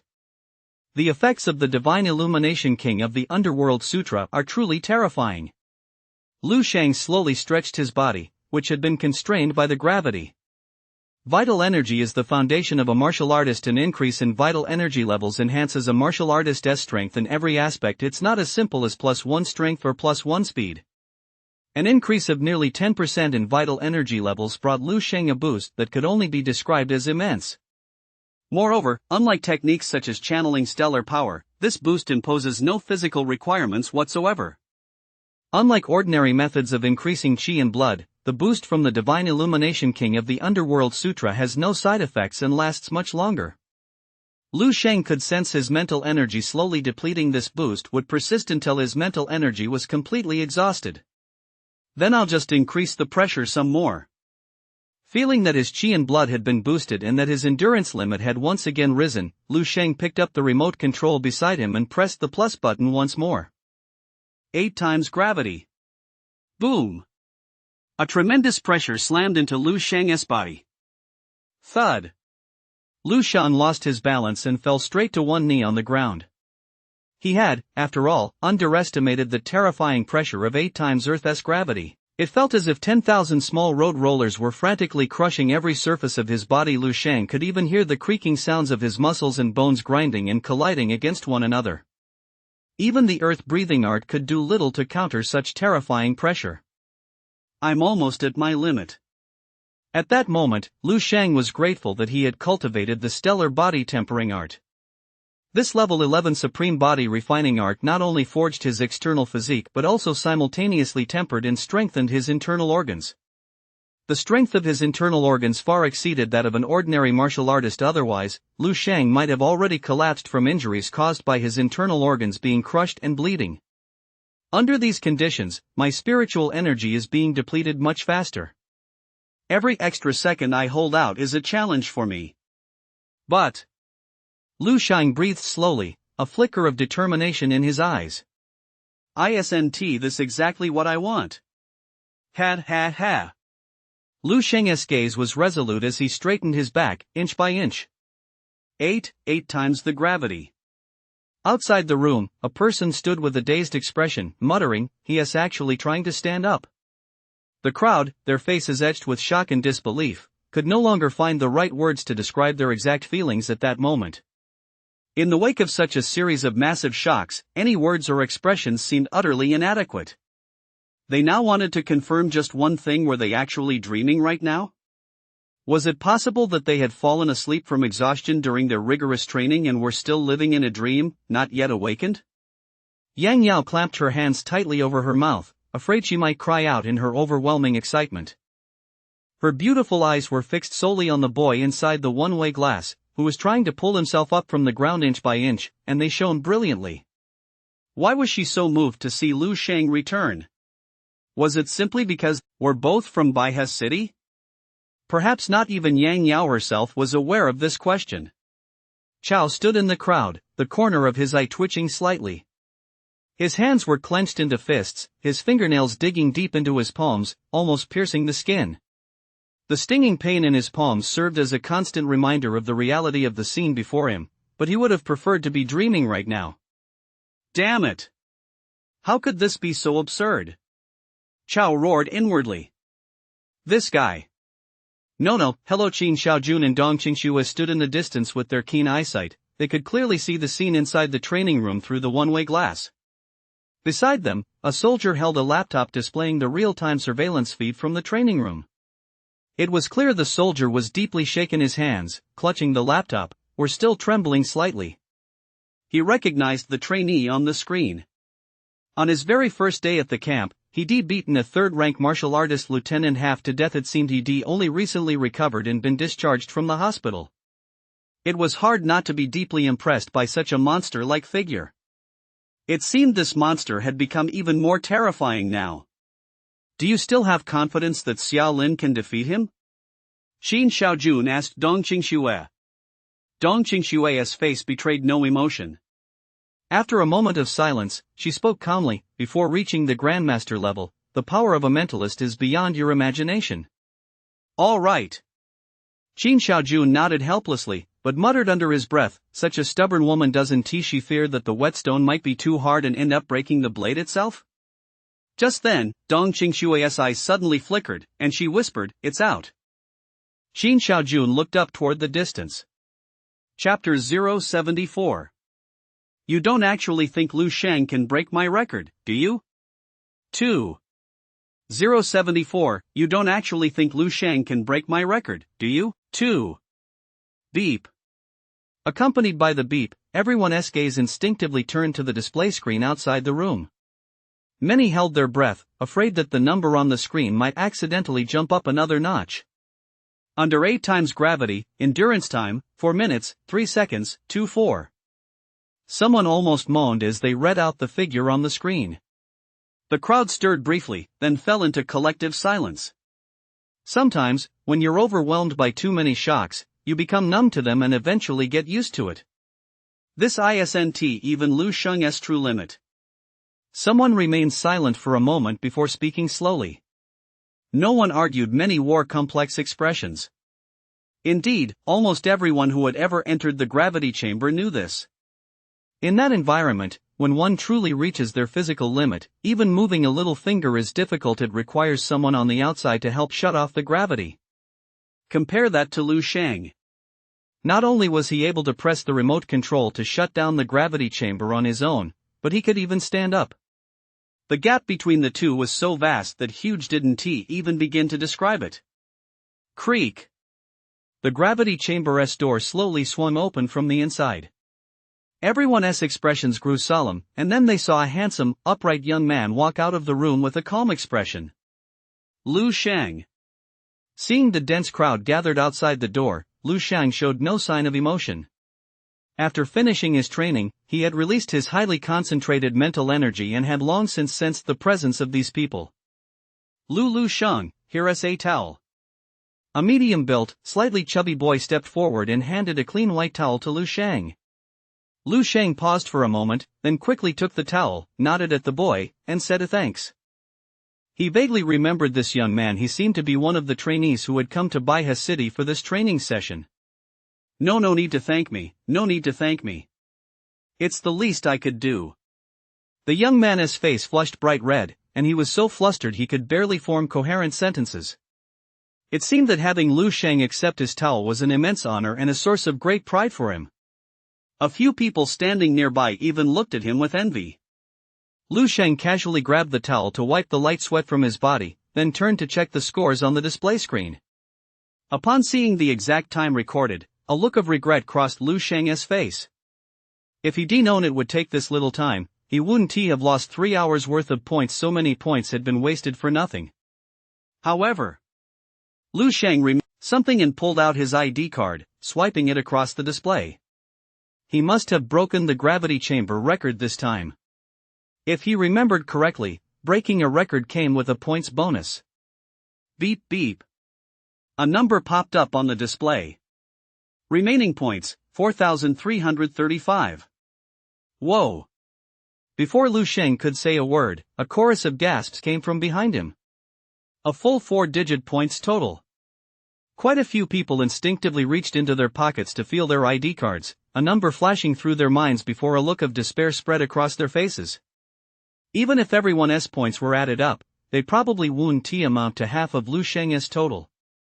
For the vast majority, their point totals didn't even amount to a fraction of Lu Sheng's.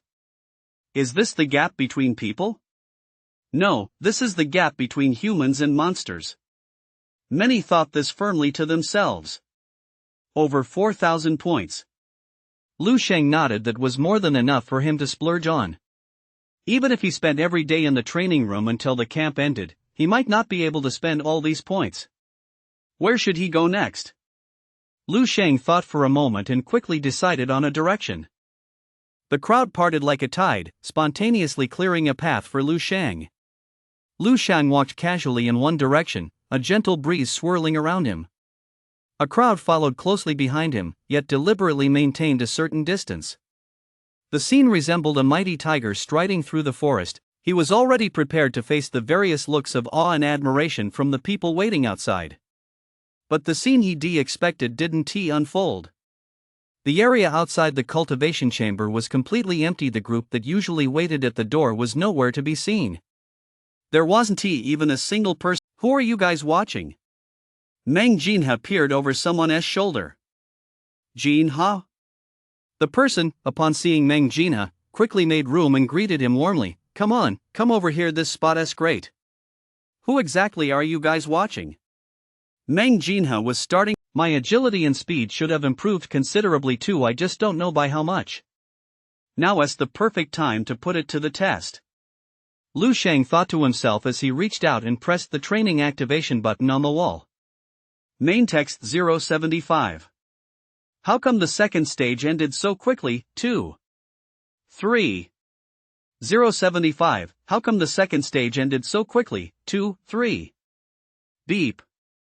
A beep, like the sound of a machine powering on, rang out. The next second, several laser sensors on the wall emitted a red glow, firing multiple red beams that shot straight toward Lu Sheng. So that's how it works, I just need to dodge the beams, right? Lu Sheng shifted his body slightly to the side, and the red beams swept past him. When he first entered, he had noticed that the walls surrounding the agility training room were covered with thumb-sized circular holes. They were densely packed, there must have been tens of thousands of them in total. It now seemed that each of these holes could fire a beam of light. So, not being able to predict which direction the beams will come from is one of the challenges of agility training. But for me, this challenge doesn't exist. Lu Sheng thought to himself. As if he could see the future, he stood where he was and tilted his head slightly. A red beam whizzed past his ear and struck the opposite wall. Mental power. Lu Sheng's immense mental power enveloped the entire agility training room, precisely tracking the movements of every laser probe. Even before the red beams were emitted, he could easily discern the direction from which each one would be fired. It was practically like cheating. In combat, anticipating an opponent's attacks by reading the changes in their muscles and facial expressions is still a bit difficult for me right now. But when it comes to machines, it's a piece of cake. Lu Sheng stood in the center of the room, pondering these thoughts as he casually moved his body to dodge the sweeping beams of light. His posture was composed and calm, as if he weren't undergoing agility training at all, but simply doing his morning exercises in the park after waking up early. Outside the training room, a group of onlookers exchanged glances. As they exchanged glances, they saw deep astonishment in each other's eyes. Utter astonishment. How did he do that? Someone couldn't help but ask. No one could answer. Even Meng Jinha, who had always prided himself on being a genius at footwork and possessed immense self-confidence, was completely dumbfounded. When entering the footwork training room, wasn't everyone completely focused, on edge, and highly tense? With tens of thousands of laser probes in the training room, no one knew which ones would fire a beam in the next moment. And if you lost focus for even a split second, if a beam grazed you even slightly, it counted as a failure. Training would stop immediately, and the evaluation phase would begin. Don't be fooled by the fact that Meng Jinha has already reached over 80% of the second stage. But that doesn't mean he can let his guard down or take the first stage lightly. At most, he might navigate it a bit more smoothly and effortlessly than others. But what about Lu Shang? Are you sure this is his first time in the movement training room? Meng Jinha asked the boy beside him skeptically. The boy nodded with a complicated expression. I'm sure. All of us followed him in here. Meng Jinha fell silent. Staring at the figure strolling leisurely through the room beneath the ever-shifting, elusive beams of light, he sank into deep self-doubt. Just then, he heard someone say, "Stage 1 is almost over." Before the words had even finished, a beep sounded. Text flashed on the small display screen outside the room, "Prepare to enter the second stage of training." Everyone fell silent. How did this kid do it? Is this really his first time practicing footwork? Qin Xiaojun stared intently at Lu Sheng on the monitor and said in disbelief, "Why does it look like he has practiced this hundreds of times before?" Oh no, even after practicing hundreds of times, no one could do it as effortlessly as he does. Although Phase 1 training isn't difficult, the arrangement of the beams is random and unpredictable every time. It's as if he knows exactly where the beams will come from each time. There, it's happening again. This is so strange. Dong Qingxue was also staring intently at the screen, glancing up from time to time. Seeing Lu Sheng's unusual performance, a vague suspicion arose in her mind, but she quickly dismissed it. It's probably combat intuition. Kid's combat skills are incredible, so his natural combat intuition must be just as strong. Achieving this isn't really a big deal for him. Dong Qingxue explained slowly. Qin Xiaojun thought to himself, combat instinct is combat instinct, and foresight is foresight. I can still tell the difference between the two, can I? But before he could say anything else, a quiet, reserved girl walked up to the two of them. "Hello, Chief Instructor." "Hello, Deputy Chief Instructor." Upon seeing the girl, Dong Qingxue's expression softened slightly, and she said, "You're here. Let me show you something." Then, Dong Qingxue motioned to Qin Xiaojun. "Let us move a little closer so we can see more clearly." Once they were closer, Dong Qingxue could use her spiritual power to sense what was happening inside the training room. The first stage is over already? Hearing the notification sound ring in his ear, Lu Shang was slightly taken aback. This first stage ended far too quickly, and the difficulty was far too low. It hadn't even forced him to use his footwork techniques. What kind of training was this? It seems I can't keep cheating like this with my spiritual power, otherwise, it won't have any training effect at all. I'll only use it when absolutely necessary. Lu Sheng thought to himself as the mental energy enveloping the training room quietly retracted. Suddenly, Lu Sheng's expression shifted slightly. He sensed that shortly after he withdrew his mental energy, another stream of mental energy immediately took over the training room, even sweeping back and forth over his body with utter impunity. Judging by the intensity of the mental energy, it must belong to Dong Qingxue. A thought suddenly popped into Lu Sheng's mind. If Dong Qingxue is here, it seems I can put that plan of mine into action. At the same time, outside the training room, a flicker of emotion crossed Dong Qingxue's face, and she thought to herself, as I suspected, I was overthinking it. She turned to Xiaolin beside her and said, "Take a good look at Lu Sheng's strength. He'll likely be your toughest opponent in this training camp." Xiaolin let out an "oh" and nodded. Then she tried to extend her spiritual energy, letting it seep into the body movement training room bit by bit. Under the probe of her spiritual energy, Lu Sheng's figure seemed to be standing right in front of her. Xiaolin couldn't help but shiver slightly and swallow hard. "Come on, Xiaolin, you can do this. He might not be as scary as you imagine. Defeat him, banish your fears, and patch up your mental vulnerabilities. Come on, you can do it." Xiaolin desperately cheered herself on in her mind, her eyes fixed intently on Lu Shang. She had to admit, he had a great physique and was quite handsome. As Xiaolin looked at Lu Shang's streamlined, well-proportioned muscles and his tall, slender frame, a thought couldn't help but pop into her mind. I'll just touch him to see how strong he really is. Just a quick touch. Just once. It's just to get a sense of Lu Shang's strength.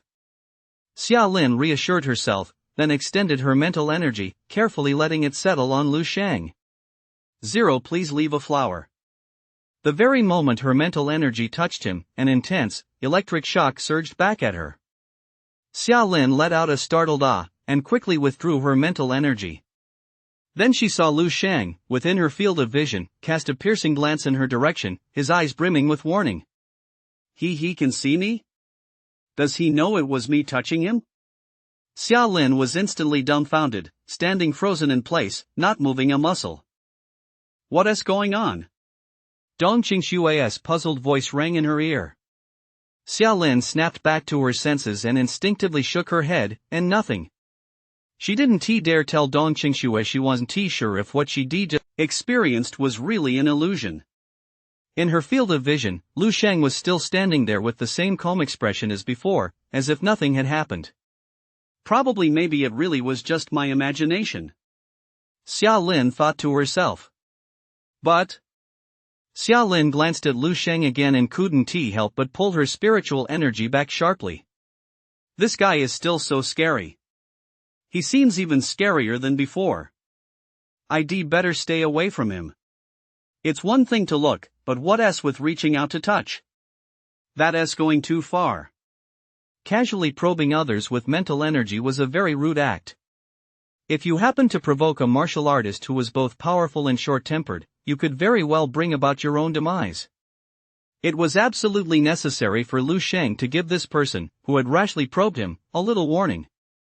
There was no need to guess this reckless mental energy had to be Xiaolin's. Without paying any further attention to Dong Qingshui and Xiaolin, Lu Shang refocused his attention on the footwork training before him. The second stage had already begun. Whoosh! 6 red beams shot out simultaneously, crisscrossing as they swept toward Lu Shang. Compared to the first stage, the beams in the second stage had significantly increased in both number and speed. The red beams were silent, they made no whistling sound as they cut through the air, and left no trace to follow. Without the foresight provided by spiritual energy, Lu Shang could only rely entirely on his reflexes and agility to dodge them. He still had more than enough room to spare. Completion rate, 10%. 20% complete. 30% complete.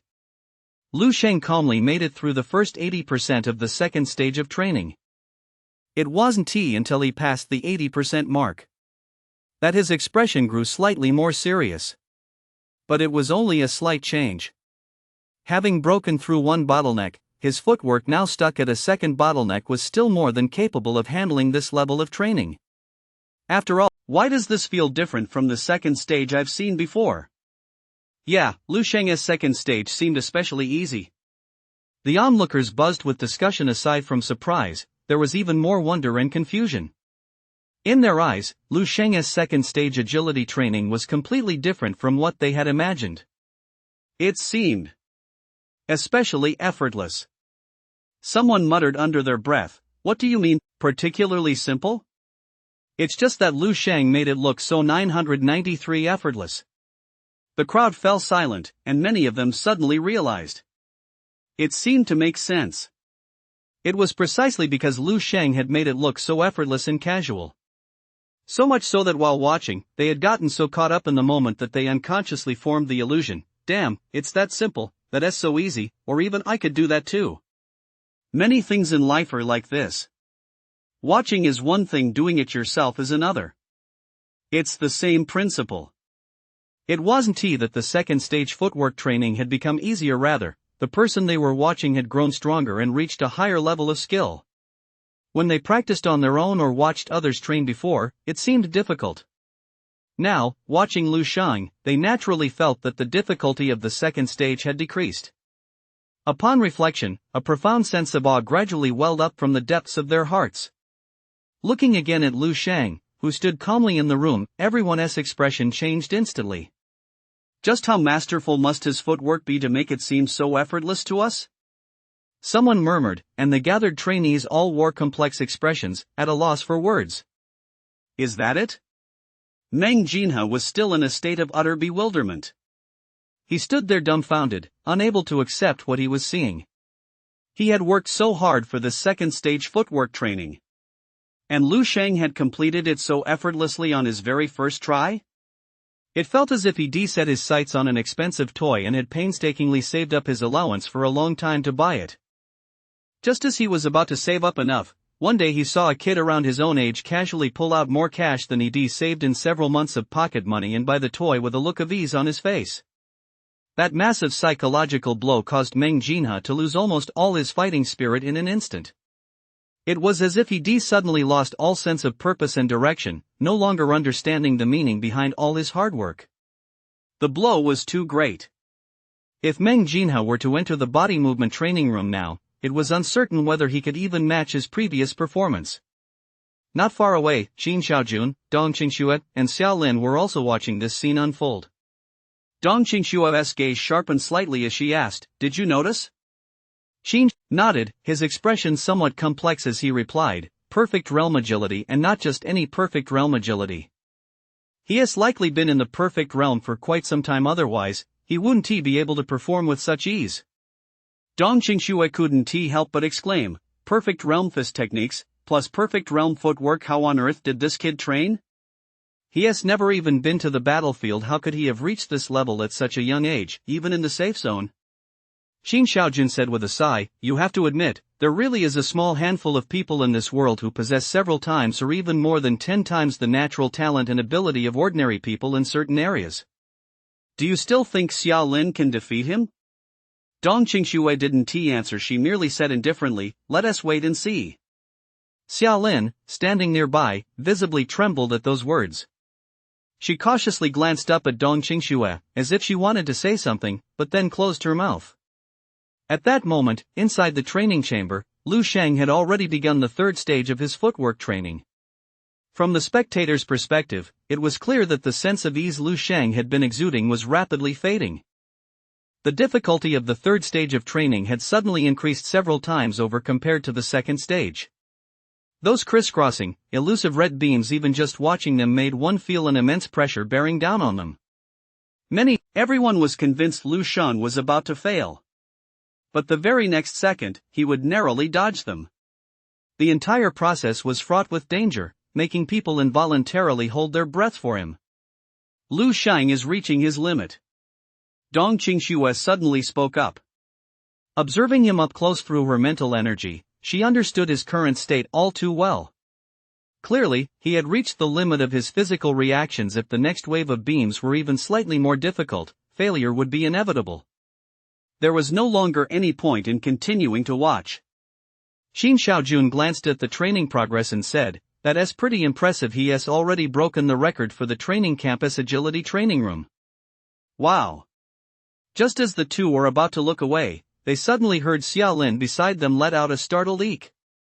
Immediately afterward, a commotion arose from the crowd gathered not far away outside the training room. Dong Qingxue abruptly extended her spiritual sense. To her astonishment, Lu Sheng was still going. That kid! Xin Xiaojun was also somewhat taken aback and hurriedly fixed his gaze on the surveillance feed on the screen. Soon, his eyes widened, and a trace of shock crept into his pupils. Finally, Xin Xiaojun jerked his head up. His gaze met Dong Qingxue's astonished face, and he slowly uttered a few words. Subtle realm. In the distance, inside the training room, Lu Sheng had clearly regained the sense of ease he'd felt during the second stage. I've finally broken through. Lu Sheng let out a long sigh of relief, his brow radiating a hint of joy. He had just deliberately held himself back, refraining from using any extra techniques and relying solely on his footwork to dodge the beams. As a result, he successfully broke through the second bottleneck of his footwork. At this level of footwork, his body's instinctive reactions had reached an unimaginable height. They even surpassed the speed of neural responses. With almost no conscious thought required, his body subconsciously executed a perfect evasion. With agility like this, I might even be able to challenge Grandmaster-level zombies within the dream realm. As Lu Sheng thought this, he carefully savored the unique sensations brought by this new level of agility. With the breakthrough in his agility, the third stage of training also became much simpler. Completion rate, 60%. 70%. 80%. Beep. Accompanied by a soft beep. The third stage of agility training was complete. Lu Sheng stopped his body as swaying, breathed steadily, and silently recovered his stamina. He was starting to feel a bit excited. He was now eager to know. If he were to unleash all his remaining techniques, combined with his newly mastered footwork, just how far could he actually progress through this footwork training tutorial? It had been a long time since he'd encountered such an interesting game in real life. Compared to the brutality of the gravity training chamber, Lu Sheng much preferred this kind of technically demanding and highly challenging challenge. My goodness! Outside the training room, a crowd of onlookers had long since been stunned into numbness. Stage 3 agility training was complete. Those few words made their heads spin. While the vast majority were still struggling through Stage 1, a monster had suddenly appeared and completed all the way up to Stage 3 in one go. That feeling really made one question the meaning of life. If the previous record holder in the agility training chamber were to walk in right now and see Lu Sheng, he'd probably question the meaning of life too. Meng Jinha had fallen completely silent. His expression was blank, as if he were a walking corpse. Chao was watching him intently. Seeing him like this, he instantly felt a lot better. Lu Sheng was a damn monster, a freak of nature. And the immense pressure emanating from such a prodigy absolutely couldn't be borne by him alone. Yan Yao and the other trainees from Baihe City were practically going wild with excitement right now. Although they didn't really know what exactly they were so excited about. But Lu Sheng had just shattered the records for both the gravity training room and the agility training room, and he shattered them spectacularly. As fellow residents of Baihe City, they felt a deep sense of pride. The aura surrounding Lu Sheng seemed to envelop them as well. Standing in the crowd, looking at the faces around them filled with awe, they felt as though they, too, were beginning to glow. Lu Sheng is awesome. Baihe City is awesome. Qin Xiaojun and Dong Qingshui were now equally stunned. How long had it been since they just discussed the perfect realm in agility? In just 2.5, Lu Sheng had broken through right under their noses. He'd broken through to micro-tier agility. Micro-tier. That's micro-tier. Even among battle-hardened veterans, those level 4 and 5 martial artists. How many could hone their body techniques to the micro-tier? And Lu Sheng had achieved it just like that? With such ease. As simple as eating and drinking. I remember I didn't break through to the micro-tier until I was 22. Qin Xiaojun said. Dong Qingshui glanced at him and said indifferently, I was 25. But I'm a speed-type martial artist, for God's sake. Speed-type. I have a natural bonus to agility training. Qin Xiaojun went berserk, reaching up to scratch his head. How old is this kid? 17. And he is a strength type, for God's sake. Does that make sense? Do you think that makes sense? Dong Qingshui paused for a moment before speaking. You said it yourself, there is a tiny handful of people in this world who possess several times, or even 10 times, the natural talent and ability in a certain area compared to ordinary people. Qin Xiaojun was stumped by Dong Qingshui's words and froze in place. A few seconds later, he muttered under his breath in utter frustration. Damn it! Chapter 077, Breath of the Wind, Sense of Time, joining the ranks of level 3 mentalists. 5. 077, Breath of the Wind, Sense of Time, joining the ranks of level 3 mentalists. 5. Ignoring Qin Xiaojun's frustrated expression, Dong Qingshui paused for a moment, then looked down at Xiaolin. Do you think that if you officially break through to level 1 mentalist, master the control of 6 star cones, and then face Lu Sheng again, would there be a chance? A hint of anticipation lingered in Dong Qingshui's words. But before she could finish, Xia Lin immediately shook her head. Like a rattle. No way, Instructor Dong. I'm still way far from that. Xia Lin wasn't stupid, she could guess what Dong Qingxue meant. Have her challenge that Lu Shang? She refused.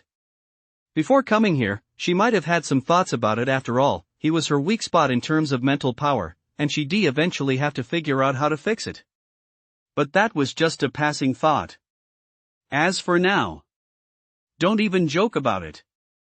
There was no way she was going to fight such a twisted freak. She'd seen Lu Sheng's performance in the agility training room clearly with her mental power, especially during the third stage. That dense web of beams, Xia Lin felt she might not even be able to dodge them even if she were controlling a star cone. Yet Lu Sheng passed. A fully grown man, and he didn't get hit even once. It's just ridiculous. How could such a twisted and terrifying guy even be considered an opponent? A mental vulnerability? No way, no way. Not fixing it won't kill me, but if I go fix it, I might get beaten to death by that guy. Just like that drill sergeant during the boot camp assessment. Xia Lin still clearly remembered that day of the boot camp assessment, the young man lying on the ground like a corpse, with Lu Sheng gripping one of his 07 style pants legs. Thinking about it now still sent a chill down her spine. Dong Qingxue saw the determination on Xia Lin's face and suddenly felt a bit helpless. She could only nod and say, all right. Xia Lin immediately let out a long sigh of relief. At that moment, Lu Sheng, inside the chamber, had already begun the fourth stage of his footwork training. Dozens of densely packed beams crisscrossed to form a web-like pattern, with the gaps between them no larger than a square. Their speed was astonishing, they arrived almost instantly. Lu Sheng, who had just broken through to a new realm of movement techniques and regained a sense of ease, immediately felt waves of pressure. Lu Sheng took a deep breath, and at that moment, the rhythm of his breathing underwent a wondrous change. Switch to the wind breathing art.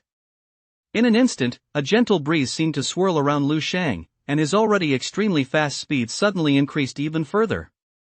This was the second special breathing art Lu Sheng had mastered during his month-long seclusion. The wind breathing art. To outsiders, Lu Sheng's speed had now become so great that he was nothing more than a phantom. They could no longer make out his physical movements at all. They could only catch a glimpse of the web of beams appearing and vanishing in a flash. Lu Sheng's body seemed to waver for a moment. Then he passed right through. As for how he did it? There was simply no way to know. Many people stared at the grid of beams as fine as a fishing net, their expressions filled with shock and bewilderment. They simply couldn't comprehend it. With such narrow gaps, and not a single point where he could make contact, if he were relying solely on footwork to dodge. How on earth did Lu Sheng get through? Did he shrink in an instant to slip through the mesh, then grow back to normal the next? Come on, this isn't some fantasy movie plot. At that moment, Lu Sheng's figure rapidly grew larger and more distant in the eyes of the trainees, his entire being shrouded in a thick aura of mystery. The unknown is what most easily inspires awe. This kid doesn't just have micro-tier agility, his physical conditioning and reaction speed are terrifyingly fast. This is definitely beyond what an ordinary level 3 martial artist could achieve. Qin Shaojun clicked his tongue in admiration. Dongqing remains, everything before his eyes was magnifying, and time seemed to slow down. Lu Sheng could clearly see beams of red light moving toward him at a rather slow pace. The sensation was truly wondrous, as if the flow of time had been slowed down. A sudden realization dawned on Lu Sheng as he recalled the information about mentalists he'd looked up on his optical computer within the dream realm. This state, if I'm not mistaken, is described in mentalist terminology as temporal perception. The sensation of time being stretched out. A manifestation of a qualitative leap in mental power. And this qualitative leap usually only occurs in Level 3 mentalists. In other words, Lu Sheng, who had been tirelessly practicing the advanced chapter of the Crystal Contemplation Method, the Diamond Contemplation Method, for over a month, had finally officially joined the ranks of Level 3 mentalists. Meanwhile, outside the training room. Boom! A massive roar startled everyone inside the arena. Everyone looked toward the source of the sound, filled with shock and confusion. There, not far from them, stood Dong Qingxue, the chief instructor of their genius training camp, staring blankly in the direction of the training room with an odd expression on her face. At Dong Qingxue's feet, the hard floor tiles had shattered into a vast, spiderweb-like pattern, and waves of terrifying, colossal qi and blood fluctuations were erupting uncontrollably from her body. "Are you crazy?" Qin Xiaojun let out a low cry of disbelief, completely oblivious to Xia Lin beside him, who was also standing with her mouth agape and eyes wide, looking as if her heart was about to leap out of her chest from the shock. Dong Qingxue stared blankly at the training room for a long time, completely oblivious to everything happening around her. It wasn't until the strange glow in her eyes slowly faded that the fluctuations of qi and blood within her gradually subsided. Dong Qingxue slowly turned her head, looked Qin Xiaojun straight in the eyes, and then said softly in a deep, peculiar tone, "So Lu Sheng is actually a mentalist. And the intensity of his mental power is on par with mine." "Ha?"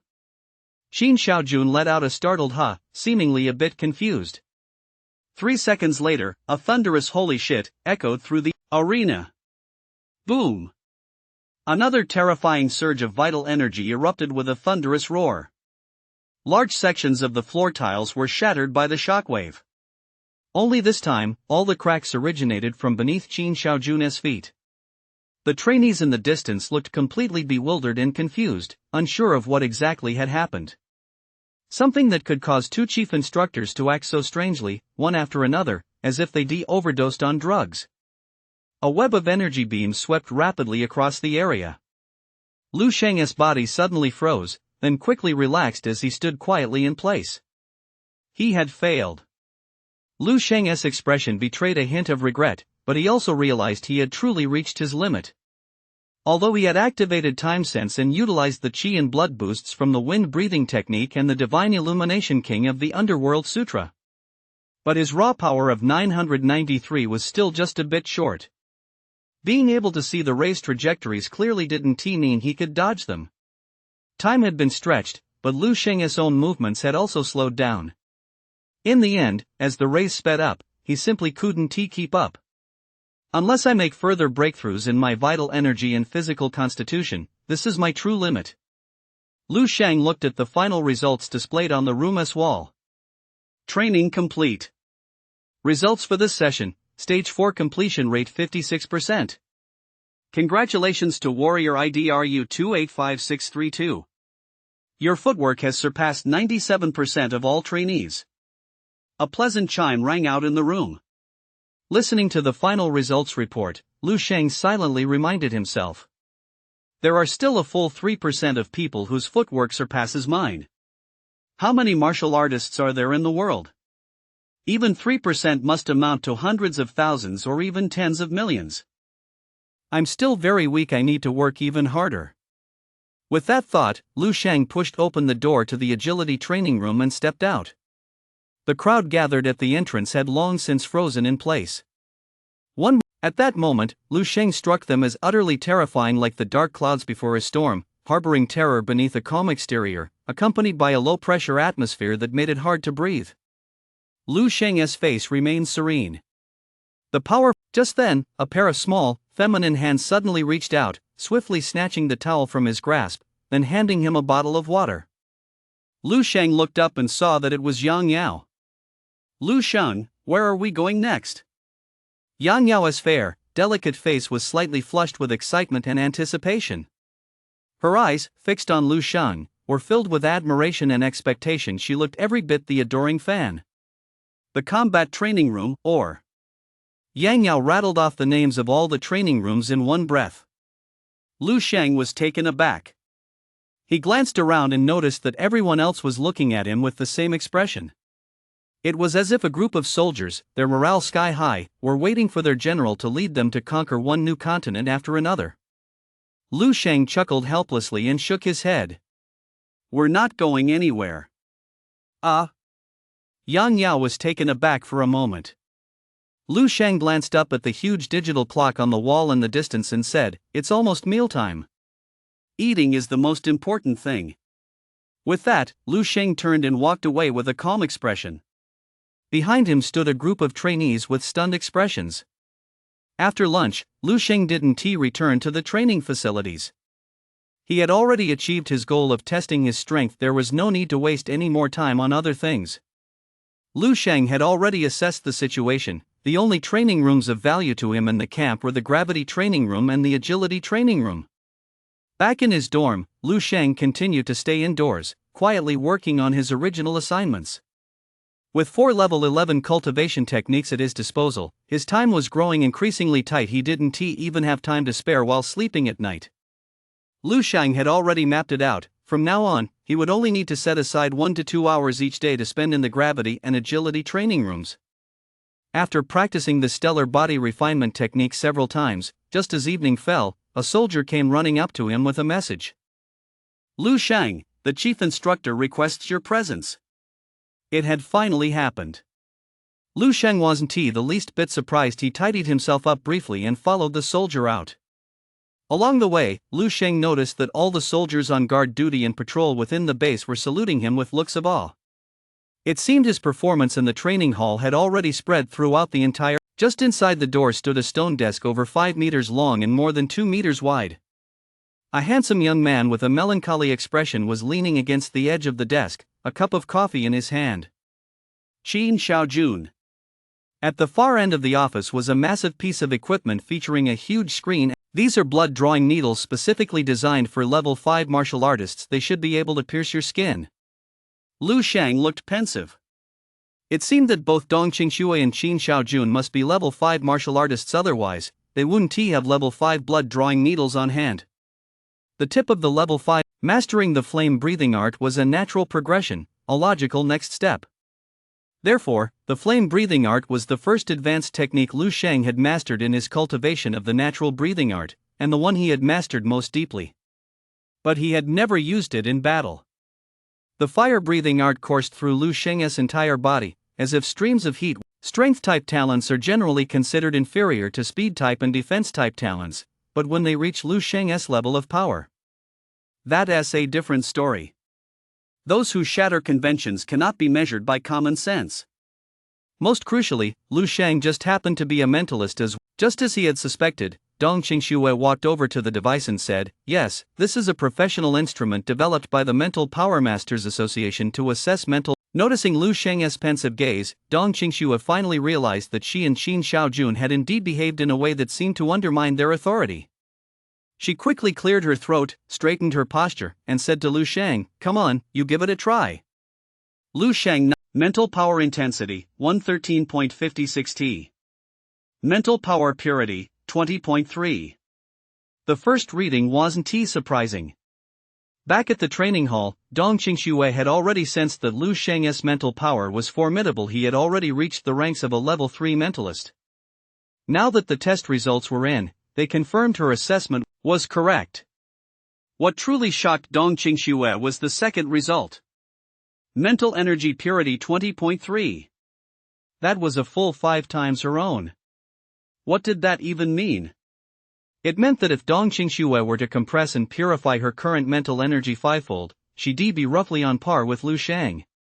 But was that even possible? For a mentalist, purifying their mental energy by even a single point was incredibly difficult, let alone increasing it 5-fold in one go. Just as Qin Xiaojun had said earlier, Dong Qingxue's spiritual energy purity had risen from just over 3 to 4. Though the increase was only a fraction of a point, it had taken Dong Qingxue a full 2 years of grueling effort. One can only imagine just how stunned she was. At that moment, the look in Dong Qingxue's eyes as she gazed at Lu Sheng had completely changed.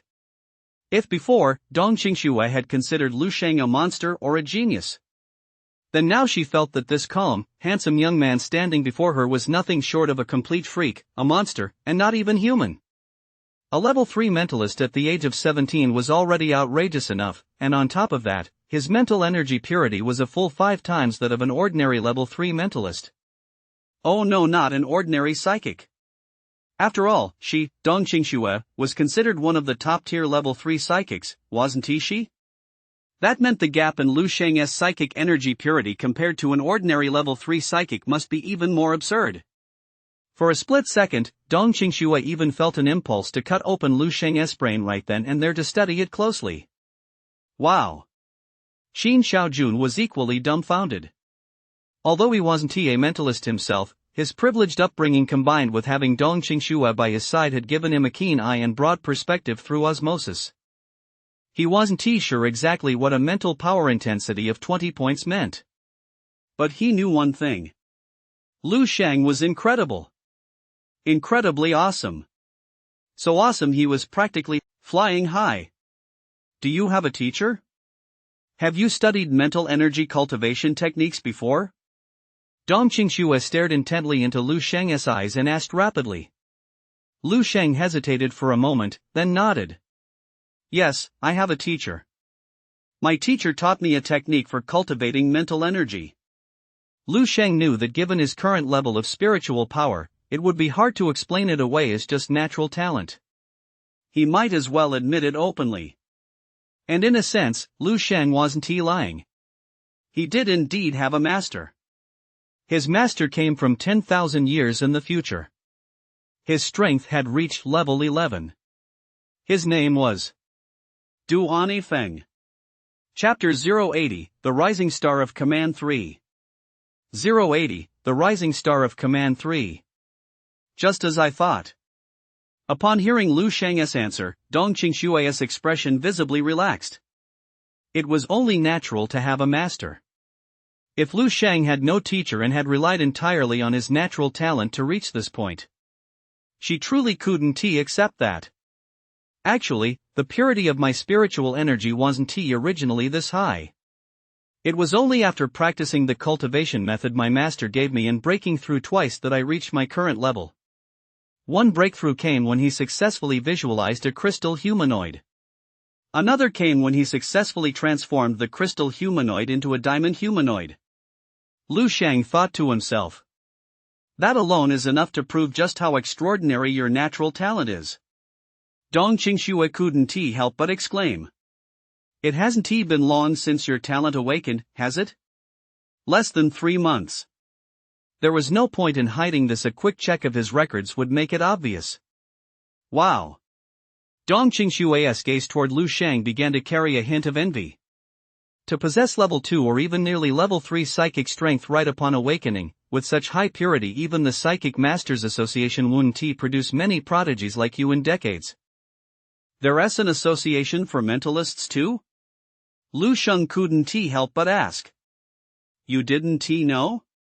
Dong Qingxue looked a bit surprised, but quickly caught on.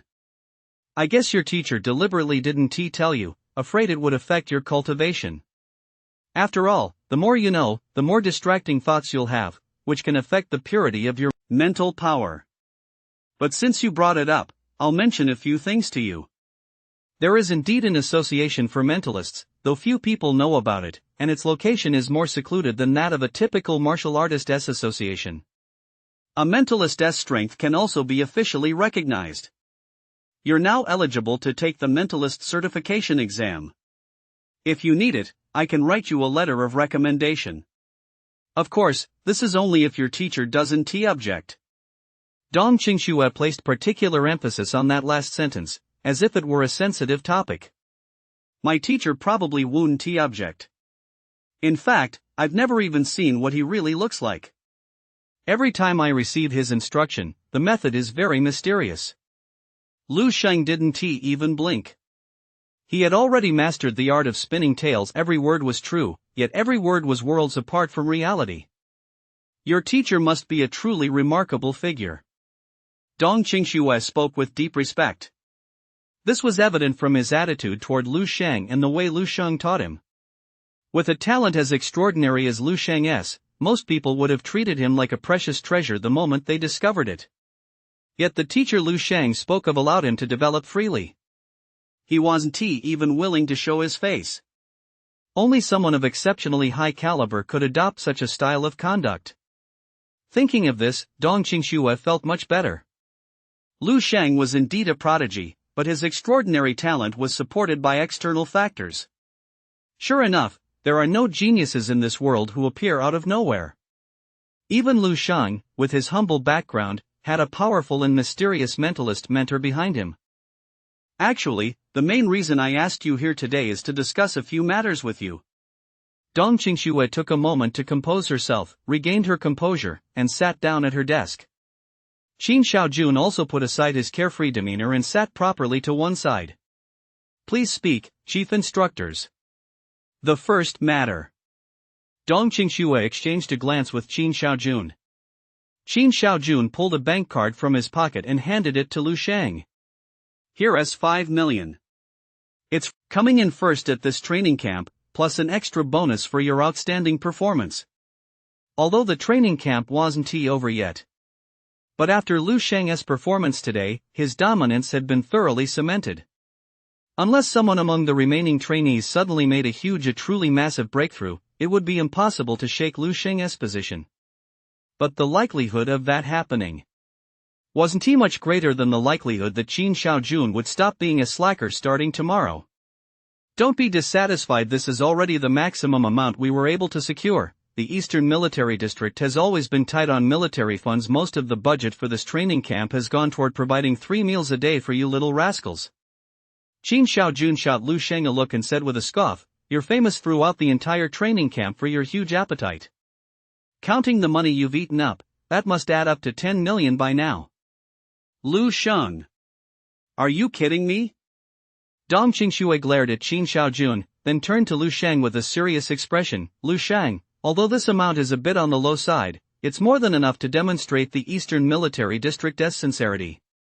Lu Shang caught the phrase Eastern Military District in Dong Qingxue's words and said thoughtfully, "Is this a recruitment offer?" You could put it that way. Dong Qingxue nodded and said, "Martial path geniuses like you will inevitably end up on the battlefield someday, no matter what.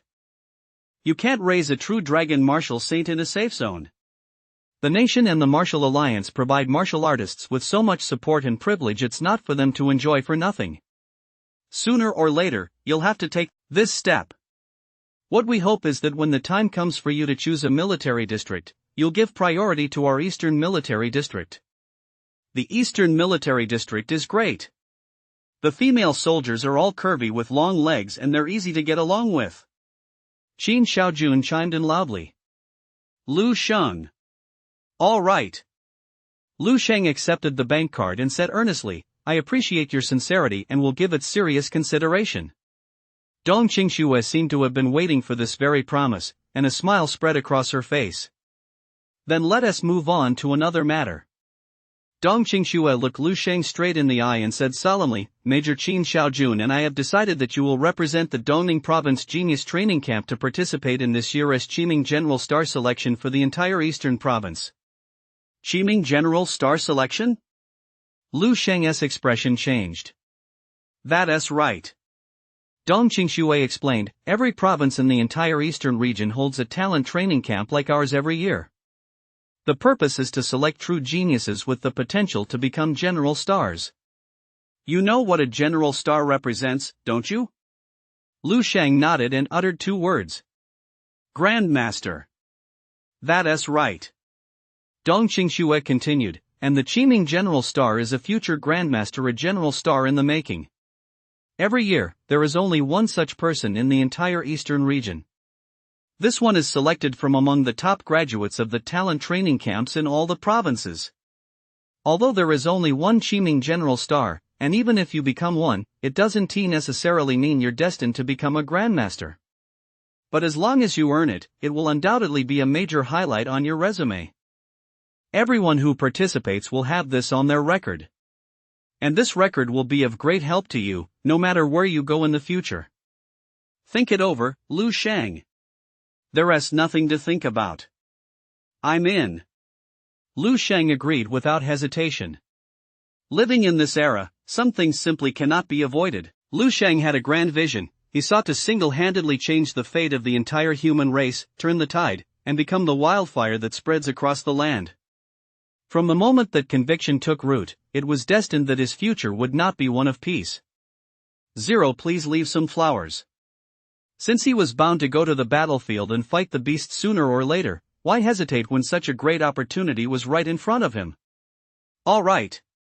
Dong Qingxue was extremely pleased with Lu Sheng's attitude and praised him, both Major Qin and I believe in your abilities. If even you can't do it, then no one in Dongning province this year will be able to. Oh, I forgot to tell you. The rewards for this Qiming General Star Selection are distributed directly by the Eastern Military District. They're far more generous than anything our little talent training camp could ever offer. I understand. This had always been Lu Sheng's goal. To showcase more of his talents and secure more resources. There are still a few months until the Dawn General Star Selection begins at 1T officially start until all the training camps across the provinces have concluded. I'll let you know the exact date when the time comes. In any case, I 1T let you miss the college entrance exam. Dong Qingxue blinked and said with a smile, actually, with your current abilities, it doesn't even matter whether you take the college entrance exam or not.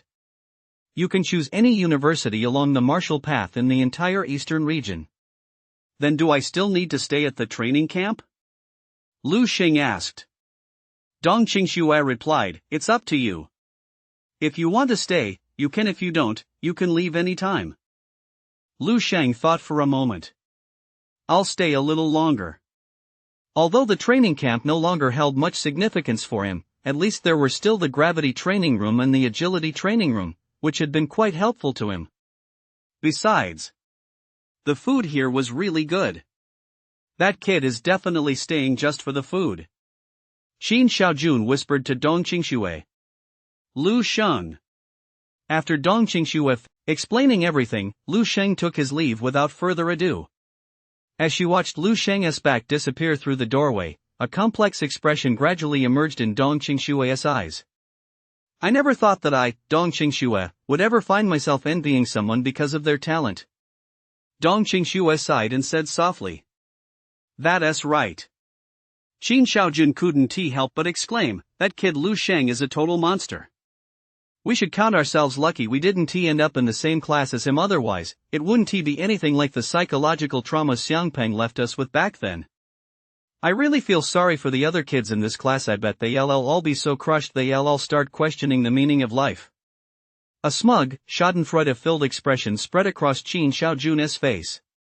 Dong Qingxue shot him a withering glance but said nothing. Oh, right. Qin Xiaojun suddenly remembered something and said with a smile, with Lu Sheng in the Qiming General Star Selection, aren't we practically guaranteed to win? We'll definitely get commendations, too. I never expected that just by coming out on vacation, I'd end up scoring a huge merit for free. I, Qin Xiaojun, am truly a winner in life, huh? Dong Qingxue, however, wasn't as optimistic as he was. Don't get too excited just yet. Lu Sheng may be a prodigy. But with hundreds of millions of people in the entire eastern region and massive population, it's not impossible for a few prodigies just like Lu Sheng, or even more extraordinary than him, to emerge every year. Have you ever heard the saying? It's easy to have your name inscribed on the golden roll, but it's hard to take the top spot on the martial path. There are simply too many prodigies and monsters in this world. Qin Xiaojun fell silent.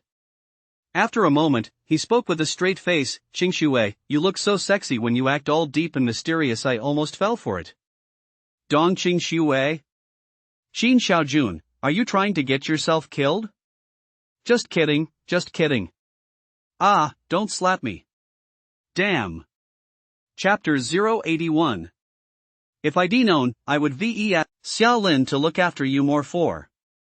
081, if I'd known, I would asked Xiaolin to look after you more for. Baihe City, Martial Artists Association. In the president's office, Xiao Yuhua led an elderly man wearing a zhongshan suit to sit down in front of the coffee table. Sit, old Xia. Xiao Yuhua, his face flushed with joy, poured tea for the old man in the zhongshan suit. It's rare for you to venture out, and yet you thought to stop by and see me. Not bad, not bad. Go ahead, have some tea. The elderly man in the zhongshan suit picked up the teacup in front of him, took a sip, and said with some surprise, well, Xiao Yuhua, you're even willing to bring out this top-grade De Hong Pao from an ancient tea tree to entertain me. Looks like something good has happened to you lately. What is the matter? The old tree is sprouting new buds, or have you taken on a new mistress? Pa. What kind of talk is that, switching mistresses? I don't have any mistresses. Xiao Yui's weathered face turned dark as he said irritably, we've been comrades in arms for over 30 years. You rarely come to visit, of course I'm going to treat you right. Oh. The old man in the Zhongshan suit let out a long oh, didn't he respond, but just quietly watched Xiao Yue, waiting for him to continue. Sure enough, Xiao Yue chuckled and said with feigned modesty, well, there is actually one piece of good news. What's the good news? Tell me about it. The old man in the Zhongshan suit took a sip of tea and spoke slowly and deliberately. This undoubtedly struck a chord with Xiao Yue, who suddenly perked up with interest. 993 said with a smile, I discovered a promising young talent on the martial path this year, a true genius. Guess what? 17 years old, a naturally gifted martial artist. His chi and blood values have reached the level 2 standard, and his combat power index has even broken through to level 3. Impressive, isn't it? What was your strength like when you were 17? I bet your chi and blood values hadn't even broken too. As it happens, this promising young talent is coming to see me today. I'll introduce him to you in a bit so you can see what Baihe City's top genius looks like. Xiao Yue vented all his inner relation in one go, his face flushing slightly with joy as he sat in his chair, eagerly anticipating the old man's reactions of shock and envy. But to his surprise, the old man in the Zhongshan suit remained completely unfazed, his face showing not a single flicker of emotion. He even let out a rather disdainful snort. Old Xiao, is that it? The old man looked at Xiao Yue as if he were a country bumpkin and said contemptuously, a level 2 martial artist at 17, with level 3 combat power. You must be a strength-type martial artist. Is that it? Is this supposed to be Baihe City's top genius? Isn't that enough? Xiao Yue grew flustered and said defiantly, then name one for me, show me what a true martial path genius really is. The old man in the Zhongshan suit looked down at the tea leaves in his cup and blew gently on them. I can't name one right now. Then don't say a damn thing. Xiao Yue was so angry he was almost amused. The old man, however, changed the subject and defended himself. I can't name one right now, but that doesn't mean I won't be able to in the future. Xiao Yue was taken aback. What do you mean? The old man didn't answer directly, but looked at Xiao Yue and asked, if I'm not mistaken, that top genius from Baihe City you mentioned, you sent him to the Dongning Province Genius Training Camp a while back, didn't you? Right. Xiao Yue nodded. He just got back from the training camp today. Finished my ass. The old man said, do you know why I have time to visit you this time? Isn't it because you missed me, your old comrade in arms? Xiao Yue was puzzled. Do you think I wouldn't just call you? Or that I'd go out of my way to travel all the way to Baihe City just for an old man like you? Then why are you here? The old man lifted his chin slightly, a look of pride spreading across his face, and said smugly, I'm taking my precious granddaughter to training camp. I'm taking a little trip around the area, and since I happened to wander into Baihe City, I figured I'd drop by to see you. Your granddaughter? Xiao Yue furrowed his brow, sensing that something wasn't quite right. Sure enough, the old man said with a beaming smile, that's right. It's the first time in the Xia family's history that we've produced a psychic. She was specially recruited by the training camp to participate in some intensive training, so I've got to keep a close eye on her. If she were to get hurt, it would break my heart. A mentalist? Xiao Yue shot up from his seat, a look of disbelief spreading across his face. Your granddaughter is a mentalist? Is that for real? Seeing Xiao Yui's reaction, the old man's weathered face broke into a wide grin. Of course it's true. I bet she'll be a full-fledged level 1 mentalist by the time she returns from the training camp. I wonder if a level 1 psychic at 17 can hold a candle to a level 2 martial artist of the same age. A level 2 martial artist at 17, that's really impressive. As the old man sighed and muttered in a sarcastic tone, Xiao Yui's face instantly turned as black as charcoal, looking utterly grim. However, he had no choice but to swallow his pride and sit back down in his chair, seething with anger. A mentalist is in a completely different league from an ordinary naturally gifted martial artist. Mentalists are far rarer than ordinary naturally gifted martial artists, they're practically strategic assets.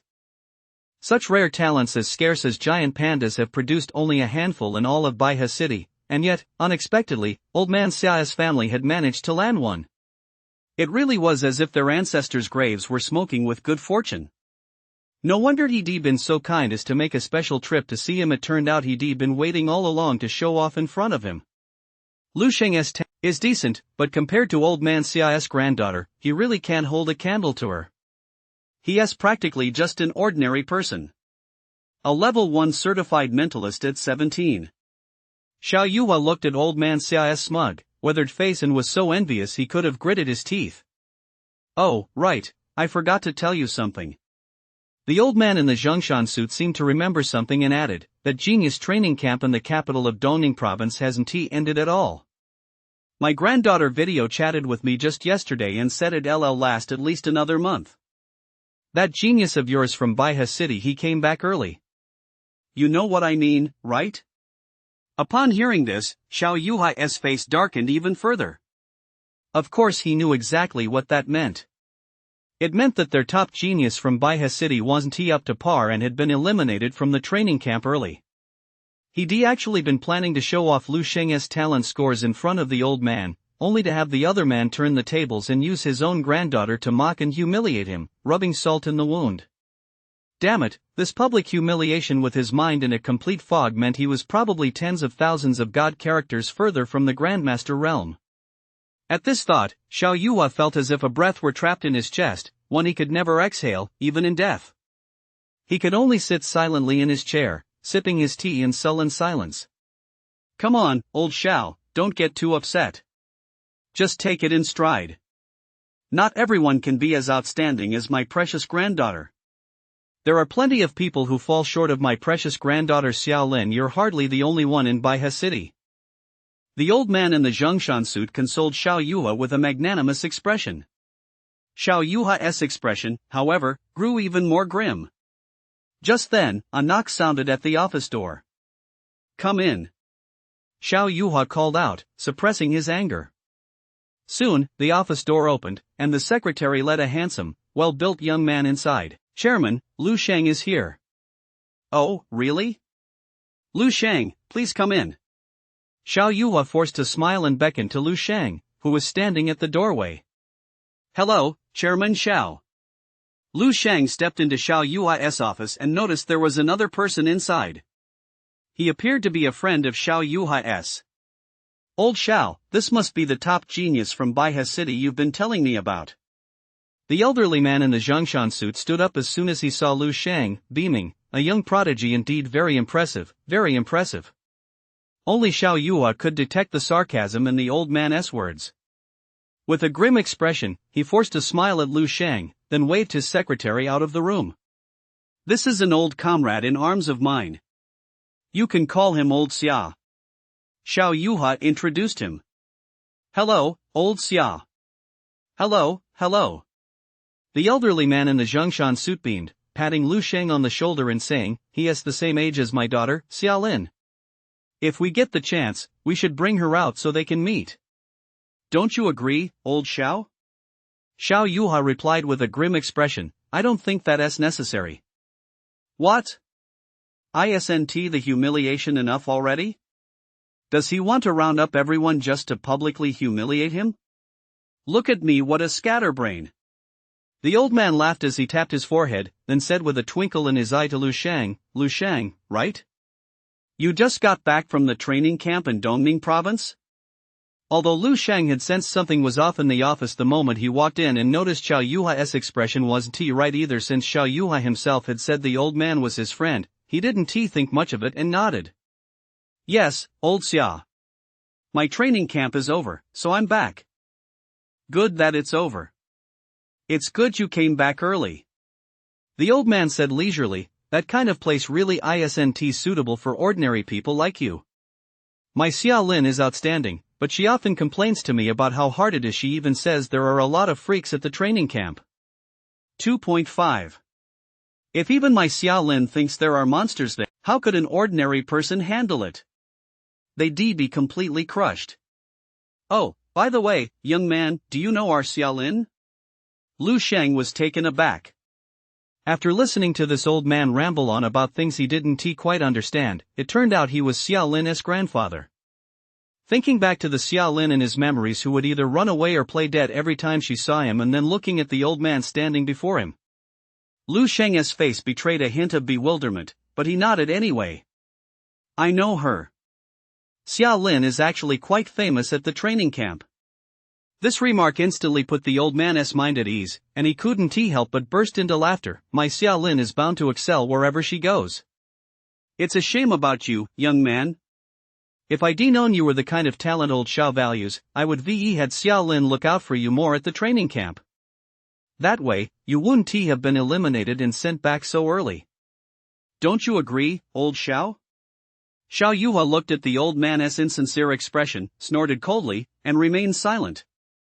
Lu Sheng, however, seemed to have picked up on something.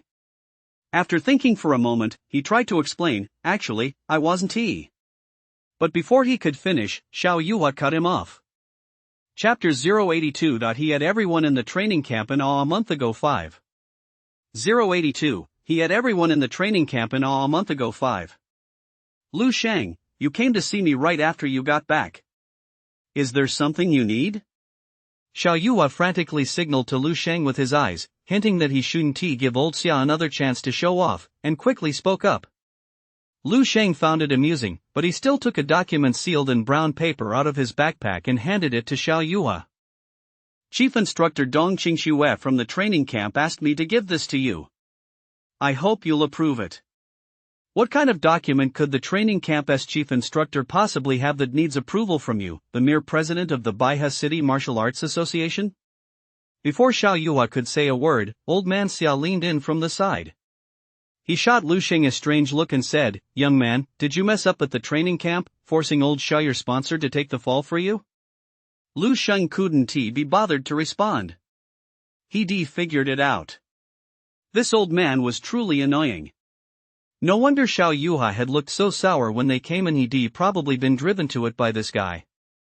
None of your damn business. Shut your mouth. Xiao Yuhua snapped at old man Xia in exasperation, then tore open the manila envelope and pulled out the document inside. Xiao Yuhua's gaze quickly scanned the contents of the documents. At first, he remained calm. But when his eyes fell on a certain spot, suddenly, Xiao Yuhua's hand, holding the documents, shook violently. He jerked his head up to look at Lu Sheng in front of him, his eyes wide, his face etched with utter shock and disbelief. You. Xiao Yuhua managed to utter a sentence, his voice trembling. When did you break through to level 3 martial artist? Old man Xia, standing beside Xiao Yuhua, froze mid-sip of his tea. He looked up, staring intently at Xiao Yuhua with an expression as if he couldn't believe his ears, and asked, Huh? No one paid him any attention. Lu Sheng spoke calmly, a little over a month ago. The chief instructor at the training camp tested me. She said the military district has the authority to certify martial artist rankings. I just need to have you stamp the certificate afterward. Authority? Of course we have authority. We're more than qualified. Your chief instructor represents the Eastern Military District, after all. Xiao Yuhua instantly came to life. He straightened his back, his face beaming with joy, his eyebrows arched so high they seemed ready to dance. Compared to his previous dejected and gloomy appearance, he was like a completely different person. I'll stamp it for you right now. Xiao Yuhua, feeling vindicated and radiant, grabbed the document and was about to walk behind his desk to fetch the official seal. But old man Xia grabbed him by the arm. Wait! Old man Xia called out in a strained voice, let me see that document. 17 years old, a third-level martial artist, is that for real? Could it be a forged document someone used to pull the wool over your eyes? Old man Xia scrutinized Lu Sheng from head to toe with a look of disbelief. A level 3 martial artist at 17. That was a completely different ballgame from a level 2 martial artist at 17. Don't be fooled by the mere one level difference. There is a full 90 points of vitality between them, a gap that can't be bridged lightly. The difference in innate talent between the two is like night and day. If he really were a level 3 martial artist at 17, then his martial path talent would be so terrifying it could almost rival his own granddaughter Xia Lin's talent as a mentalist. Could this ordinary-looking kid standing right in front of him really be a level 3 martial artist? Could he really compare to his precious granddaughter? Old man Xia couldn't accepted he was filled with doubt. Before Lu Sheng could say a word, Xiao Yuhua had already shot back. Can't you see that huge official seal from the Eastern Military District stamped right there? A fake document? Go ahead and get me a fake document and show it to me. Old man Xia's face flushed crimson at Xiao Yui's retort, and he couldn't help but shout, so what if it's real? Level 3 martial artists are a dime a dozen. Sure, he is a bit young, but he is still no match for my granddaughter. Xiao Yuhua shot old man Xia a sidelong glance and sneered, what if it's a level 3 martial artist with a combat power index of over 270,000, nearly reaching the level 5 standard? A combat power of 270,000? Old man Xia nearly choked on his breath. He swallowed hard and said in disbelief, hand over the documents. Let me see them. Xiao Yuhua made no move to stop him, letting old man Xia snatch the documents away. Old man Xia's eyes scanned the documents rapidly, and shock crept across his face bit by bit. Finally, he jerked his head up, staring at Lu Sheng with utter disbelief. You're a guy who was kicked out of the training camp early. How on earth do you have a combat power rating of 270,000? Lu Sheng met old man Xia's gaze, his expression calm as he replied, I never said I was kicked out of the training camp. That's just what you've always assumed. Then why did you come back early before the training camp ended? Old man Xia demanded. Lu Sheng replied matter-of-factly, as far as I'm concerned, the training camp could have ended a month ago. I just chose to come back now. Oh, right, Chairman Xiao. Lu Sheng turned to look at Xiao Yuhua and said, the chief instructor asked you to call her back. She is worried you might not believe this document, so she wants to confirm it with you in person. Ha ha, why wouldn't I believe it? Am I the kind of person who is always suspicious of everything? Xiao Yuhua laughed heartily, casting a deliberate glance at old man Xia beside him when he mentioned suspicious of everything. But I suppose I should still make that call. Xiao Yuhua pulled out his cell phone and said with a smile, I hear the chief instructor for this training camp is a renowned genius from the Eastern Military District. It'll be a great chance to meet him in person. Let us make a video call. As soon as he finished speaking, the video call on Xiao Yuhua's phone had already been initiated. Old man Xia kept his eyes fixed on the screen of Xiao Yuhua's phone, not blinking once. Soon, the call connected, and Dong Qingshua's figure appeared on the screen. Dong Qingxue didn't seem to be in her office. Strange background noises could be heard from time to time. It was a faint whistling sound, as if something were flying past. Chairman Xiao Yuhua from Baihe City?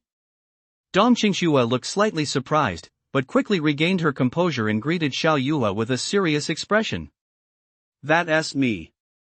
I'm Xiao Yuhua. Hello, Chief Instructor Dong. Xiao Yuhua replied with a cheerful smile. Hello, Chairman Xiao. Lu Sheng already returned to Baihe City, hasn't he? Dong Qingshue's gaze fell on old man Xia, who was peering in curiously, and she couldn't help but frown. Who is this? Old man Xia puffed out his shriveled chest and said, I'm Xia Weixing from Baoding City. Dong Qingxue shook her head. I don't know you. Old man Xia. A wave of embarrassment washed over old man Xia's face, but then, as if suddenly remembering something, he quickly added, I'm Xia Lin's own grandfather. This time it worked. A look of realization flashed across Dong Qingshue's face, and she said coolly, hello, Grandpa Xia. Old man Xia breathed a slight sigh of relief, though he felt a touch of resignation. Having lived most of his life, he never imagined that in his old age he'd still have to rely on his granddaughter's name just to be recognized. How pitiful. Just then, a little head suddenly peeked out from behind Dong Qingxue on the screen. Looking at the screen, the child cried out with delight. Grandpa! Where are you? How did you get on a video call with Chief Instructor Dong? Old man Xia was instantly thrilled to see Xia Lin. But before he could exchange a few words with her, he saw Dong Qingxue turn her head and snap sharply, Xia Lin, have you met the goals I set for you? Do you have the energy to be distracted? Today's training load is 10 times the usual. Yes, Instructor Dong. Xia Lin replied timidly before disappearing from the screen. Old man Xia looked heartbroken, but he didn't dare say anything. Besides, given Chief Instructor Dong's temperament, she probably wouldn't have given him any leeway even if he had spoken up. Alright, I need to discuss business with Chief Instructor Dong. You two can chat later on your own. Xiao Yuan impatiently pushed old man Xia aside and said to Dong Qingxue on the screen, Instructor Dong, I've reviewed the documents Lu Shang brought me. I'll have the matter taken care of for him very soon. Good. Dong Qingxue nodded. Thank you, Chairman Xiao. What is there to thank me for? Lu Shang is, after all, the pride of our Baihe city. Xiao Yuha laughed heartily, then asked, by the way, Instructor Dong, it seems the training camp hasn't ended yet. Why did Lu Sheng come back early? Old man Xia, standing nearby, immediately pricked up his ears upon hearing this. Then they heard Dong Qingxue reply calmly, oh, it's like this. A month ago, we decided that Lu Sheng would represent the Dongning Province Genius Training Camp 993 in the Qiming General Star Selection for the entire Eastern Province. He is widely recognized as the strongest genius in this training camp, so this training session has effectively ended early for him. All he needs to do now is prepare thoroughly for the Qiming General Star Selection. Xiao Yua and old man Xia couldn't hear a single word of Dong Qingxue's words anymore. It was as if someone had taken a gong and drum and struck them hard right next to their ears. Buzz, buzz, buzz. Only a few words echoed in their minds. Enlightenment General Star. Widely recognized as the strongest. Xiao Yuha abruptly turned to look at Lu Shang, his expression completely transformed. He had already considered Lu Shang a prodigy and exceptionally talented, but he never imagined he had underestimated him. Xiao Yuha, of course, knew exactly what the Qiming General Star Selection entailed. Compared to this grand selection event, the Genius Training Camp was nothing. It was a grand event reserved exclusively for the very, very top geniuses in the entire eastern region. Only one person from each province was eligible to participate. There were only a few dozen people from the entire eastern region. And Lu Shang was the sole representative from their entire Jining province for this session. Most crucially, this had been confirmed a month ago. What does this mean? It means that a month ago, Lu Shang had already won over the entire training camp, prompting the chief instructor to confirm his selection on the spot. Just how vast must the gap in strength and talent be to have secured the outcome so early on? At that moment, Xiao Yua felt as though he were sipping a century-old, ice-chilled fine wine in the midst of a sweltering summer. A faint flush of excitement quickly spread across his weathered face, yet from the inside out, he felt an immense sense of satisfaction. Very well, Instructor Dong. During this time, I will diligently supervise Lu Sheng's training and strive to ensure he achieves a high ranking in the Qiming Rising Star Selection so as not to bring shame upon our entire Dongning province. Xiao Yuha delivered his words in one fluid, flawless sentence. Every gesture seemed to carry a breeze. He radiated an indescribable vitality and confidence. Main text 083. You're a mentalist and you kept something this big a secret from me? 1. 083, you're a mentalist and you kept something this big a secret from me? 1. Now turn to old man Xia. At that moment, old man Xia was completely frozen in place, his mouth unnaturally agape, his expression one of shock and astonishment. Although old man Xia didn't know what the Qiming General Star Selection was, he could sense the weight of certain words in Dong Qingxue's statement. Representing Dongning Province, the entire eastern region. Every single one of these terms highlighted Lu Sheng's status at the training camp and in the eyes of Dong Qingxue, the chief instructor. Moreover, he clearly understood the underlying meaning of Dong Qingxue's entire statement. The Dongning Province Talent Training Camp had been established specifically to select candidates for that so-called Dong General Star Selection. The candidate had been confirmed as Lu Sheng over a month ago. The training camp's purpose had long been fulfilled. It didn't matter when it ended. That was probably the gist of it. Old man Xiao was a bit dazed. Just then, he heard Dong Qingshui's icy voice coming from the screen of Xiao Yuhai's phone. It sounded like she was scolding someone. Xia Lin, get up right now. Can't you handle a little training like this? Do you even want to beat Lu Sheng anymore? Wah, Instructor Dong, I don't want to beat Lu Sheng at all. I used to run away whenever I saw him. Can't I just keep running away whenever I see him from now on? You're going to drive me crazy, Xia Lin. The voice coming from the phone was crystal clear, and old man Xiao's body trembled slightly. Well. The monster at the training camp his granddaughter had complained about during their video call earlier. So that was Lu Sheng. Alright, Instructor Dong, I won't bother you anymore. I'll end the call now. With a beaming smile, Xiao Yuhua was about to hang up when, unexpectedly, Dong Qingshu suddenly called out. Chairman Xiao, don't hang up yet. I'd like to say a few words to Lu Sheng. Xiao Yuhua was taken aback for a moment, but quickly understood. Oh, okay. Xiao Yuhua pointed his phone screen toward Lu Sheng. Lu Sheng saw Dong Qingshu's cold, handsome face appear on the screen. Lu Sheng, regarding the crafting materials for those weapons exclusive to mentalists that you asked me to find for you, I've managed to track down almost everything I could. I've compiled a detailed list with prices into a spreadsheet and sent it to you. If there's anything you need me to buy for you, just let me know when the time comes. Xiao Yuhua, holding his phone, had been beaming with satisfaction, casting a smug, boastful glance at old man Xia standing beside him, whose face was as dark as night. In just a few short minutes, the expressions on both their faces dropped, completely reversing. Even Xiao Yuhua himself couldn't help but marvel inwardly at the vagaries of life and how fortunes can turn. But as he listened to what Dong Qingshu was saying to Lu Sheng, Xiao Yuhua grew increasingly uneasy. Old man Xia, standing beside him, clearly sensed something was off as well. The two exchanged a glance and, almost simultaneously, looked at the screen of the phone in Xiao Yuhua's hand. Just then, Dong Qingshu said. By the way, you really should pass the exam as soon as possible. That way, you'll be eligible to log into the Star Network and make purchases on your own, which will save you the trouble of asking me every time. Alright, I've said all I need to say. Tell Chairman Xiao I'm hanging up now, I'm still busy over here. Beep, beep, beep. The video call ended.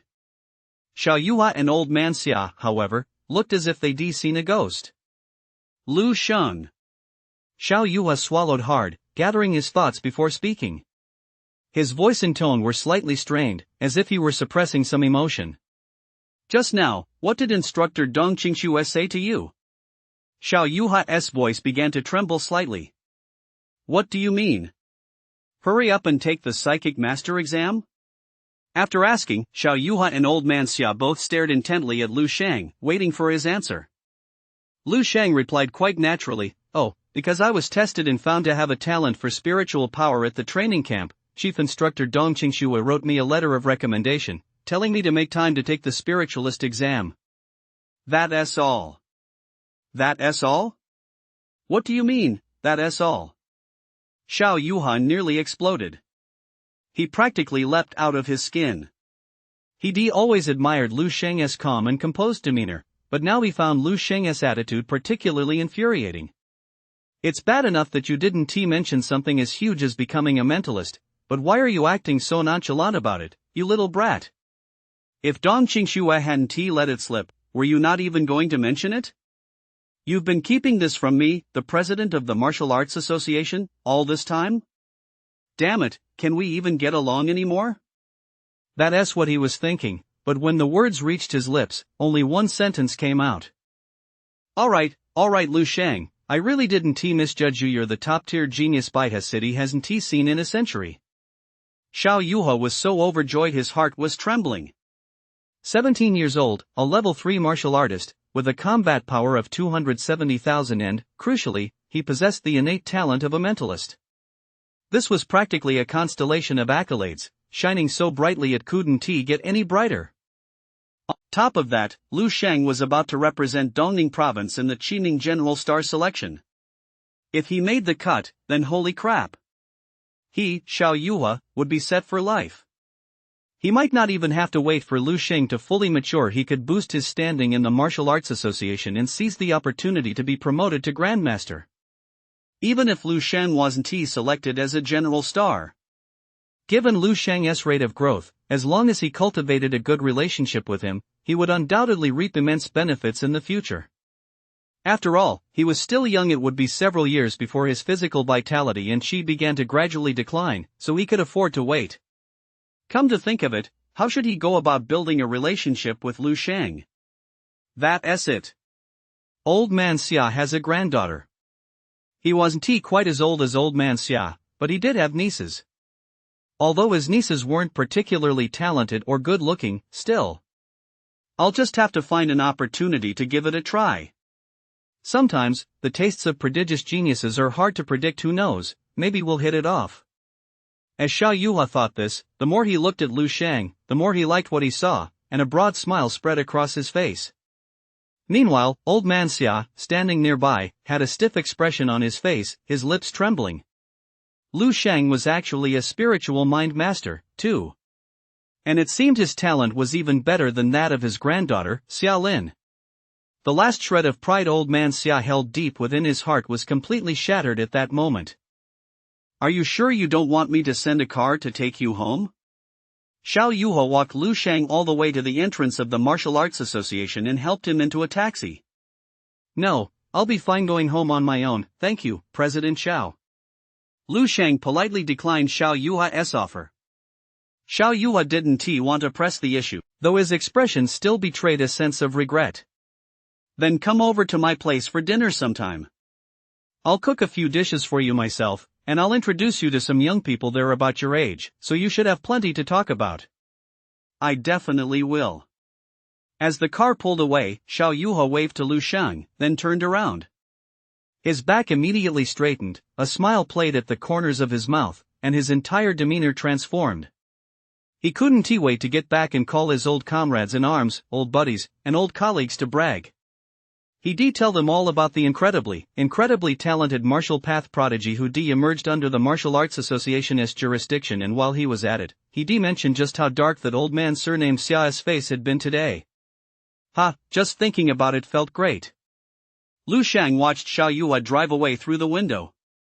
When he turned back, he noticed the taxi driver was curiously eyeing him through the rearview mirror.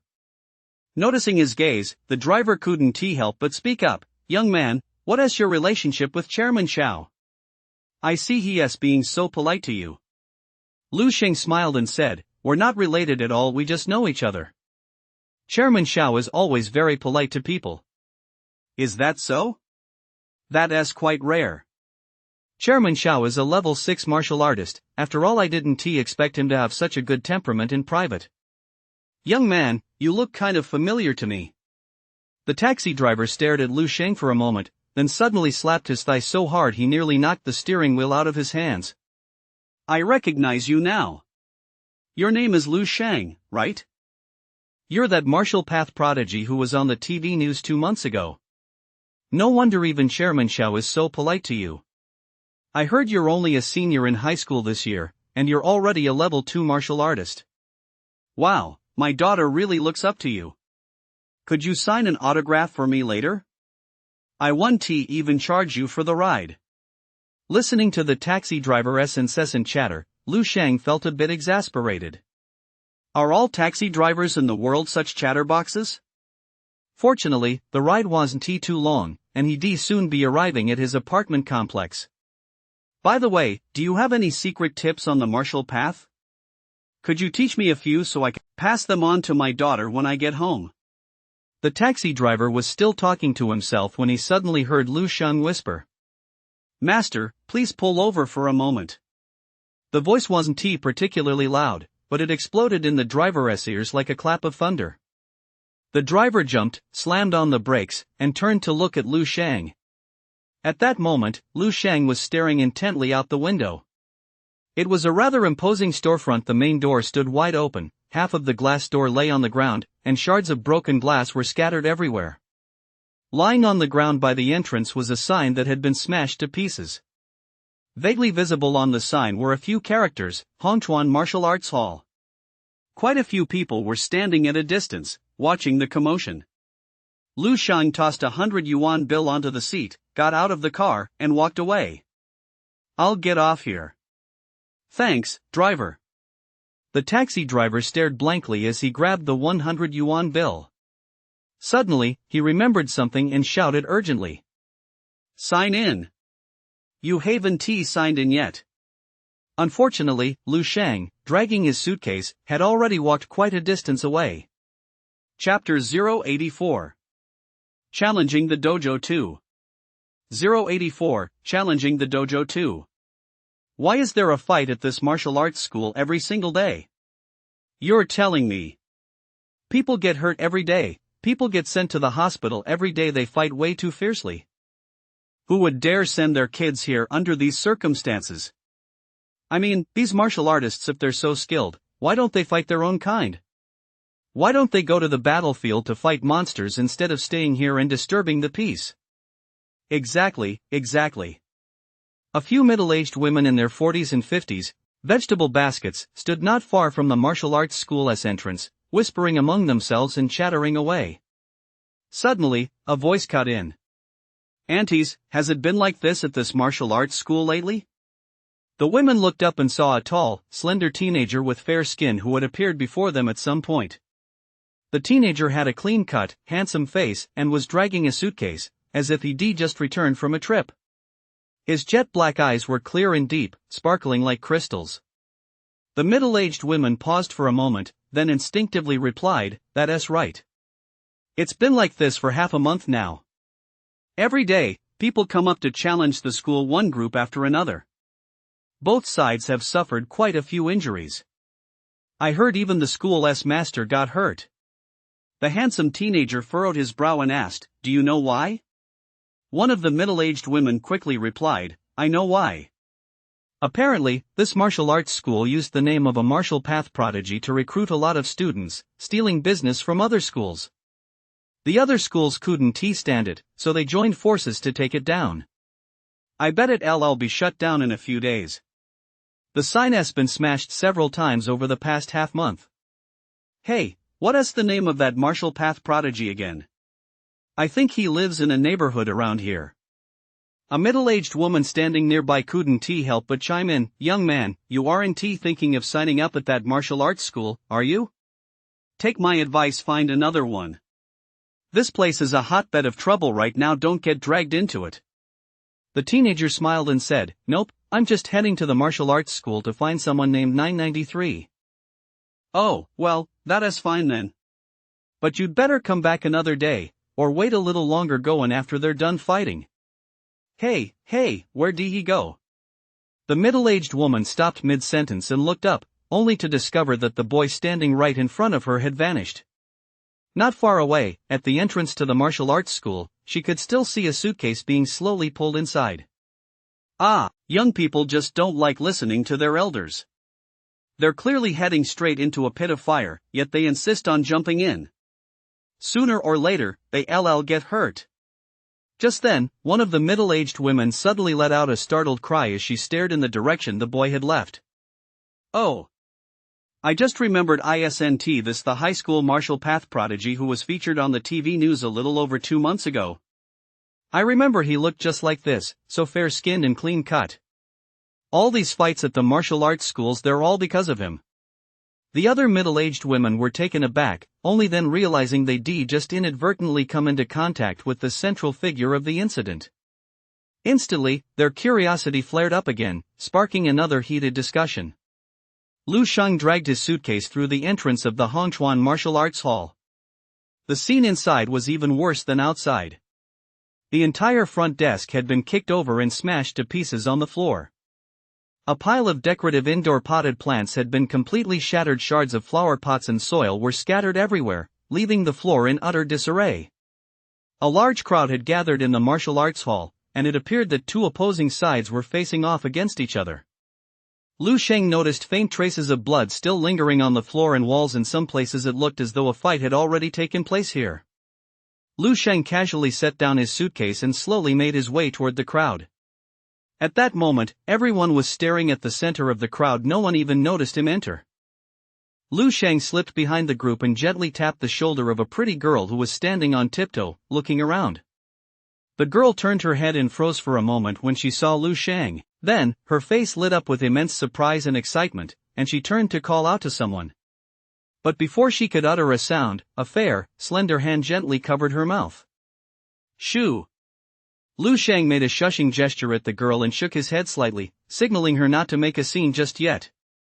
The girl obediently nodded. Lu Shang removed his hand and looked up toward the center of the crowd. This beautiful girl who had recognized him was the receptionist at the Hongchuan Martial Arts Hall. Two groups stood facing off in the hall's lobby. The equipment and furniture that had originally been arranged there had all been roughly shoved aside. One group wore bright red martial path uniforms with a large river character printed on the back. This group stood toward the inner part of the hall, with a chair placed in front of them. Seated in the chair was a middle-aged man with a square face and an imposing appearance. Judging by his appearance and aura, he must be Ni Hongchuan, the true master of the Hongchuan Martial Arts Hall. A level 4 martial artist who had long been renowned in Baihe City. However, at that moment, Ni Hongchuan appeared to be seriously injured. His face and lips were slightly pale, and he kept reaching up to clasp his chest. Standing beside Ni Hongchuan were a man and a woman. One of them was Ni Shuang, whom Lu Shang recognized, but the other, a short, thin young man, was a stranger to him. There weren't many people from the Hongchuan Martial Arts Hall, and almost everyone bore some injuries. Some had just black eyes and swollen faces, while others even had their hands or feet in casts or wrapped in bandages. Looking like a ragtag group of the old, weak, and injured, they were far outmatched in presence by the group across from them, dressed in dark blue martial path uniforms. Lin Taishan, isn't this going a bit too far? My Hongchuan martial arts school has already agreed not to recruit any new students for a year. What more do you want? Ni Hongchuan fixed his gaze on a man across from him wearing a black martial path uniform and spoke in a deep voice. The man in the black martial path uniform stood nearly 2 meters tall, with a crew cut and jet black skin. His muscles were blocky and rock hard, his features fierce, and his eyes shone with a piercing intensity. He resembled a black tiger, exuding an imposing presence wherever he looked. The man in the deep blue martial path uniform seemed to be their leader. Upon hearing Ni Hongchuan's words, he grinned, revealing a row of white, even teeth. Master Ni, today we're not here to discuss business, only the martial path. We from Taishan Martial Arts Hall have come specifically to seek guidance from your Hongchuan Martial Arts Hall. Lin Taishan, for a level 4 martial artist like you to take advantage of my father's injury to come and challenge our dojo, have you no shame? Before Ni Hongchuan could say a word, Ni Shuang, standing beside him, had already shouted the rebuke. Lin Taishan laughed heartily and said, Nis niece, your words are truly amusing. Does challenging a martial path dojo require choosing a specific day? Your father, Ni Hongchuan, being injured is his business, my challenge is mine. Since your Hongchuan Martial Arts Hall dares to put up its sign, you must be prepared to have it smashed to pieces at any moment. As he spoke, Lin Taishan unleashed a surge of aura that caused the faces of the Hongchuan Martial Arts Hall members to pale slightly, and they all took a few steps back. Ni Hongchuan's face remained impassive as he nodded slowly. You're right. Since we put our sign out there, we have to be able to defend it. I, Ni Hongchuan, came to Baihe City 20 years ago, all alone, and built this empire with nothing but my bare fists. I could do it back then, and I can do it now. Ni Hongchuan suddenly stood up, and an unnatural flush quickly spread across his face. He was already injured, and this sudden movement aggravated his condition, causing him to cough violently. Dad! Master! Seeing this, Ni Shuang and the short, thin young man hurriedly reached out to support him, their faces filled with concern. I'm fine. Ni Hongchuan raised his hand to block theirs, shaking his head to indicate he was fine. Lin Taishan, standing nearby, laughed at the sight and said coldly, if you don't have the skills, don't brag so much. A level 2 martial artist at 17 ha. Is that the kind of student you, Ni Hongchuan, could possibly teach? He deserves to be beaten to a pulp and crippled. I've said it before, Lu Shang isn't my dad's student, he is just a member here. Ni Shuang tried to explain. Lin Taishan waved his hand dismissively. I don't care about that. All I know is that you've used that kid named Lu Sheng to steal more than half the business from several of our martial arts schools. If you dare to dip your hands into our pockets, don't blame us for chopping those hands off. The students came to us on their own to cancel their memberships. Who can you blame for that? I know that's exactly why we decided to take down the sign for your Hongchuan martial arts school. Once your school goes under, the students will have nowhere else to go, so they'll naturally come back to us. You. And Ai Xuan was so furious she gritted her teeth, unable to utter a single word. Lin Taizhan clapped his hands and said, "All right, enough of this nonsense. Hurry up and send your people up here. I'll take care of everything at once, and you can go to the Martial Arts Association today to deregister your school." The faces of the Hongchuan martial arts school members were filled with grief and indignation. Ever since half a month ago, people had been coming to challenge their school almost every day. At first, it was manageable, everyone could still handle it. But later, things escalated. Masters from other martial arts schools even led their own men here in person. Ni Hongchuan had personally stepped into the ring for several matches and sustained serious injuries, leaving him almost too weak to fight anymore. Now that another fourth-level martial artist, a master of his own, had come to challenge them, the Hongchuan martial arts school might truly be forced to shut down. "I'll fight him." And Ai Shuang gritted her teeth and walked straight out. Ni Hongchuan's expression changed, and he hurriedly said, "Ai Shuang, come back. You're only a third-level martial artist, you're no match for him." Ai Shuang shook her head, her expression resolute. "Dad, I'm the one who caused this trouble, so I should take responsibility. Don't worry, at worst, I'll just get hurt. He wouldn't dare kill me, would he? Junior sister, I'll go with you." The short, thin young man standing on the other side of Ni Hongchuan also stepped forward. Though the young man was unremarkable in appearance, he carried himself with a calm composure. Looking at Lin Taizhan, he said, "Master Lin, as a level 4 martial artist, bullying my junior sister, a level 3 isn't exactly fair, is it?" Lin Taizhan nodded with a smile. "Don't worry. The Hongchuan Martial Arts Hall can send as many people as you want. Go ahead and come at me all at once. I'll take them all on." Chapter 085. How do you plan to teach me? On your knees? 3. 085. How do you plan to teach me? On your knees? 3. If we team up with senior brother, we might just stand a chance. Seeing that Lin Taizhan had agreed, Nai Shuang's face lit up with a hint of joy. Ni Hongchuan, however, shook his head with a wry smile. "We don't stand a chance. Lin Taizhan has mastered the art of hardstyle martial arts to a remarkable degree. He is even a level 4 martial artist. Even if I weren't injured, fighting him would be a 50-50 shot. Let alone you guys. Dad, you're really underestimating my senior brother and me. My skills might be a bit lacking, but my senior brother is, after all, a top student at Dongning Martial Arts University. With the two of us teaming up, why should we be afraid of a mere Lin Taizhan?" Ni Shuang said confidently. The short, thin young man standing nearby also said in a deep voice, "Master, my junior sister is right. If we don't give it a shot, who knows if we even have a chance? Besides..." The young man held out both hands toward Lin Taizhan.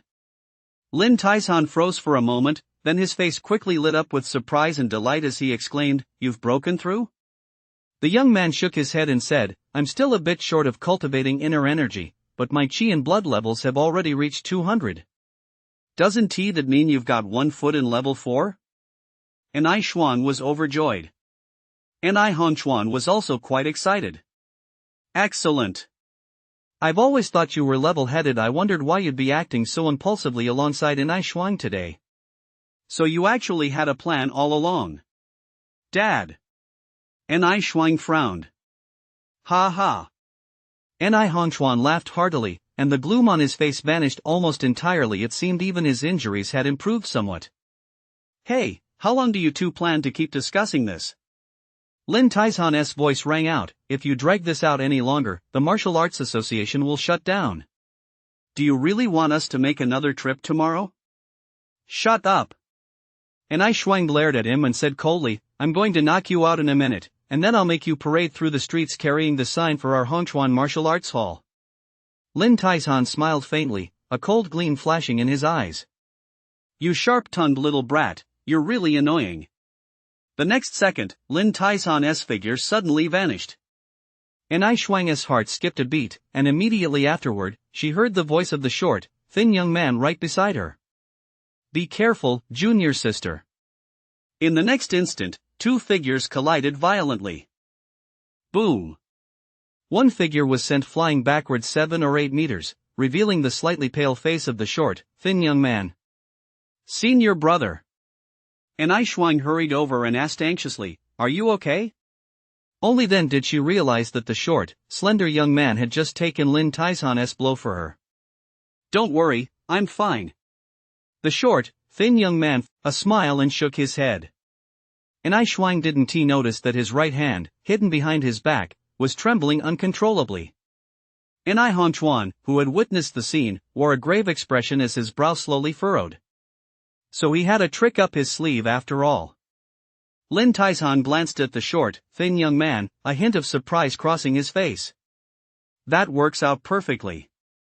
Let us take them both out at once, so they won't come after me for revenge later.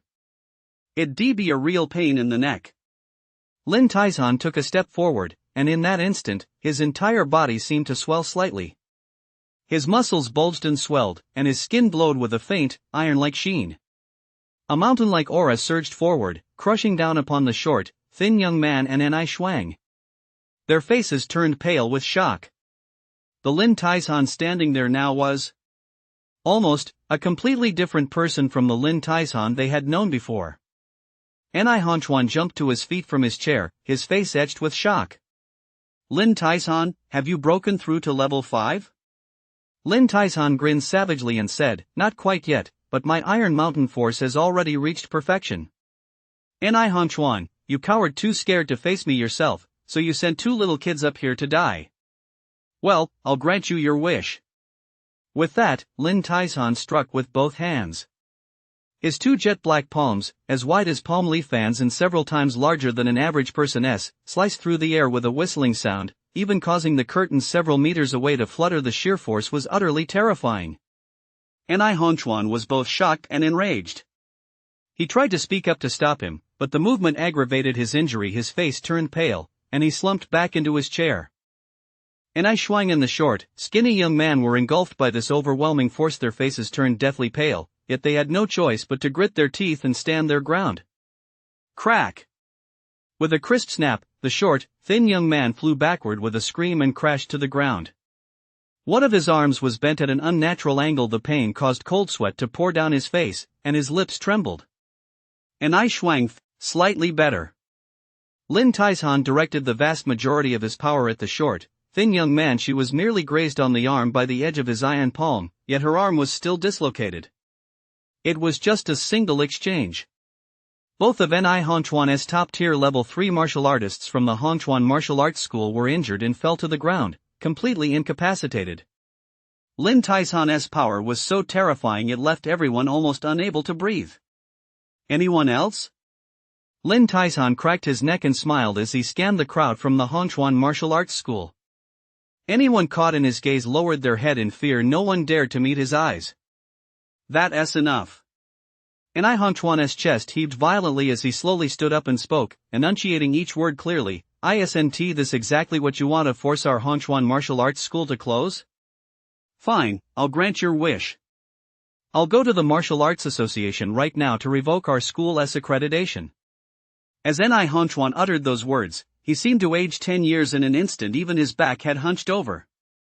"Dad!" Ai Shuang's eyes welled up with tears as guilt and remorse surged through her like a tidal wave.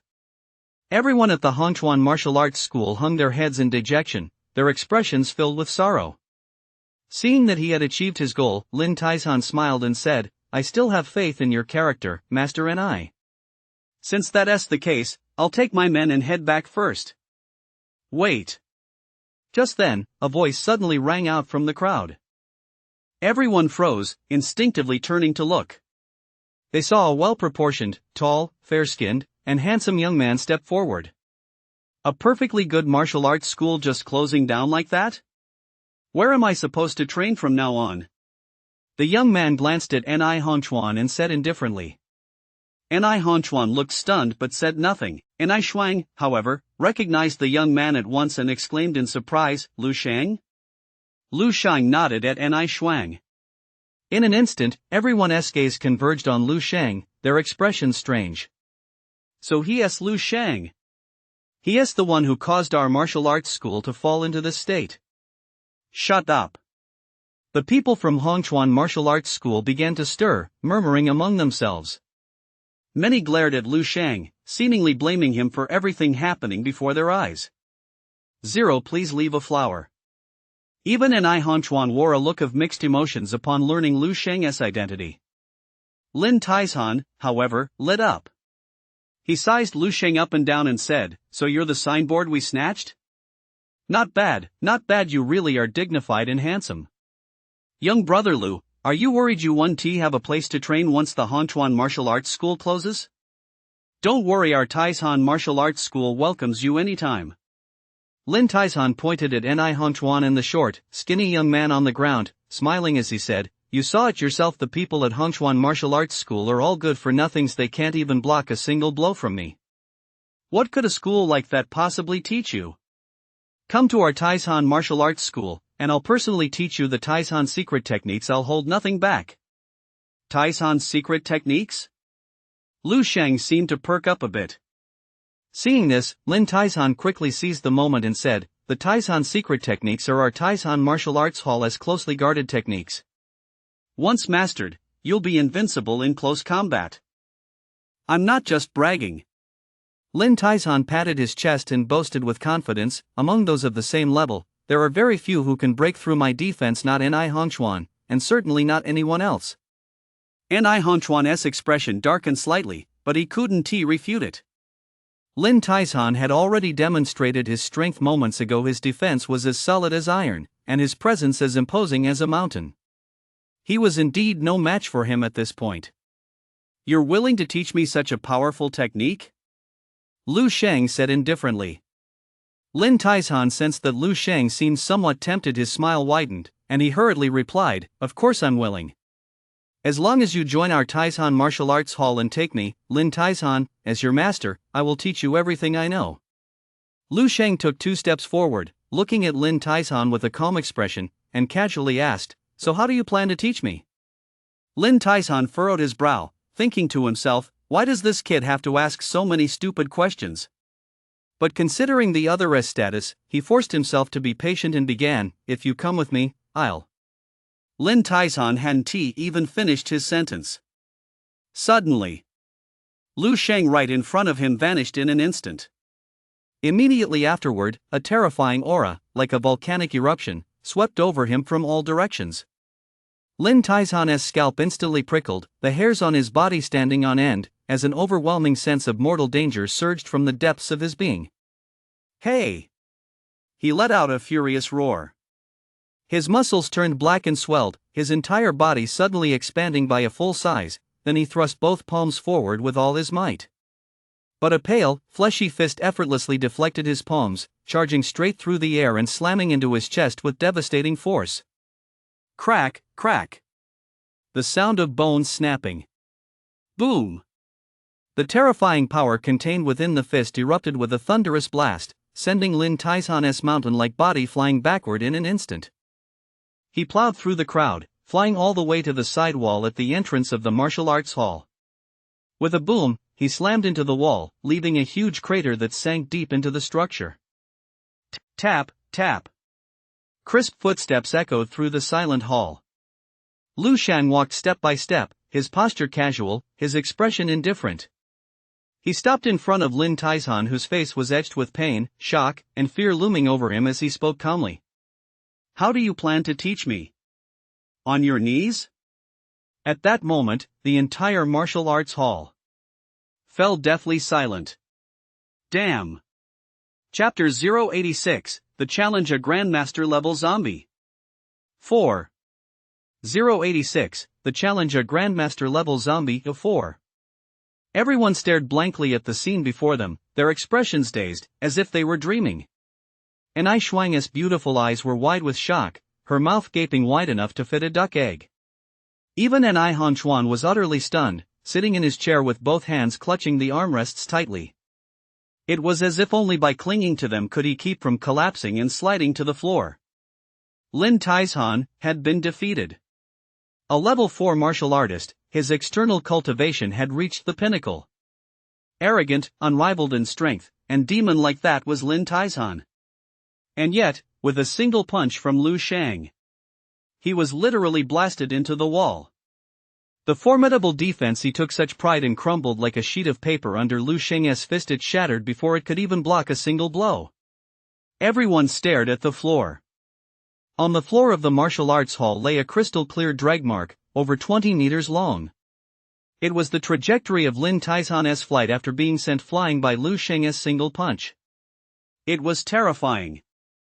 It was simply unimaginable how such a terrifying punch could have been thrown. Most crucially, this punch came from Lu Sheng's hand. To be able to instantly defeat Lin Taizhan, a peak level 4 martial artist, so effortlessly, surely only a level 5 martial artist could achieve that, right? 17 years old, a high school student, a level 5 martial artist, 993. When these words were strung together, everyone felt their scalps prickle, and their bodies began to tremble uncontrollably. It wasn't out of fear. Rather, it was a spasm-like reaction caused by the brain stimulating the body after being subjected to such an immense and shocking impact. Looks like this Taizhan secret technique you've been hyping up isn't all that great after all. Lu Shang shook his head and turned away from Lin Taizhan. Behind him, Lin Taizhan's dark face was almost contorted, but what dominated his expression was a deep, lingering sense of shock and fear. This kid. He is practically a monster. Lu Shang casually picked up the suitcase he'd left by the lobby door and said indifferently to An Han Chuan, "Don't let the martial arts school close down. Otherwise, it'll be a real hassle for me to find another one this close to home." An Han Chuan sprang to his feet from his chair, his face brimming with excitement. I will. Lu Shang paid him no mind, dragging the suitcase as he turned and walked away. Behind him, a sea of eyes filled with both awe and astonishment watched him depart. Lu Shang didn't have any particular attachment to the Hongchuan martial arts school. The main reason he stepped in this time was because he received a naming fee from An Shuang. It wasn't much, 20,000. But after all, the school was in such a dire situation now, and he indirectly caused it. Still, this was a one-time thing. If the Hongchuan martial arts school encountered something similar in the future, Lu Shang wouldn't get involved. He could protect them once, but he couldn't protect them forever. In this world, after all, martial prowess reigns supreme on the martial path. If one lacks the strength to defend what matters, and it's taken away, there is no one else to blame. Lost in thought, he found himself at his front door before he knew it. As he opened the door, the aroma of meat and vegetables wafted toward him. His mother, Zhang Yufan, heard the door open and came out of the kitchen. Seeing Lu Shang, she hurried over to help him carry his luggage. "Why are you so late? Didn't you say you'd be here by morning?" "I ended up cooking a whole tableful of food for lunch, and there was no one to help me eat it." Lu Shang had called home before returning. "Oh, I stopped by the Martial Arts Association to discuss something with President Xiao. On my way back, I saw a group of people picking on some elderly, weak, sick, or disabled folks, so I stepped in to help. That's what held me up," Lu Shang explained, sounding a bit apologetic. As soon as Zhang Yufan heard this, her expression immediately changed, and she scrutinized Lu Shang from head to toe. "Did you get into a fight? Are you hurt? Let me take a good look." "I'm not hurt. Mom, you really underestimate me. After all, I'm a full-fledged martial artist now, and I even went through a training camp. I've gotten even stronger. How could a few petty thugs possibly hurt me?" Lu Shang held up his suitcase with a single finger, moving it up and down with ease to show off his newfound strength. "As if you could, no matter how good you are, you're still just a high school student. There are plenty of people out there who are way stronger than you. Don't go showing off like that again, okay?" Zhang Yufan nagged for a bit, then reached out and pinched Lu Shang's arm. Satisfied, she said, you do seem to have gotten a lot more muscular. Lu Sheng walked into the living room and found that his mom was the only one home. Where are Qinghe and Dad? One's at school and the other's at work, neither's back yet. Lu Sheng frowned and said, didn't we tell Dad to stop working as a porter? With his health, how many more years can he keep that up? He'll end up with a body full of aches and pains when he gets old. What else can he do if he doesn't work as a porter? Zhang Yufan reassured him, don't worry, I'm keeping an eye on him. Ever since he ate the meat you sent back last time, your dad's health has improved a lot. Lu Sheng nodded, and his expression finally relaxed a little. Relying on the care he received from Dong Qingxue and Qin Xiaojun at the training camp, Lu Sheng had specifically sent some of the exotic beast meat that the trainees there ate. Not much, just a few dozen jin. But it was enough to feed the whole family for a long time. The nutritional value of exotic beast meat was dozens or even hundreds of times that of ordinary beef or mutton, far superior to some health supplements on the market. How has Qinghe's progressed lately? She has improved a lot. Her qi and blood levels are almost at 1.1. Lu Sheng casually asked his mother a few more questions about the family's situation, then went into his room to put down his luggage and take a shower. Around dusk, Lu Dahai and Lu Qinghe returned one after the other. With Lu Sheng's return, the little family was once again complete, and everyone was quite happy. During dinner, Lu Dahai even had a couple of glasses of wine. When he heard that Lu Sheng had taught a few street thugs a lesson on his way home, Lu Dahai was so pleased his face turned crimson. That's exactly how martial arts should be practiced, standing up for what's right, helping the weak against the strong, and stepping in when you need to. Otherwise, what's the point of practicing martial arts? You might as well just find a job in an office building.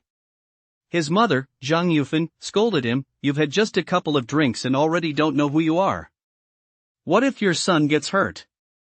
Don't you care about him? He's a boy, what's the big deal about a few scrapes and a little blood? My son, Lu Dahai's son, will one day go to the battlefield to slay monsters and defend our country. Lu Dahai tapped his wine glass with his chopsticks, swaying his head from side to side as he sang in an operatic tone. When the time comes to take command, don armor and take the field. Lu Sheng watched the scene, his expression gradually softening. He had a big heart and many things he wanted to accomplish. But for now, this family was all he wanted to protect. He turned his head and noticed Lu Qinghe secretly watching him. Lu Qinghe shoveled a mouthful of rice into her mouth, then spoke in a shy, low voice, brother, how are you doing at the training camp? Lu Sheng smiled faintly and replied softly, it's okay, the drill sergeant has been taking good care of me. Is it hard? Not really. What's a typical day like at the training camp? Night fell, and the air turned as cool as water. Lu Sheng sat quietly on the yoga mat in the middle of the room. His mental energy flowed slowly through his mind, bringing a faint sense of coolness. Soon, Lu Sheng drifted into his dream. On a dilapidated street, Lu Sheng's figure appeared silently. With a serene expression, Lu Sheng strolled down the desolate street. He began walking toward the city center. He turned onto the next street. One by one, wandering figures appeared before Lu Sheng. Lu Sheng remained calm as the powerful mental energy of a level 3 mentalist radiated from his body. The zombies attempting to approach him were instantly flung away, like straws uprooted by a tornado. One by one, the zombies disintegrated in midair, turning into streams of black smoke that returned to Lu Sheng. As the zombies along this street were cleared away, the streams of black smoke grew ever more numerous. He couldn't absorb them fast enough to keep up with their generation. These black wisps of smoke gathered behind Lu Sheng, resembling a battered black cloak. Boom!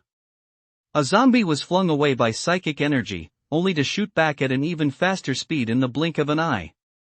Lu Sheng's eyes shone as brightly as morning stars. He planted his feet firmly on the ground and leaped high into the air. Lu Sheng raised his right fist high in midair, his breath as hot as fire.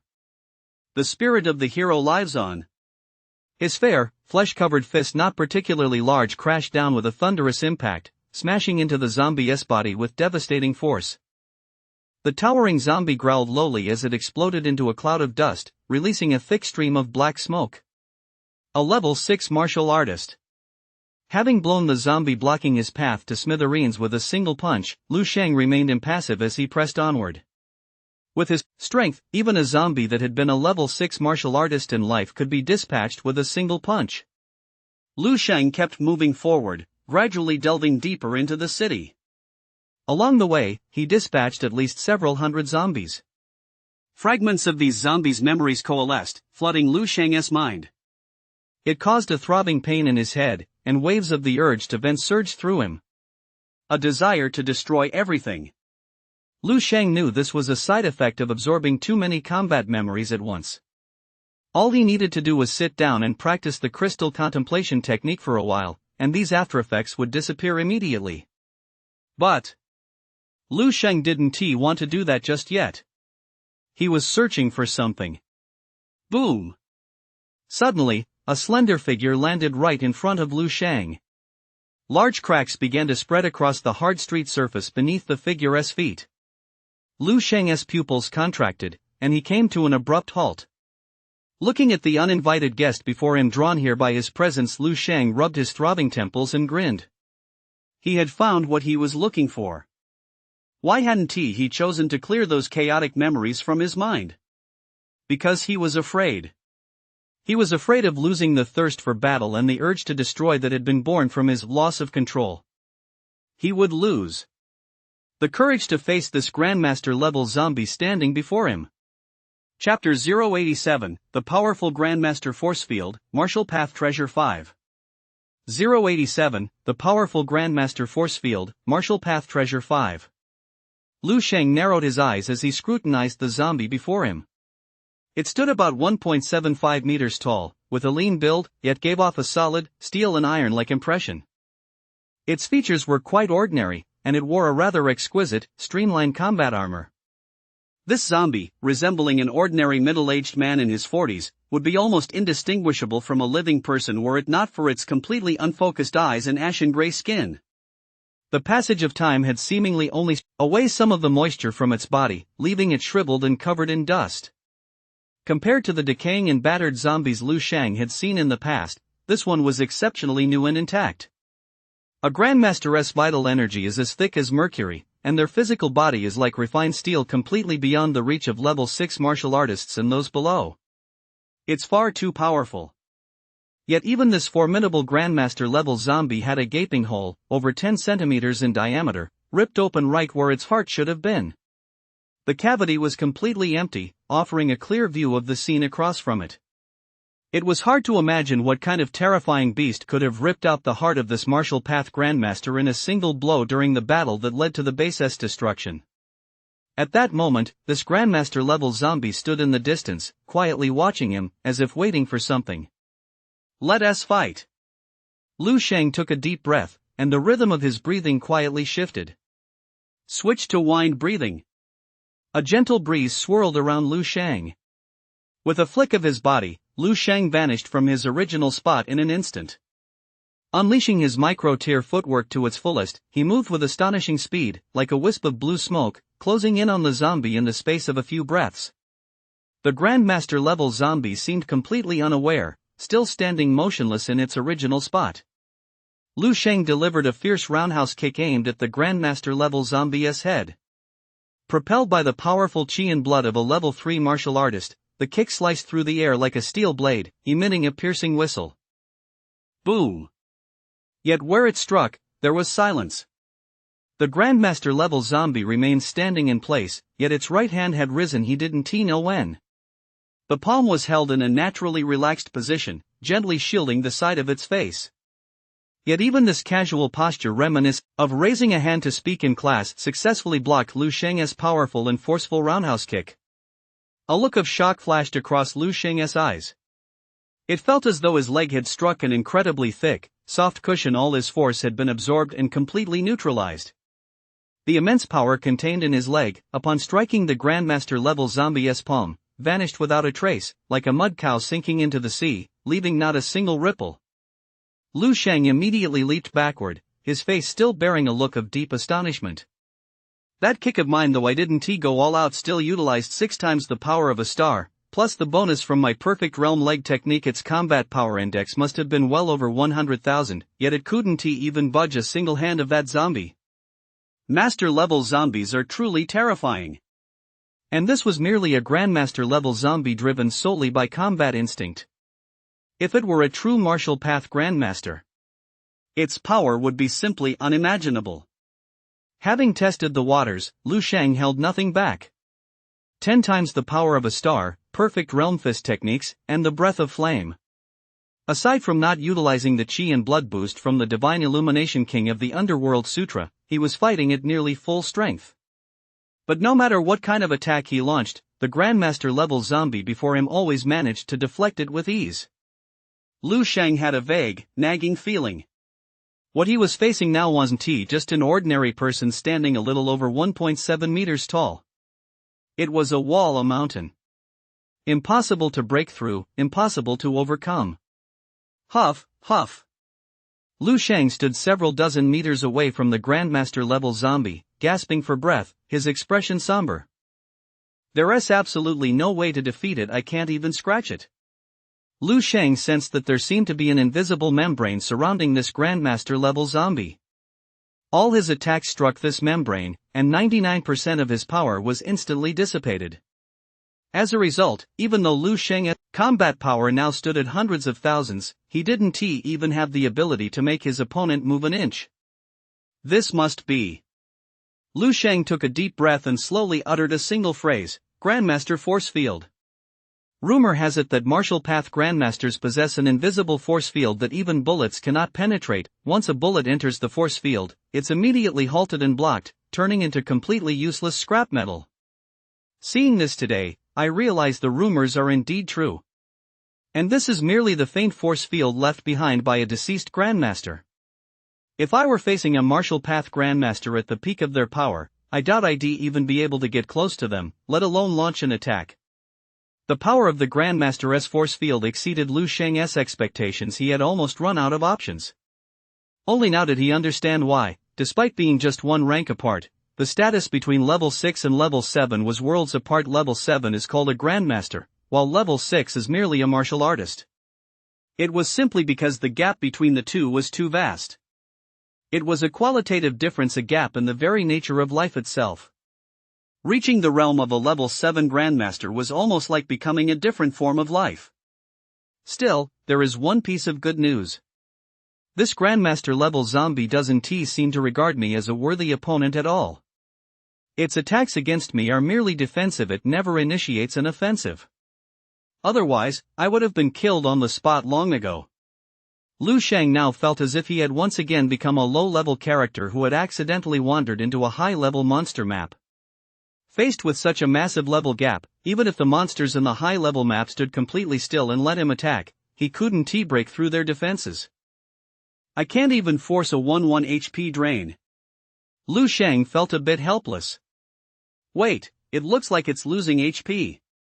Liu Shang tried a few more times and was surprised to discover that the invisible force field surrounding this Grandmaster level zombie seemed to have weakened just a tiny bit. Although it was minimal, just a hair's breadth, almost negligible. It had definitely weakened. After nearly 1,000 attacks, Liu Shang had long since come to fully understand the Grandmaster level zombie's defensive capabilities. If I chip away at it bit by bit, there might be a chance, but I'm afraid it might suddenly go berserk once its health drops below the kill threshold. Besides, this is way too slow. I estimate I'd have to attack over 1,000,000 times just to wear down this force field. Liu Shang could already feel his stamina nearing depletion. And that was only because he'd been constantly using the natural breathing art to recover. Any other level 3 martial artist would have collapsed from exhaustion countless times by now. Maybe I should retreat for now. Wait until I'm stronger, then come back to tackle this tough nut? A sense of hesitation welled up in Liu Shang's heart. But he also felt a pang of reluctance. Level 6 zombie warriors had all but lost their value as practical training opponents for him. Now that his mental power had reached level 3, hunting down zombies below level 6 was like mowing down grass. He could wipe out a whole swath of them in one sweep. Wait a minute. Liu Shang suddenly had an idea. Mental power. That's right, mental attacks. He hadn't yet tried attacking directly with his mental power. I haven't yet mastered the true combat techniques of a mentalist, so I've always used my mental power as a supplementary tool fuel to amplify the vital energy and blood essence of the divine illumination king of the Underworld Sutra. I'd almost forgotten that I'm also a level 3 mentalist. Compared to my strength on the martial path, my power in the realm of mentalism is even greater. Realizing this, Lu Sheng suddenly felt as if a veil had been lifted from his eyes. Although Lu Sheng hadn't learned the corresponding mental combat techniques, his mental energy was powerful enough. It was as if Lu Sheng were holding a chunk of iron in his hand even though he hadn't yet learned how to forge it into a sword or knife to slash at people. Swinging the chunk of iron to smash something was still quite effective. Let us give it a try. Lu Sheng's eyes lit up the more he thought about it, the more feasible the plan seemed. There's another advantage to using a mental attack. My mental energy replenishes quickly after being depleted. Since there are zombies everywhere, I can simply absorb some of their memories and purify them using the crystal contemplation technique. It's much faster than restoring physical stamina. With that in mind, Lu Sheng immediately condensed his mental energy into a ball and hurled it fiercely at the Grandmaster-level zombie in front of him. Just like a physical attack, the moment his mental energy touched the Grandmaster-level zombie, it felt as though it had struck an invisible barrier. The mental energy struck the barrier and vanished. But at the same time, a portion of that invisible barrier was depleted. This is so much more effective than a physical attack. Lu Sheng was both surprised and delighted. After a moment's thought, he quickly understood. A Grandmaster's force field is, after all, the external manifestation of a Grandmaster's will, and a Grandmaster's will, to put it simply, is Grandmaster-level mental energy. Using mental energy to deplete mental energy is naturally faster.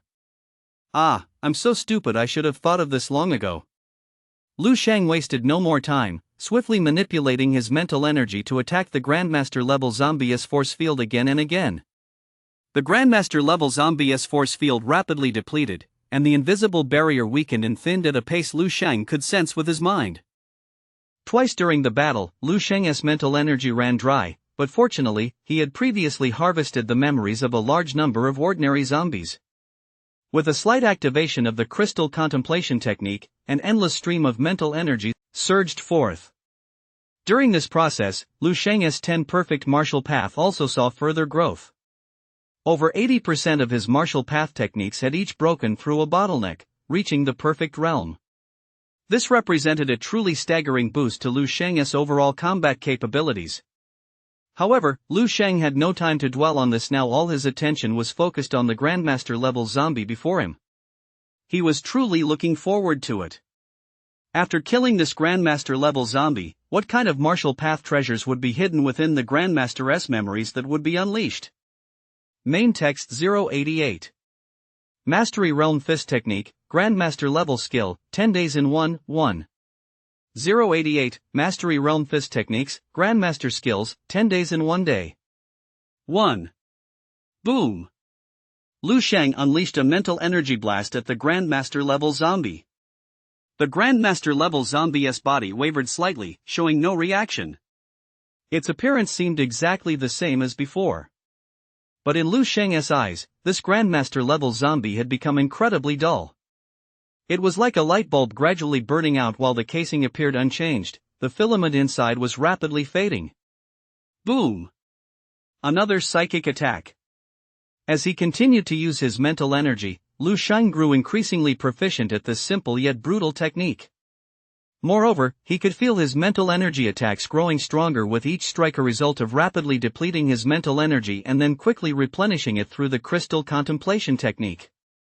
If Lu Sheng were to take another mental energy test now, his mental energy intensity would undoubtedly far exceed what it was before. At this moment, the force field surrounding the Grandmaster-level zombie had been reduced to nothing more than a thin layer. As thin as a sheet of window paper. It felt as though it could be shattered at any moment. Boom! A strange light flashed in Lu Sheng's eyes as he unleashed yet another mental energy attack. He had lost count of how many times he'd done so. This time, the mental energy attack struck the Grandmaster-level zombie, encountered a slight resistance, and then passed right through it. It worked! Lu Sheng's figure vanished from his original spot in an instant. Breath of the wind. When he reappeared, he was already right in front of the Grandmaster level zombie.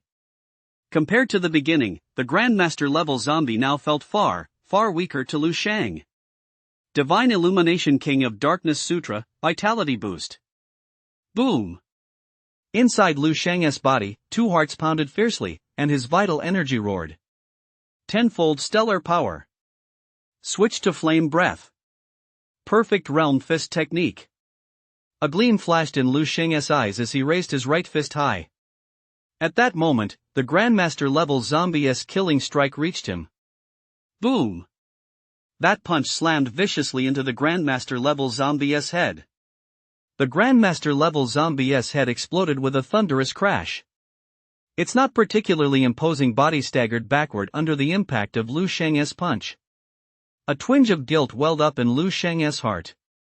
From start to finish, this Grandmaster level zombie had never once attacked him. It had been Lu Sheng who had been attacking it the entire time. The spirit of the hero lives on. I shall inherit your will. Lu Sheng murmured silently to himself. The Grandmaster level zombie's body was rapidly disintegrating, leaving behind only a solitary set of battle armor. A stream of black smoke as thick as a forearm emerged from its body, slithering like a black python as it violently slammed into Lu Sheng's body. Lu Shan was struck as if by a heavy blow and stumbled backward. Only one thought remained in his mind. The Grandmaster's memories. Shi Xingning, congratulations on reaching level 7. From this day forward, you may be called a Grandmaster. The situation is getting worse and worse. Although the Star Realm Lords have been rushing about everywhere, bases continue to fall. The top 100 bases are located at the very heart of the Martial Alliance, the safest place in the entire world. I've already arranged for an airship. You'll depart this afternoon. Dad, aren't you coming with us?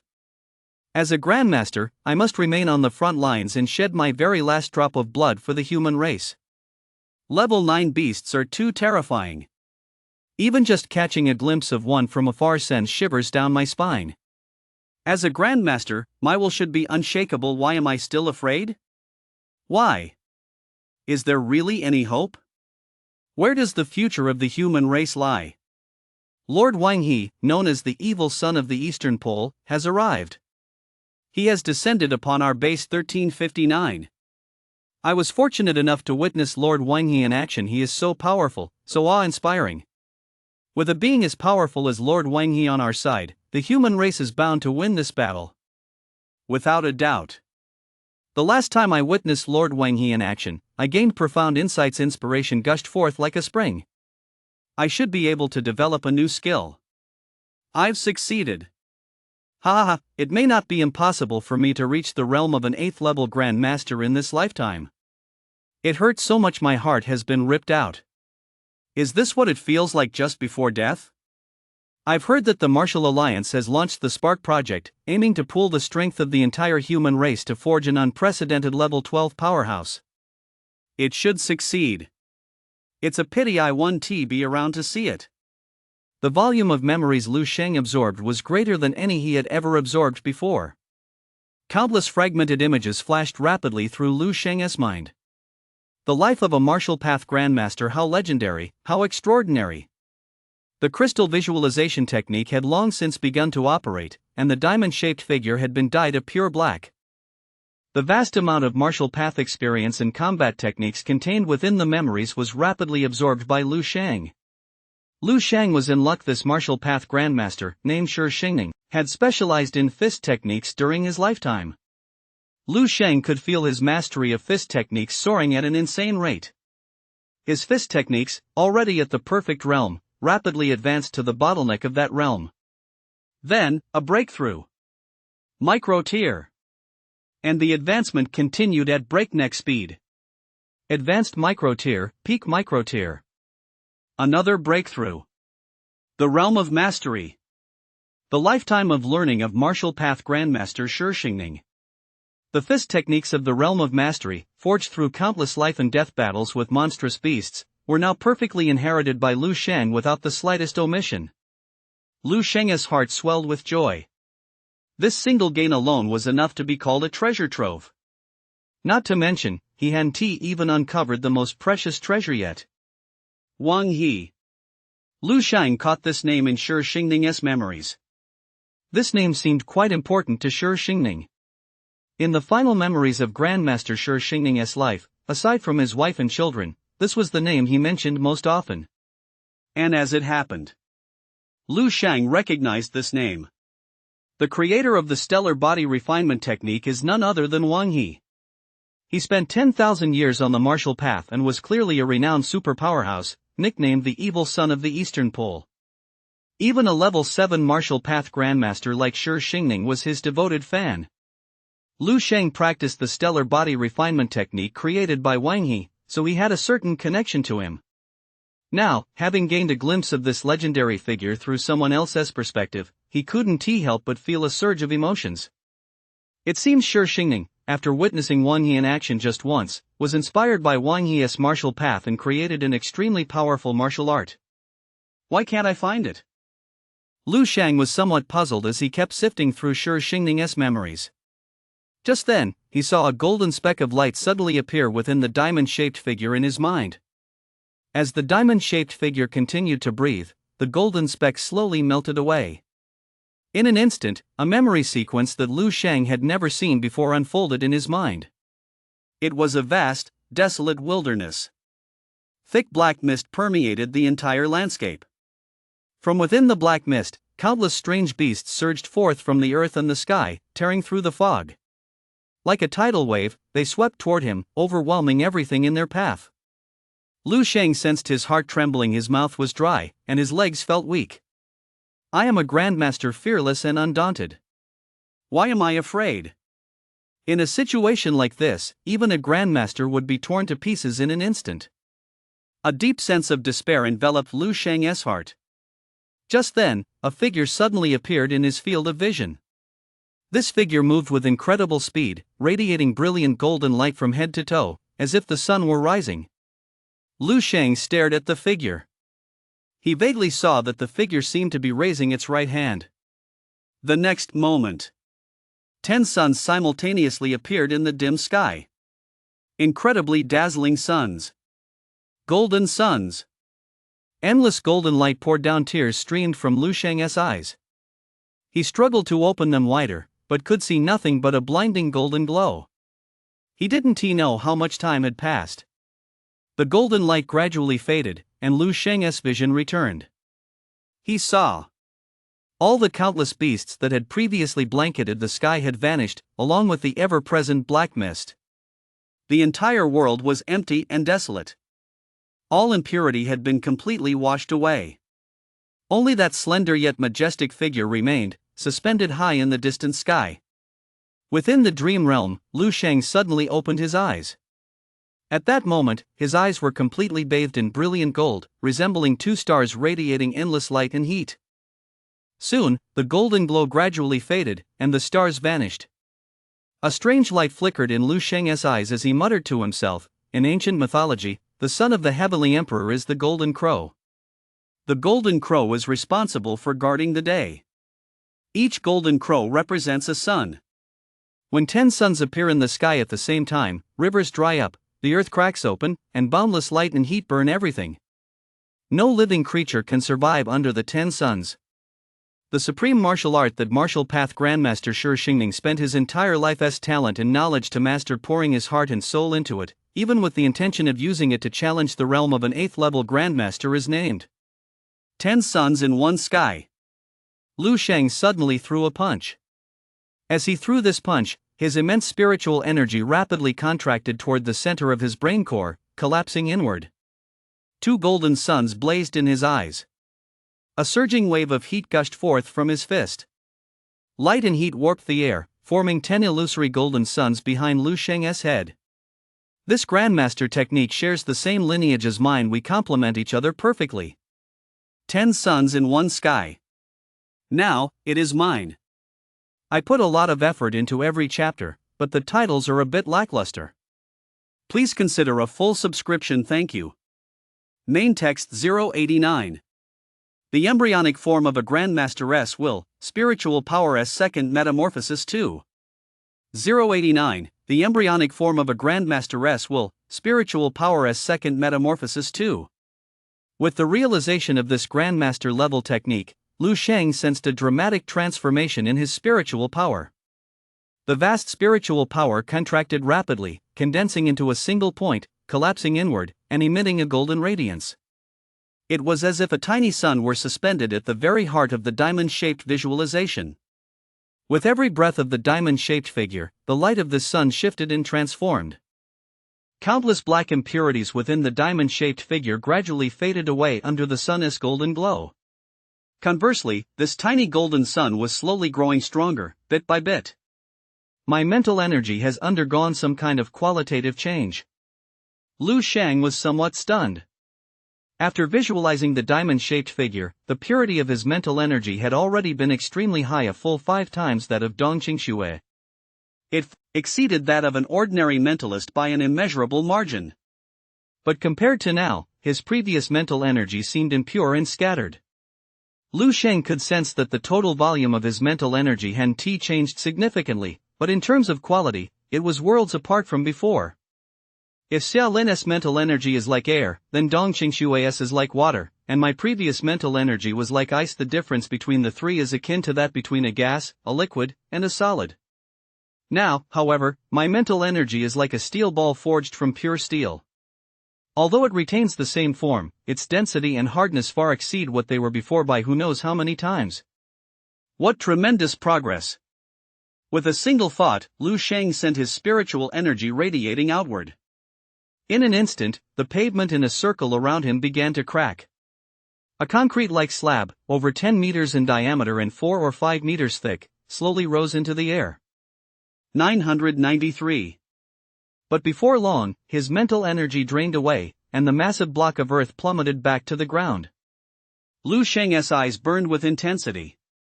The gripping force of my mental energy is now dozens of times stronger than before. If only I had more of it, it wouldn't be impossible to control objects and fly, just as described in cultivation novels, using mental energy alone. Lu Sheng felt that, in a certain sense, he had now fully entered the realm of a superhuman being, something even an ordinary martial artist could not begin to imagine. He was confident that, relying solely on the power of his mental energy, he could crush a level 3 or even a level 4 martial artist to death. This was a completely different concept from that of an ordinary mentalist who relied on weapons to sweep through martial artists of the same level or challenge higher-level opponents. The latter relied primarily on attack techniques, whereas he was relying purely on overwhelming power. A force field similar to that of a Grandmaster-level zombie has now appeared around me. Lu Sheng clearly sensed a faint membrane forming on the surface of his body. This membrane originated from the solar core of his mental energy. If he didn't consciously control it, it remained an extremely thin layer. If he increased his mental energy output, it would become much stronger. Although even when amplified to its limit, the thickness of this force field was less than 1% of that of a Grandmaster-level zombie. But it was undeniably there. It's the embryonic form of a Grandmaster's will. Though it's merely a seed now, sooner or later it will grow into a towering tree, from which my own true Grandmaster-level martial path will emerge. Lu Sheng climbed to his feet. Now, he needed to find a few suitable targets to thoroughly test this Grandmaster-level technique he had just mastered. The next day. Because testing the Grandmaster-level technique in the dream realm last night had been extremely taxing, Lu Sheng woke up a little earlier than usual. Looking out the window at the sky, which was still pitch black, Lu Sheng decided to practice the stellar body refinement technique for a while. The advanced chapter of the stellar body refinement technique, Immortal Golden Body. Each practice session required the coordination of mental energy. After the embryonic form of the Master's will had taken shape, his mental energy underwent another transformation, making his cultivation of this technique much smoother. He no longer needed to deliberately manipulate his mental energy to coordinate with his movements as he had in the past. Instead, he performed the exercises with ease, and his cultivation efficiency had increased by at least 3 times compared to before. The movements in the advanced section of the stellar body refinement technique are more profound and intricate than those in the introductory section. During and after each movement, Lu Sheng could feel a unique sensation stimulating every fascia and bone in his body. It felt like a tingling numbness, a stinging pain, an ice chill, a burning heat, as if being sliced by countless tiny knives, or bitten by innumerable ants. At first, this sensation caused Lu Sheng unbearable agony. Had it not been for his formidable willpower, he would have been unable to persevere. But he gradually grew accustomed to it. Now that the embryonic form of a grandmasteress will had taken shape, Lu Sheng had even begun to relish this sensation. The essence of pain is metamorphosis, evolution, the process of continuously growing stronger. When viewed this way, it is the most wonderful sensation in the world. Lu Sheng slowly exhaled. This breath of stale air, carrying a surging wave of heat, blew over 2 meters away to his desk, causing the pages of several books resting there to curl slightly from the heat. Probing his body with his spiritual energy, Lu Sheng could see that every bone within him was beginning to take on a faint golden hue, emitting a subtle metallic sheen. The fascia connecting his bones was as tough as rebar, incredibly resilient. His blood had also become thicker, at least several times denser than that of an ordinary person. Externally, Lu Sheng's skin had become exceptionally fine and smooth, surpassing even that of most young women and approaching the texture of a baby's skin. To outsiders, it looked as if he applied a beauty filter, elevating his already handsome features to a level of grace and elegance akin to jade. When I one day truly attain the immortal golden body, my bones might actually turn the color of pure gold. Luo Sheng recalled the figure from Grandmaster Shi Xingning's memories, the one who had summoned 10 suns with a single hand. He, the king of the evil sun of the Far East. Sure enough, anyone capable of reaching level 11 on the martial path and creating a level 11 martial art was no ordinary figure. Now that I've left the training camp and no longer have a daily supply of exotic beast meat, I'll need restorative elixirs to aid my cultivation. It's also time to make contact with the people at the Hall of Benevolence. Lu Sheng thought to himself silently. He had long since researched the History Hall's history and future trajectory within the Dream Realm. The former was his primary focus. Historical records showed that the History Hall possessed a certain degree of familial heritage, with a down-to-earth and sincere family ethos. One might even say it was rather conservative. It was precisely because of this that the History Hall had existed for less than 200 years before vanishing from history. Of course, since Lu Sheng had chosen it, it meant that the history of Xingshantang in this lifetime was bound to change. As for whether it would be a brief rise or lasting prosperity, that would depend on their specific actions. Ring ring. The alarm on his cell phone, sitting on the bedside table, went off. It was now 7:30 in the morning. Lu Sheng figured it was about time, so he got himself together and stepped out of the room. Breakfast was already prepared and laid out, filling more than half the table, yet his mother, Zhang Yufan, was still busy in the kitchen. This was mainly because the 2 martial path students in the family had astonishingly big appetites, making every meal a major undertaking. Fortunately, Lu Sheng and Lu Qinghe were both doing well. Lu Sheng had even won a 1 million yuan prize from the Martial Arts Association, so his mother, Zhang Yufan, now felt full of motivation and energy when cooking. In her own words, "It's a bit tiring, but I'm happy at heart. People have no idea how envious they are of me." And Wang from Unit 3's son is in his 2nd year of high school this year, but his vital energy is still less than 0.7. I cook a whole tableful of food every day, but he is full after just a couple of bites. That couple is practically dying of worry every day. Lu Dehai had already left for work early, and only his younger sister, Lu Qinghe, was sitting at the table eating. Lu Qinghe had her own way of eating, too. With her school bag on her back and only half her bottom on the chair, her hands moved non-stop as she wolfed down buns and steamed bread. It was exactly like Lu Sheng used to look when he was running late for school and would hurriedly wolf down a couple of bites of breakfast before leaving. The only difference was that Lu Qinghe was a martial path disciple. Her casual few bites were almost equivalent to a proper meal for an ordinary person. How can a girl eat so sloppily? Who is going to dare to ask you out in the future? Lu Sheng sat down next to Lu Qinghe, casually picked up the breakfast on the table, and began eating at a leisurely pace. He ate just as fast as Lu Qinghe, if not much faster. But his table manners were far more refined than hers. He was refined and graceful, like a true gentleman. Lu Qinghe wanted to retort, but her cheeks were stuffed full of meat buns, and she choked so badly she rolled her eyes. Lu Shang looked at her with a sympathetic expression and kindly poured her a glass of hot milk. Don't rush, take your time. Lu Qinghe gulped down the entire glass of milk in one go, poured herself another, then slowed her pace and began eating the rest of her breakfast slowly. I really don't get it. You're the kind of person who has to sleep until o'clock every day and even takes a nap now and then during the day, so how come your martial path cultivation is so high? That doesn't make sense. Lu Qinghe muttered defiantly. Lu Sheng elegantly swallowed a steamed bun in one bite and said casually, "That's just natural talent, something you can't learn." Lu Qinghe rolled her eyes at him. Oh, right, big bro. Lu Qing has suddenly remembered something and asked curiously, our school's senior class is about to suspend classes so everyone can go home to study on their own. Doesn't your school do that too? Lu Sheng shook his head. I'm not sure, but I guess it'll be soon. Suspending classes for self-study is probably a city-wide. Before he could finish, the security guard hurried back into the guardhouse. Lu Shang was left standing at the school gate, looking exasperated. Sir, why don't you just let me in first? Senior 3, Class 5. Math class. Class advisor Jianjun was speaking passionately at the podium, while the students below were dozing off. Let me tell you, don't underestimate your academic grades. I know many of you are applying to Wuhan University, but don't forget that your academic scores are also factored into your military college admission scores. Sometimes, a difference of just 1 point could mean missing out on your dream school, Wuhan University. If you were to convert that 1 point into qi and blood, it might take you weeks or even months of training to earn it. But when it comes to academic subjects, it's just a matter of solving a few major problems. When is class going to end? From the audience, a pale, skinny boy wearing glasses muttered listlessly, then reached out and nudged a chubby kid sitting next to him. Lu Qiming, wanna go online after school?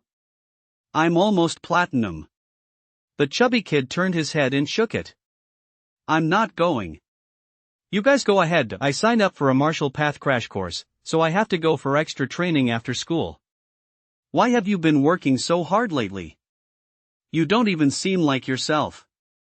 Dude, the college entrance exams are coming up soon. I really don't want to end up hauling bricks on a construction site after graduation. It's not that bad. Just as the pale, skinny boy was about to say something, the cold voice of their homeroom teacher, Hong Jianjun, rang out from the podium. Xu Xingji, Lu Qiming, you two, stand up right now. The pale, skinny boy and the chubby boy immediately grimaced and reluctantly stood up. They had expected an inevitable scolding and lecture from their homeroom teacher, but unexpectedly, someone at the classroom door suddenly waved at him. Hong Jianjun glared at the two of them and hurried out. Wow, what luck! The school administrators arrived just in time. The pale, skinny boy beamed with delight. Lu Qiming glared at him and complained, don't even mention it. Don't talk to me during class anymore. There aren't many classes left anyway, school's about to be suspended. Yeah, school's about to be suspended. Someone nearby immediately chimed in. Oh, classes are finally getting cancelled. Oh woohoo. In the blink of an eye, the entire classroom erupted into chaos. Just then, Hong Jianjun, the homeroom teacher who had gone out to speak with the administrators, hurried back in. The vast classroom fell silent in an instant. The few mischievous students who had been making the most noise just moments ago now cowered, wishing they could hide their heads inside their desks. But to everyone's surprise, Hong Jianjun didn't seem the least bit angry. On the contrary, he looked radiant, his face glowing with excitement and delight. Did you get a promotion or a raise? Xu Xingji muttered under his breath, and Lu Qiming, sitting next to him, rolled his eyes at him. Class, let us pause this lesson for a moment. Everyone, please get ready. So a superior is coming to inspect us. Xu Xingji speculated confidently. But Hong Jianjun's next words plunged the entire class into an eerie silence. Lu Sheng from our class is about to arrive. With that, Hong Jianjun paid them no mind, turned around, and ran out of the classroom. The very next second, the entire class erupted into a frenzy of discussion. Everyone was in an uproar. Holy shit! Did I hear that right? Lu Sheng is back in class? He is probably not here for class. With classes about to be suspended, why the hell would he come back just to attend class? He must be here for something else. He is back just to see us. Wow, I thought I'd never see him again. I heard Lu Sheng was taken on as the Martial Arts Association president's top disciple. He has been training hard every day on the top floor of the Martial Arts Association building, preparing to break through to the Grandmaster realm. I heard the mayor wanted to marry his daughter off to Lu Sheng, but Lu Sheng turned him down, saying he needed to focus on the martial path and prepare for the college entrance exams. Get his autograph. It's such a rare chance to see Lu Sheng, I've gotta get him to sign something. Where's my yearbook? Where did I put my yearbook? Damn, I've gotta dig out the test paper with my highest score so Lu Sheng can sign it. I'll frame it and hang it on my wall at home. In an instant, the vast classroom erupted into a chaotic hubbub as everyone scrambled to rummage through their desks and bags. Lu Sheng was on his way. Lu Qiming sat frozen in his seat for several seconds before suddenly snapping out of it and frantically joining the search. Though he didn't even know what he was looking for. 10 minutes later, the boy who'd been standing at the classroom door gathering information sprinted back. He gestured wildly. He is coming. He is coming. The entire class 5 fell silent instantly. The students sat neatly at their desks, their backs straight as arrows, necks craned, and heads uniformly turned toward the classroom door. Their faces showed excitement, anticipation, and eagerness. Lu Qiming was also looking around, waiting for a certain figure to appear. Before long, everyone saw a group of people escorting one person as they walked briskly toward them. Class teacher Hong Jianjun, practical skills instructor Zhang Jinghua, the principal, the vice principal, the director of student affairs. Almost all of the school's leadership was present. Every one of them wore broad smiles, appearing approachable and down to earth. At the center of their circle stood a teenager about the same age as them, standing over 1.8 meters tall with a straight, upright posture. The boy had a high, straight nose, star-like eyes, and fair, smooth skin. Although he was dressed simply in a white t-shirt and black casual pants, he gave off the vibe of a TV idol or the male lead in a manga. Every move he made exuded an indescribable charm and poise. Zero, please leave some flowers. Even surrounded by a group of leaders much older than him, he still exuded a powerful presence. He was like the sun at o'clock in the morning, dazzling yet not scorching. The students of Class 5 were all mesmerized. Many girls stared intently at the boy, as if little stars were popping out from the depths of their eyes. Lu Qiming was also in a daze. This radiant, handsome young man standing before him was a completely different person from the ordinary best friend he remembered. He felt as if something was rapidly slipping away from him, vanishing, completely beyond his grasp. Classmates, let us give a warm welcome back to Lu Sheng. Class teacher Hong Jianjun strode up to the podium, his face beaming, and announced loudly. The students of Class 5 below stared blankly for a few seconds, then erupted into a frenzy of screams, cheers, and applause. Lu Sheng stood at the podium, feeling somewhat awkward and helpless. He only intended to pop back to school for a quick look, never expecting to cause such a commotion. He wasn't some kind of leader, just an ordinary student. Lu Sheng thought for a moment, then raised a hand and motioned for silence. The rowdy classroom fell silent instantly.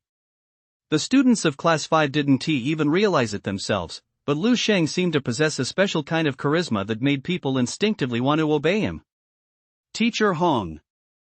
Lu Sheng turned to look at Hong Jianjun and said, I'd like to teach one last academic class. Is that okay? Hong Jianjun froze for a moment, then his square face quickly flushed crimson, and he was so flustered he could barely form coherent sentences. Yes, of course. Thank you, Teacher Hong. Lu Sheng stepped down from the podium and found his seat. He saw Lu Qiming staring at him blankly and gave him a smile. For the rest of the class, Hong Jianjun seemed 20 years younger. Standing at the podium, he spoke with passion and conviction, gesturing with his hands and feet, delivering the most outstanding and memorable lesson of his teaching career. And the students of Class 5 had never listened so intently. When the bell rang, students from other classes came out and were surprised to find Class 5 completely silent, with only the sound of the lecture echoing through the hallway. Moreover, the school's top administrators were all standing at the entrance, smiling. Curious, they walked over to take a look. Before long, the news that Lu Sheng from Senior 3, Class 5 had returned to school spread throughout Baiha No. 3 High School. The entire school was abuzz. Class dismissed. Han Jianjun could have sworn he never uttered those two words so beautifully and with such reluctance before. Han Jianjun's gaze fell on a specific spot at the back of the classroom, and the students of Class 5 all turned to look in that direction as well. The bright-eyed young man sitting there stood up and scanned the entire class. It was as if he wanted to commit every single face in the room to memory. Well, I'll be heading out now. See you all later. As he left, the boy gave Lu Qiming a light pat on the shoulder, leaned down, and whispered in his ear, "Good luck. If you have time, let us level up together." Lu Qiming felt as if he'd been struck by lightning. His whole body couldn't help but tremble slightly. Watching the boy's retreating figure, he silently vowed to himself. Lu Qiming, even if it kills him, even if he works himself to death, he would get into Wuda. He absolutely must. Writing this chapter reminded me of my high school days. It brought tears to my eyes. Oh, and by the way, I'm begging any of you big brothers out there to throw in a 1 yuan tip. Let us break the egg for the new month and get off to a good start. Thanks a bunch, damn. Main text 091. I know far more than you imagine. 091. I know far more than you imagine. Lu Shan walked out of the school, with the jubilant crowd still trailing behind him. He realized he'd still underestimated his current influence, or rather, he'd almost forgotten it entirely. What did it mean, passing the Level 2 official martial artist exam at 17, to a group of high school students whose average qi and blood values didn't exceed 0.8, and who were struggling to stay above the college admission cutoff? He was a god. He was a legend. Especially to the students of his alma mater, Baiha No. 3 High School, he was their very own legend. What an honor!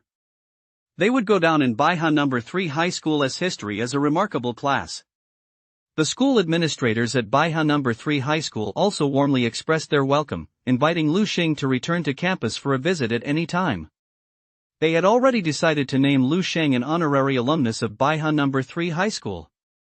His achievements and experiences would be featured at the very top of the alumni section, for countless future students to admire. He had spent quite a bit of time at the school, and it was almost lunchtime. Realizing there was still one thing he needed to do, Lu Sheng took out his phone and dialed a number. The call was answered almost instantly. With a calm expression, Lu Sheng said, "This is Lu Sheng." A voice on the other end sounded so excited it was almost unrecognizable. I-993. I know, Missy. If this is about a partnership, have the person in charge of your Xing Shan Hall meet me at the Cherry Harvest restaurant in Century Plaza in 20 minutes. With that, before the person on the other end could react, Lu Sheng had already hung up. He skillfully logged out and turned off his phone. Lu Sheng casually hailed a taxi and got in. Driver, to Century Plaza. The taxi driver eyed Lu Sheng through the rearview mirror. Student, skipping class? Lu Sheng paused for a moment, then smiled and nodded. Yeah, someone is treating me to a meal. ID skip class just to go. Looks like it's a fancy restaurant. Yeah, pretty upscale. Heilingsu sat in the lobby of this upscale Western-style restaurant, wearing a black one-piece dress. She wasn't wearing any jewelry and had only applied light makeup, but she still looked beautiful. Heilingsu didn't know how many times she'd checked the time on her phone. She was very anxious. It had only been 5 minutes since the agreed-upon time, but to Heilingsu, it felt like an eternity. She had waited far too long for this day. She had previously thought all hope was lost. But unexpectedly, in a twist of fate, the other party had actually taken the initiative to propose a partnership with her again. Heilingsu was overjoyed, so much so that it took her less than 15 minutes from getting ready to rushing to the meeting spot. Before they arrive, I should figure out how to approach this conversation. Heilingsu ran through the plan in her head. Having been in charge of the family business for so long, she'd met quite a few people and been through many situations. She was quite experienced. When it comes to negotiating a partnership, presence is key. As long as you overwhelm the other party with your presence, you'll naturally be able to steer the conversation in the direction you want. This was something He Ling-soo had learned in one of her business management classes. The other party was just a high school student.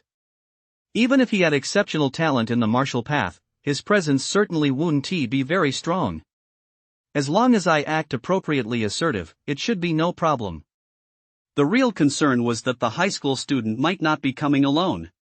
He Ling-soo furrowed her delicate brows slightly.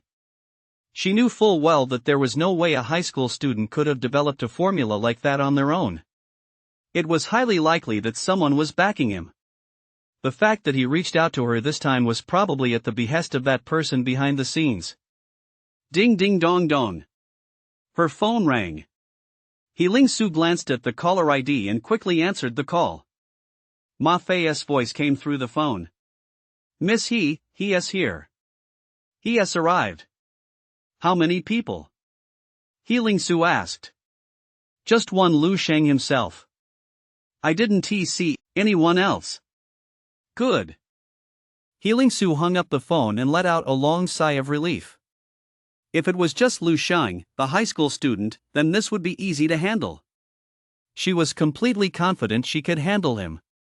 With that thought, He Ling-soo regained her usual composure and sharpness.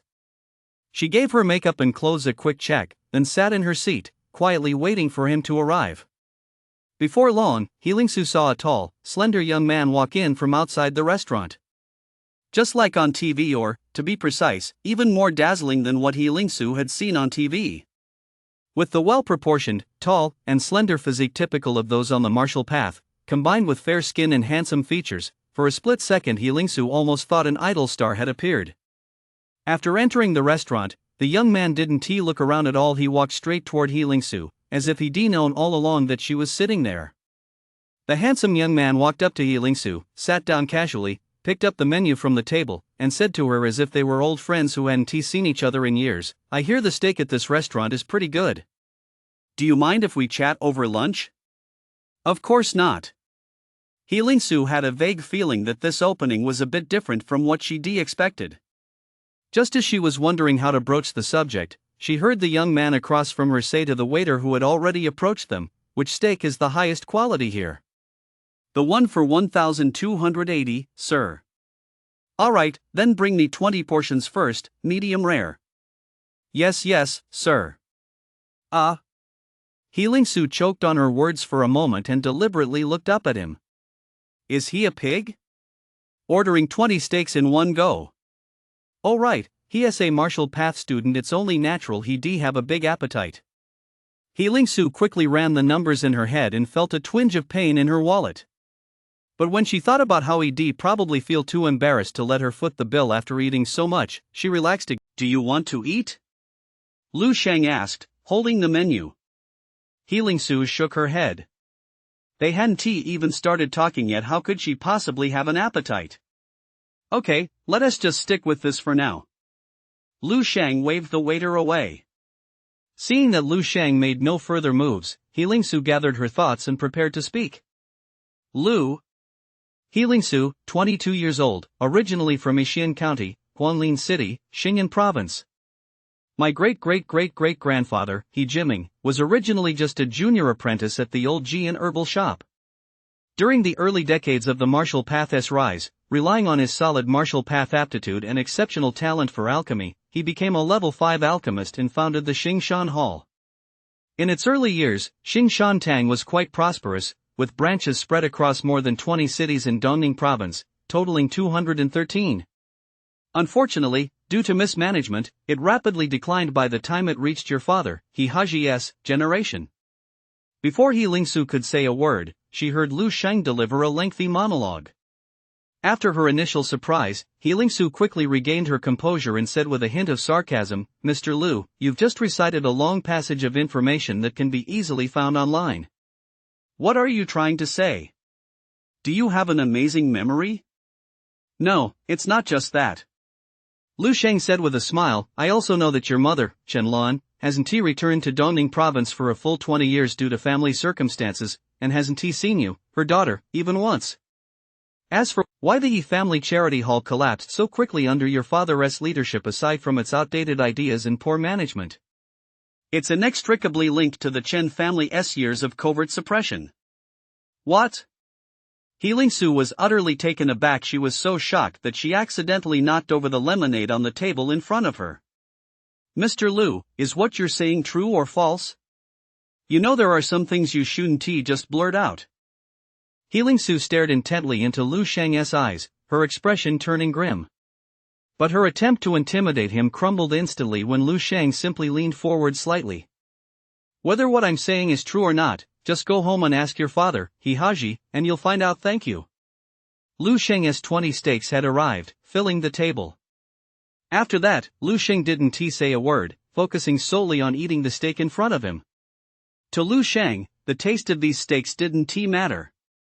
What he valued was the texture of the meat. Good texture meant high nutritional value, which would provide him with more energy for his martial path cultivation. That was also why he had specifically chosen this restaurant. At that moment, He Lingsu was plunged into deep shock and confusion. 2.5. Much of what Lu Sheng had said about her mother was information even she herself didn't know. But her mother had indeed left when she was 2 years old. Her father, He Haji, had explained that they were incompatible and had divorced and gone their separate ways long ago. As a child, He Lingsu had resented her mother more than once in her heart for being so heartless. Even after the divorce, when she was living with her father, why hadn't her mother even come to see her once in all these years? He Lingsu also often saw her father, He Haji, hiding alone in his room, clutching a photo of her mother and crying secretly, his demeanor bearing no resemblance to that of someone whose marriage had ended due to incompatibility.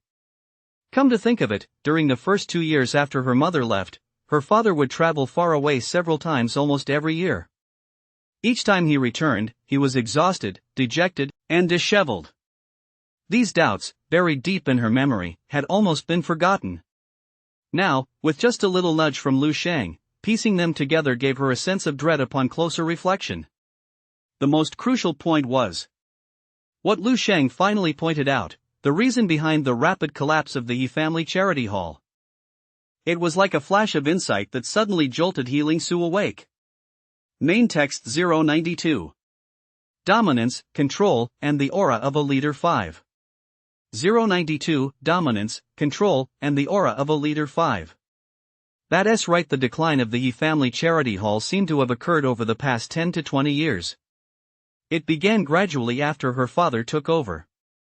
It was a free fall.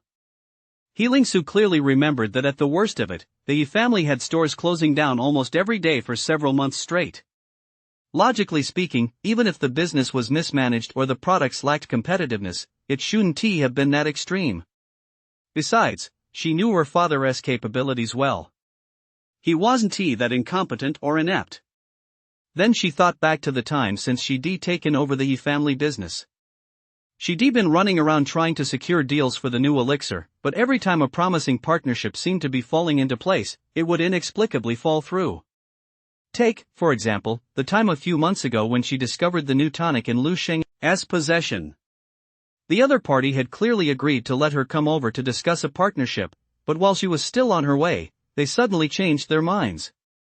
And this wasn't the first time something like this had happened. It had happened many times before. He Lingsu used to think it was just a streak of bad luck, but now she finally understands. It turns out that absolutely everything was caused by a hidden hand pulling the strings behind the scenes. If it really is as Lu Sheng said, and her mother's side is behind this. He Lingsu broke out in a cold sweat in broad daylight, her hair standing on end. Judging by He Lingsu's expression, Lu Sheng knew she already believed most of it. He had found all this information in the Fireseed Resource Library within the Dream Realm. It had to be said the Fireseed Resource Library was truly powerful. In the weighty tomes of history, a person or a family might be summarized in a single sentence or even a single punctuation mark. But thanks to the existence of the seed repository, that single punctuation mark could be broken down to an almost absurd level of detail. Lu Sheng raised his hand to summon a waiter, instructing him to clear the empty plates from the table. He then ordered 20 more steaks just like the ones they had and turned his gaze back to Heelingsu. Miss He, please don't blame me for digging too deep. When it comes to a potential long-term business partner, a certain level of understanding is necessary. Heelingsu took a deep breath, struggling to calm her turbulent emotions. I'll certainly verify what you've said on my own later. Let us focus on discussing our partnership now. Agreed. Lu Sheng nodded, then said bluntly, I'll provide the formulas and the necessary technical guidance, and your Xing Shantang will handle production and sales. I'll take 90% of the final profits. 9/10?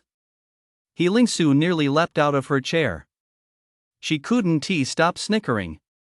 Why didn't you just ask for it all, Mr. Lu?